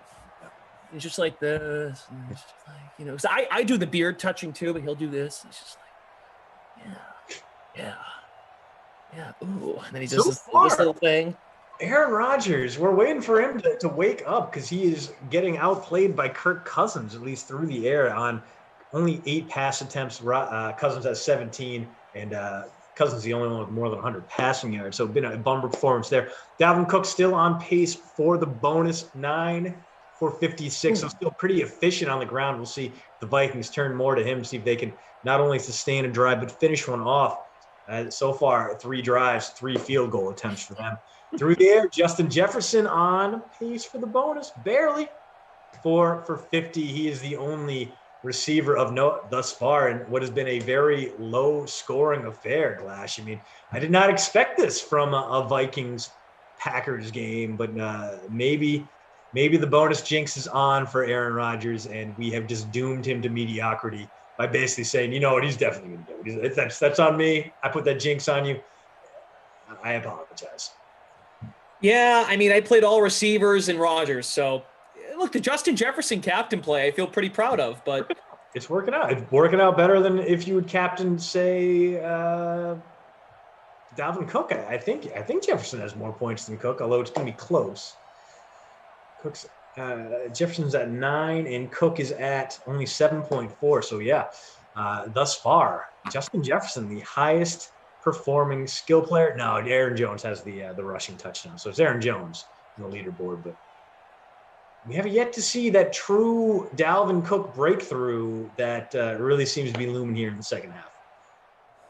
Let's see. Brandon here on YouTube says, "Hey guys, introducing you to my 78-year-old father, trying to explain why I watch." Okay. Well, Mr. Brandon's dad, how do you say his last name? Aschenbrenner? Hi, Brandon's dad. My name's Brendan. Brendan. We have Christian here as well. Jared and Zach updating the scores for your son's lineup. Daniel is here running the game via stream. Michael is our producer. He gives us ownership. He tells us who may have caught the ball if we weren't paying attention because I was repeating something that Christian already said. Other things as well. And this is a Madden sim. We have the Vikings and the Packers. It's a holiday season. And your son is working really hard at trying to win some fake money or some real money. And I'll leave it at that so I don't blow your cover, Brandon. I hope your dad likes it. I am baffled, but somehow Malik Taylor got called for a hold on his very own kick return, which is a power move, if you ask me, giving the Packers a little more runway. So 84 yards up for grabs on what should be the scoring drive. This is a bad Vikings secondary. A lot of young players, a lot of players that don't really have the Madden respect on their name. So once anyone, oh my, where are you going? Aaron Jones had daylight to his right, and he cut back to his left. So the frustration continues for this this Packers offense. Oof. Edge 95 says this is a Madden sim. I'm sure that cleared it up for him, Glash. Well, Edge 95. I mean, what else am I supposed to tell him? This is a video game between fake players on a fake field, a virtual field. Uncharacteristically bad pass from Rodgers. Now we got a third down coming up, and the Vikings might get the ball right back here after a very quick 3-and-out from Green Bay. A little bit of momentum going with the Vikings right now. They did get that field goal at the end of the half, and the Packers did not respond. Packed it in after a run on first down. Oh, that helps. Nice Mercedes. There. Mercedes, the timeless Mercedes Lewis, still out there. A 2007 Pro Bowler. You might remember him from all those touchdown passes he got and how much that inflated his fantasy draft stock. And then he never really lived up to that standard, but has remained just a rock-solid veteran, a good leader, a guy you want in the clubhouse. And you got to feel like his influence has really pushed Big Bobby Funyuns, Robert Tonyan, into a better place, as Tonyan has really developed into one of the top scoring tight ends in the league right now. I know he's not on that Travis Kelce, George Kittle track, but in terms of starting tight ends, they've got themselves a good one in the former Indiana State Sycamore, Bobby Tonyan. Daniel has alerted us. Scores are updated through the first half. Rodgers spins from the 45. Now he's inside the 30-yard line, a gain of 15. Aaron, 3 for 30, although he got whipped down by Danielle Hunter there, which is never something you want to see from your quarterback, getting chased down by a defensive lineman, even one as athletic as Hunter. Still a nice gain inside field goal range for Mason Crosby now. Let's see what the Packers do with it. Oh boy, Aaron Jones has the touchdown, but just 12 yards rushing as Harrison Smith is now in the zone. Chris Fernandez says, DK marketing team to the staff. Hey guys, how can we make a little more money today? How about we tell the fans that we'll give away money if one of the best sim quarterbacks throws only one touchdown? But you don't know that yet. There's still plenty of time. He could do it. I'm pulling for him. Adams with the catch. Chris, let's watch the rest of the sim play out, and then you can say what you want to say. But there's plenty of time here. 5 minutes left, third quarter. Come on. Positivity. Luke Murphy says, Clash, I'm going to need you to say the name Jacob 3 times. No reason, just do it for me. It sounds like a trap. What are you up to? 3rd and 4. Complete. Inside the 10. Funchess. First down coming up, and Funch not quite on his the heater that he had in his last appearance, but has emerged as wide receiver 1 on Aaron Rodgers' wish list. For Devontae Adams, barely done anything. He had his first catch on this drive. 1 for 7 for him. All right, Pack, let's see if he can punch this one in and push that lead to 8 points. Come on, I believe in the promo. I believe in it. Oh no, to the 2. Oh no, and now it's Aaron Jones range from here. The running back gets the call there and might get the call again. 2nd and goal coming up from about the 2.5-yard line. Might be a run right up the gut. Promo. Come on, make the promo come true. For the people. Sternberger in motion. Oh, God. Touchdown. Aaron Jones again So Jones not having a great day on the ground, but 2 touchdowns really mitigates his 1.5 yard per carry average. I'm trying, everybody. I'm sorry. Unless you have Aaron Jones, I'm happy for you. It could have been a passing touchdown to Aaron Jones. But this will make it 14-6, and both touchdowns for Green Bay. Neither has come from Aaron Rodgers' arm. Don't get mad at us. We are just the messengers. Don't even get mad at Daniel's streaming the game. He's doing everything he's supposed to do. We're all doing what we're supposed to do. Sorry. I don't know what else to say. Oh, I can say this. Tate from the Game Ops team. This might not help, actually, now that I think about it. He's in first place in our DK SimFam Friends contest. And guess what? He didn't fade Dalvin Cook. Good for him. He's got Aaron Jones in the captain spot. Damn you, Tate. And he didn't play Rodgers. Tate, come on. You're not helping me. It's Tate's fault. I get it. I see that now. And yeah, Jero, I am laughing. I'm trying to have a little fun while I apologize. Does my apology sound fake? I'm sorry. Ray Melendez. Hold on. Ray Melendez. Tate directly on Twitter. His handle is at Emerson Lazia. It's Tate at Emerson Lazia on Twitter. He will be happy to deal with all your complaints and problems. That's right. That's right. You all should go find Emerson on Venmo and make him Venmo you $10. Because if you entered the contest and Aaron Rodgers hasn't delivered, make him pay you. See, this is how you get Emerson mad at you in a way that can only be solved with food. Lindenbaum, don't go there. You've been here since the beginning. Okay? You're not helping. You know it. You know it. Ray Melendez, Glash, this is fun. Now I'm rooting against the touchdown just to see what the Sim fam is going to say. Oh, you want to see the world burn, don't you? That's some villain stuff right there. Dom, I'm with you, Dom. Blame Kaufman. That's a good idea, too, who is here for the last 2 cents. So when it doesn't happen, we can just escape, and then you can all yell at Kaufman and Tom. And Emerson. This is fair. This is a great idea, I think. In all seriousness, I really do wish you luck. I mean that sincerely. I am not smiling. I am dead serious. I played Aaron Rodgers. I want him to throw a touchdown. 2nd and 5. We don't care about Kirk Cousins. Well, we do, kind of. Sorry, Kirk. Fake Kirk. No.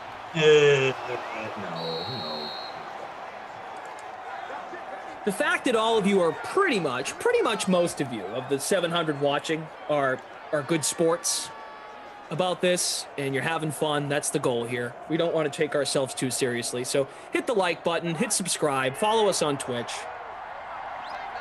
Lindenbaum, I'm not praying, not yet. Dalvin Cook is stopped. Rob Rand says, Glash, I need a discount double check, please.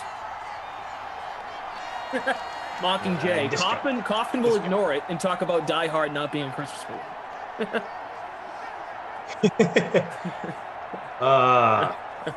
Terrible take. Chris Hood, I could care less if Rodgers gets the passing touchdown, and I'm in the contest. Wow, Chris, more people should be like you.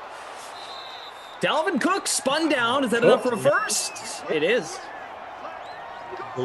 So he's gone from making it work on the ground to turning his sights on the aerial game, as he's up near 50 receiving yards on 3 catches. We'll see if they continue to ride him. He has been the bread and butter of this drive as the Vikings attempting to respond after that Jones touchdown. This is one hell of a response. Outside. Just when you thought things could get worse. Would stop just. Ooh, Glash, this could be time for my punt play. Little CJ Ham fullback dive for the touchdown. No CJ. If Ham scores, I might log off the Zoom call. Give it to Dalvin Cook. Yes, thank you. Okay. Then everyone will cheer up now. Beautiful block in front, and now you gotta figure the Vikings gonna go for 2 here, Glash. Very tail end of the 3rd quarter, chance to tie it up. you don't take the points. The difference between a 1 point and a 2 point margin of victory is negligible. And they go for 2. Put your hands up and try and catch it. Ooh, well, All Dalvin right, Cook didn't do the Dalvin Lambo. Cook. I don't like this. Well, nope. All right, so Kelk already up over 22 fantasy points. Still not at his average. Needs about 3 more to get there, but proving why we never fade Dalvin Cook, unless, of course, you are dared to by one of the DK Live hosts. Tiger says, why don't y'all do a TD promo for Dalvin? Well, because, of course, if that happened, he wouldn't score, according to your logic. I don't know. We don't make those decisions, but I love every promo we do. I really do. Please like us. 2-point game. I'm just kidding. Yeah, not really. 20 seconds to go, third quarter. Packers have the ball, up by 2. This is it. This is going to be the drive where the promo delivers. Apparently the promo is over. Is that true? The promo is over so far? I believe in the promo. I've seen it twice. I'm 0 for 2 on the promo nights I've been around. Bonzo, is Thielen taking a dump? I don't know. I think it was a Dalvin Cook rushing touchdown one night that he failed to get in the promo verse, but I could be wrong. I may be misremembering. Is Jones going to take that, which might be the last play here of the first quarter? Jones, again, a bad day. Not even over 2 rushing yards per carry, but those 2 touchdowns, keeping him afloat, making him a valuable addition, especially if you are Tate from the ops team. As we're going to head into the third quarter here. Packers can put a bow on this one with a touchdown drive up 14-12. Okay. Christian, I have an idea. Let's think of something before we come back from the break. We'll go through the stats. We'll go through the stats first, and then I want to propose something to the DK Sim fan before we come back. Okay? Because this is it for you and I, and then we're going into the weekend, okay? Work with me here. Kirk Cousins is 13 of 20, 155. Rodgers is 11 of 14, 118. No passing touchdowns for Aaron Rodgers. Dalvin Cook, 13 carries, 84 yards and a touchdown. Aaron Jones, 18 yards total, 2 touchdowns. Aaron Rodgers, 3 carries, 30 yards. Very nice. Okay. And then Funchess has 4 for 48. Jefferson, 4 for 50. Dalvin Cook, 3 for 48. Rudolph, 3 for 33. MVS, 2 for 34. Okay. What's something that we could not wager, but like a deal? If Rodgers doesn't, if the promo does not deliver, what can we do here? Like, we could dress up like something. I'm not doing the eyebrow thing. But if we're right, okay, let's do it like this. If the promo hits, the chat needs to say Christian and Glash are the best. They have to write it. I mean, I think they're going to write that anyway because it's true. They should. I mean, they're compelled to write it all the time. But if it doesn't hit, what can we do? What can we give back to them? Anything in mind? I don't know. I'm trying to think of something. Yeah, it's a tough one. I don't know. I'm trying to think of something we can do to repay you all. I don't know. Besides giving you money. The chat would want. Yeah. I mean, I can go without the headband and just go free flowing for the post game, and everyone can partake of these beautiful, thick, curly Adriatic locks. But I don't even know if that's good enough for. All right. Neither one of us will be able to fight Kenny Ducey, in part because we like Ducey, but also because he lives in New York, and just going out there, driving out there, and parking would be too expensive for me. I got nothing. I was hoping we could brainstorm something. I do appreciate the Reed T idea that we somehow get some DK sponsored headbands into play and make that the next giveaway. I feel like that it's not something we have any control over, unfortunately, but would be a great swag addition to the swag closet over at the DK headquarters. You throw out the idea, hey, if it doesn't hit, make us do something, and then it's the most active the chat is. All right. Yeah. Let's make them do something. Some of you are just evil. Like, we're not firing. Come on, Vince. We're not firing Kenny Ducey. Like, come on. Like I always say, if you don't like one of us, you want us to be here so you can continue to hate us. That's how I look at it. You just come in here every day and yell at us and tell us we stink. All right, well, that's a good start. Davante Adams with the catch. I really want this promo to hit because I care about you guys. And you know what? I would volunteer to do this, something I did after a couple years back when Vandy finished 2-0 to qualify for the Texas Bowl. Okay. Didn't think they could do it, so I said I would eat an entire ghost pepper, which I did. It was horrible, and as much as I would like to relive that on stream, it would leave me pretty much unable to talk through at least one full half here. So if we were going to do that, well, you basically have to tell me that you are okay covering broadcasting duties while I squeal and cry in the background. We could both do it the next time we work together in a post-game show. How about that? We both eat one of those peppers if the promo doesn't hit. I mean, let us know what you think in the chat. That's a tough one. That's a very difficult. These are ruin your day. What's the name of the pepper? The ghost pepper? A ghost pepper? Okay, I'm in. We'll both eat a pepper post-game next time we're together, if it doesn't hit. To show you that we care. Come on, Aaron. Throw a touchdown. Please throw a touchdown. Yeah, okay, at the 5, so there's still passing range here. From the 6, if Aaron Jones runs it in again. I'm going to be furious. Eat the pepper, El Paso #1. Scotch? No, not Scotch bonnets. That is stuff above and beyond. No, stop him. Come on. All right. Tried it. It failed. Let's go, LaFleur. Dial up the passing play. Joker says a ghost pepper might kill you, Glash. All right, let's see what happens. They're at the 4, 2nd and goal. Oh, no, it's a run formation. Adams, bottom of the screen. Rodgers. Oh my God, stopped. Oh, boy. Thank you all for hanging out. We're almost at 500 likes. If you guys would smash the like button, if you want to see peppers, if you want to see the promo hit. Either way, you're with us, and we appreciate it. I think the way to do it is if this doesn't hit, one of us does it at the 3rd quarter break, and the other one does it for the post game. Good idea. Yeah, if we do it both, you shackles. That's not good. It's not good. Well, why would they go for it? They're leading by 2. Oh, man. We need the Vikings to come back and score now to make Aaron have to throw. Now everyone's against the promo hitting. Damn. Christian, I love you. We'll be together. We'll be together for it. It's fine. Yeah, no, that's not the problem. It's okay, so just to kind of reset. Okay, so for the Madden holiday season, we've been running some paid contests, okay? There was a contest. It's a classic format, the 10K holiday season special.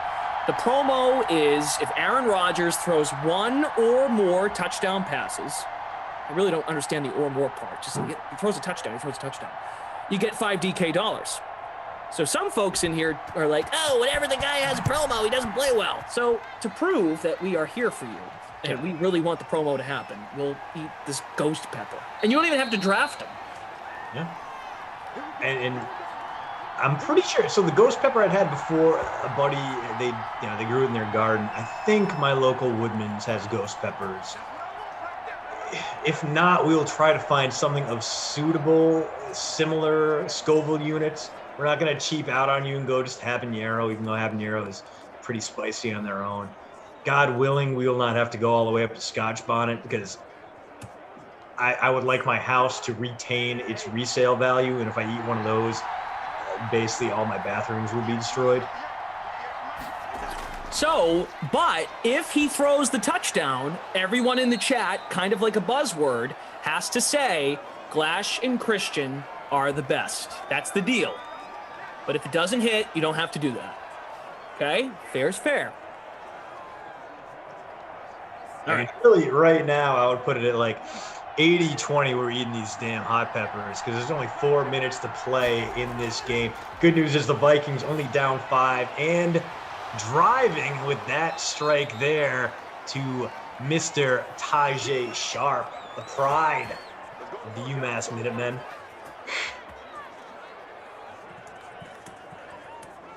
Lindenbaum wants me to fight Kaufman. It takes 2 to tango there, dude. Plus, Kaufman has nothing to do with this. Here we go. From the 44. Christian, yeah, we'd have to have some milk. Yeah. 2%? It's something thick. You need a dense milk. That's why I'm thinking eggnog might even be the play there.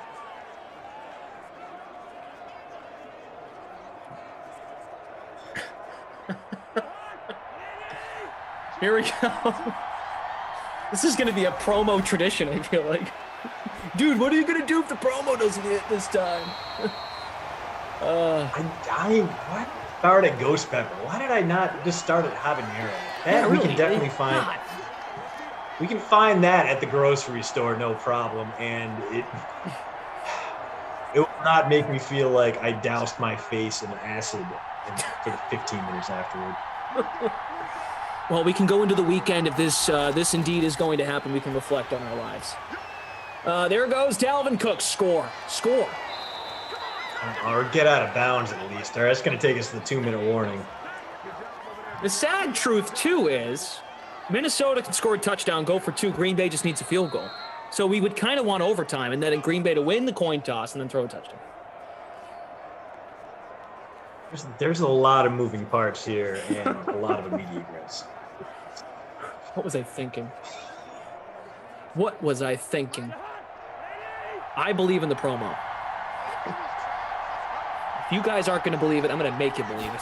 Come on, Aaron Rodgers. Well, we have to wait a little bit. Dalvin Cook, get in. Score. Oh, Dalvin, sir. Oh, the Dukes. Oh, no, it's the flag. It's a hold. It's coming back. More time's going to burn off the clock.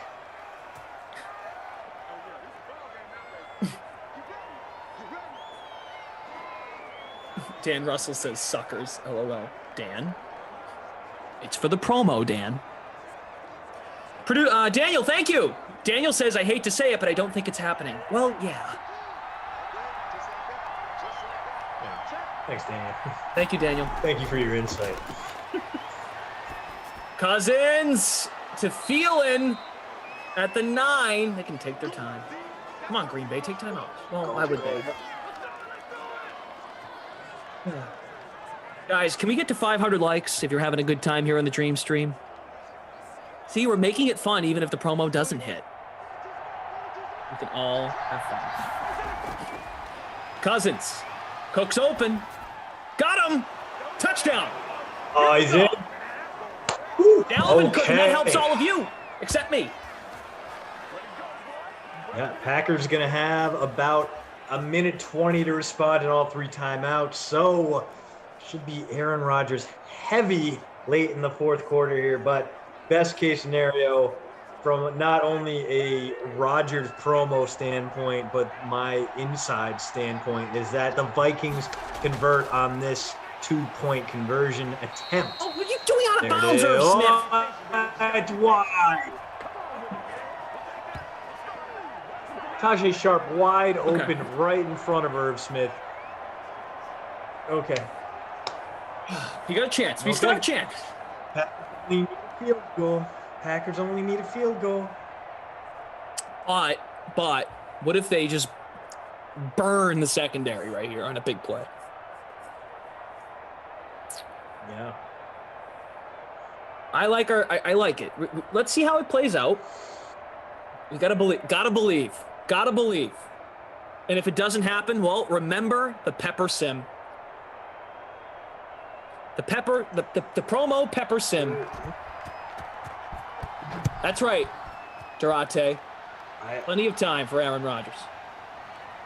I know they need a field goal. I get it, everybody. I know, but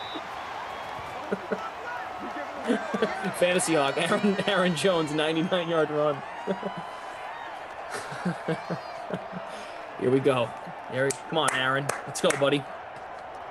For the promo and for the pepper. Now look, I'm currently looking if the promo at hits, I'm gonna get yelled at. Like, this is a lose-lose. X Factor's lit for Aaron Rodgers. Come on, Aaron. Come on, Aaron. Okay. All right. Adams. Okay. Get out. Clock's ticking. Gotta move. Come on, get right, I've looked up ghost peppers in my local Woodman's Market. They do maybe have them. They definitely have ghost pepper mustard, which actually I have that in my fridge. It's awesome. Engelhofer ghost pepper mustard is delicious. I got the ghost pepper hot sauce from Melinda's. That's pretty good.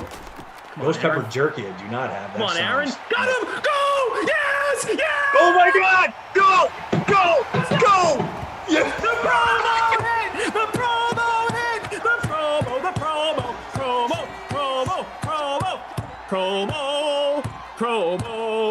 The promo hit! You all have to tell us we're the best! Promo!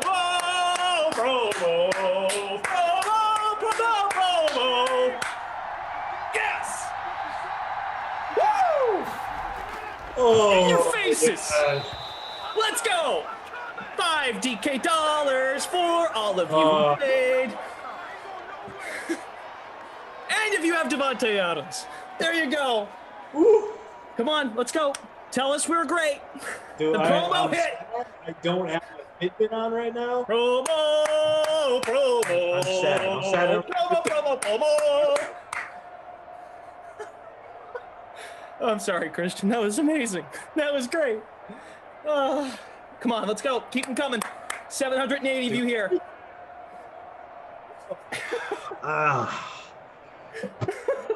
You know, hey, congrats to everyone in the $10 contest. You have 5 DK bucks coming to you no matter where you finish. And more importantly, because I'm a selfish man, Flash and I not only don't have to eat ghost peppers, but now we know that we got to start low and bargain up to the hottest pepper on the market. Not counting the Scotch bonnet, which is going to be very tough to find.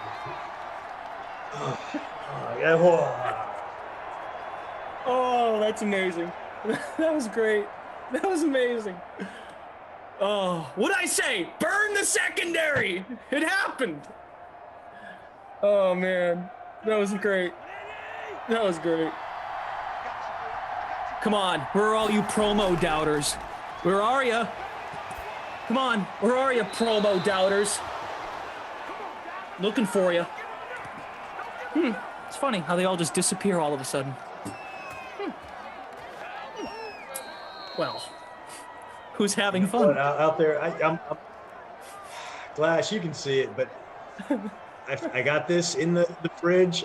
Maybe just in celebration, I might take a quick nip of the Engelhofer ghost pepper mustard during the post game. Love you guys. Appreciate the passion. Marcus says, I was screaming. That was great. All right, there's still time here for Minnesota. Double or nothing if Minnesota scored a touchdown.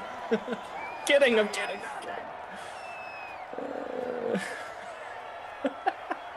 Like now we know, like if it's a promo we think is definitely gonna hit like this Rodgers one, then sure we can go like big with it, but if it's one or go a little smaller with it, but if it's one words failed me right now because I was very nervous about the complete destruction of my gastrointestinal tract. Tiger, there you are, Tiger. You were one of the guys that motivated me. Vince Stevenson, tell your wife you can keep doing the promos, because it hit. Yes. Yeah, Chris Hood, we won't talk about the Fading Cook stuff. That was beginning. And we'll be sure to do a Dalvin Cook promo. We should control. Oh, that's an interception. We should control who is the promo guy. We are the good luck for the promo. Well, that will do it for these Vikings. Very possibly knocked out postseason contention as the Green Bay Packers defend their home field, move to 3-0 against NFC North competition here in the Holiday Sim tournament. Come on, Aaron Rodgers. Stay aggressive. The promo said one or more touchdown passes. Do it again. All right.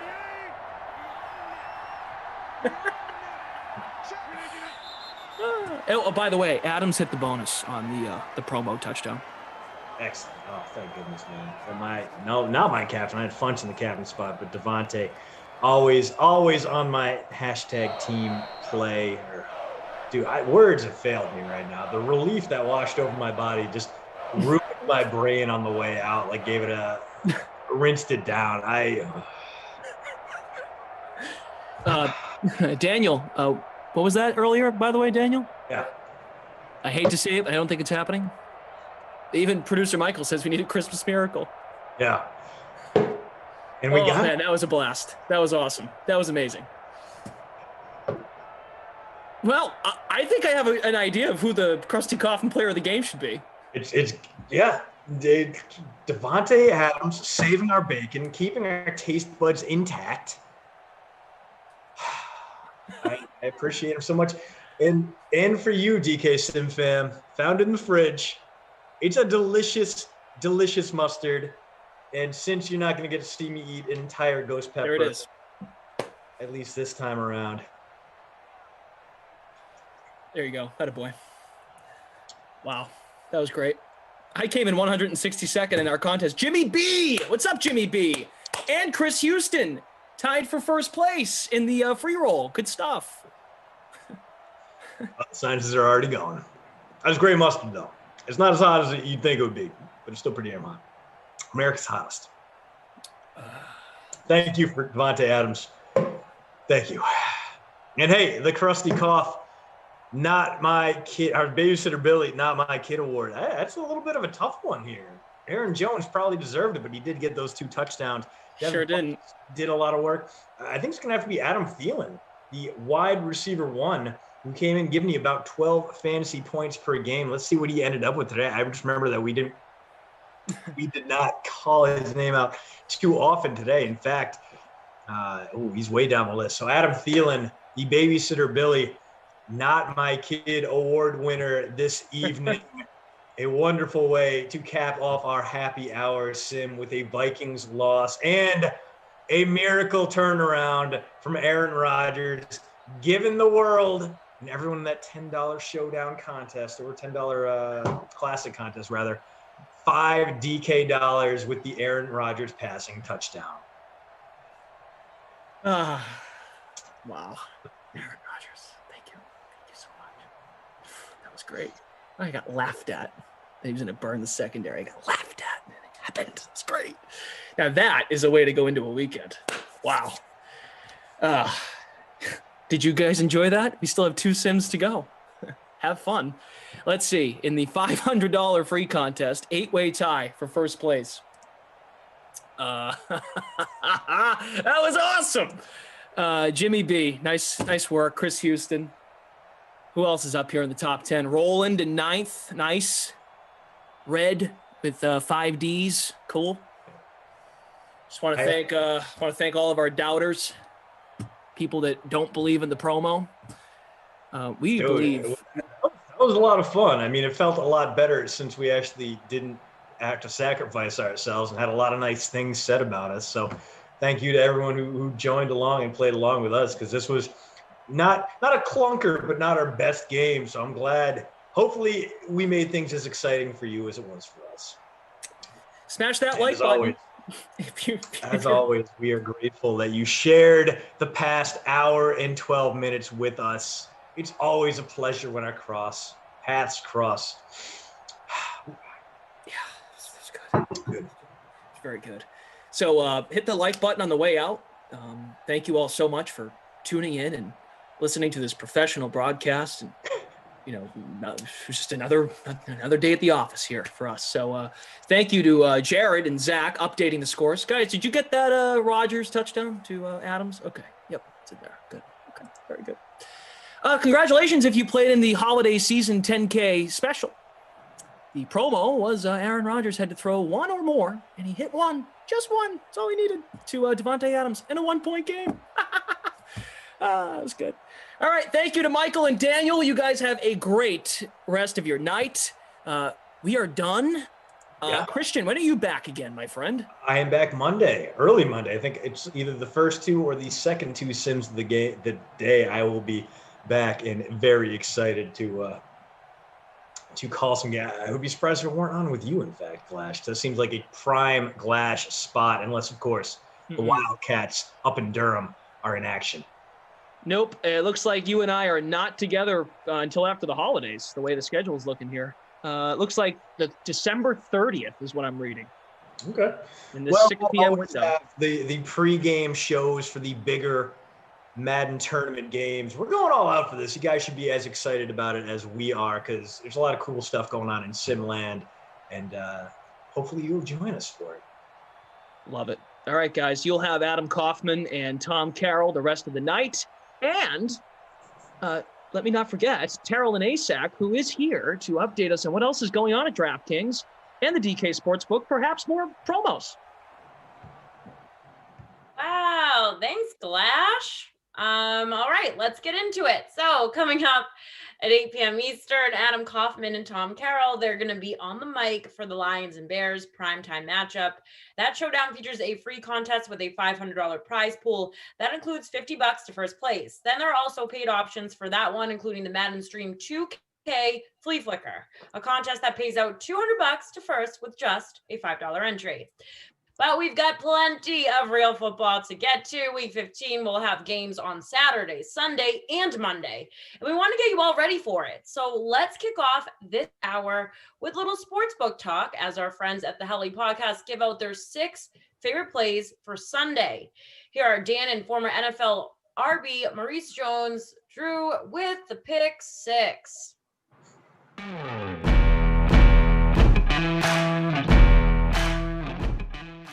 HeliPod Pick 6 time with MJD. 6 games for you presented by DraftKings Sportsbook, starting with New England at Miami. We know Bill Belichick's record against rookie quarterbacks is 21-5. I don't think that's going to matter here because Miami's playing good football. Despite coming off that loss to Kansas City, the defense is stacked, and New England not going to be able to run for 217 yards like they did in week 1. Give me the Dolphins winning on their home turf. Yeah, I'll take that as well. Miami, first of all, they struggle down in South Beach. They don't play well down in South Florida. And they're just banged up, and offensively, they can't find a rhythm to do anything. So I'll take Miami as well. I'm going Miami 24-17. Chicago at Minnesota, the 8th and 9th seeds right now, right out of the playoff picture. Vikings had a chance to go up 10-0 on the Bucs, missed field goals, missed extra points. That plagued them. Chicago snapped a 6-game losing streak, beating up on the Texans. This is going to come down to the trenches. The Vikings gave up 6 sacks against Tampa. We talked about this earlier. Khalil Mack starting to heat up. I like the Bears in this one by 6, 20-14. Yeah, I'm going to take the Bears as well. I think Mitchell Trubisky gives them a different option when they're running the ball. David Montgomery had a big day, but they still don't give him enough carries like they should. I feel like they need to get back to running the football a little bit, especially against this Minnesota team who beat them last time they played. Seattle and Washington. I'm going to let you go first on this one. I'm going to listen. I tell people this all the time. I think travel takes a big toll late in the year. Traveling from coast to coast in December is always hard to do. I'm going to go with the home team here, which is a Washington football team. I believe in Alex Smith. He doesn't turn the ball over. And the way that defense plays, it's going to be tough for Russell Wilson and company to go. I don't know who's going to cover Metcalf, but I believe that pass rush will get there with all those first-rounders on it. Well, here's the thing. As good as the defense has been, Russell is not Big Ben. He's not going to be a sitting target in the pocket. And the Seattle defense has been playing better. Last 4 games allowing just 14.5 points per game. No, the teams they played haven't been great, but it's still the NFL, and you're allowing 2 touchdowns a game over 4. That's pretty good. Give me the Seahawks, and I think they're going to win this one easily, 34-20. Philadelphia, 4-8-1, taking on Arizona, 7-6. Arizona now holding on, clinging to that final playoff spot, that 7 seed. The Eagles, a different team with Hurts at the helm. But the Arizona Cardinals, a very different team when Kyler's running the ball. He ran it 13 times last week. Maybe the shoulder's getting a little better. Not hesitant. I like the Cardinals here. Yeah, I like the Cardinals a lot. Like I said, I just talked to you about traveling. Philly, they did a great job beating the Saints in Philly, but now you have to get on a flight, go all the way to Arizona, and your secondary's beat up.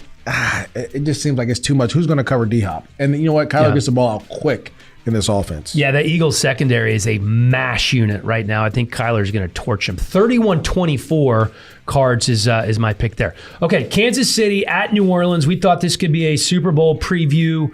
The Raiders, the only team that's beaten Kansas City this year. Why? Because they were willing to take shots, and they connected on those shots. I don't see New Orleans doing that right now with Taysom Hill at quarterback. He's too inconsistent. Look, I'm going to say this. I've said it all year long. In order to beat the Chiefs, you have to score 40 points. If you can't score 40 points, you will not beat them. On their worst games, they've scored 32. And I'm not talking about, when I say worst games, is Mahomes throwing interceptions or just the offense is not clicking. They scored 30 points. You have to score 40 to beat them. The Raiders are the only team to do that. Can the Saints do it with Taysom Hill? Most likely not. Yeah, I don't think so either. 33-24, Kansas City might pick there. And finally, Cleveland, 9-4, the Giants 5-8. Giants playing better, over the last few games, obviously. Who's the quarterback? It's going to be Daniel Jones. He's going to Browns. Okay, that simple? Browns. Yeah, Daniel Jones turns the ball over far too much, and they're not good enough right now offensively to overcome those turnovers. You're trying to give too much analysis. Is Daniel Jones a quarterback? Yes. Browns. All right, I'm going Browns too. 27-14, my pick is the Browns. That's the Heli Pod with MJD, pick 6, presented by DraftKings Sportsbook.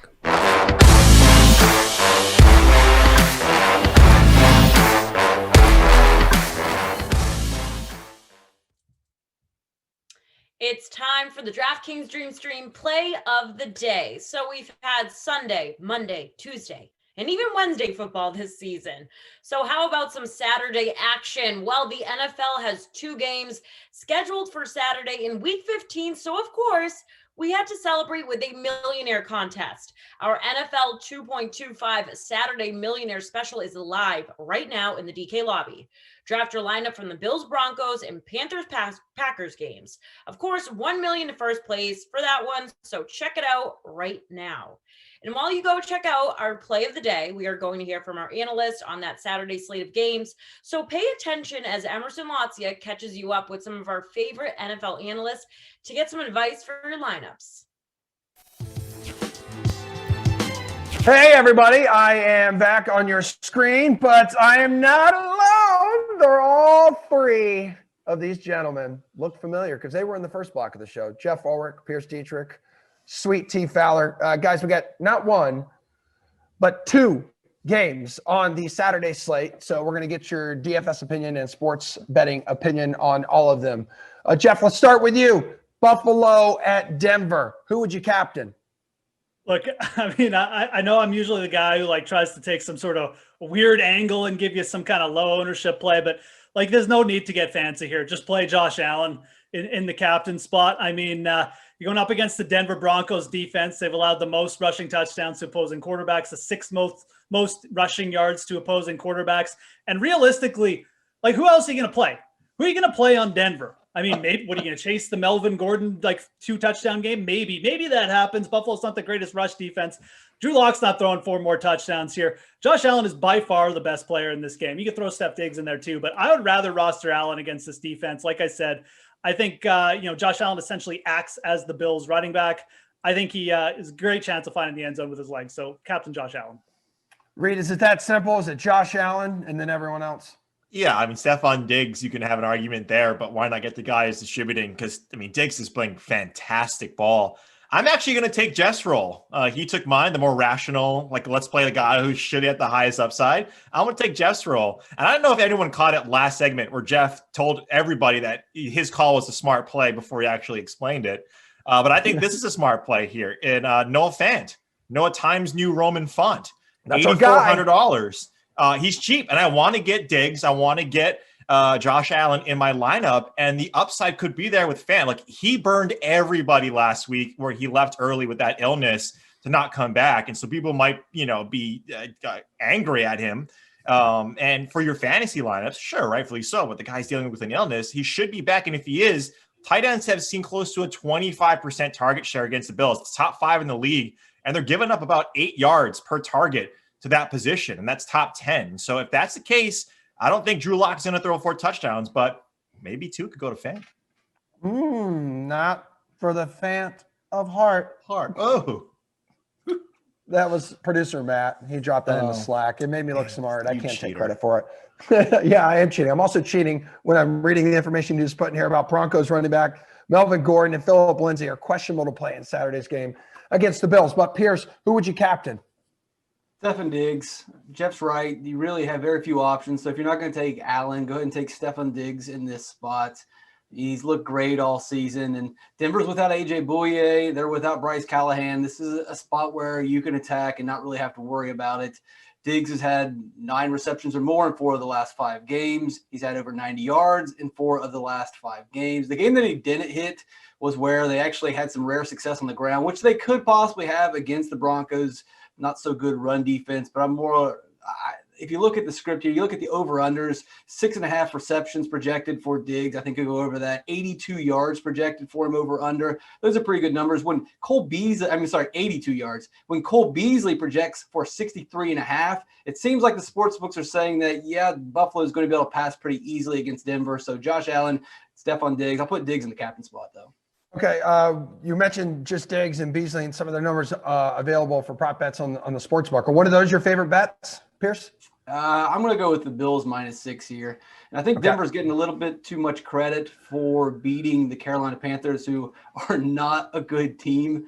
But the Bills have been really good. I mean, all the bets are coming in on the Bills side. The bets, the money line, I mean, it's almost like 96%. And I know you don't really want to follow the public, and it is early. But what it tells me is this number is going to move more towards the bets or the Bills being an even bigger favorite. So if you can get the Bills at -6, I think this is the spot to go for.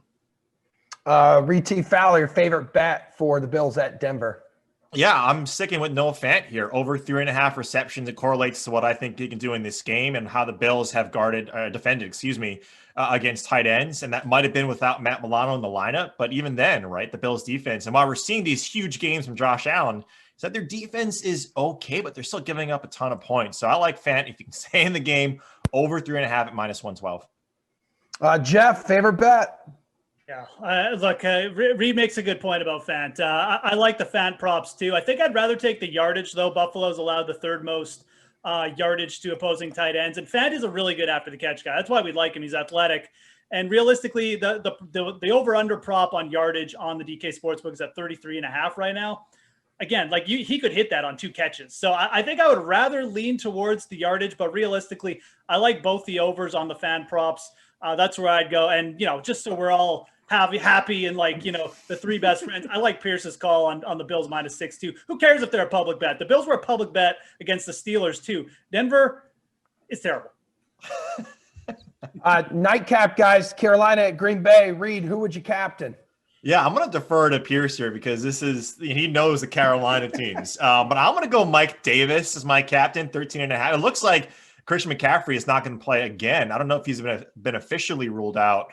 But I mean, he's sure trending that way if that's not the case. 13.5 in that captain spot. Last 3 outings without Christian McCaffrey, 21, 18, and 16 touches. We know that Green Bay allows running backs an average of 29 PPR points per game. That's 4th most in the league. There was that little dip, right, with Mike Davis where he didn't see production and he became, like the guy that was enemy number 1 when he was priced super low. But I'm going back to him. Green Bay cannot cover the running back. And I think DJ Moore is okay, but give me Mike Davis in this one. Yeah, McCaffrey officially listed as doubtful for Saturday night's contest against the Packers. Pierce, Reed says these Carolina players. Is that true? Yeah, Carolina's not very good. I mean, just look at the record. Look at what they do. 27th pass DVOA. Play Devontae Adams. Don't overthink it. Carolina gave up 4 passing touchdowns to Drew Lock last week. What is Aaron Rodgers going to do? And he's probably just going to throw the ball to Devontae Adams. The Panthers have allowed 6 passing touchdowns over the last 2 weeks. You've got Devontae Adams, who leads the NFL in red zone targets, 10 touchdowns. That's the 2nd most. He tore the Panthers up last year. He's going to face Rasul Douglas, and he's allowed 19 or more fantasy points in 4 of the last 5 games. Don't overthink it. It's just Jim and Adams. All right, Jeff Pierce says, don't overthink it. Captain Devontae Adams, are you overthinking it and captaining someone else? Yeah, of course I'm going to overthink it. That's what I do, Emerson. I mean, 100%. Look, you obviously have to play Aaron Rodgers. I don't really mind playing him in the captain spot, but instead of Devontae Adams, you put Robert Tonyan in that captain spot. This game reeks of a Robert Tonyan 3-touchdown game, doesn't it? Carolina's terrible against opposing tight ends, 7th most DK fantasy points per game to that position. They've allowed touchdowns to there, and they allowed some like 4th stringer on the Broncos to get in the end zone. They're really having trouble against this position, to be honest. A little bit better against the run, but I think if you're not going to go Rodgers, I think you go a little bit sneaky with the value play at Tonyan at captain. Then you can fit in. Then you can fit in all the guys, the Mike Davis and the Devontae Adams. But this game really does reek of a Tonyan multi-score game. Oh, I love it. I love it. Tied with Travis Kelce for the reception touchdowns lead among tight ends. Oh, it's so great. He's got more touchdowns than incompletions, I believe. Like, it's crazy. That's another fun fact. I mean, Reed, while you're here, you want to give me your favorite bet for this game? Yeah, I mean, if Jeff's thinking that it's going to be a Tonyan multi-score, I believe he's plus 900 on the DK Sportsbook for 2+ TDs. No, I like the over in this one. It was at 50 earlier in the week. It's now 51.5. So I'm liking it a little less. 1.5, plays a factor in it. But look, the Packers run the second most, or they have the second most yards per play. Panthers are 9th as well. So even though they're a bad team, Teddy's getting these guys down the field, and they're actually doing well. It's these defenses, right, that are just not good. Green Bay is number 1 in points per game. They score, 31.5 points? I think they get that pretty easily. And Carolina, I think, ranks as the 6th worst total defense. So they just can't tackle anybody. They can't stop anyone. Carolina, for as bad as they've been, 4-1 in their last 5 hitting the over. So I like that. Let it come down a little bit, but if you want it right now at 51.5, I take it. Jeff, favorite bet for Carolina at Green Bay Saturday night? So I kind of do like the Tonyan touchdown props for sure. If you want like a long shot bet, obviously we're talking 2 touchdowns. It's a long shot to happen, but my favorite bet is going to be the Carolina Panthers team total. Actually, I'm on the same page as Reed. I like the over, but I actually like betting the Carolina team total over. It's 20.5 right now, -121 on the line there. Look, this is a team that's like Reed said, like Teddy Bridgewater is marching them down. Green Bay is so good at letting in like garbage points to opposition. Like they just don't care late in the game because Aaron Rodgers has them up 17 points every week. So I think this is a great bet, actually. Again, they have the skill, the Panthers do, and Bridgewater's competent. And if they're down, fine. Like they'll get the garbage points. I think 20.5 is too low. Pierce, your favorite bet, please.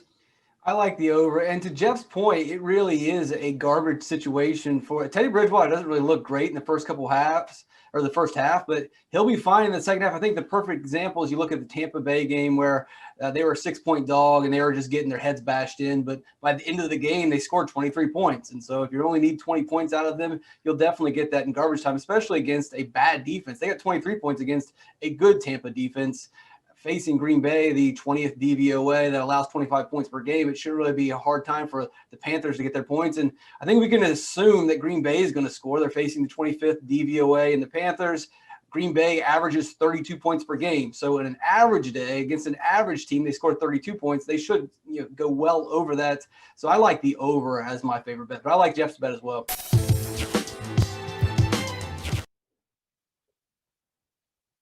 All right, so it's a very big week here at DraftKings, and not just because we have NFL football Saturday, Sunday, and Monday. Sunday is also our Fantasy Football World Championship, where 200 qualifiers are competing for $12.5 million in total prizes, with $2.5 million going to first place. It's our biggest prize pool of the year, and you can play alongside the best in NFL DFS with our shadow contest for the event.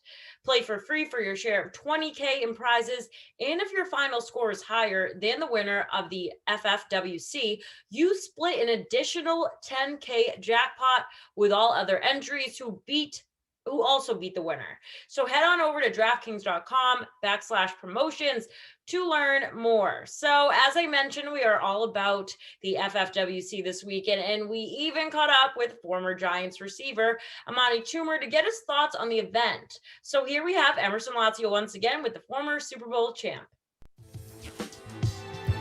we have this huge event coming up. It's the Fantasy Football World Championship. Like it's Yes. $12.5 million in total prizes. The winner walks away with $2.5 million.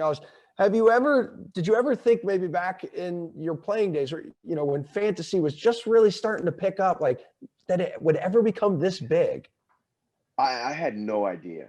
I remember when I was in high school, there was like a Rotary baseball league, and like people in my high school would play Rotary baseball. And I thought it was pretty interesting, but it was basically like, you're basically doing taxes, right? Like you're trying to figure out who's batting average and all this stuff. And then, it kind of got into, and when it got into football, it was okay. But then when the NFL like embraced it and they started like okaying it for all these different leagues and getting in bed with all these different leagues, that's when it really started to take off. And I think it's great because it gives some other aspect of getting into the league and watching games. And sometimes the games, to be honest with you, like there could be some games this weekend with Jacksonville where playing Ravens. They got the Ravens. I'm trying to put a game where it's totally like if Jacksonville played Cincinnati, nobody really be watching the game. But now it's like, I got this guy on my team. I got that guy on my team. So it kind of brings more eyeballs to the games. But it's kind of weird sometimes when you're actually at the stadium because, you'll see Giants fans who have maybe the opposing defense, or have like a wide receiver and they score a touchdown and somebody will be cheering and they're wearing a Giants jersey and they scored against the Giants. Like, oh, he's on my fantasy team. And everybody will be like, oh, I get it. It was not like everybody like, why are you cheering? They'll be like, oh, he's on your fantasy. Yeah. Okay, I get that. They're like, I have Jalen Hurts and like Miles Sanders. Look at my team. They're like, we're supposed to hate the Eagles. Yeah. So it's good. It's anything to help raise the profile of football to me is great because I want people to enjoy it as much as I did, even though fantasy isn't my bag. And if you want to if it puts eyeballs on the league, it's great.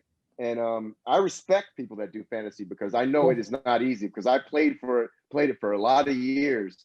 And put it this way, I would not have been a first round draft pick. I am not very good at fantasy, but I have a lot of friends that are really into it. Well, before you get out of here, then, is there a wide receiver you think is poised for a big weekend here in Week 15? Is there anyone you can think of? I would never. If we want to talk main slate here, you got guys like Tyreek Hill, who's on the road at New Orleans, DK Metcalf's on the road at Washington, Calvin Ridley. And the Falcons are hosting Tampa Bay. I'm looking at some of the higher priced guys on the Sunday slate on DraftKings. Yeah. Your boy DeAndre Hopkins, who you said is just like you, reminds you a lot of yourself. No. Not just like me. Come on. I didn't say that. I said our games. I'm just joshing you. No, but you know how people take stuff. No, I'm joking. Yeah. But you know how people take stuff out. I just think that I just like his game, and I see a lot of what I was good at when he's good at too. So, and I respect that. But there's AJ Brown in there. Allen Robinson, Justin Jefferson. Could be rookie of the year. I love Minnesota. Justin Jefferson is that guy. I watch him on film. I'm like, are you sure he's a rookie? That guy is him, Calvin Ridley, AJ Brown. AJ Brown's more like a brute out there though. Okay. He's just like so strong. But I mean Ridley, Jefferson. Who else do I really like? Tyreek Hill, but that's nothing really that new. Not at all. I think if you're going for a guy that people may be sleeping on a little bit, Calvin Ridley, man, that guy. Okay. Perfect. Unbelievable. I watch him on film. You watch his routes. Oh, he's sharp. He is. Oh, he's the real deal. Like he's the receiver's receiver. You watch him, you see the technique, you see the quickness, you see how he gets off line scrimmage. Lattimore tried to play against him a couple weeks ago versus the Saints. He had Lattimore spinning like a top. He was killing him. So I really like Ridley. He's put it that way. He's big. I'm a big fan of Calvin Ridley. Okay. And I got a chance to talk to him at the combines as a rookie. So another guy that I have like a little bit of a connection to. I wouldn't say connection, but I've been following him. So he's a guy that I really like to see have success. Well, we trust you. You're a guy who has a lot of franchise records with the Giants. You know, you're honored by that team in the Ring of Honor, and you hold you're a Super Bowl champion. So Amani Toomer, is really, really good catching up with you today. Thanks so much for hanging out with DraftKings and making time for us. Thank you very much for having me on here, and I really enjoyed it. I had a good time. Go ride your bike, man. We'll see you. All right.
It's almost time for our 8 p.m. Eastern Madden Sim, but first, it is the last day of our ugly sweater giveaway right here at DraftKings. So all week we have giving away our DK holiday sweaters on the Dream Stream or on our social platforms too. So tonight is the last night you can win one. So head over to @DraftKings right on Twitter and find out how you can win one of our last few ugly sweaters.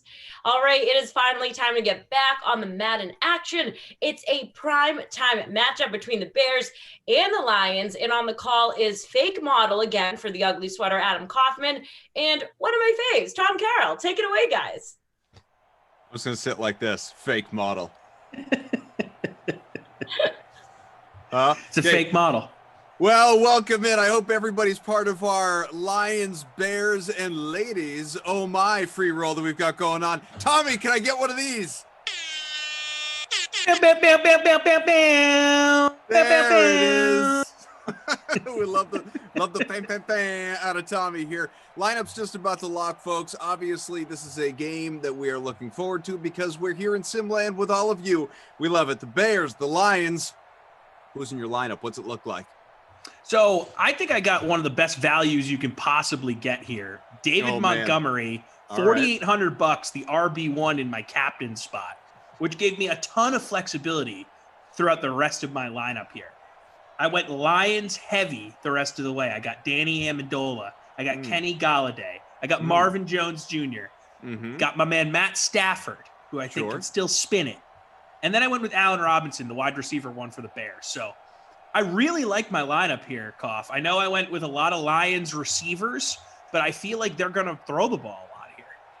I'll tell you what, we have similar lineups, similar mentality. Really, I think only one or two differences. Two differences, I think. And then, placement. So in the captain spot, I paid up for Kenny Galladay. Feel good about him in that top role. But then I originally had Stafford, Hawkinson, Amendola, Montgomery. I still have all those guys. But that left me in a situation where I had a chunk of salary left, and it's okay, what do I want to do? You obviously went for the Allen Robinson. I elected for Mitchell Trubisky. I'm putting my faith in the QB to deliver some points. I just figure, hey, Showdown, it's a relatively safe position, low floor. We'll see if he's got the high ceiling. So both QBs, Hawkinson, Amendola, Montgomery with Galladay in the captain spot. We'll see how it plays out. Yeah, I mean, look, I think we both have really strong lineups. It's one of those weird matchups where everyone feels affordable, right? Like there's no one that's crazy expensive here. So I'm really curious to see how everything shakes out as far as our contest goes. I'm going to say that I feel like I'm going to finish high. And I know in my heart of hearts that I'm going to finish towards the bottom. So I hope you faded me. That means I might as well. So yeah, I hope you faded me. I'm sorry, Kaufman, if your lineup's similar to mine. We're going to finish towards the bottom. Joseph says, my guys, Koff and Tom, we're here at work. Look out for us, guys. Cheers. Thanks for being with us. We appreciate it. Bears, Lions, and Ladies Night. Oh, what a night, says Bruce Harding in the chat. Absolutely right. I'm sure Tara Lenasak will join us again in just a little while. Luke Murphy says, I played Galladay in the captain too. I never do that. We're going to see how it turns out, obviously, for those of us that elected to do so. We'll dive into some ownership percentages momentarily. Robbie Noble. Adam, it's damn good to see us. Hashtag Cofflanders. Robbie, you're my guy. You know that. Thank you all for being with us. Tom Carroll, Tom Ace. He smells terrific. I am Adam Kaufman, Chicago at Detroit Virtual Ford Field as the Madden Holiday Tournament regular season games are winding down, folks. Matter of fact, is the last one for these two teams. The Bears, 1-1. The Lions, 0-2. You can count Detroit out of a playoff spot in the Madden tourney. The Bears still have a shot. Real life, of course, these two teams have struggled. We can dive into all that good stuff in a little while as well. J.E. says, I'm in the house. What's up, Koff? Freeze Pops? Thanks for hanging out. We appreciate you. What's up? What up? Yep, we're bringing it back. Bring it. It's a good. It's never went away, Koff. It never went away. We'll get the Budweiser frogs. We'll do the whole bit. We'll take it back in the time machine to good 10, 15, 20 years, whatever we need to do. It's just a damn Koff man says, good evening, Koff and Tom. Appreciate you. Captain Blood says, Cough, kind of rude to the ladies to put the Bears and Lions on their night. I don't make the assignments, folks. I just, I show up when they tell me to. So here we go. Detroit starting off with the ball. Real life 5-8, last in the NFC North at Tennessee on Sunday. They have dropped 5 out of 7. Of course, the coaching change in there as well. Welcome Darrell Bevel. Goodbye, Matt Patricia. 10th in the NFC, still mathematically in the playoff mix. Although let's be honest, it's not in the cards this year. No, it's not going to happen. You always got to mention it, though, because it's kind of fun to mention all of the teams that are still in the hunt and see all the scenarios. But we all know it's not going to happen. Seconds in, first play from scrimmage on the way. 188 people in our primetime Lions, Bears, and Ladies Oh My free roll. Thank you for hanging out. Very short run, just for 1 yard right there. And obviously, DeAndre Swift not getting much. Third down back, Simland 4 touchdowns to his credit, 15-plus points 4 times. And in real life, coming off a 50-yard performance and a score against Green Bay. Yeah, I mean, you got to look at the real life stuff sometimes to make your lineups in Simland. Nicole says, I need Allison. Give me some good luck, Kaufman. I wouldn't bank on that happening for you tonight. He is not really factored into these sims, Nicole, I'm afraid. He's an opt-out player in real life. I know that doesn't matter in Simland, but it does influence the depth chart a little bit. He is the wide receiver 4, not generally all that involved. Yeah, I mean, about a minute into the opening quarter. You got to differentiate yourself, Cuff, right? I mean, yeah, got to. One way to do it. Look, you know, I did a sim yesterday, day before, whenever it was, where he had Munt score 2 touchdowns. That guy had never even had so much as a carry in Simland, and he had 2 scores. So you never know, folks. Any given sim day, big sack right there brings us to 4th and 22 from the 16. Expect the punt. You never know. I mean, the worst, vulturing is the worst, right? When you're in your season long and you're watching a game and, you know, team's on the 5 and you got the running back and you're feeling good, and then a fullback sneaks in or QB sneak or goal line fade, it's just brutal. Brutal stuff. It happened last night in the Thursday night football game. There was a couple times where Chargers were down there, and I know a lot of people have Austin Eckler, and didn't happen. A little over a minute and a half gone here in the opening quarter. Yeah, I had Eckler in the captain spot last night in my lineups, and boy, what a dud. Oh, he was awful. Austin Eckler was absolutely terrible. You know, of course, fade Josh Jacobs. He ends up having a good day. You know, I went with basically 2 punt plays because I decided, oh, yeah, you know what? Keenan Allen said, don't sit me. I'm not going to sit you. Should have. 17-yard grab, and that was that. Just a disgrace of a lineup last night. That was awful for me as well. I had Keenan Allen as my captain last night. Oh, not great. Not great. Not great. 2nd and 12. Defense is showing up early here. The Bears, $5,000. The DST in the flex, 4.5 points per sim. The Lions, 4,400, 2.9. They are led by Trey Flowers, 86 overall player in Madden. Short run and had a lane to pick up a first. Montgomery, though, with 9 gets him to 3rd and 4. He was cut off at the pass.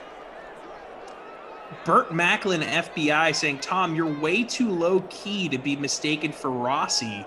Maybe Rossi after a handful of Valium washed down.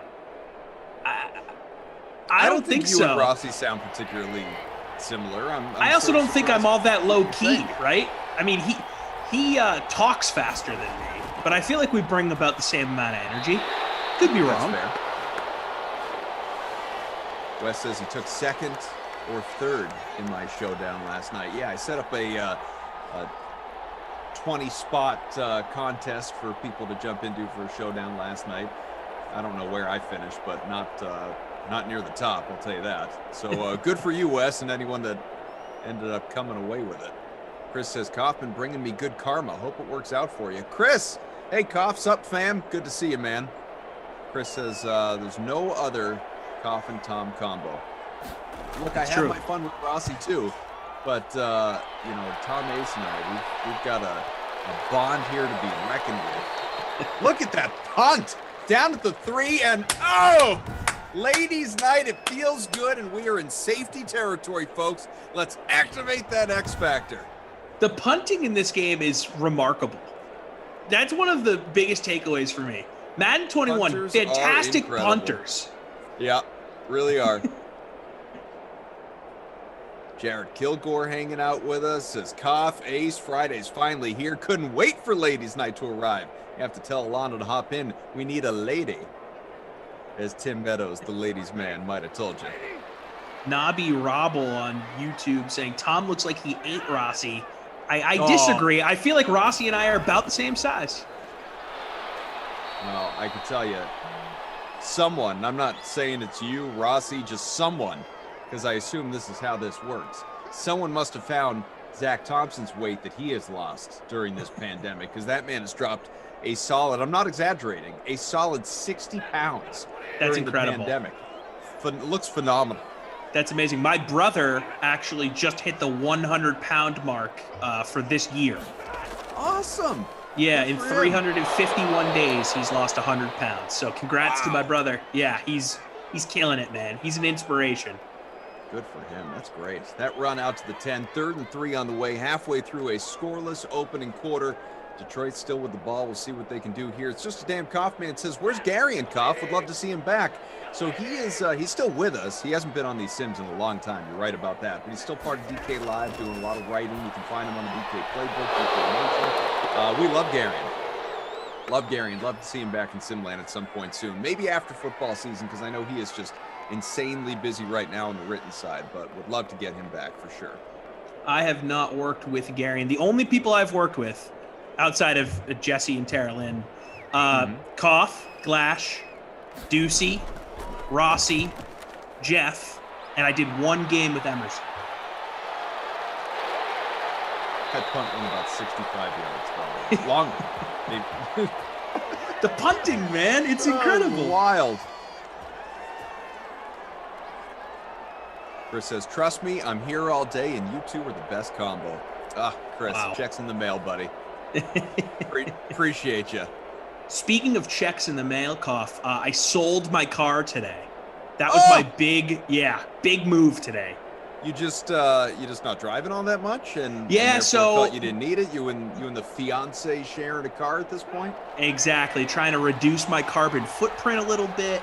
We both work remotely now, so we're not driving as much. Her car is nicer than mine, so we made the decision, like, why not save money? I don't have to pay insurance every month now. No more property tax. The car was already paid off, so Chevy Malibu 2011. Looked up the Kelley Blue Book value. It was about $3,000. Found someone to buy it for exactly $3,000. There we go. $3,000 in the pocket. Good for you, man. Good for I you. felt like an adult today. Big time. Big time adulting. 2nd and 6 here for the Bears. And Trubisky completes an 11-yard pass, 1st and 10 out to the 45. That into the hands of Jimmy Graham, who is getting 9 points a sim. Has 5 touchdowns to his credit, 15-plus points, handful of times. Real life scored a touchdown last time out against the Texans. Well, so you know this, you can't call off the engagement now because you'd have to go get a car. Right. Now I'm really all the way in. That would be your biggest problem. yeah, right. No, it's one of those things where if I wasn't all in before, now it shows everybody, hey, this guy's here for the long haul. And also, pot committed, folks. Pot committed. All that car money is going towards the ring. Like, I'm not having fun with any of these $3,000. It's going right towards the ring payment.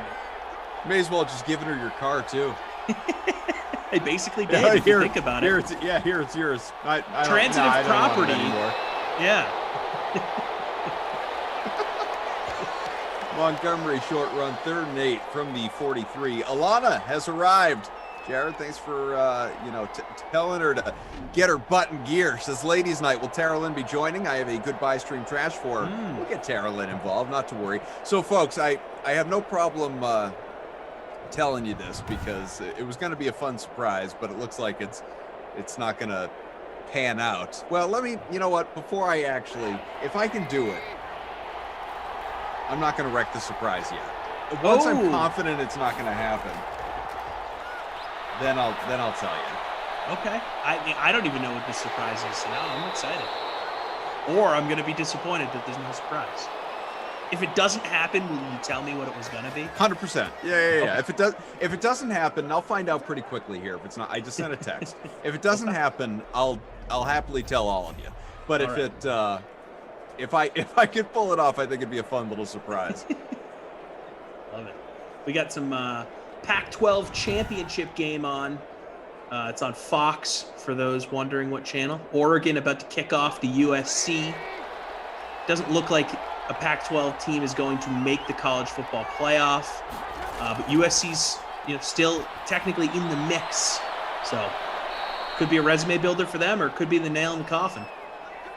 Come on. I mean, not when the Celtics and Nets preseason game is. Kyrie Irving's finally facing an old team. That's what happens when nobody's in the building. He'll actually play against somebody that he used to play for. Just the worst. After burning incense or whatever he was doing pregame, walking around the garden.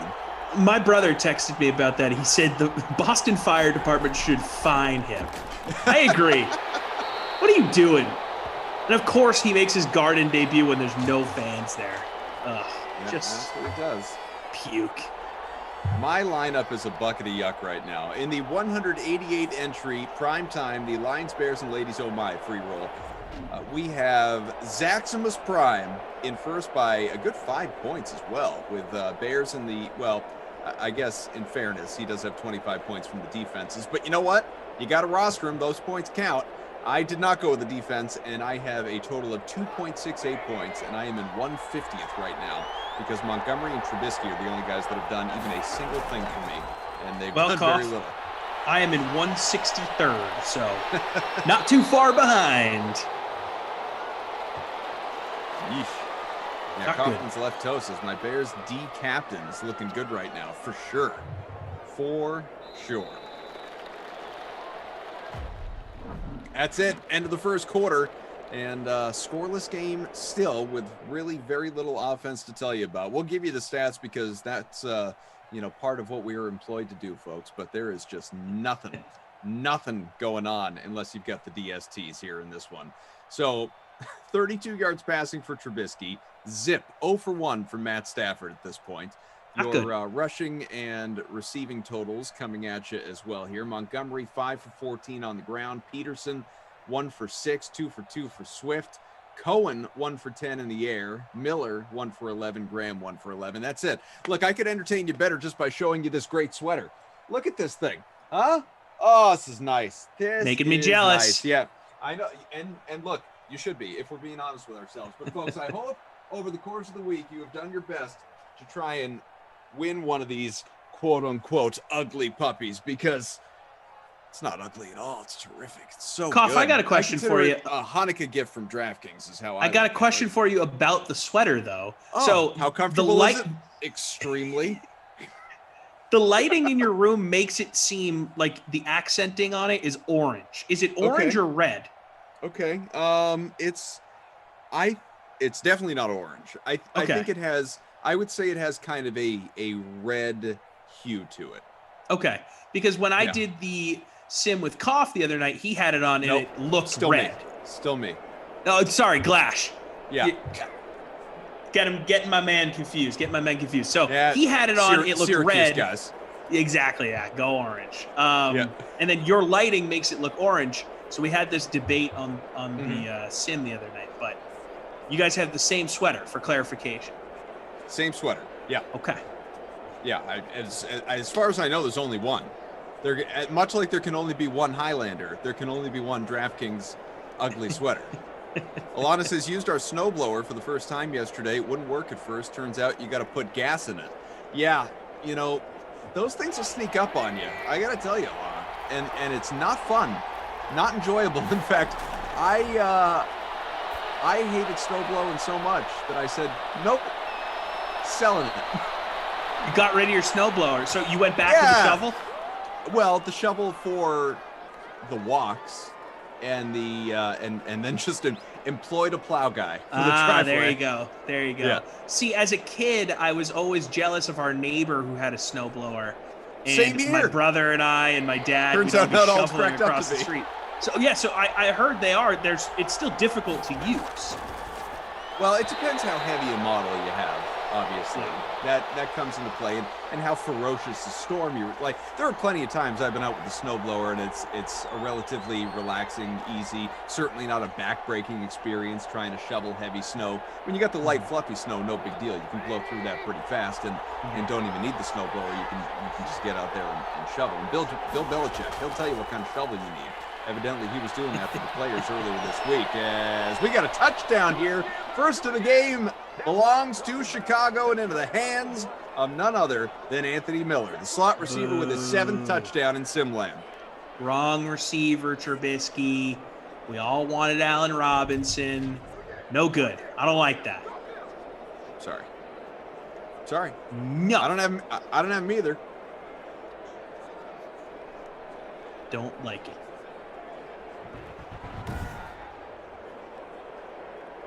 It is what it is. Oregon scoring on their opening. This is way more important than that. When does Cobra Kai start, Koff? January 8th, if I'm not mistaken. Although I was all geeked up, and I blame producer Michael for this. I was all geeked up to be able to today, December 18th, watch Coming to America 2. And I go to Amazon Prime, and sure enough, as one of our chatters had told me in the past, but I refuse to believe it because the internet was very misleading about this. So this is not all on Michael. It's partially on the World Wide Web. It was pushed back. The release on Amazon Prime, Coming to America 2, the much anticipated sequel to the Eddie Murphy Arsenio Hall classic. And Wesley Snipes is in this one as well. Pushed back to March 5th. March 5th! Evidently there's a teaser coming out pretty soon, so at least there's that. But I can't watch the movie until March 5th. March 5th is so far from now. Oh, it's going to be here before you know it. But it's in the moment, agreed. Feels like an eternity. Yeah. It really does.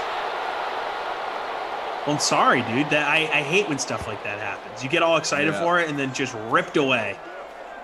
But I am pretty pumped about Cobra Kai, CEH. That is right around the corner. Yeah, that's Besides, I got to finish up my West Wing binge because it disappears off Netflix Christmas Day. And I've got to get through almost the entire final season in the next week. Is that also moving to Peacock?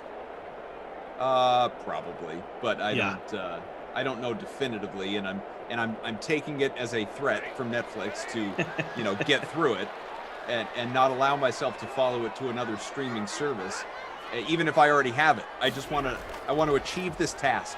I want to complete it. Have you been getting the messages at the top of the screen?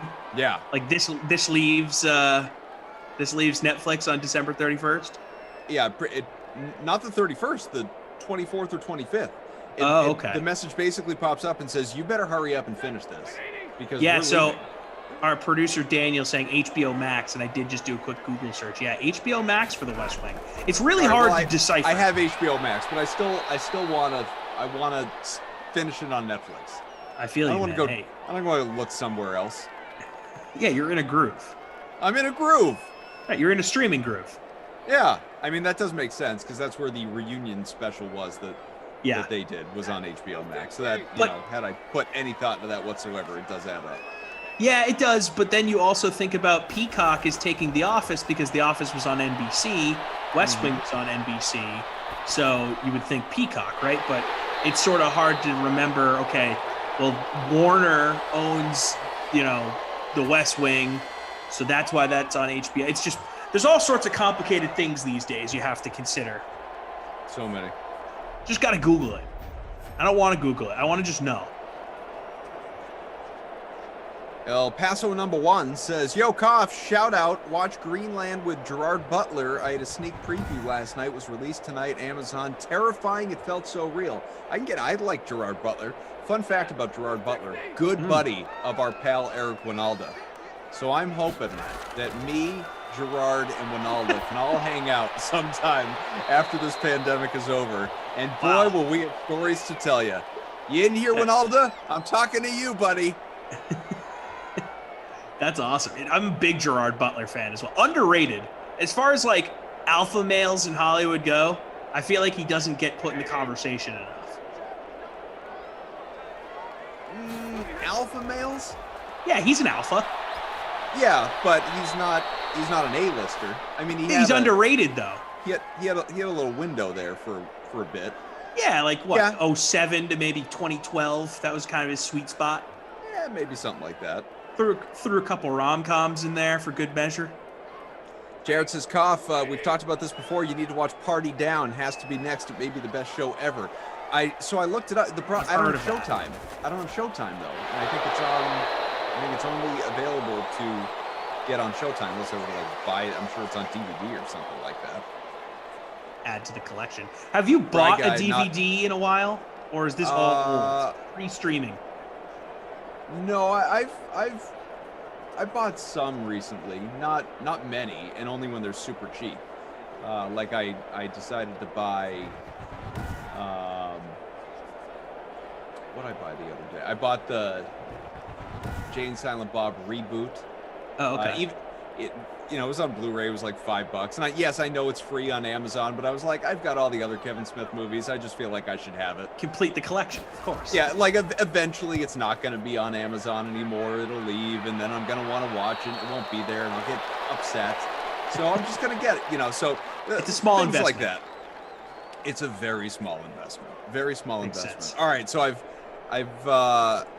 come to find that my fun surprise is not going to happen tonight, and I was told another time, but you know what? I'm impatient, and I don't feel like waiting. So maybe it will happen another time, but I'm just going to tell you what it was anyway. I was going to, just for funsies, I was going to FaceTime Mac Mama tonight. Oh my God. She was going to come back. Yeah, I was gonna FaceTime. Yeah. Ms. Mama, I believe is what we call her. Wow. Mac Mama. Just because I felt that she and I had to talk. You wanted to clear things up. I understand. I felt that she and I had to discuss a couple things, and then of And course you felt like ladies' night would be a good night to do that. Perfect night. There was no other time that I was thinking about it. It was specific to ladies' night, and it would be a great opportunity to, if you will, conference in. That's another way of saying what we said the other night. To conference in Sarah. She could join us as well. Could have been a full-on ladies' night bonanza, but no, evidently not tonight. She's tied up with her family, not literally. I think they're wrapping presents or something holiday themed. Oh well.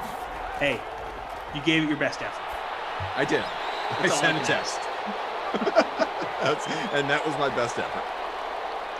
That's awesome. That would have been a pleasant surprise.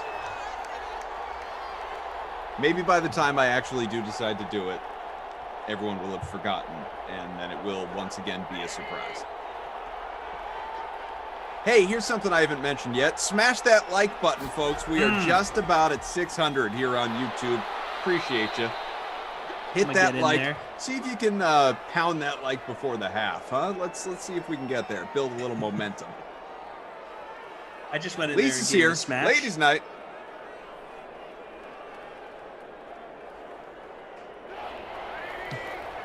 Someone in the chat says the Nets have a nice coaching staff.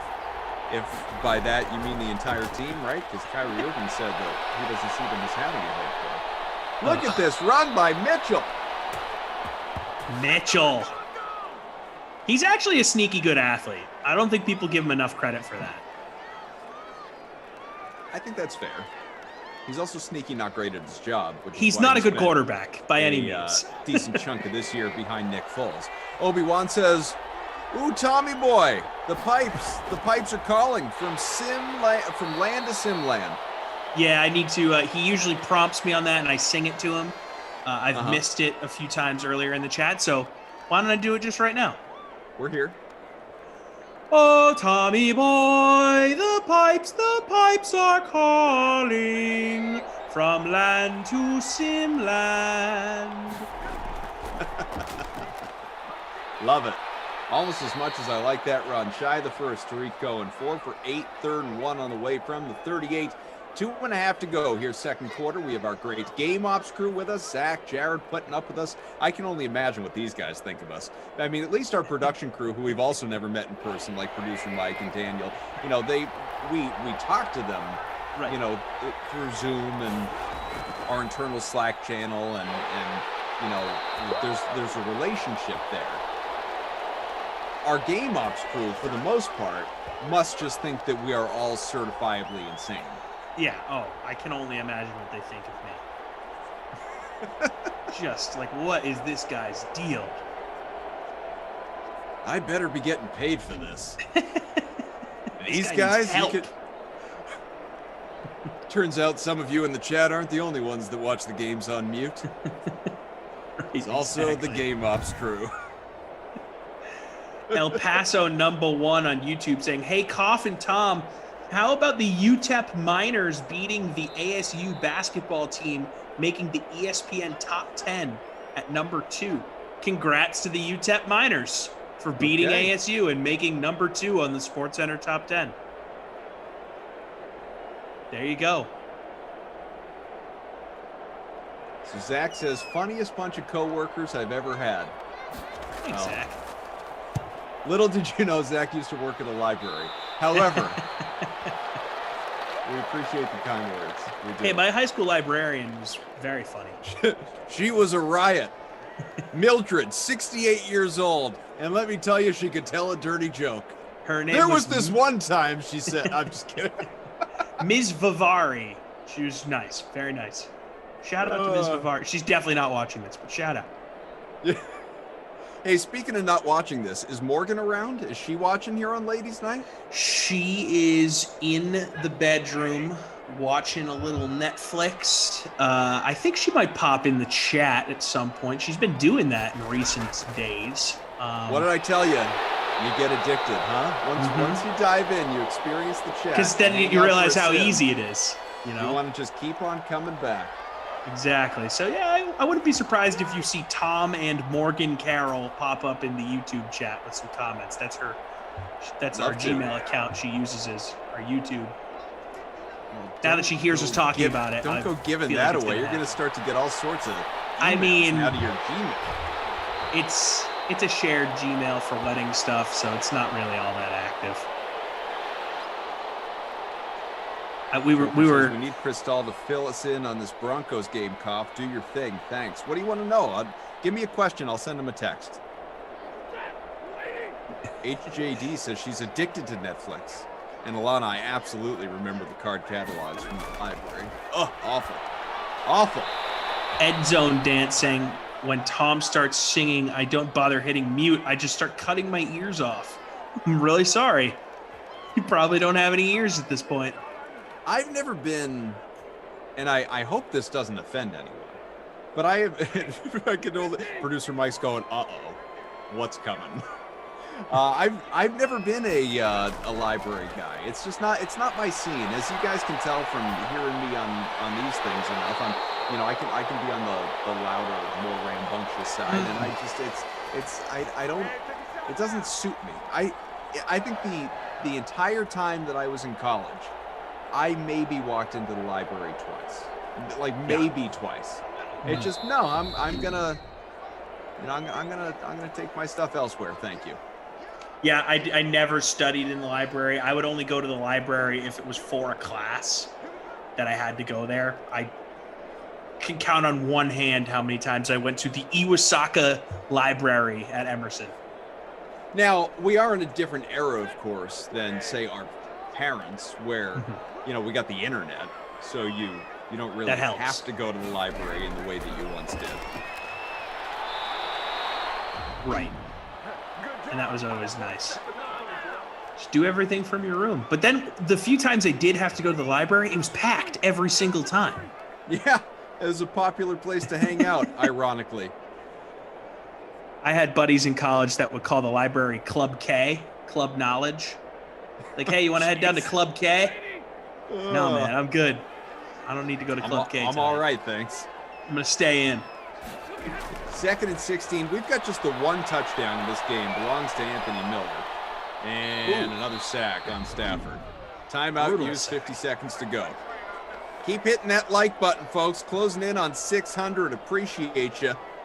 Celtics are getting whooped by the Nets. But again, it's preseason, so really who cares? This might be a dumb question, but Kyrie, did he start? Did he play? Has he looked good? Yeah, Have you been so able to far, pay attention enough?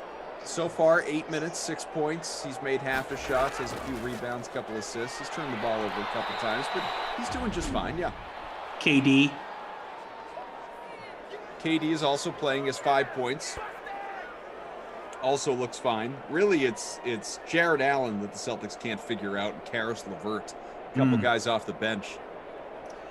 Telling you, that was the one thing I wanted them to figure out this offseason was get someone in the post that can take care of guys like that and Bam. And, you know, I feel like that was a huge miss for us in the Eastern Conference Finals and down the stretch. I just think we need more size. And I guess Tristan Thompson helps in that department a little bit. And he's not playing tonight, by the way. He's right. hurt.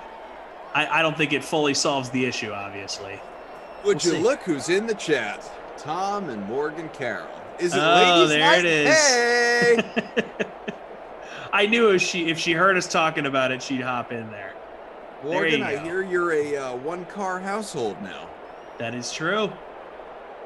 Yeah, I know that. You've already told us the story. I'm just trying to make conversation with Morgan here.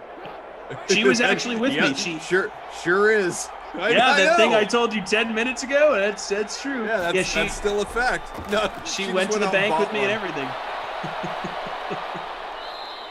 She's not on Netflix. She's actually on, Kelly Blue Book buying a car. She's buying back the car I just bought. Yeah, I just sold. Getting a more expensive one. I'm going to take this $3K. I'm going to parlay this into a $5,000 used automobile. Yep, she says, we got the Jeep, beat, baby. Yep, we are in the Jeep. The Joker says, I was driving at the time, Tom, but congrats on your brother's weight loss. Don't get any bright ideas, because if you lose weight, that gigantic, enormous head will look odd. People are trying to say I have a huge head. I really don't, guys. It's a normal size head, proportional to my body. I was going to say relative to the rest of your body. Of course. However, what size is your fitted cap, though? I'm 7 5/8. Okay. I mean, you have a slightly above average size head, I would say. But I'm 6'2", Koff. That's fair. That's fair. It's a very average head for my size. Like if you would come back with it's 8 1/3, I would have said no. Regardless, you have an enormous. Do they make a hat size above 8? Yeah, I think Barry Bonds wore it. Oh my God! I had a few friends Chicago that had leading 8s. at the half, by the way. A few high school football teammates that wore 8s, just massive melons. You should have seen their helmets. Their helmets looked like Jettas. You start quoting. So I married an axe murderer, the Mike Myers, falls asleep on his gigantic pillow. Heed, move, heed, paper. Poor guy, head looks like Sputnik. 7-0. Reference. I love it. Yeah, it's on the wall. Big surprise. So 65 passing yards and a tud for Trubisky. Stafford 49. It's just a damn Kaufman says, who the bleep knows their hat size? People of a certain generation, my friend. Like now you buy a fitted hat, it's just a fitted hat. But back in the day, you had to know your hat size. Yeah, absolutely. My head, I'm assuming, is the same size it once was. Yeah, I'd say most males that had fitted baseball hats at one point know their hat size. I guess I haven't measured it in a while. As Oregon goes up 14-0. Well, I guess barring the extra point here, they're up 13-0 currently. Early here in the first quarter, the Ducks come into play. The Pac-12 championship. Mm-hmm. A lot of college football this weekend, conference championship weekend. In fact, you may have already seen it here on the Dream Stream. If not, I'm sure it'll come up between the next two games. But Ben Rasa, Awesome-O, he and I chatted earlier, previewing a lot of the interesting angles for the upcoming games this weekend, things that you should be aware of. You should check that out. Yeah, I'm a big college football fan, so I will be locked in for sure. It's just Stam Kaufman says, I'm 51. I have no idea what my hat size is. Our producer, Bruce Bochy, the ex-Giants manager, wears a size 8 1/8 hat. And yeah, actually, Bruce Bochy famously has a massive head. I think his nickname is something like Bucket Head or Bucket Hat or Melon Head or something. Like he's known around baseball for his massive nog. Yeah, big boy. Yeah, a few people actually had mentioned Bruce Bochy in the chat. Headley, like Chris said. He's got an absolute wagon for a head. It's a good nickname, Headley. With Tom Carroll, Adam Kaufman, there's Mitchell Trubisky. 7-0. Chicago is leading here to begin the third quarter. Thank you all for hanging out here with us. We appreciate it. Again, producer Mike, Daniel, our technical director. We got Jared, Zach, and the Game Ops crew. Tara Lynn will hop in here with us at some point in time whenever she decides to, stop doing whatever it is she's doing. I don't even know what she's doing right now. As Will Ferrell in Wedding Crashers, I don't know what she's doing back there. What is she doing? I don't know what she's doing, because normally I see her in the chat when I see her in our Zoom window. She's just sitting on her computer and watching us, delightedly, I have to imagine, and she'll get involved in the chat. But I saw her in the chat earlier, and she's not at her computer. So that means that she is actually paying attention to this sim at another here she is. part of her apartment. Yep, there we go. Just hanging out. Apparently is, moved off to a different section of the club and just tuning in from over there instead. So thanks for being with us there. Is Tara Len slated to join us for ladies' night here, or are you just trying to wish this into existence? I'm listening from my couch. Oh, get a hobby. You should hop on with us though for the fourth quarter, Tara Lynn. Let's hash some of this out in the fourth. What do you say? It is ladies' night, Tara Lynn. I'll hang up and listen. And honestly, it'll be much more interesting than this game. It is 7-0 here, as we're right in the third quarter. Come on, give us a little excitement here. Here we go, right on cue. That's a nice big gain out of Chicago down the near sideline. Trubisky up over 100 passing now, and that one to Ted Ginn Jr. Real life, the man is still looking for a new home, but in Simland, he's got that blazing speed as ever. Ageless Ted Ginn with the 91 speed. He's not retired yet, everyone. Every time Ted Ginn pops up on a team year after year, I'm like, all right, Ted Ginn, cool. Still around, fast. He's never not fast. That's why he'll keep a job until he loses that speed. He's going to have a job in the league. So would you say he's always fast or never not fast? Never not fast. Okay. Never not fast. All right. I just wanted to ask. Well, there's Ginn again. So, folks, Tara Lynn is agreeing to come on for the fourth quarter. Says, what's up, Sim fan? Here we go. No, what's up to Coffin Tom? Tara Lynn is coming. The visor's a ridiculous look. I'm not going to say I've never done it. I had a phase for a little while. It's a ridiculous look. It's I went through a phase. Ridiculous. It only makes sense if you're golfing, and even then, not really. First and goal, and right back to the line of scrimmage there from Montgomery. Too bad. 8 for 19. So we can ask Tara Lynn what she thinks of the visor look. What I was going to say, though, because it is relevant to that, Tara Lynn will join us for the fourth quarter, which is in 6 regulation minutes. And if you have any questions for her, save them up and get ready to throw them out when she arrives. Tara Lynn just writes, "Not good." Tara Lynn, don't give it all away right now. Save some of that not good magic for a little bit later on. Rushing touchdown out of Tariq Cohen. 7 TDs in Simland. Sorry. Come on. Yeah, I got Montgomery too, man. Come on. I'm just getting vultured here left and right by Bears skill position players. Give me Montgomery. Give me Robinson. What are we doing? God. The next game, which I've already built my lineup for, that's the Saints and Bucks that we'll have for you in a little over an hour. I actually do like my lineup for that one. This game, I had no confidence in my lineup whatsoever. And ironically, we have pretty similar lineups, and you were saying you really liked yours. I didn't like mine at all. I really didn't. So I'm not at all surprised that I am sitting 142nd out of 188 in our primetime, the Lions, Bears, and Ladies. Oh my, free roll. We have in first, it's Banders 8 by about half a point. with Trubisky in the captain spot, Robinson, Galladay, Cohen, Bears, DST, and Ginn.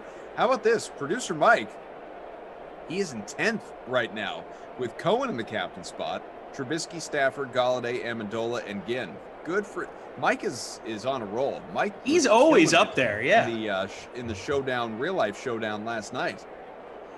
Conversely, I am in 183rd out of 186. I'm telling you, man, just fade me every time. Fade me. You're gonna be the new Deucey. A Newsy. I'm the Newsy here. The new Deucey, the Newsy. Derek says, I beat y'all for last place. LOL. Nah, I wouldn't be too confident there. I'm right on your tails there for last. It's just a damn Kaufman that says I'm in 180. That's right. Welcome to the 180 club, baby. Producer's been in the top 10 all day, says Tank the Shy Guy Baby. That the case? I haven't paid any attention to today's Madden sim. A lot of, playing out in the snow with the kids, doing some cleaning up and stuff around the house. Well, I wasn't tuned in to what was happening, but I'm glad to hear the producers are representing while us commentators struggle. I feel like the producers for these sims would be good at the contest because they're so locked in to every single second of the broadcast. You know what I mean? Like yes, of course we're locked in, but we can kind of drift away. They're not talking about nonsense like we are. Yeah, like we drift away where they're definitely focused. Right, exactly. So they're probably better at this. Stafford. Mac. Nikki says, ladies' night. To me, every day is ladies' day because I'm here all the time. Nikki, that's what we love to hear. That is just what we love to hear. Vince says, Coffee, you should have seen Brendan and Christian sweating bullets last sim. They promised to eat a ghost pepper if Aaron Rodgers did not throw a passing touchdown. He did in the last minute. So, Vince, funny you bring that up. I actually heard about that just prior to us coming on the air from our producer who also did that game. And that is, I'm kind of upset that Rodgers passed for a touchdown. That would have been something to watch, man. That would have been a good time. Koff, are you a spicy food guy? I'm going to go out on a limb and say you are not. I am a spicy food guy. Wow, that's actually shocking. I know. My taste buds just they don't make sense, really. They don't mesh with one another. They have mood swings. I love return. Cordero Patterson. Mo says, is that Adam Kaufman I hear? Mo! Good to have you. Yeah, that's shocking to me that you are a spicy food guy. I too am a spicy food guy. As you know, quoted in an academic text about buffalo wings. I have heard, yes. Yeah. I dabble myself. Although I've never felt such a connection, such a kindred spirit than I did earlier today to that of Ian Eagle, of course, incredibly popular, nationally renowned sports broadcaster, also of Syracuse fame, by the way. He said in an interview, and it came up. He wasn't making a big deal out of it, as I would agree. He would, as he said, this is not news to me. This is a statement of fact. I don't know why this is a big deal. I like what I like, and I don't like what I don't like. He has never even tried a single condiment in his life. Never. He said he likes his foods as bland as possible. And I was like, chef's kiss to Ian. Mwah. Thank you, sir. That is, first of all, incredible that he's gone his entire life without trying them. But I have two questions. Tried a condiment. Yeah. Two questions for you on this. One, how has he not even accidentally ever had a condiment? I mean, we're talking, how old is he? Is he in his 50s maybe? Probably. Never even once accidentally had ketchup put on a burger or, I don't know, mayo on a turkey sandwich. Like, never even an accident. So find it hard to believe. Two, how can you know that you like your food dry if you've never even tried a condiment? I guess that's where I get the disconnect, right? Well, I think the answer to that second question anyway would be like what you like, and you don't feel the need to enhance it if you were to believe that a condiment in fact does that. Like, I don't have my burgers with ketchup on them, or fries with ketchup, or mustard. But I on assume a that hot you've dog. tried those things to know that you don't like them, correct? No.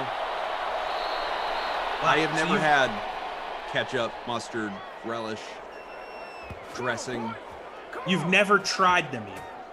If I have, it was when I was a kid and I don't remember. But in my There you go. See, at least older years, when I have a memory of trying or not trying something, the answer is no. If you're willing to concede that, like as a kid you tried it and decided you didn't like it and you just haven't since, that I get.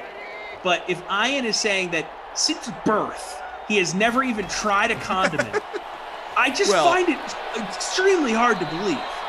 Well, again, maybe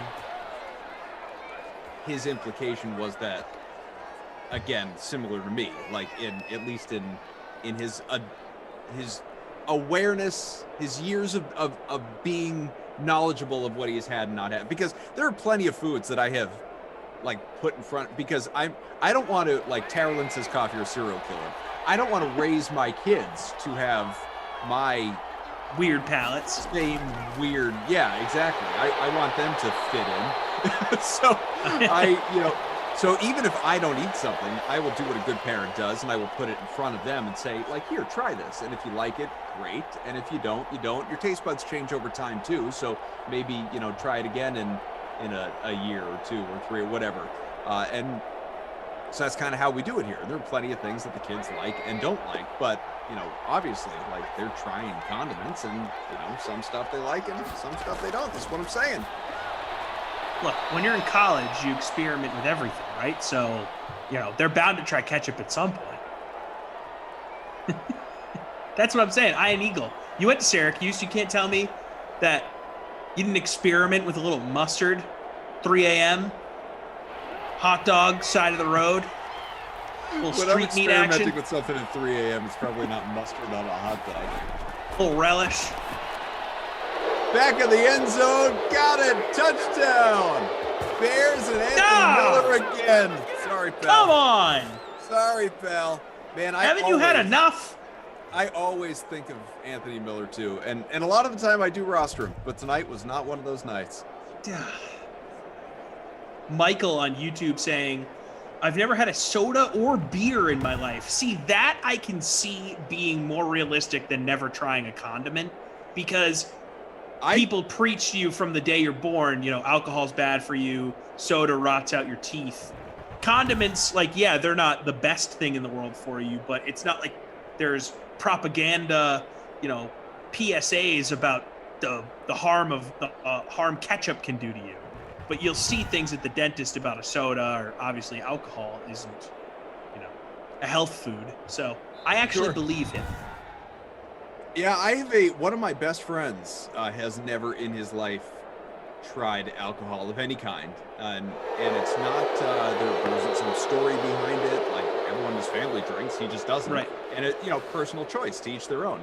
I feel like you will run into more of those people than people that have never tried soda. Now, plenty of people don't drink soda, but people who have never tried soda, I feel like you'd be hard pressed to find those people.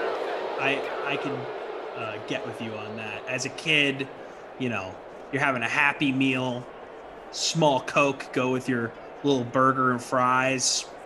It's just part of Americana right there. So, yeah, I do find it a little harder to believe the soda thing. But look, I mean, he's telling us he never had alcohol and soda. I'm going to choose to believe him here. Blood Robot cough. Who's first in Classic? All right, Blood Robot, keep it up. Fantasy Hawk saying ketchup causes inflammation. That is true. There's sodium. Anytime you eat something with heavy salt, you can get bloated, inflammation. Makes sense. Producer Mike says, isn't there a dinosaur barbecue in Syracuse? Sure is. Oh, so yes, do you not eat barbecue sauce? No, I do. But but that's but that is different in the sense that, and I'm not a no condiments ever. I'm not of the Iron Eagle extreme. You're not a hardliner. I'm not a hardliner. Yeah, I'm a fence sitter on the condiment debate. Yep. You'll cross the picket line when you have to. No, to me, it's different if you're, and maybe this is true of him too. I don't know. It's not like he and I had a conversation about it. I just happen to. We got to get him on this here. Headline. Yeah, we need to bring him onto the Dream Stream. Obviously, he's not doing anything. Does I have his number? I can get his number very easily if we get him on to discuss this. Because again, that would be hilarious. That Syracuse Mafia thing. I might even have his number already, but he certainly doesn't know me from a hole in the wall. But, I think that Adam Kaufman. Want to come on and talk ketchup? DraftKings Dream Stream. You've probably heard of it. I'm sure you've hung out in the chat before. No, I think it's different. I don't think this is a wild take either. As we wind down this third quarter, 21-0 Chicago. I think it's different having like a barbecue or buffalo or whatever flavored something that is cooked, baked, grilled into the food versus like I'm gonna put a condiment. Like to me, those sauces are not condiments. Like mustard, ketchup, relish, mayonnaise, like those are condiments. Those are something you put on after the fact. So you don't add barbecue sauce to your ribs if you're having ribs at a barbecue. Correct. Okay. Correct. Yeah. This is interesting. What I'm telling you. It's got to be cooked into it. Right. You don't like that wet sensation added to your food. Yeah. No, okay. I like the flavor, but I would prefer it a little more dry than wet, if you will, in what we're discussing here. Yeah. 21-0 Chicago at the end of 3. All this talk is killing my lineup, says CJ. There's a lot of good stuff in the chat that we've grazed over. Just know we are reading it, and we're deep in convo here. You're all very funny. We love you. Tarlin, hurry up, save the day. Montgomery 8 for 19, Cohen 9 for 22. He has a touchdown on the ground. Anthony Miller well on his way to being the Krestikov player of the game with the 2 touchdowns in the air to this point. And let us see where would things stand in the contest. So I'm 162. We've got check me out. If you want to just look at the bottom, you'll find me probably. Scroll all the way down. Let's see here. Stats are manual, so they are they are being updated on the fly here, obviously. So I can't tell you a definitive leader through 3, but at last update, it's Chrome Minch with a 1-point lead. As we are, I am still in 183rd for those wondering. Mo says, "Oh my God, Koff shaved his beard. I did, and the mustache, which was the mustache was great, man. I know I told you that the other day, but it was really good. I think you posted a picture on Facebook of it the other today or yesterday. I saw it. Gave me another good laugh. Are we still on camera, Daniel? Are we still on camera here? You can tell me real quick. Yeah. All right, good. Hold it for just a second. Hold it for just a second. This is what I posted on social media the other day, folks. Just if anyone wants a little memory of what it was. Oh, it's so luscious. Oh yeah, like I love it. Really just soak that in. Just study all the goodness, and then boom, that's good stuff. It's you right here. It's gone. What was that notification? Just Celtic stuff. Isn't that nice? It's amazing. Alana I'm says, jealous. I wish I could. So much money on paper towels, liking non-wet food. No, because I have kids and they eat messy food. And I'm sure you eat pasta. Do you like marinara sauce? Nope. Okay, so. But the kids do. There you go. All right, so what are you, like a butter and salt and pepper guy on pasta, or you just don't like pasta? No, I eat plenty of pasta. Yeah, salt for sure, butter, yeah. But not fettuccine pepper. Sauce. No sauce. No sauce. Just it's a dry item, although it might be a little slippery from the butter. What a ridiculous conversation. Michael says you could have been Super Troopers with that stash. Totally. Funny that you mentioned that. Funny that you mentioned that. So I posted the picture, and I said I was, waiting for my, opportunity to be an extra on Tacoma FD with a couple guys from Broken Lizard, and so I tagged Steve Lemmy and Kevin Heffernan, who of course were Mac and Farva in Super Troopers, and Mac wrote me back, not Mac Mama, Mac from Super Troopers, Steve Lemmy, and said it was a legit stash, and I said I'll be here if you need me for Tacoma FD. I will throw. Oh, that's amazing. Right. That's the beauty of Twitter, folks. You know, Twitter, social media can be a real cesspool, but other times it brings people together. The internet is the human species' best friend and worst enemy at the same time. Yeah. So I felt validated by Steve Lemmy, and that matters to me. That's the kind of stuff right there. Midwest Heather, hot fudge on a Sunday, whipped cream. I think that's in a different category, right? It is in a different category, but the answer is no. Just give me my ice cream. I mean, I could put some M&Ms or chocolate chips or something like that on it, sprinkles, but no, whipped cream or chocolate sauce or any. Nope. I'm good. I like what I like. Anything. It's honestly, it's so wild to me that people have such passionate opinions about other people's food opinions, because it's like in some way I am offending you based on what I put into my body. Look, palates are like snowflakes. No two are the same. That's very true. Yeah. So wait, so when it comes to spicy food, so do you not add hot sauce to things? You just like things naturally spicy? Well, I mean, there are plenty of dishes you can order from places that are, of course, spicy and give you that little spicy whatever, yeah, warning on the menu. I like spicy items, but you're not going to add sriracha sauce to an Asian dish, or I'm not gonna up the spice. Throw a little Tabasco in your New England clam chowder. I'm gonna take it as sent. You got it. You got it. Tara Lynn, where are you?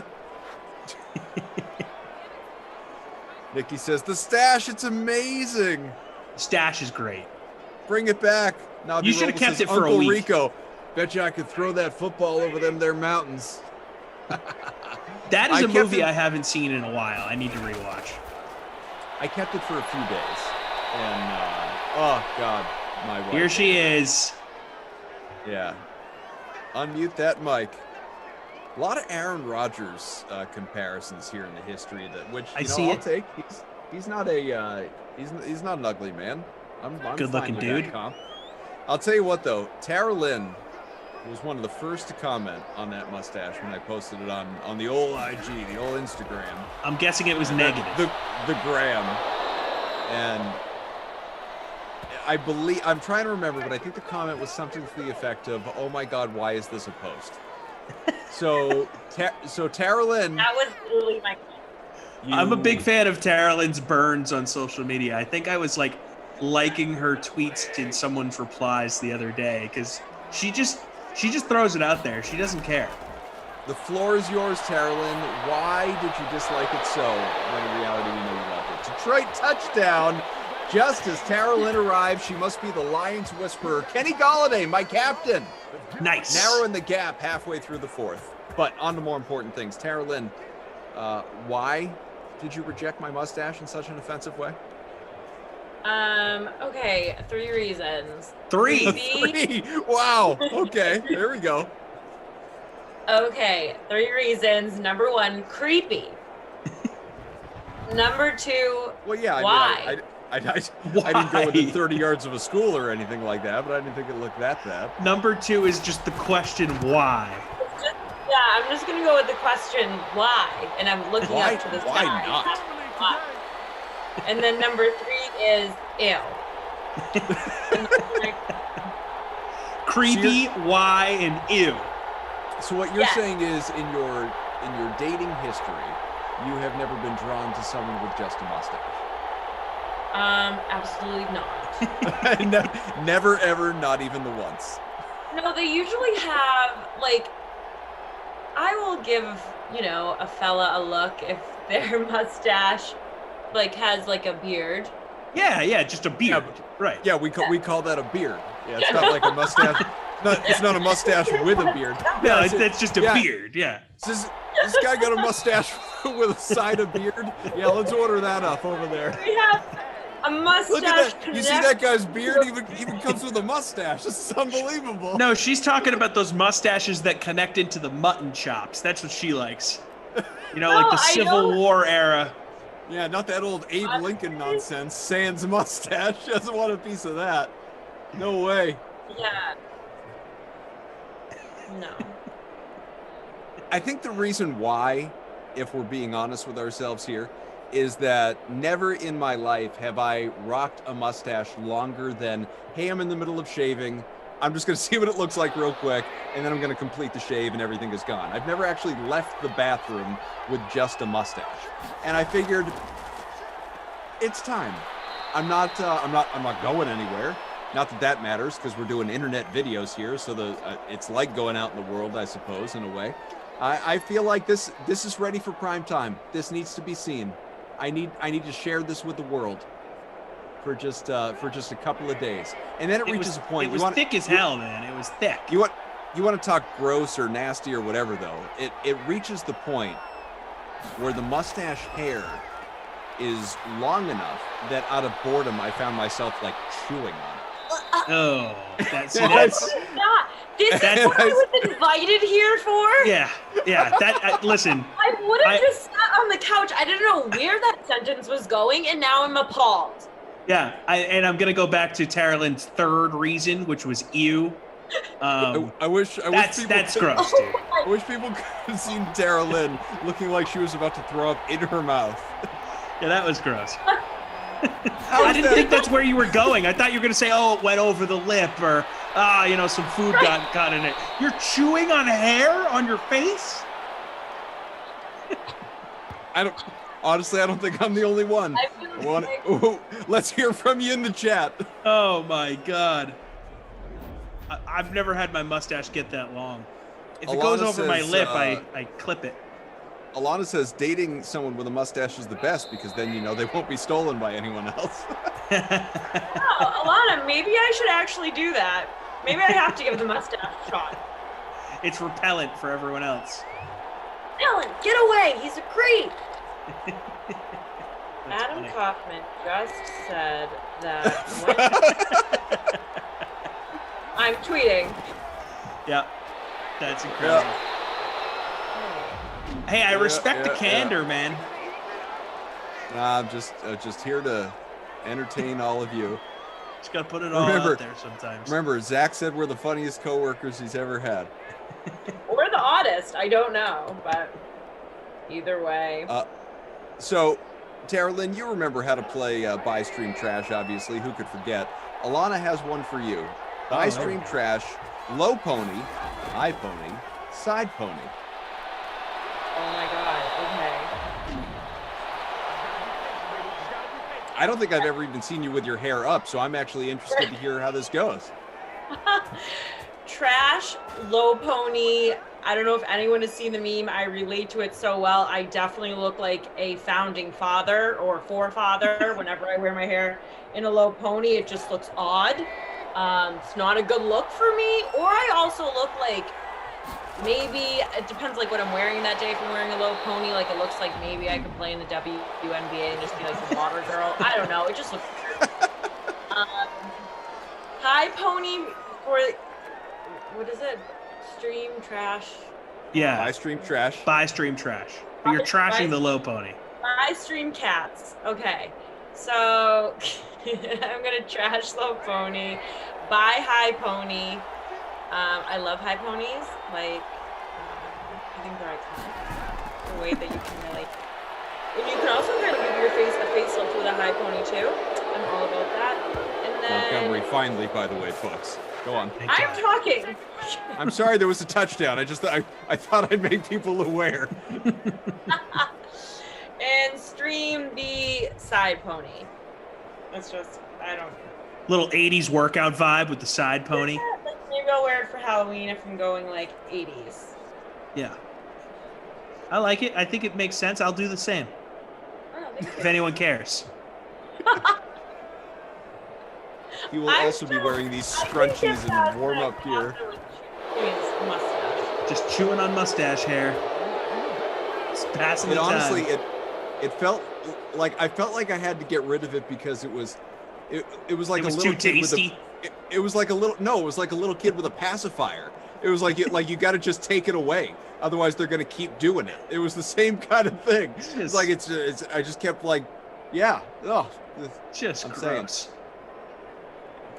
I mean, I wasn't like swallowing that, pulling the hair out of my face though. Let's not take this to a place that it didn't go. I mean, I feel like there's a certain level of horrified here that I don't understand. Don't knock it. Don't knock until you try it, Tara Lynn. Maybe you should grow a mustache and try chewing on it.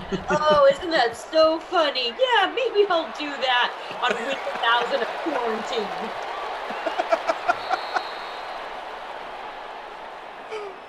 Wow.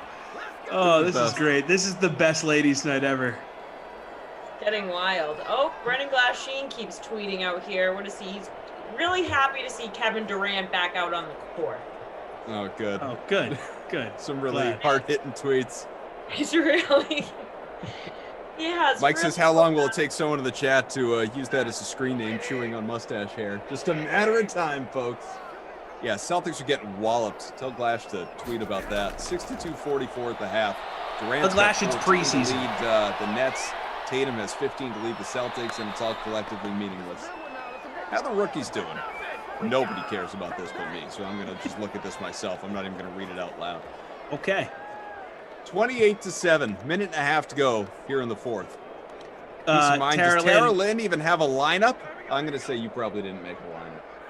Yeah, I didn't make a lineup, all right? I haven't been feeling that well today. I had to shovel out my car, and my coffee like poo. That stinks. Your what? My coffee from Dunkin' Donuts tasted like actual poop. No, not be like, oh, does Tara Lynn need poop? No, I don't need poop. I'm just saying, if I had to describe what my coffee from Dunkin' Donuts tasted like today, it would be poop. You didn't even actually have to wait for the chat, because that question is coming quickly from one of the two of us, rejecting the premise of how can something taste like poop if you've never actually tasted poop. And it's possible that Tom has. He's eaten the forest meatball. I was going to say, if it tasted like a meatball, then maybe he found in the woods that was there for days.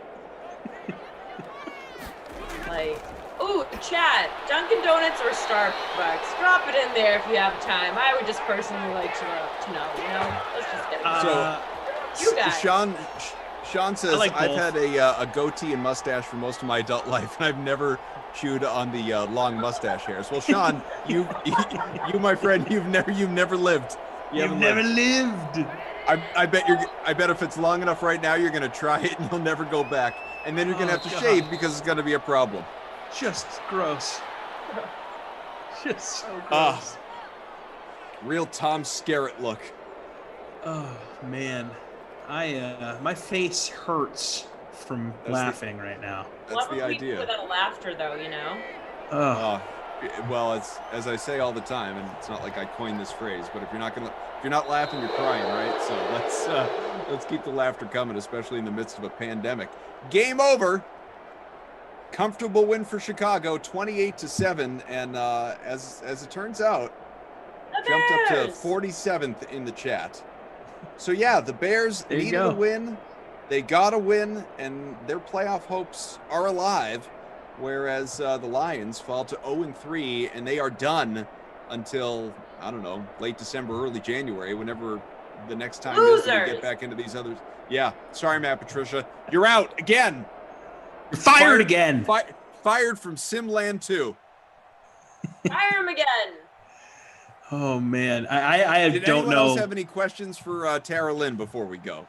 I know we're going to do stats and all that, but I wanted to give you a moment to get them in. If you have any questions for TL here, happy to throw them her way. Because I think most people are just still flabbergasted by the eating of mustache situation. So many people have so many questions about how we got onto that specific topic.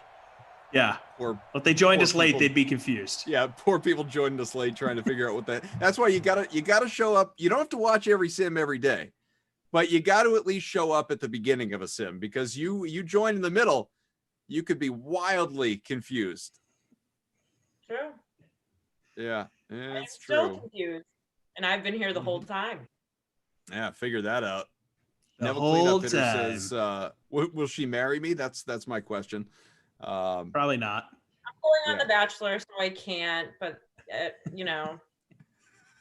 gonna be the next best She thing. has to wait. She has to wait till after her Bachelor season to answer that. I have to wait till after my season. And at that point, she may be, partnered. That's off why at that she's got to point, wait, so, right?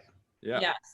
No, I'm really not going on it. I'm just manifesting that I will be a contestant. So we speak it out into existence, chat. If you guys are ever feeling down about something, here's a little tip for the chat. If you're ever feeling down about something, or if you have a dream or a goal, you speak it out into existence. And that's what we do here in the Simland. Yeah. You need So a touchdown from an AI player here in Madden? Speak it into existence. Tara Lynn's life goals, speak them into existence. Exact same thing. You're just talking to yourself all day in your apartment, just speaking things into existence. I really do. Maybe a lot of you in the chat didn't say the Lions will win. Maybe you guys were all pessimists and that's why they lost. Okay. We don't know. Chocolate Mousse. Go ahead, Chocolate Koff. Mousse, I think is very accurate here. It says I've got so many questions for her based on the company she's keeping, but no idea where to start. Makes total sense. Crazy. Oh my I'd like God, to- Josh was I can answer that very easily. I can answer that very easily. She's paid to be here. I am. Yeah. It's a fact. So Yes, I am. yeah, let's take a quick little look-see here. It looks like Shade Tree Ninja is going to win this thing, pending any stat adjustments, obviously. Not everything's completely finalized. So don't count your chickens and all that, bragging right, free roll, no dollars stuff just yet. But what do you think? Here for the Krusty Koff player of the game, it's got to be Anthony Miller, right? Quarter of lineups and almost 20 points. That's my guy. 2 touchdowns, had a great game, did what I thought Allen Robinson would do. So it's Anthony Miller. Begrudgingly, I'm giving him the Wooden Nickel MVP award, the Krusty Kaufman MVP award. If he's ever in St. Louis, he is entitled to 1 free soft serve ice cream cone at Lion's Choice roast beef. Is that sounds delightful, by the way. Is Allen Robinson your not my kid? Is 90? He was $9,200, 55% owned, only didn't even crack 7 points. Yep, you hit the nail on the head. My guy just decided to take this game off. It's okay. It's Friday. It's the weekend. Rest up. What are you gonna do? Tara Lynn is getting mean in the chat. I just want to mention. Just getting. Joker says he's just looking at the 3 of us in the chat, and all you can see is Tom's humongous head. I was just going to say, for the record here, it's the placement of the laptop. I have a normal size head. See, if I go back. You want me to get a little closer here? Wow, Does that bring me See a little the difference here, people? Yeah. I don't know if this is going to help or not. It's certainly not comfortable for me, but I'll just stare into your I don't want souls to right now. Close, so I will just stay back here. But I do see a difference. Yeah. Kaufman, Carolyn, what do you think? What do you think? What do you think without the mustache? Is it better without the mustache at this point in time? No, you can only do those All right. close-ups with the stash. If I still had it, I would. I'd chew on it right in front of you. Oh, I would. God. All right. I would. All right. Fireball go. offense. This stinks. The strangest sim. I can't believe we're even after like 1,500 of these. We're still hitting new lows. We're gonna go. Tara Lynn is going to be with us, though, to continue to talk you through everything that is going on, obviously, at DraftKings and the DK Sportsbook, including that interview that I alluded to earlier with Ben Rossa talking about college football. A lot to learn there, a lot to know. Make sure you tune in for that. And I'm wearing a different shirt, so don't think it's happening live. It was earlier today. Also, we have a sim coming up in, at this point, a little less than 45 minutes, pregame in 40. It is the Saints, the Bucks. Maybe Tara Lynn will hang out for some of that. And also some stuff that I want to get to. I'm not going to preview it. I want you to all come back, and we're going to talk through this together. Some stuff I want to talk about during Madden After Dark, and jump in those free rolls so you can be part of the contest as well. All that said, thank you, Mike. Thank you, Daniel. Thank you to our great Game Ops crew, Jared and Zach. Thank you to Tara Lynn for hopping on with us. Tom and I, we will be back. We will all be back. Take it away, Tara Lynn. Wow, so that was weird, huh? Okay. So, Tom and Koff, they're going to make their way back from Madden After Dark at 10 p.m. Eastern. I'm hoping that Koff doesn't find a way to grow his mustache and eat it live at 10, or I will definitely projectile vomit all over my laptop. But it will be tonight's last game on the Dream Stream at 10 p.m. Eastern, and it's a good one as the undefeated Saints, they're taking on the also undefeated Bucks. It is our featured contest of the night, which means we have a showdown with a 4K prize pool and 1K for first place. Plus, the free contest for that showdown has a $500 prize pool with $50 to first place. So go get those lineups in right now. And while you are doing that, we are going to bring you more awesome NFL content to get you ready for this weekend. But first, it's championship week in the college ranks. There are also some great matchups on the slate, and that means we had to bring in Awesemo.com's Ben Rassa to break it all down, all the betting angles for Saturday's big games. Hey, what's going on? It is conference championship weekend in college football. Here to dive into it, Awesemo's Ben Rassa. I am Adam Kaufman. How are you, buddy? I'm good, man. Yeah, it's been quite a year on the college football front, but we finally made it to championship weekend. Yeah, ain't over yet. Let's dive in. We've got the Big Ten championship here. Ohio State comfortably favored by 20 points against Northwestern. Obviously, the odds makers not giving Northwestern much of a chance here. You think OSU covers? Probably, honestly. I mean, I think that regardless if they win by 1 point or 100, they're just going to be comfortably in. But there are people that say style points matter in this one, and I think they believe that to an extent. So they're not going to take the foot off the gas. Northwestern's a fine team. They lost to Michigan State, though. They don't really have much offense. It just feels like ultimately Fields, the running game. I have a feeling Ohio State pulls away late, covers the 3 touchdowns, basically. Also on Saturday, we've got a couple of top 10 teams matching up in the Big 12 championship. That's Iowa State as well as Oklahoma. These two teams matched up earlier this year. A thriller for Ohio State, and Oklahoma in this one favored by 5.5 points. What do you expect? So this is going to be a wild one. Iowa State beat them earlier in the year. I think that I lean to Iowa State. It's a tough game, but I'm going to kind of deviate a little bit. I like the under. It sits at 58. Both rushing defenses have been incredible. Oklahoma's top 15, Iowa State's top 15. They've both made strides. I think the game is controlled on the ground with Breece Hall. I expect a close game, but I expect it in the 20s. So my favorite spot in this game is actually not a side. It's a total, and I'll take the under 58 for the Big 12. Well, when it comes to talking spreads, game totals, we could do a little bit of both right here because we've got the ACC championship, Clemson, as well as Notre Dame here. And obviously, Trevor Lawrence is available this time around for Clemson, which is always a good thing. You got Clemson favored by 10.5 points. The over-under, though, is set at 60.5. So which one would you feel more comfortable betting?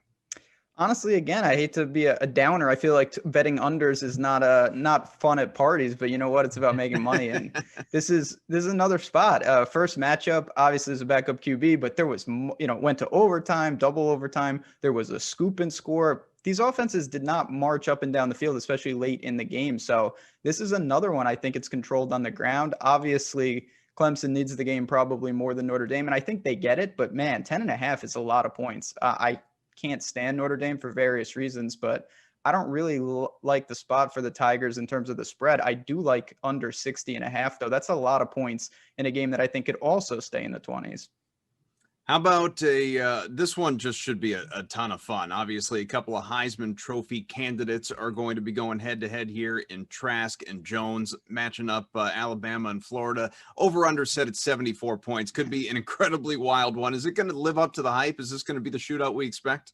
Probably. Alabama is just too good. They hang 50 on basically anyone. The only time they don't is really when they're not trying to and they gear down. That probably doesn't happen here. You've got Najee, you've got Mac Jones, and certainly Smith on the outside, best receiver in the country. So I see them doing their part. In Florida, I mean, they blew it. Obviously, they threw a shoe last week and it cost them a game, but they still can really move the ball. Obviously, Trask, Heisman candidate, as you mentioned. I think this one is a wild one, but Alabama will win pretty comfortably ultimately. Who throws a shoe? Seriously. Yes, seriously. Austin Powers and that guy from Florida. I don't understand how that happened, to be honest. All right, staying with the Heisman, Mac Jones, you just mentioned him. DraftKings has him as the favorite, minus 155. Is that who you like right now? Yeah, by default, honestly. I had Justin Fields tickets. Obviously, those got COVID killed. They didn't play enough games. Trask had his opportunity, and he last week derailed him. The only other guy you could talk about is Smith on the outside. Devonta Smith, he's amazing. Realistically, they don't really give it to receivers. So I think Mac Jones, he's done his part, and I think he wins kind of by default. Which other championship game are you watching this weekend? So I think that although realistically they're not going to get in, I still want to see what Cincinnati does in the American. They take on a Tulsa team that's actually really good. Their first game got canceled. This is the championship game. 14.5-point spread seems pretty much right, but I do think that Cincinnati will get it done. They will remain undefeated. I would love for them to get the 4th spot. They're not going to get it, but I think that's a game worth watching. Any potential upsets that you're going to be watching for? So I would love to continue and just pick against Wisconsin, which is the formula on this show. It's been working week after week, but Minnesota's just awful. I'm going to go to the Pac-12, a team that I've backed several times this year, Oregon State, +7 at home against Arizona State. They're a little banged up, but again, going to Corvallis is not a great spot. And Arizona State, they're coming off, they won by literally 70 points against Arizona. Herm Edwards running it up. That means nothing. Arizona's garbage. They fired their coach. I think this is a bad spot for them going into Oregon State. I wouldn't be shocked to see an upset here. +225 on the money line's not too bad. So no UMass. We're done there. I UMass, guess. I think they just canceled the season months ago. They only scored 12 points this season, UMass. It's pretty bad. So we'll turn our attention to college basketball with them. They're a little better on the hardwood. Should probably be throwing some shoes. At Any I'll take whatever they can get on defense. I'm all for that. Ben Rasa, thanks, buddy. Enjoy the weekend. You too. Talk soon.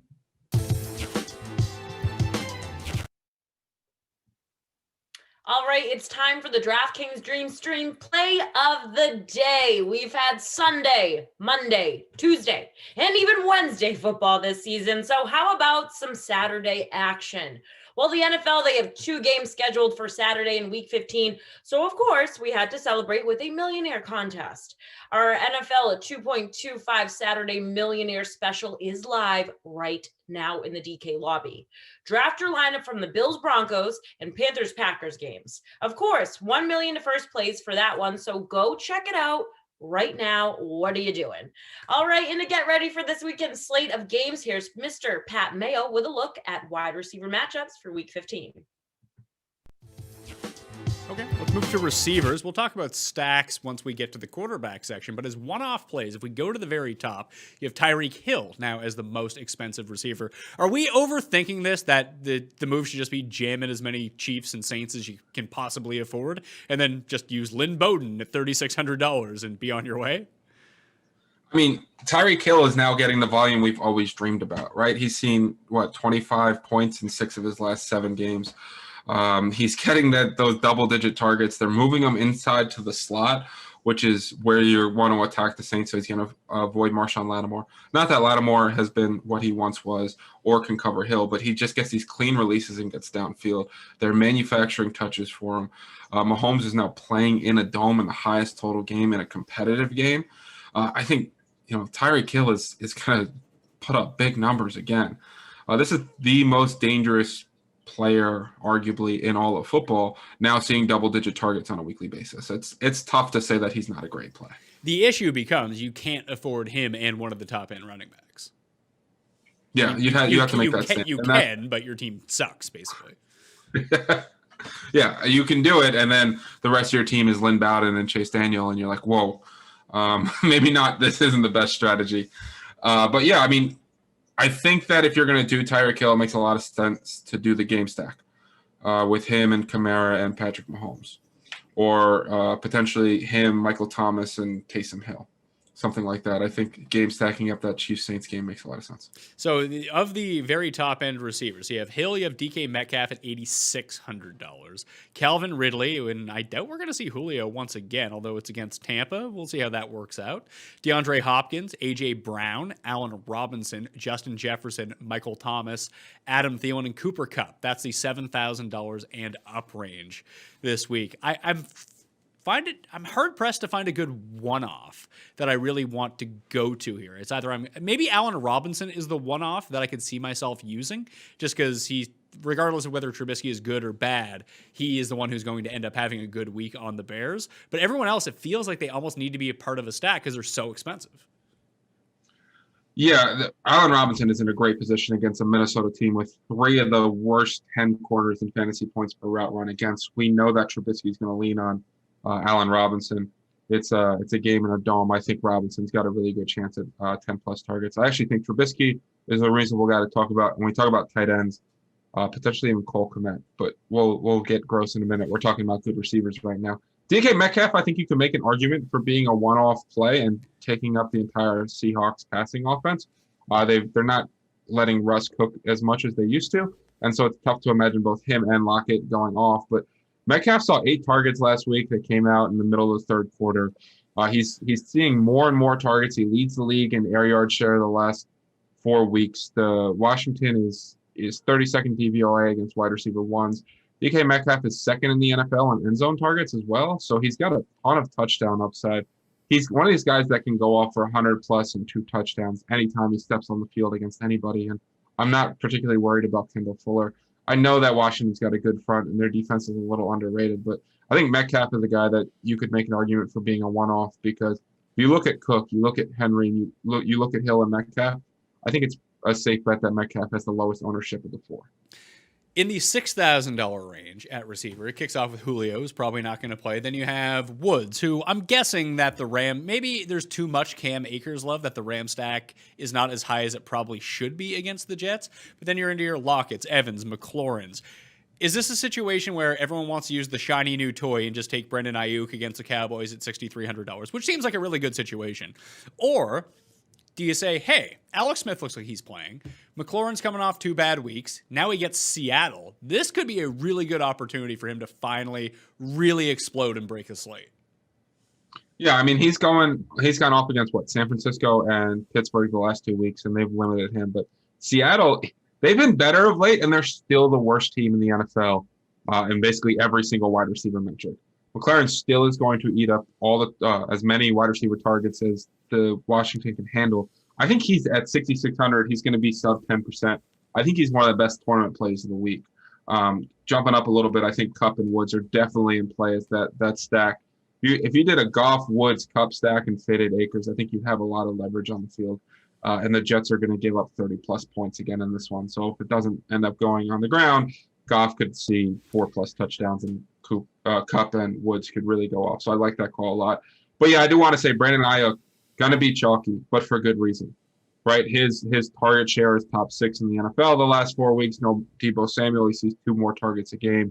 He's going to be fed against one of the worst defenses in all of football. So Ayuk is a guy that's just absolutely exploded onto the scene and is definitely too cheap for his workload and talent right now.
Okay, so it's a big week here at DraftKings, and not just because we have NFL football Saturday, Sunday, and Monday. Sunday is also our Fantasy Football World Championship, where 200 qualifiers are competing for $12.5 million in total prizes, with $2.5 million going to first place. So it's our biggest prize pool of the year, and you can play alongside the best in NFL DFS with our shadow contest for the event. Play for free for your share of $20K in prizes, and if your final score is higher than the winner of the FFWC, you split an additional $10K jackpot with all other entries who also beat the winner. Head on over to DraftKings.com/promotions to learn more. And then earlier today, Emerson Latzia, he caught up with Kenny Ducey and Jeff Ulrich to preview the FFWC slate.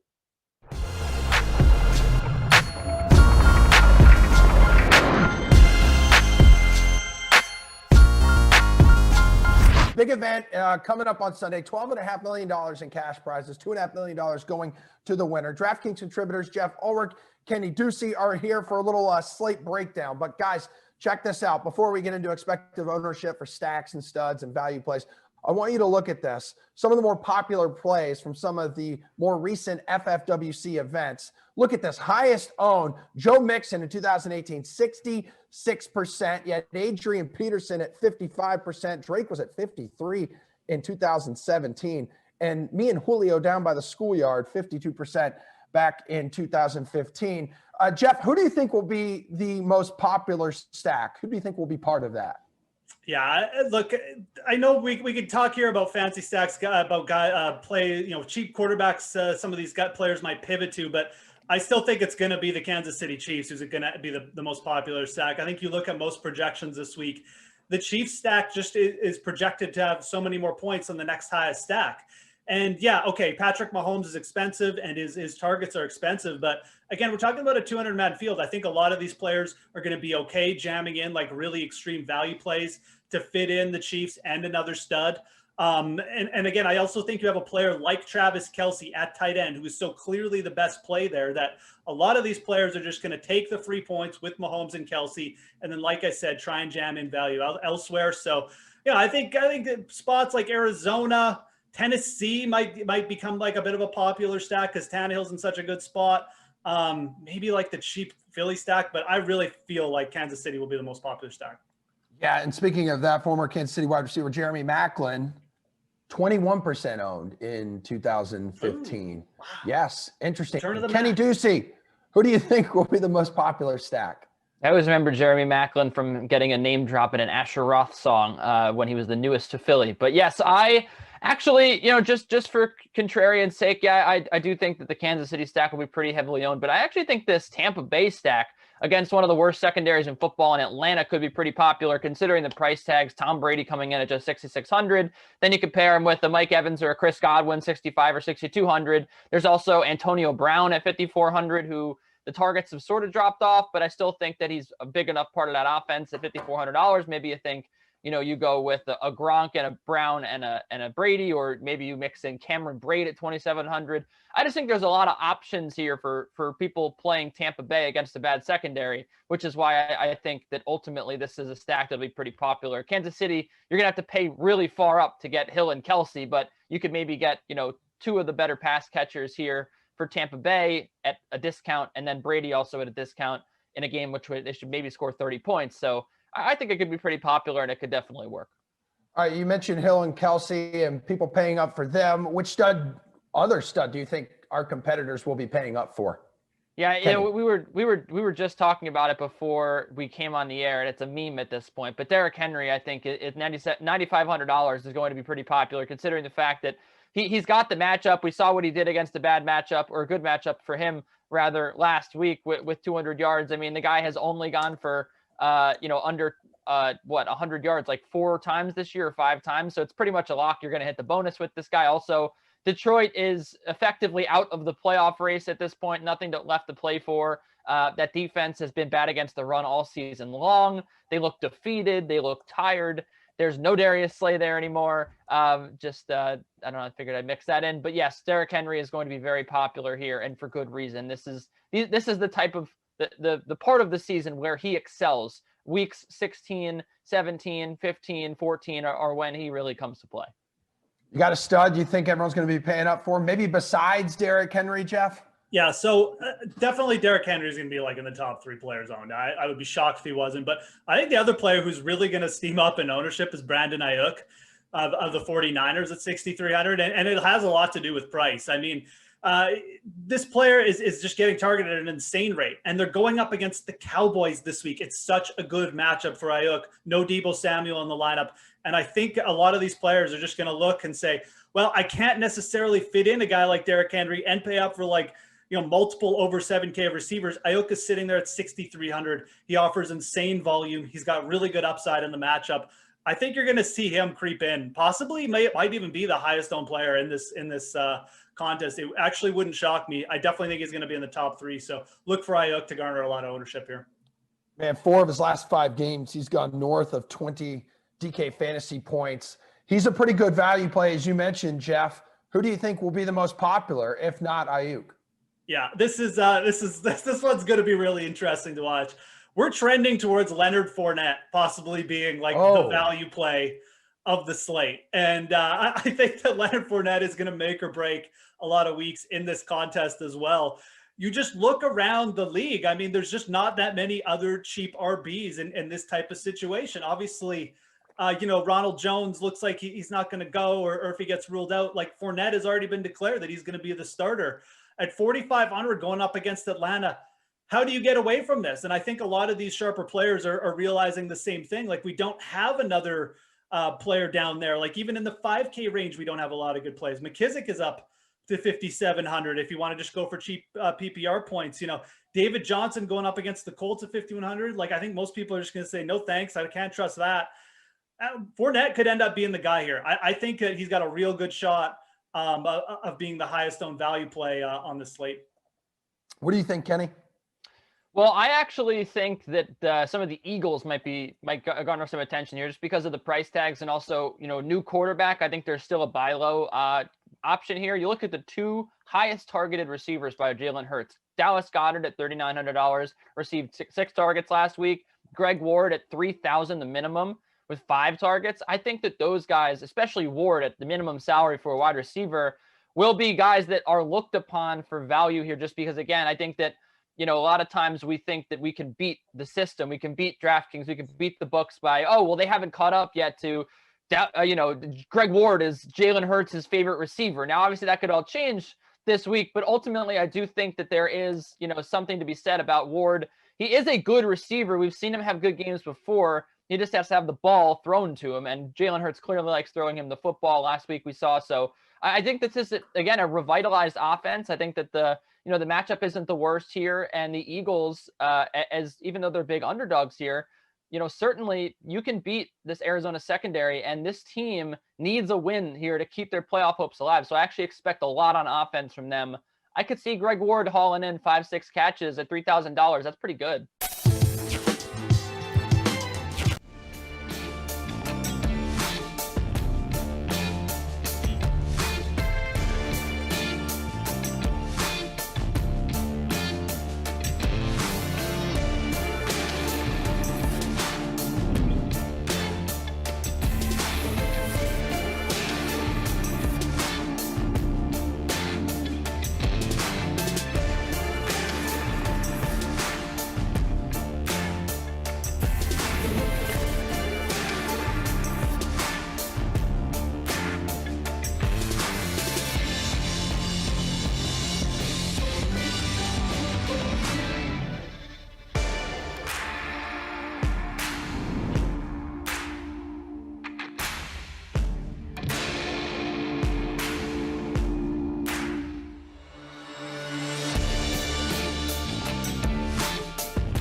All right, it's that time of night where Madden After Dark is slowly approaching, but it is the last day of our ugly sweater giveaway right here at DraftKings.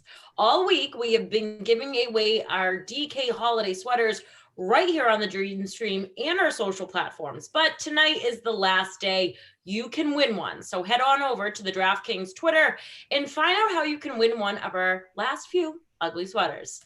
Okay, it's time to wrap up our coverage with our featured game of the night. 2 undefeated teams in the Saints and the Bucks. Here are the dynamic duo, the 2 bozos of the bozos, Adam Kaufman and Tom Carroll. Take it away, my friends.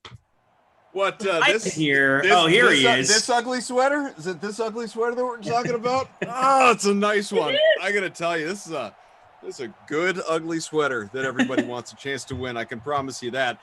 So lineups lock in just a moment here. Tom, Ace, we got the Bucks and the Saints, as Tara Lynn told us. How you feeling about it? What's your lineup looking like? And I hope you do better than last time. I hope that's true for both of us, as a matter of fact. Well, look, I'm confident as I always am, but then in my heart of hearts, no, I'm going to come in last or around last place. So here's my lineup. We'll see how it goes. Chris Godwin, captain spot, $1,200. I always like to play him in that spot for the Bucks. I feel like he always has an impact. Brady and Simland seems to like Chris Godwin quite a bit. Then I got my man Tom Brady, TB12, $10,000. Alvin Kamara, $8,800. Emmanuel Sanders, $7,600. Tyrell Smith, $5,200, and LaShawn McCoy, $5,800 to round out my lineup. So, like I said, feel good, but I really know it's going to end up poorly for me. So all due respect to my guy Tom Brady, and thanks for 20 years of service in New England, my friend, but I am basically full Saints stack for this one. Wow. And both these teams 2-0. This is a meaningful game. Playoff positioning very well could be on the line, obviously, for our MFL tournament that begins very soon in terms of the playoffs, regular season wrapping up with these couple of games right here. I have Kamara in the captain spot, Drew Brees, Michael Thomas, Emmanuel Sanders, Jared Cook, all Saints. And then hashtag team always play. You got to have them. OJ Howard is slotted in there as well as a very cheap punt play at $2,600, getting 6 points a sim. Yeah, see, I forgot about the hashtag always play OJ Howard thing. And the last time we did the Bucks together, I said, oh, I'm going to do that next time. And I didn't do it. I'm an idiot. I have faith that one of these times, maybe in the postseason, if the Bucks are there, you will have an opportunity to fix that situation. One of these days I'll do it. I promise. Sean Preston, who took real exception earlier to the eating mustache hair, says, I have a feeling Kaufman is using $27,000 in lighting, or $2,700 in lighting. No, I got this like $30 ring light that we probably, I bet you Tara Lynn's got way more lighting than I've got. And good for her, by the way. Lighting is key, man. One of lighting us has is to key. look good. All right, we got the Bucks, the Saints, virtual Mercedes-Benz Superdome, Tampa Bay at New Orleans, of course. These two teams, interesting positions in real life as well. We will dive into all of that good, fun stuff here as the weekend is upon us. We have Saturday football on the way in the NFL, so get ready to set those Showdown or Classic or Tiers contests, whatever it is that you wind up doing, obviously. Hopefully you're playing there on DK. I'm sure Ace and I here probably go head-to-head a little bit, have our fun. I know our fella Mike, producer Mike, loves to jump into these contests. Tara Lynn can't figure out how to use the app, so she's locked out. Her jumping. She's angry typing in the chat, right? You can just unmute yourself, if you want there, Tara. It's ladies' night, Tara Lynn. Go nuts. It's ladies' night. We're never gonna tell you can't hang out. My goodness. No. Don't you tell me what to do. We're telling you what you can do. We're going to tell you what to do. Tara Lynn. Ugh. So the Bucks in real life, 6th in the NFC, 1 game behind Seattle in their playoff seeding currently. Of course, both these teams are in playoff positions. The Saints in particular have already clinched a spot and sit in first round bye at the moment. We'll see if that ends up holding over these final few games. They also, it's not just Simland, folks. Drew Brees is coming back this weekend. So hope you enjoyed the Taysom Hill experiment, and he's not totally going to be gone. Obviously, that's the way they run things there in Nolans under Sean Payton, but it is now Drew back under center, and Michael Thomas out this weekend. Could be a big, big day for Alvin Kamara, both running and receiving. I think the Chiefs are going to win start big. things off, by the way. LaShawn McCoy. Love that in my lineup. I think the Chiefs are going to win big. What do I know? I'm not a medical expert, but you break half your chest, you probably want to sit out for a while, especially when you're in your early 40s. Look, I think he's rushing it, but this is a big game. This has been circled on their calendar for a long time. They want to make a statement here. The number one seed in the NFC is still up for grabs. I What's understand the statement if you end up urgency. losing to the Chiefs, though? Exactly. So I feel like they should have tried to roll with this Taysom Hill thing again. I know they just lost to the Eagles, but they'd won a few games with him under center. So is here with us. Says no way that Breeze is healed. He had 11 broken ribs and a the perforated lung is very relatable right there. Along, no question. Lips are calling. That was great. I love it. Look, I car, so I threw on some jeans, got back to the house, immediately put my sweatpants back on. That's how we do it in quarantine. That's how you do it in quarantine. I just leave the sweatpants on if I'm going out. Well, I felt like if I was about to, do an adult transaction here, I had to look hair looking good. Put on Got some your herded, shoes. did you? Got my herded. So, got the job done. The sale was completed, and then came back home, took it all off.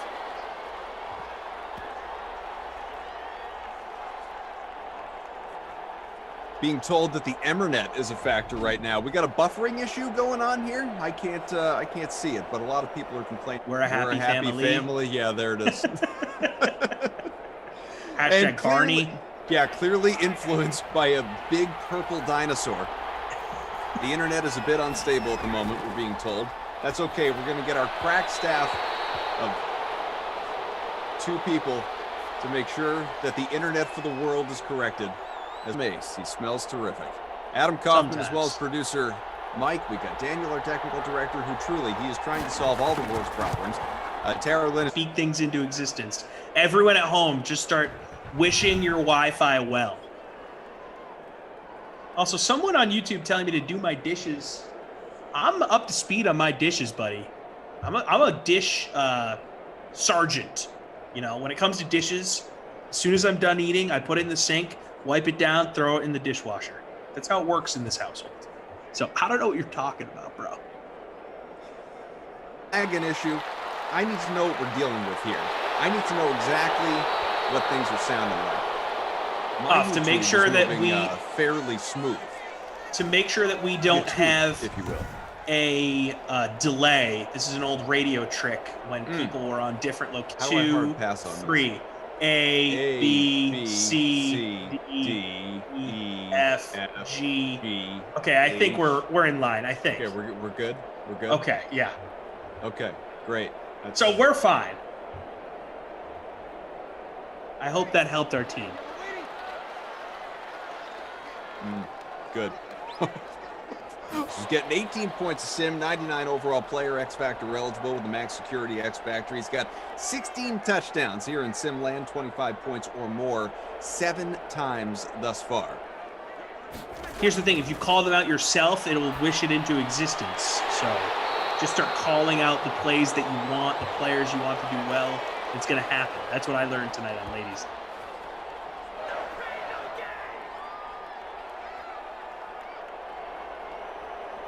First and 10, halfway through the opening quarter, 37-yard line, 3-0. Tampa Bay is in front.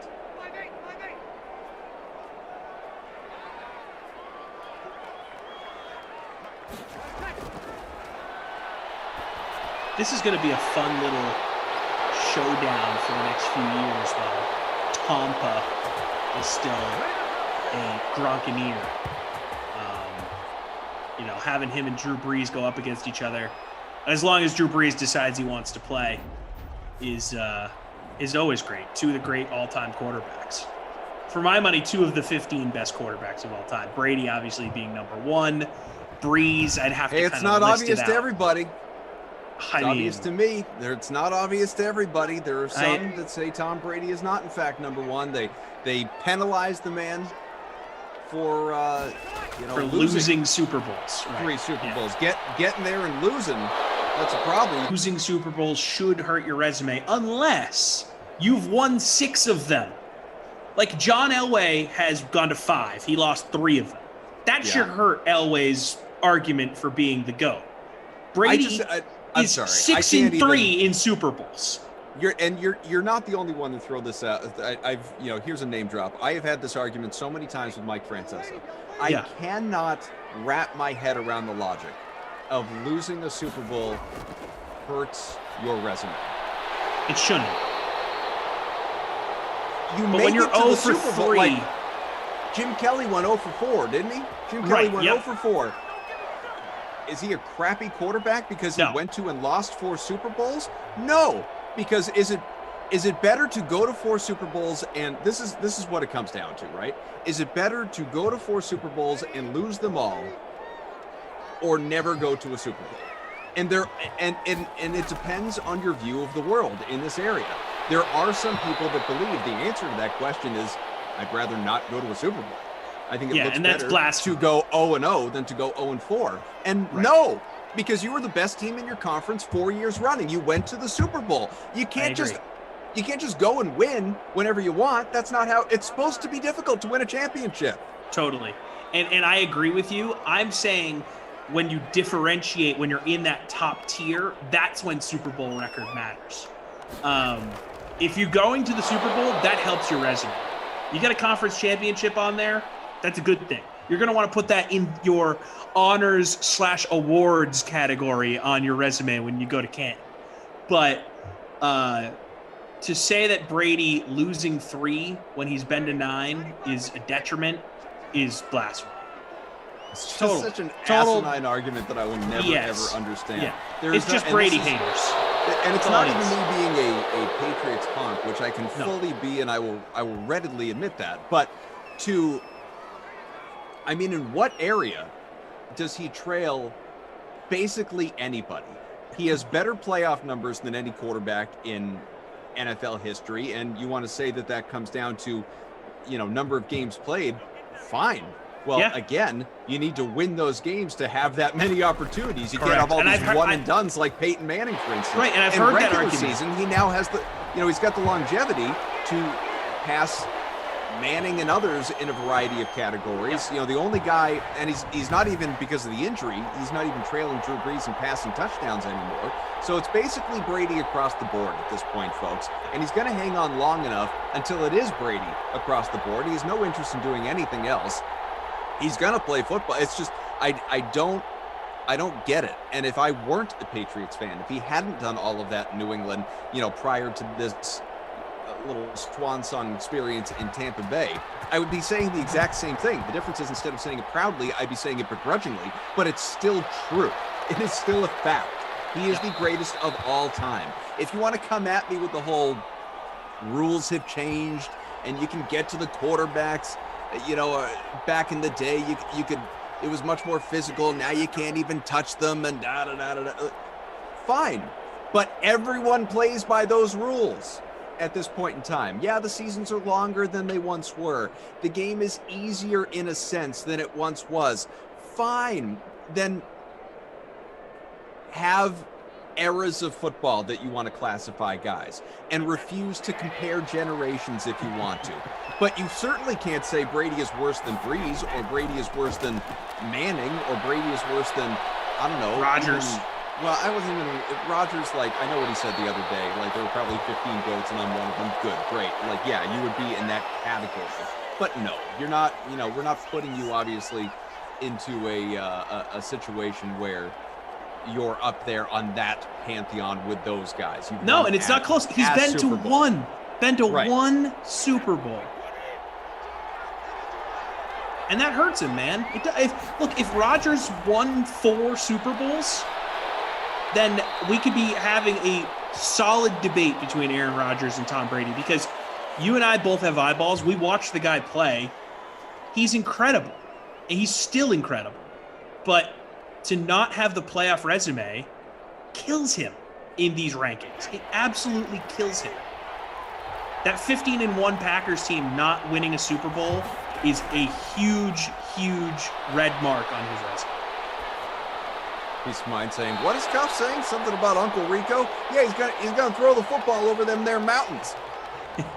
Just you wait. Cuff, I love goat talk, by the way. I could do this with you all day. Vince says, Kaufman, you sure waste a lot of words and breath just to state the obvious, LOL. Welcome to my life, Vince. That's called radio. That's how I exist. You think if there isn't one thing I could change about myself, high on the list would be getting to the point faster? That's just not how I'm built. I'm expansive. I'm a storyteller. 30 seconds left in a quick moving first. At least it feels that way. 3-3. Congrats if you've rostered Ryan Suckup and Will Lutz. Yeah, I'm getting some pushback on my Rodgers receiving blame or, it hurting him that he has only been to one Super Bowl. Look, guys, the quarterback touches the ball every single play. They have the biggest impact on a football game, period. It's not even close. When people say wins and losses isn't a quarterback stat, yeah, okay, I can get with you on that. But the quarterback has a enormous factor into what that stat looks like. And Koff and I have watched a guy named Tom Brady for 20 years be the catalyst for multiple Super Bowl runs, 9 of them. So, we can tell you firsthand, it might not be a quarterback stat, but if you have a guy that makes those plays at the right times, no matter who's his receiver, it's a pretty damn good thing. Mm-hmm. And it's why it's mentioned in these conversations. To just say, to just dismiss it as a team stat is lazy. It's totally lazy. And I think that lacks nuance, personally. Scott says, Koff is quite verbose, but, that's why you got the mic. I dig it. What else you want to talk about? You want to dig into some West Wing banter? I've been sitting texting with a buddy who may or may not be watching this still at this point about his need to go and check out Mythic Quest. I've told all of you plenty about that. Hey, want to win a sweater? An ugly sweater? I say ugly because this is just gorgeous. Oh, it's so beautiful. Good. Yeah, thank you. Cook 2 for 41 here so far. That is the only receiver you should care about at this stage of the game. No one else is doing anything through one quarter. Again, 3-3 the action right now. Let's see. Jordan says, pretty sure Belichick was the catalyst, or maybe he and Brady combined. So real quick on this, Jordan. I've thought a lot about this. And I don't think I'm at all wrong about this either.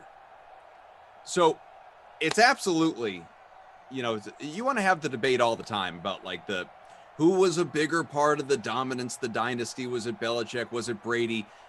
And it's fence sitting, it's lazy, it's bad radio to say, well, you can have that stupid chicken or egg conversation all you want. The reality is it was a balance. One is not who he is, statistically, reputationally, blah, blah, blah, blah, blah, without the other. You just can't. You can't. They don't exist. And here, and I've always felt that way, but here is the moment that I truly landed on it in more than any other way. It took me until this year, because Brady had to be somewhere else for me to get to this point. The Patriots are 6-7. The Bucs are 8-5 with a loaded, albeit somewhat banged up offense. Are you going to tell me that the Patriots, if they had Tom Brady still, wouldn't be better? And conversely, are you going to tell me that if the Bucs were coached by Bill Belichick, they wouldn't be better? So absolutely, it is the combination of the two. Belichick would have that Bucs team better than they are right now. Brady would have this Patriots team better than it is right now. There is no denying either of those two things to me. I'm done. I'll get my Snickers. I was gonna say, I'm like, all right, is he done? No, I completely agree. I've had this debate with people all the time, and like you said, it's lazy, but it's the truth. The reason why what the Patriots did was unprecedented is because they had an unprecedented combination of the best head coach in the history of the NFL and the best quarterback in the history of the NFL, who stays on the field constantly, never hurt outside of one really bad knee injury, and was willing to take pay cuts to make the back end of their roster strong. Belichick, not only the best coach in the history of the NFL, one of the best GMs in the history of the NFL, to continuously have success with those undrafted guys, the late round picks, replenishing those tier B, tier C guys. It's never going to happen again. So, we just witnessed something really, really special. And it's hard for people to wrap their heads around that. But that's where I sit on it, too. It's both. Sean says, and both are cocky dudes, Kaufman. Sean, honest question. Honest question. This isn't about Brady or Belichick. Show me one professional athlete or coach of any level, like greatest of all time to, bottom of the bench, that isn't cocky as hell. You have to have that as part of your personality, Kamara touchdown, to even get to that point in your professional life, almost no matter what you do, but most especially as an athlete or a coach. You just have to be built that way. You have to be built that way. And then you're going to tell me that guys who are considered by most, you want to say many, fine, but most, as the greatest of all time in their professions, that they're not cocky as all get out? They damn well better be. Right. They have to be. You have to be. And, we have people on here, Fantasy Hawk, saying he's one of the worst GMs in NFL history. All of his first round picks Belichick the GM and Belichick the coach are they're two different people. They are two different people. Even with that said, that is not true. Just because the guy can't pick receivers in the first round, and maybe he's had a bad run here with first round picks, although I think Sony Michel was pretty damn good. No, you got to look at the full body of work here, people. I mean, he's drafted Hall of Fame, Super Bowl, dynasty level players in every single round for 20 years. And the guys he's picked up late in the draft, undrafted guys, to have a sustained level of success for 20 years, you have to be damn good at being a general manager and managing that cap. There's no ifs, ands, or buts about it. He's incredibly good at what he does in the front office and as a head coach. Barry says, hashtag DKSimFam. You ever notice that every time Kaufman calls a Bucs game, all we do is talk about the Cheatriots? 1, clever. 2, yeah, we probably do. Jamar says, incorrect, Koff. Wayne Gretzky is not cocky, never was. So I guarantee internally he is. Because, again... Yeah, he is. Someone of that level. But moving that aside, I will concede that athletes, sport to sport, are different. And if you've covered sports, if you've worked in sports, you experience this firsthand. I have, Tom has, many of the other commentators who have done it. Maybe some of you out there are journalists. I have no idea. You've called sports at a minor league or college level. It's honestly, it runs pretty consistent. I'm not always talking about like the best of the best or anything like that. Hockey players are as friendly, down to earth, kind, comfortable, easygoing people. Mostly because they're generally Canadian, but moving that it's aside, the Canadian thing. that you could ever, like, I did an interview, this was a year or two ago, with Bobby Orr. He comes into my studio, gives me a copy of his book, signs it, writes me a way too kind, unnecessary message, inscription, and does the interview, and we talk for a while, and I mean, you would have never known if you're not a sports fan, you just, someone just like passed by in the hall and saw us talking and even came over and had a conversation with him for 5 minutes about anything, hockey aside, even probably about hockey. You would have never known that this dude was one of the greatest hockey players of all time. Ever. Just not built that way. Wayne Gretzky, probably not built that way. But just because, and these guys will tell you this, so I'm not mincing words here. These guys will tell you this. Even if they do not project a certain way publicly, I promise you, internally, they are cocky as hell, confident as hell, because they have to be. It's part of their makeup. They have to believe I'm better than the guy next to me. I'm better than all these people out, even if it's not true. I'm better than all these guys out here. Because they have to be built that way. And it's what channels their success. Skill, of course, but mindset is such a huge part of it.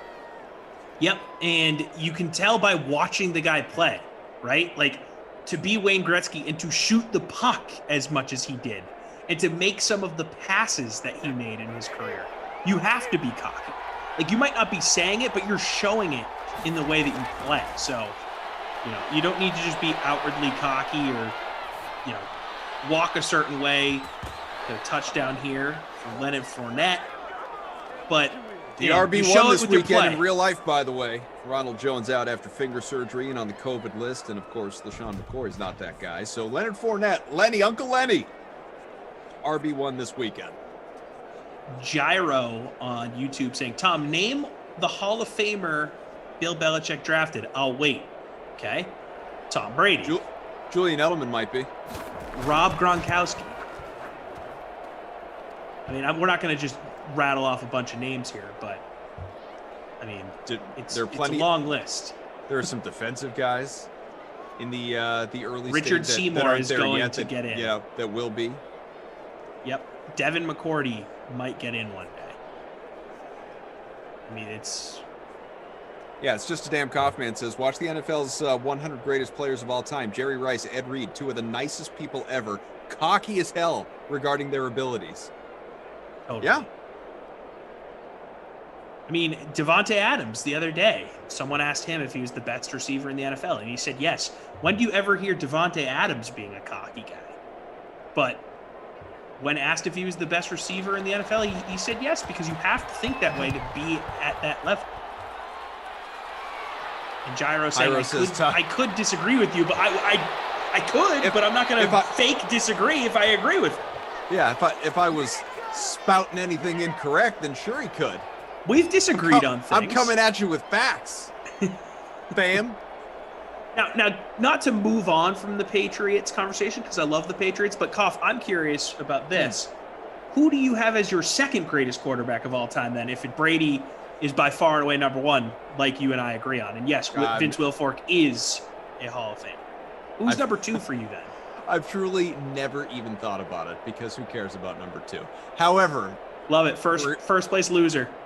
So we're here though. Why not give it some thought? I mean, Breeze is certainly up there. Yeah, I'd say Peyton Manning. I know Manning is up there. I don't think either of them is number. Montana might be number two for me. My thing with Montana is I don't think he played long enough, and of course, I was just gonna say those words.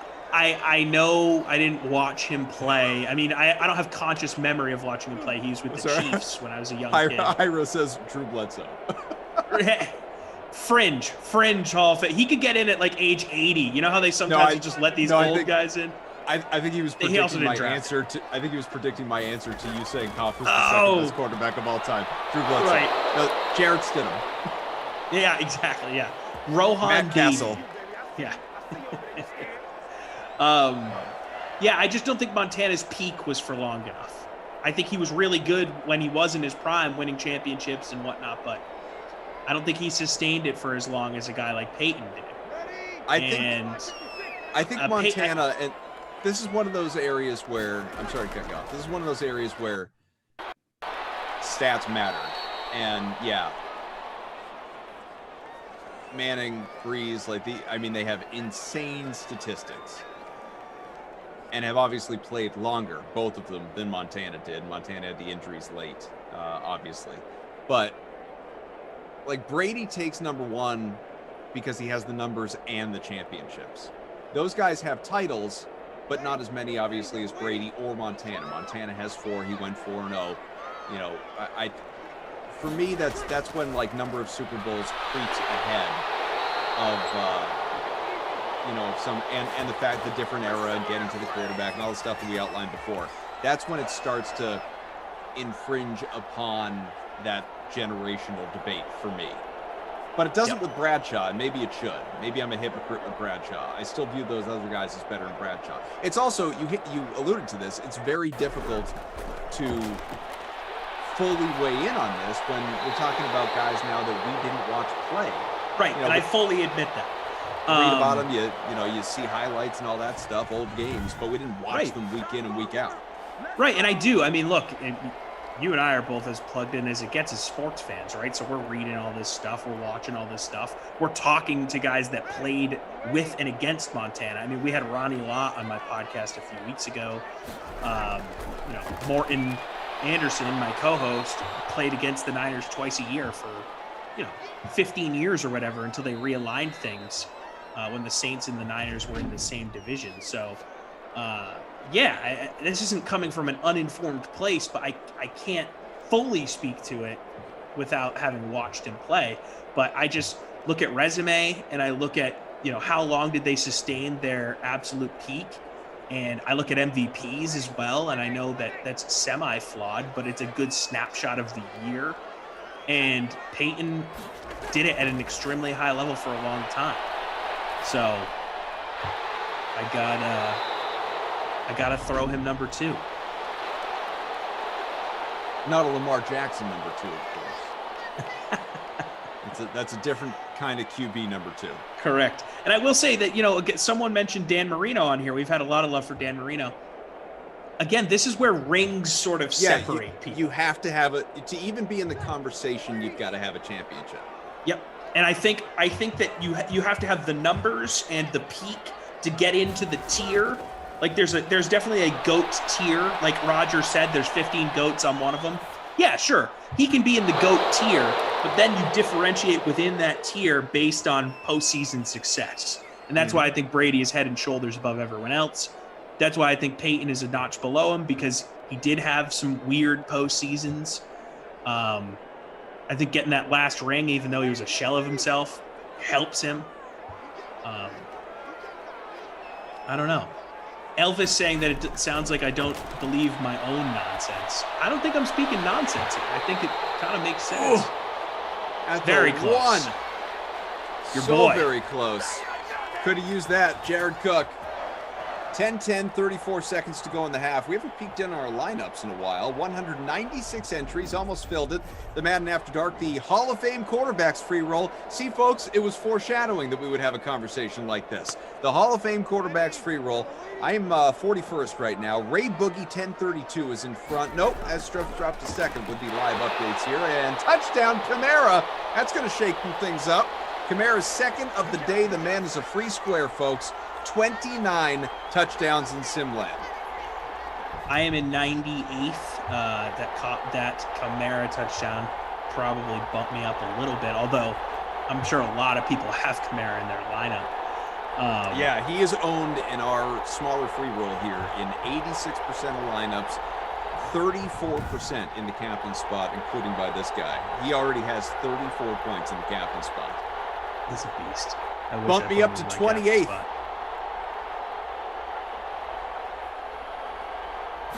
Michael Thomas, 1 6-yard catch. That's all he's done through almost 2 full quarters. Joe C 999 is in front, by the way. Has about a 1-point lead.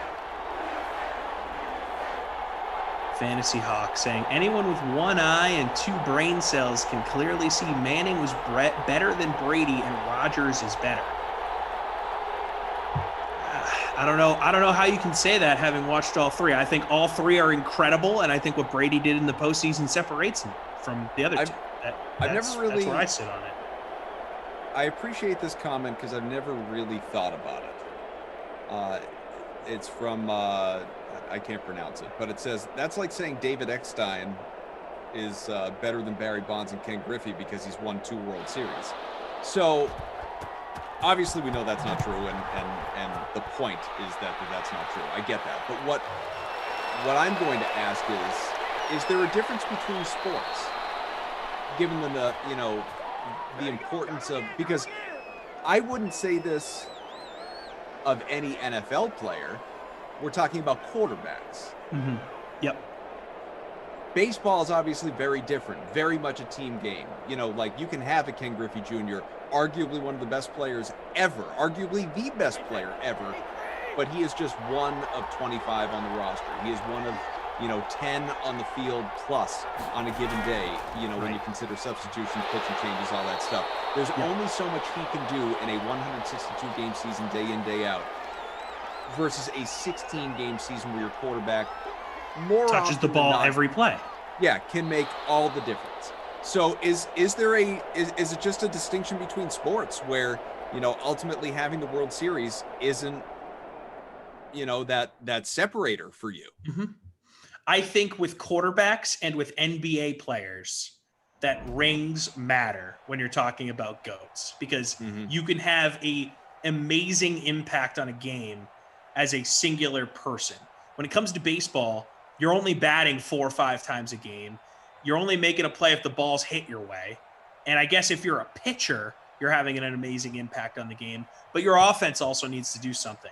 There's so many factors that go into the wins and losses in a baseball game. And like you said, the 162 game schedule, it just makes it such a team sport. Whereas in football, as we've said a million times here, quarterback's touching the ball every play. And in basketball, LeBron could, take the ball one-on-one against, we saw him do it with the Cavs against the Pistons in 2007, where he scored every point of a fourth quarter and won the Eastern Conference Finals when he was 25, and brought that horrible Cavs team to a championship appearance, I should say. They lost to the Spurs. But in basketball, you can do that. We've seen it done. Dirk Nowitzki with that semi-awful Mavs team took down the big 3 in Miami. It's something that you can do in basketball and football, not in baseball. As we see, I mean, the list of amazing all-time baseball players that never won World Series is incredibly long. I mean, for generations. Ted Williams, you mentioned Barry Bonds, Ken Griffey Jr., until 2009, A-Rod. I mean, I'm definitely leaving people out because the list is incredibly long. It's we wouldn't have time in this sim to name every amazing Hall of Fame baseball player that never won a World Series. Dwayne Rex says, you're crazy. If you had one game and your life was on the line, you got to go Peyton. The guy is much more reliable under any situation. And if we're talking, and I assume we are, Dwayne, anyone else as well, about QBs in their prime, meaning, we're not talking about like Peyton in Denver or Brady in Tampa. Like, we're talking about these guys in their prime. No, you're nuts. How many times did Peyton Manning go one and done in the playoffs? No, if I had one game that I had to win, Peyton Manning is absolutely not the quarterback that I'm picking. Yep. Yeah, that comment is divorced from what actually happened, what we actually all watched with Peyton in his prime. Like Dwayne says, those if you're down by Colts teams 21 were very in the good. fourth quarter, Manning will come back much more often than not. Tom Brady has the most fourth quarter comebacks in NFL history. Yeah. Anybody. Now that's divorced from reality. Here? Right. That's just not thinking. I saw someone throw Patrick Mahomes' name in the conversation earlier, and obviously what he has done early on in his career puts him on the fast track to be in this conversation. He just now needs to sustain this level of success to stay in the conversation for this stuff. Can he do it? I think he can, but it's asking a lot of a guy. If he doesn't, I mean, would anyone be shocked? It's really hard to do what he's doing for an extended period of time, which is why what Brady and Manning and Rodgers and all these guys have done puts them in the GOAT tier. But rings separate. And that's where Brady gets the number 1 spot. Okay, this has been fun. It genuinely has. I'm sure people have enjoyed this commentary more than just like talking about the Coming to America sequel or you eating your mustache or spicy don't condiments. You even get me started. It's 17-10 early in the third quarter. We got producer Mike, Daniel, our technical director, Jared, Zach, and Game Ops. I wonder if Zach still thinks we're funny. And obviously Tara Lynn was hanging out before, and you got the two of us here on Ladies Night. Not a lot of ladies talk going on here in this sim versus the last. That's okay. Here's what I want to do, because I have this ability. I can just change the topic, and then it takes us down another direction entirely. Here's what I'd like. I need your help, DK Sim fam. I need all you out there, and Tommy Boy, Tara Lynn, if she's still listening from her couch. I feel like she probably tuned out of that conversation. I don't care about it. I need you all to weigh in on this. I need you to give it some thought, because here's what's up. This Madden holiday tournament's a big deal. It's a big deal. It's a lot of fun. We are in these regular season games right now. They're going to continue right on through, the weekend, obviously, and we're going to get into playoff games, I think, potentially as soon as Tuesday, it looks like. Pretty crazy. I mean, this is sneaking right up on us, folks. And then, as scheduled right now, we have conference championship games for the Simper Bowl, the MFL title, Monday, December 28th, and then Tuesday, the 29th, we are scheduled to have the Madden Holiday Championship game. So here is what I want from all of you. And I make no promises whatsoever. This is just, we are openly brainstorming. We are unleashing our thoughts upon the world. We are making a wish list of all wish lists. I want you to help all of us, our production crew and beyond. Tell me what it is that you want for the Madden Holiday Tournament Championship game. Here's what I mean. Who would you like to hear? Who would you like to hear from? Let's say we live in a perfect world where almost everyone who's been part of these sims in recent months is part of that one singular game broadcast. What are you looking for? If there were a halftime show, what do you want? You want LaMarca playing the saxophone? You want a pregame show with Jesse? What do you want? I want to hear from the people. You want Glash on my porch? You want Rossi doing that wing off? And don't give me suggestions about whatever for the contest. I have no impact or influence, or even I wouldn't even be able to talk to the right people regarding the contest in terms of prize pool or number of entries. That's not what I'm asking. Ignore any of that. I'm talking about the broadcast. What is it you guys want from that broadcast? Because I can promise you, people are listening right now who've got the power to influence things. And your ideas will be considered if they're good. So what do you got? What do you want, Tommy boy? I honestly want you and Glash on a broadcast together, because I work with both of you guys separately. I feel like both of you own a bit of real estate in each other's heads, and it's handled differently. I just want to hear you guys interact. So it might be a weird request, but I just want to hear Glash and Kaufman. I want to see what that sounds like. Alana says I want the mustache. I don't think I could bring it back in 11 days. You got to get some fertilizer. Put it over your top lip. I should just get a Sharpie and draw it on for the night. Good news, everyone. The mustache is back. I also definitely want a full pregame show.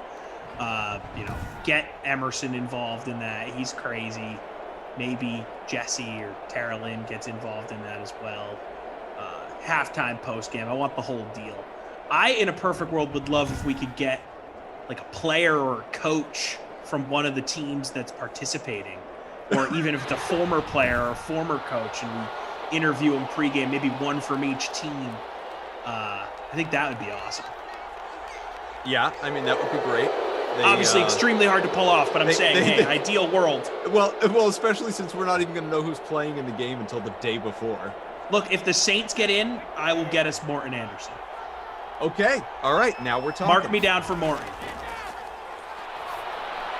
Now we're talking. Nice big get by Mike Evans all the way down to the 4. Glash and Christian eating ghost peppers, says C. Simp. He's looking for that. Good thought. Juan Koff in his full dodgeball uniform. Entirely possible. The Turkish oil wrestling between Glash and I don't think it's likely. Michael Rappaport returned. He was a hoot. You, Glash, and Spice Adams. Vince says you called to Tommy. Has to be Koff and Brendan. All the personalities on the broadcast, please, for the love of God, says Barry. As we got a touchdown, folks. Bucks with a score to even up this game. Leonard Fournette. Uncle Lenny with a TD again. Yeah, I faded Uncle Lenny, and I do this thing where I punish real life people in Simland. I've been disappointed by him this season, and that's why I didn't have him in my lineup, but he's been putting in that work, baby. I'm trying to keep up with the chat because you guys are, obviously doing a whole lot of typing. Smash that like button, too, by the way. We're up over 600, but what can I say? I'm jealous. I want more. We appreciate you. Hit that like, hit the subscribe button as well. Scott says, have everyone on and have some of you as sideline reporters. That would be funny. Agreed. It would be. 30-minute sweats, says Eric. Pre-game. A good idea. I want Kaufman on Glash's porch. No porch at the bottom of the condo. What about a guest announcer from the from Good Morning Football? That's an interesting thought. DK does have a relationship, obviously, with that crew. We've had Nate on with us before. People want my microwave involved. I'll actually be in Rhode Island during the Simper Bowl, so I'll have to get my parents' microwave involved if we want it in there.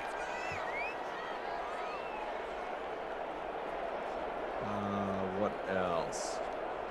Want lots of holiday-themed buy-stream trashes, says Alana. Tom singing his O'Shaughnessy touchdown song for halftime show. Hey, look, are the Jags going to be involved? If they are, I'm game.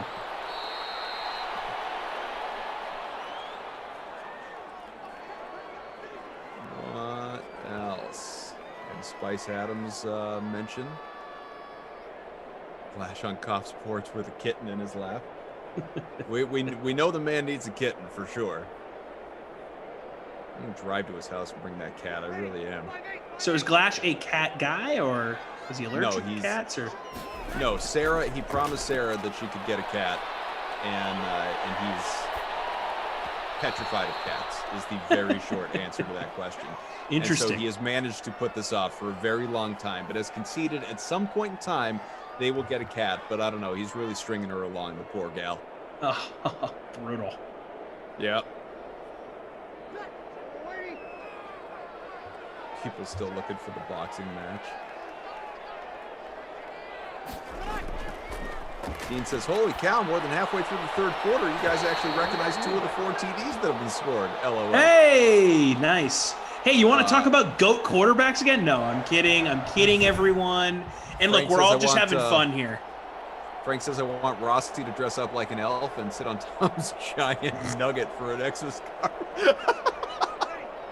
I did say the other day, I'm waiting for my Rossi on the shelf to arrive in the mail. Oh my God. He said it's coming. Has he dyed his beard yet? I don't think so. I think that's a much closer to Christmas thing. Okay. I'm very excited to see that when it happens. Kicking Club says this might sound crazy, but why not have 4 sets of host commentators host 1 quarter each of the game? I think that might get a little busy. But I respect the idea of getting everybody involved. I totally agree with that. Just, bouncing around that might get a little crazy, a little difficult to follow. Yeah, I mean, what would a special edition buy stream trash look like? I mean, how do you even choose? Or is it just same old? You just pick them right off the wall as usual. You got to make sure they're really good movies, though, or all really awful movies, which would be way more fitting, I think. The Sim fan would say. And make sure you pick ones that whoever you're calling the game with, that they definitely know, because it's not fun if you pick these movies and they're just not even in the loop on them, you know? Like, that would suck. A lot of good suggestions in the chat. Keep them coming. Oh, the J Barbs. Love it. The Sim must be broadcasted from the Krusty Kaufman. A true landmark. The very first, where it all began, in a matter of speaking. Now, I'm not familiar, Cough. Apologies. Obviously, I came into this world only a few months ago. What is the Krusty Kaufman? Oh, God. I mean, think about how many Sims you've done at this point, giving out the Krusty Kaufman player of the game without even knowing. I've never known what it is. What where does one even begin? I almost feel like Glash needs to like hop up, because this was not my my brainchild, the Krusty Kaufman. This was a Glash and Sarah project right here. Real quick, safety territory, 17 all 1 yard line, and it's a handoff and picked up 1 yard. Leonard Fournette. Yeah, I mean, there's also there's the Emerson Gym. There's Moose Airlines. I don't know if you've seen the graphic of Jeff's face on the side of a plane with moose antlers. Really spectacular stuff. So basically, well, what is the easiest way to say this? Glash started calling me Krusty, and I balked at it aggressively, and it caught on, as things do when that happens. Of course. And Glash and Sarah, with help from the chat, created a menu for a restaurant called the Krusty Kaufman. I think he figured I would have to take ownership of this and embrace it if I, had a franchise, so to speak. And it really grew from there to, hey, there are Krusty Kaufs in every single city, where people, it's basically like a Wings, like a Buffalo Wild Wings type of establishment. Sports bar, TVs as far as the eye can see, all sorts of great memorabilia and bad DVDs and bobbleheads and everything else. And, food's always free. Yeah. It's always open, always available to the Sim fam. Was the menu of bland like food, awful like food? you read Yeah, about. okay. Yeah. No ketchup allowed, etc. Yeah. No question. I like that. That's funny. Okay, now I understand. Yeah, so now you know. Probably should have asked that question a lot sooner, but hey, here we are. Yeah, it's just a damn Kaufman. It says just send him the menu. You should text Glash and say, I just found out after however many months what the Krusty Kaufman is, and that this is a place, not a thing, basically. It's not just a state of mind, it's actually a place. Although really it is a state of mind. And I need to see the menu, and it's on Twitter. He'll send that right over to you. Sean says, Kaufman, you're good at your job. You could be great. I was all excited for half a second. And then the dig. What can I do better? Sean, tell me. I crave I crave all of your what's adoration, maybe would be a good word for it. That would be called a backhanded compliment back in the day. Channel right now. Dean says, I'd love to have Jason Robbins as a halftime guest one time to discuss the Madden Sims concept, how it came about, maybe other cool things in the pipeline for DK. It's a nice thought. It's absolutely a nice thought. I texted Glash, so we'll see if he sends along the menu. Yeah, he's not doing anything. Jordan says, it's a fake restaurant in Simland, I'd guess you say. Halftime performance by Matt LaMarca singing his Sexy Christmas that he has rewritten the second and third verse for. Yeah, a good idea. Maybe LaMarca finally, writes his SimFam song that we've been talking about for however long. That would be a fitting time to do it. Kevin says, from the Krusty Kaufman, transportation provided by Moose Air. Mm-hmm. El Paso #1 telling me to shout out El Paso. What's up, El Paso, Texas? What's good? Yeah. Lineup Blizzard says, how about a sim where the good players actually make points? Steven says the Krusty Cough is an imaginary world that Glash made up. True. I think that's another good way to put it. What else? Jordan Fantasy Hawk going back and forth about my bloviating. Alana says, what's the most popular appetizer at the Krusty Kaufman? It's a good question. Bruce says, do some giveaways during the sim. Games, hats, t-shirts, blankets, all sorts of good stuff. Sure. I mean, I can't say sure as in, yes, that'll happen, but sure, good idea. What else do we have? El Paso #1. Love you guys. Buy stream trash each quarter, even if overtime, says Terrace. Alana says, can we all just go to Vegas already? In our minds, provided by Moose Air. The travel, of course. Chris B, will you be my real dad? Sure. Hi, son. So, Vince says, I sure like Tugboat Tommy with you better than anyone else, Kaufman, because anybody else, he keeps doing a Boston accent that gets really old. So, but all that aside, I only read the comment to say this. Well, thank you, but that's not why I said it. I said it to say this. So I was, as you know, I think, I was tuning in the other night, and you and Glash were on, and you were doing the Joe Buck, Troy Aikman, Aaron Andrews shtick. And I'd heard about it, but I'd never heard it before. I'd never actually heard you guys do it. You were doing, pretty much the entire third quarter, I think, of this. Yes, the whole quarter they came in. Yeah, that I was listening to. And it takes, people may not realize this, but if I'm sitting alone, like watching a movie or watching whatever, if I, with a crowd, like laughter's contagious, obviously. But if I'm sitting alone watching something, it takes a lot. It takes a lot for me to outwardly laugh out loud. Like I may giggle, I may snicker, I may smile, I may smirk. It takes a lot for me to actually laugh out loud at something. And you and Glash doing Joe and Troy and Aaron had me rolling. It was so funny.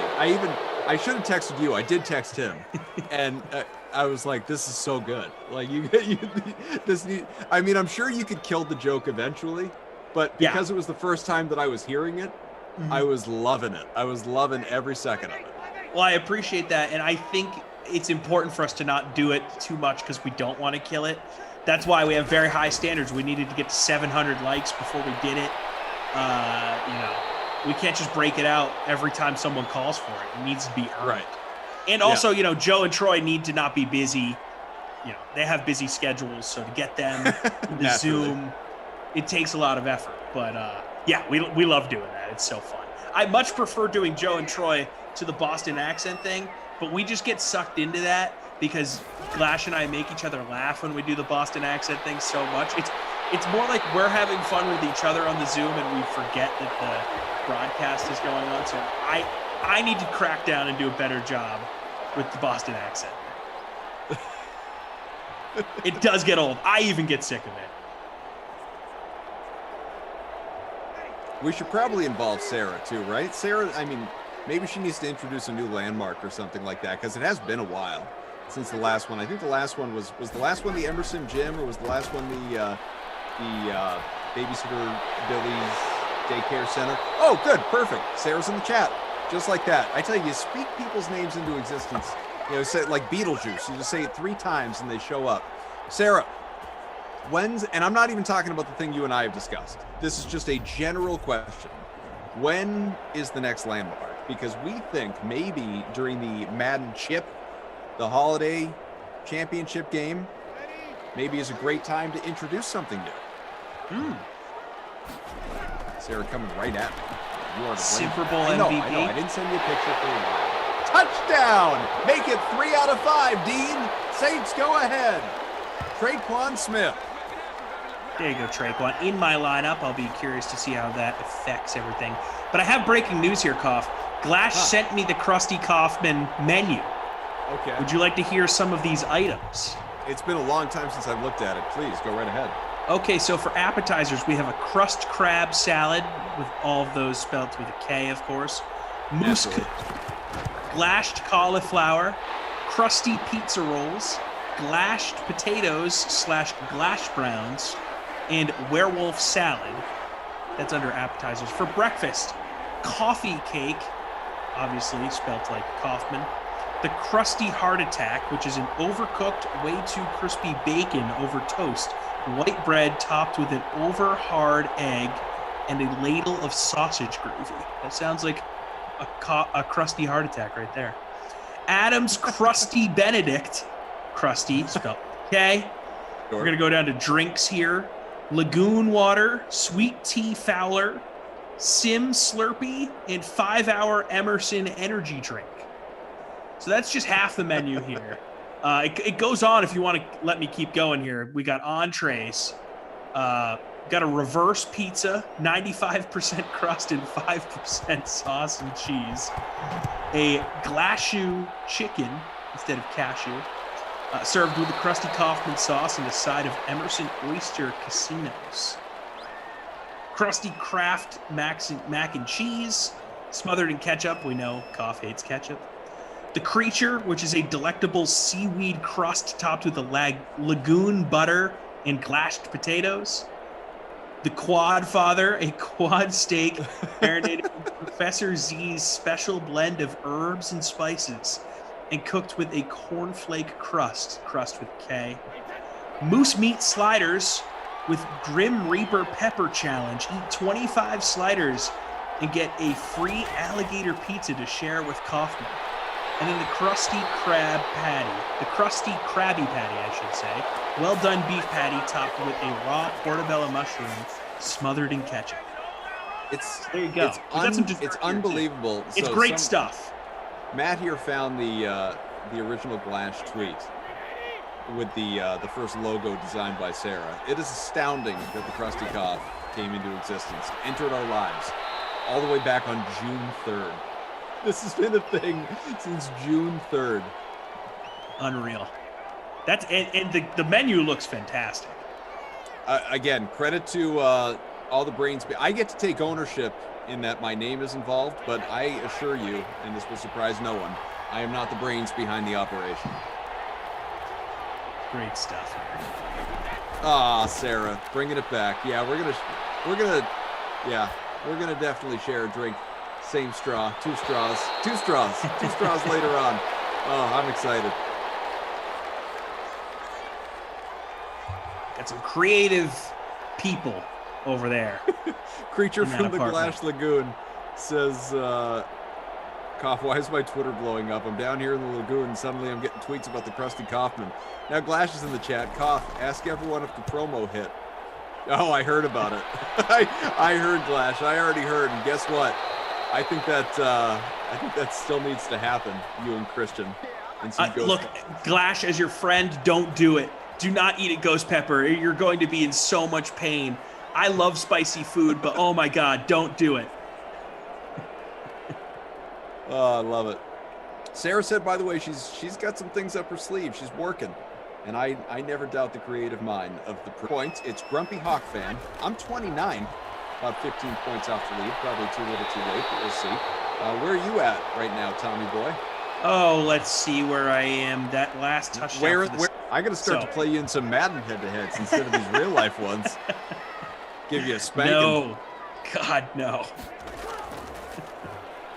First I want to keep my apartment.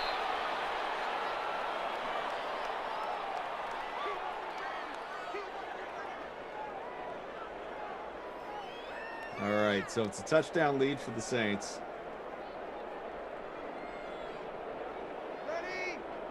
Creature from the Glash Lagoon saying, I'll add a Tommy Freeze Pop item if necessary. Yeah, I mean, look, it could be a good dessert item.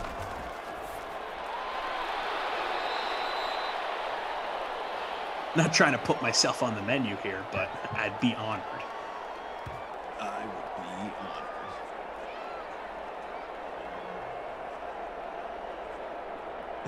honored. Joe, couldn't have said it better.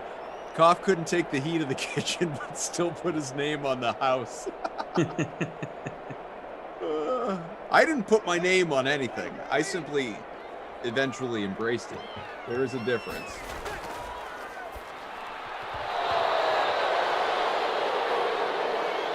Glass saying that his mom made me something for Christmas. No joke. Well, now I'm excited. Well, what's she supposed to do? Go shopping?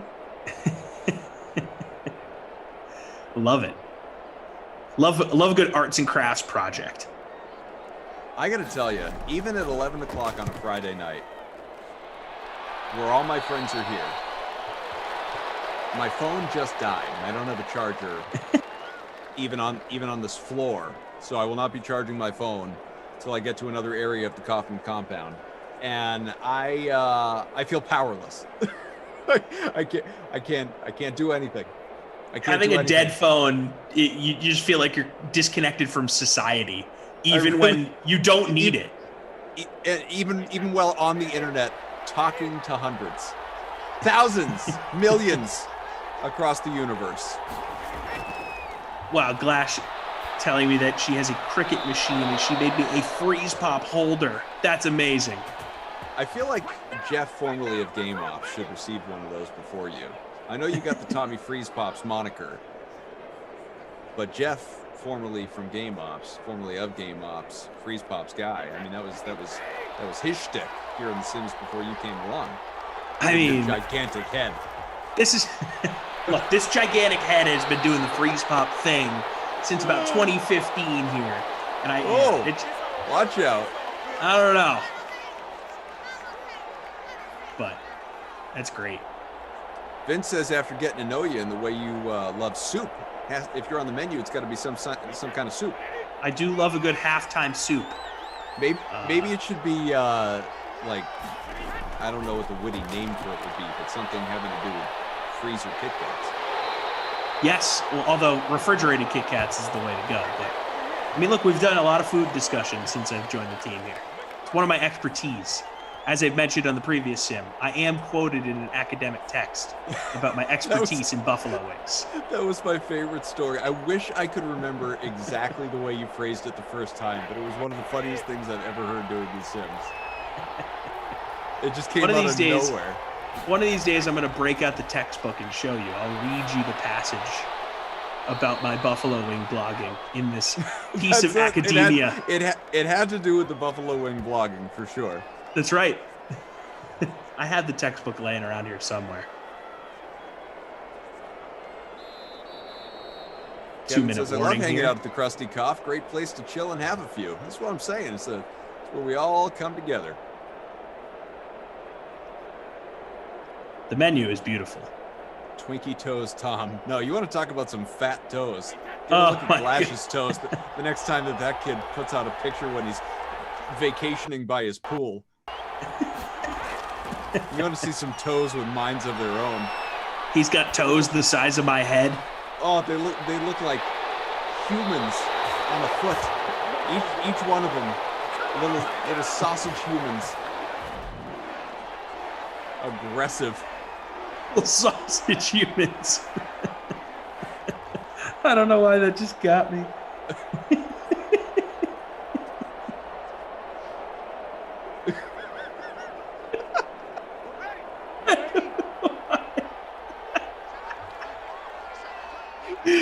Sarah I don't know why that just got me so hard. Little sausage. Sarah says they're not fat. They're just 2 feet long. Seriously, like God forbid. Oh, He's on the couch watching TV, and she comes walking by, even within 6 feet of him, and she trips over those huge toes. Oh my God. I'm sorry, everybody. That just got to me. Glasses, Steve, don't. Yeah, that. If we could try and find that for the Dream Stream montage, me telling Jeff to stop talking, don't. Oh man. Who remembers what date that happened? 2nd and 6, final 2 minutes of regulation. Oh, great call by Bruce here, saying that forest meatballs should be on the menu. Absolutely. Gotta have forest meatballs in there. You have to. What a story. Yeah, that's exactly what it would be. Actually, what idiots that we are. It's forest meatballs. It would Tommy or Tugboat Tommy, whatever you are. Tommy Tugboats, Tom Ace's forest meatballs would absolutely be the addition to the menu.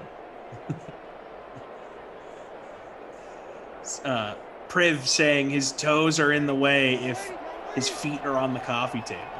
Sorry, I'm trying to watch a movie. Could you move your toes? Yeah, take your feet off the table. I can't see the television. But babe, we have a projector. It keeps taking me back to So I Married an Axe Murderer. Like Sputnik. It's a Give great me Glash in the chat saying, talk about the game. Little Second and sausage 11. humans. Saints just running the clock out at this point. Where are we at? I've jumped up to 20th. Razorback 25 is in front by about 1.5 points. Sorry, Grumpy Hawk fan, you've fallen down the totem pole just a little bit. People are trying to Your boo leading lineup Glash out of the currently chat. No, we love when Glash hangs out. Glash, I'd FaceTime you if my phone worked. I guess you could just pop in the Zoom window.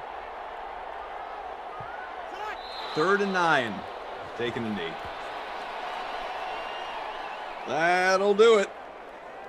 24-17. The Saints are going to finish 3-0. They join the Chiefs, the Ravens, the Packers as the only 3-0 teams here in Simland.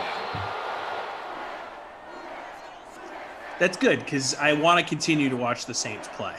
I like when we do Saints Sims. They're a fun team. A lot of great players. Love Drew Brees. Barry says, and this would be high praise for you, my friend. Barry says, the crusty cough, where everything is prepared in Tom's microwave. It's a high-class microwave, baby. I like it.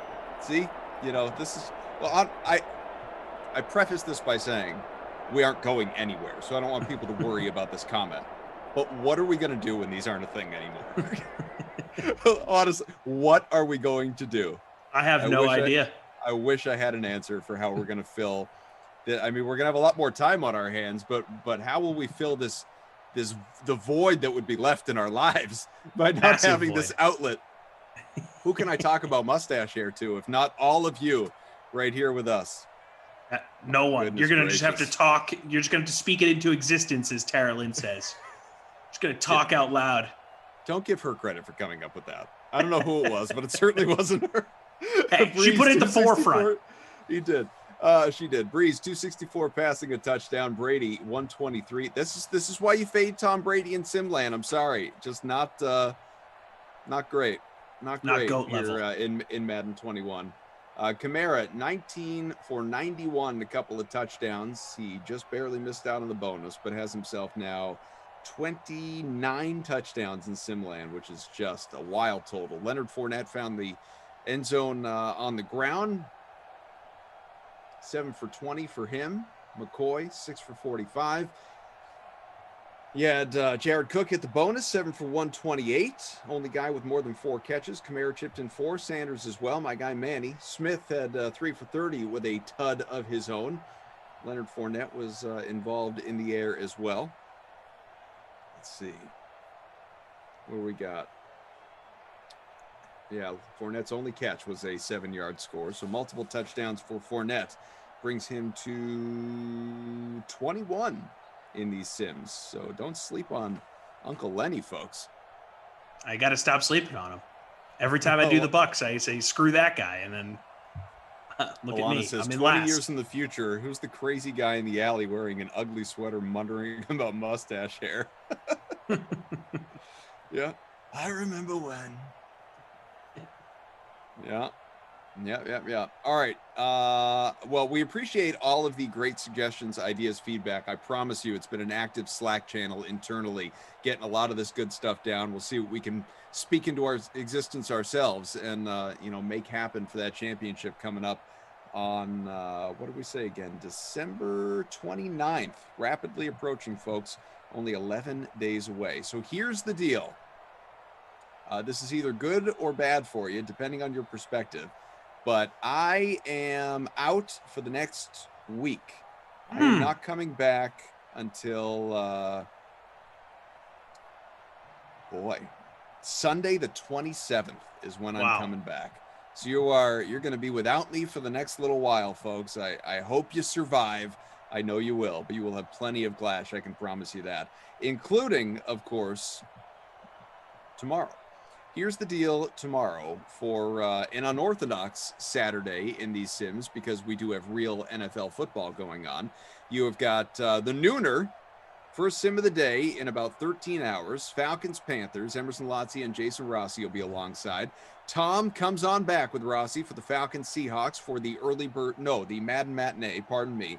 And then you will have Leaderboard Live at 4:30. Kenny Ducey and Jeff all work together. And then for the evening game, 8 o'clock Leaderboard Live, it will be Brendan Glasheen and Matt LaMarca will be with you. And after tomorrow, the Sims don't come back until Monday, because obviously we will have the Sweat and Leaderboard Live, and also, monitoring the big, gigantic Fantasy Football World Championship on Sunday. A lot of great stuff coming up, leading you into a holiday break that we will have for a few days before I come back on the 27th.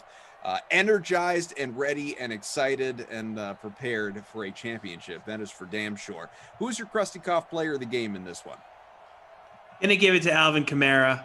He's gonna win that free soft serve ice cream cone if he's ever here in St. Louis. I mean, 9 away from the bonus, 2 touchdowns. He also had 4 catches for 34. So I think he had the biggest impact. I think he was the best Saint today. They came away with the victory, going with Alvin Kamara. And now you actually know what the Krusty Koff player of the game is. Exactly. I feel much more confident. How about your Babysitter Billy Not My Kid award? Who's that going to? I'm giving it to Brady.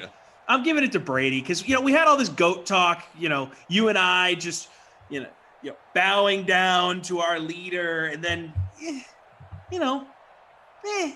you had him in your lineup, you're probably disappointed. So 123 yards, nothing to write home about. He had a touchdown, but, Bucks lost. Brady didn't help him. Just catching up with you guys in the chat.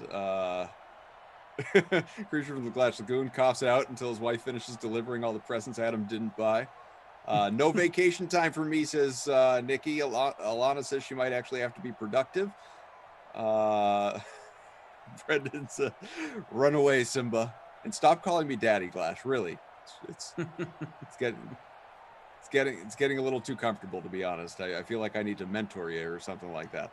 What else do we have in the chat? I think that's probably about it. All right, so truly though, these are a thrill. We all know how much fun we all have here together. Very eager for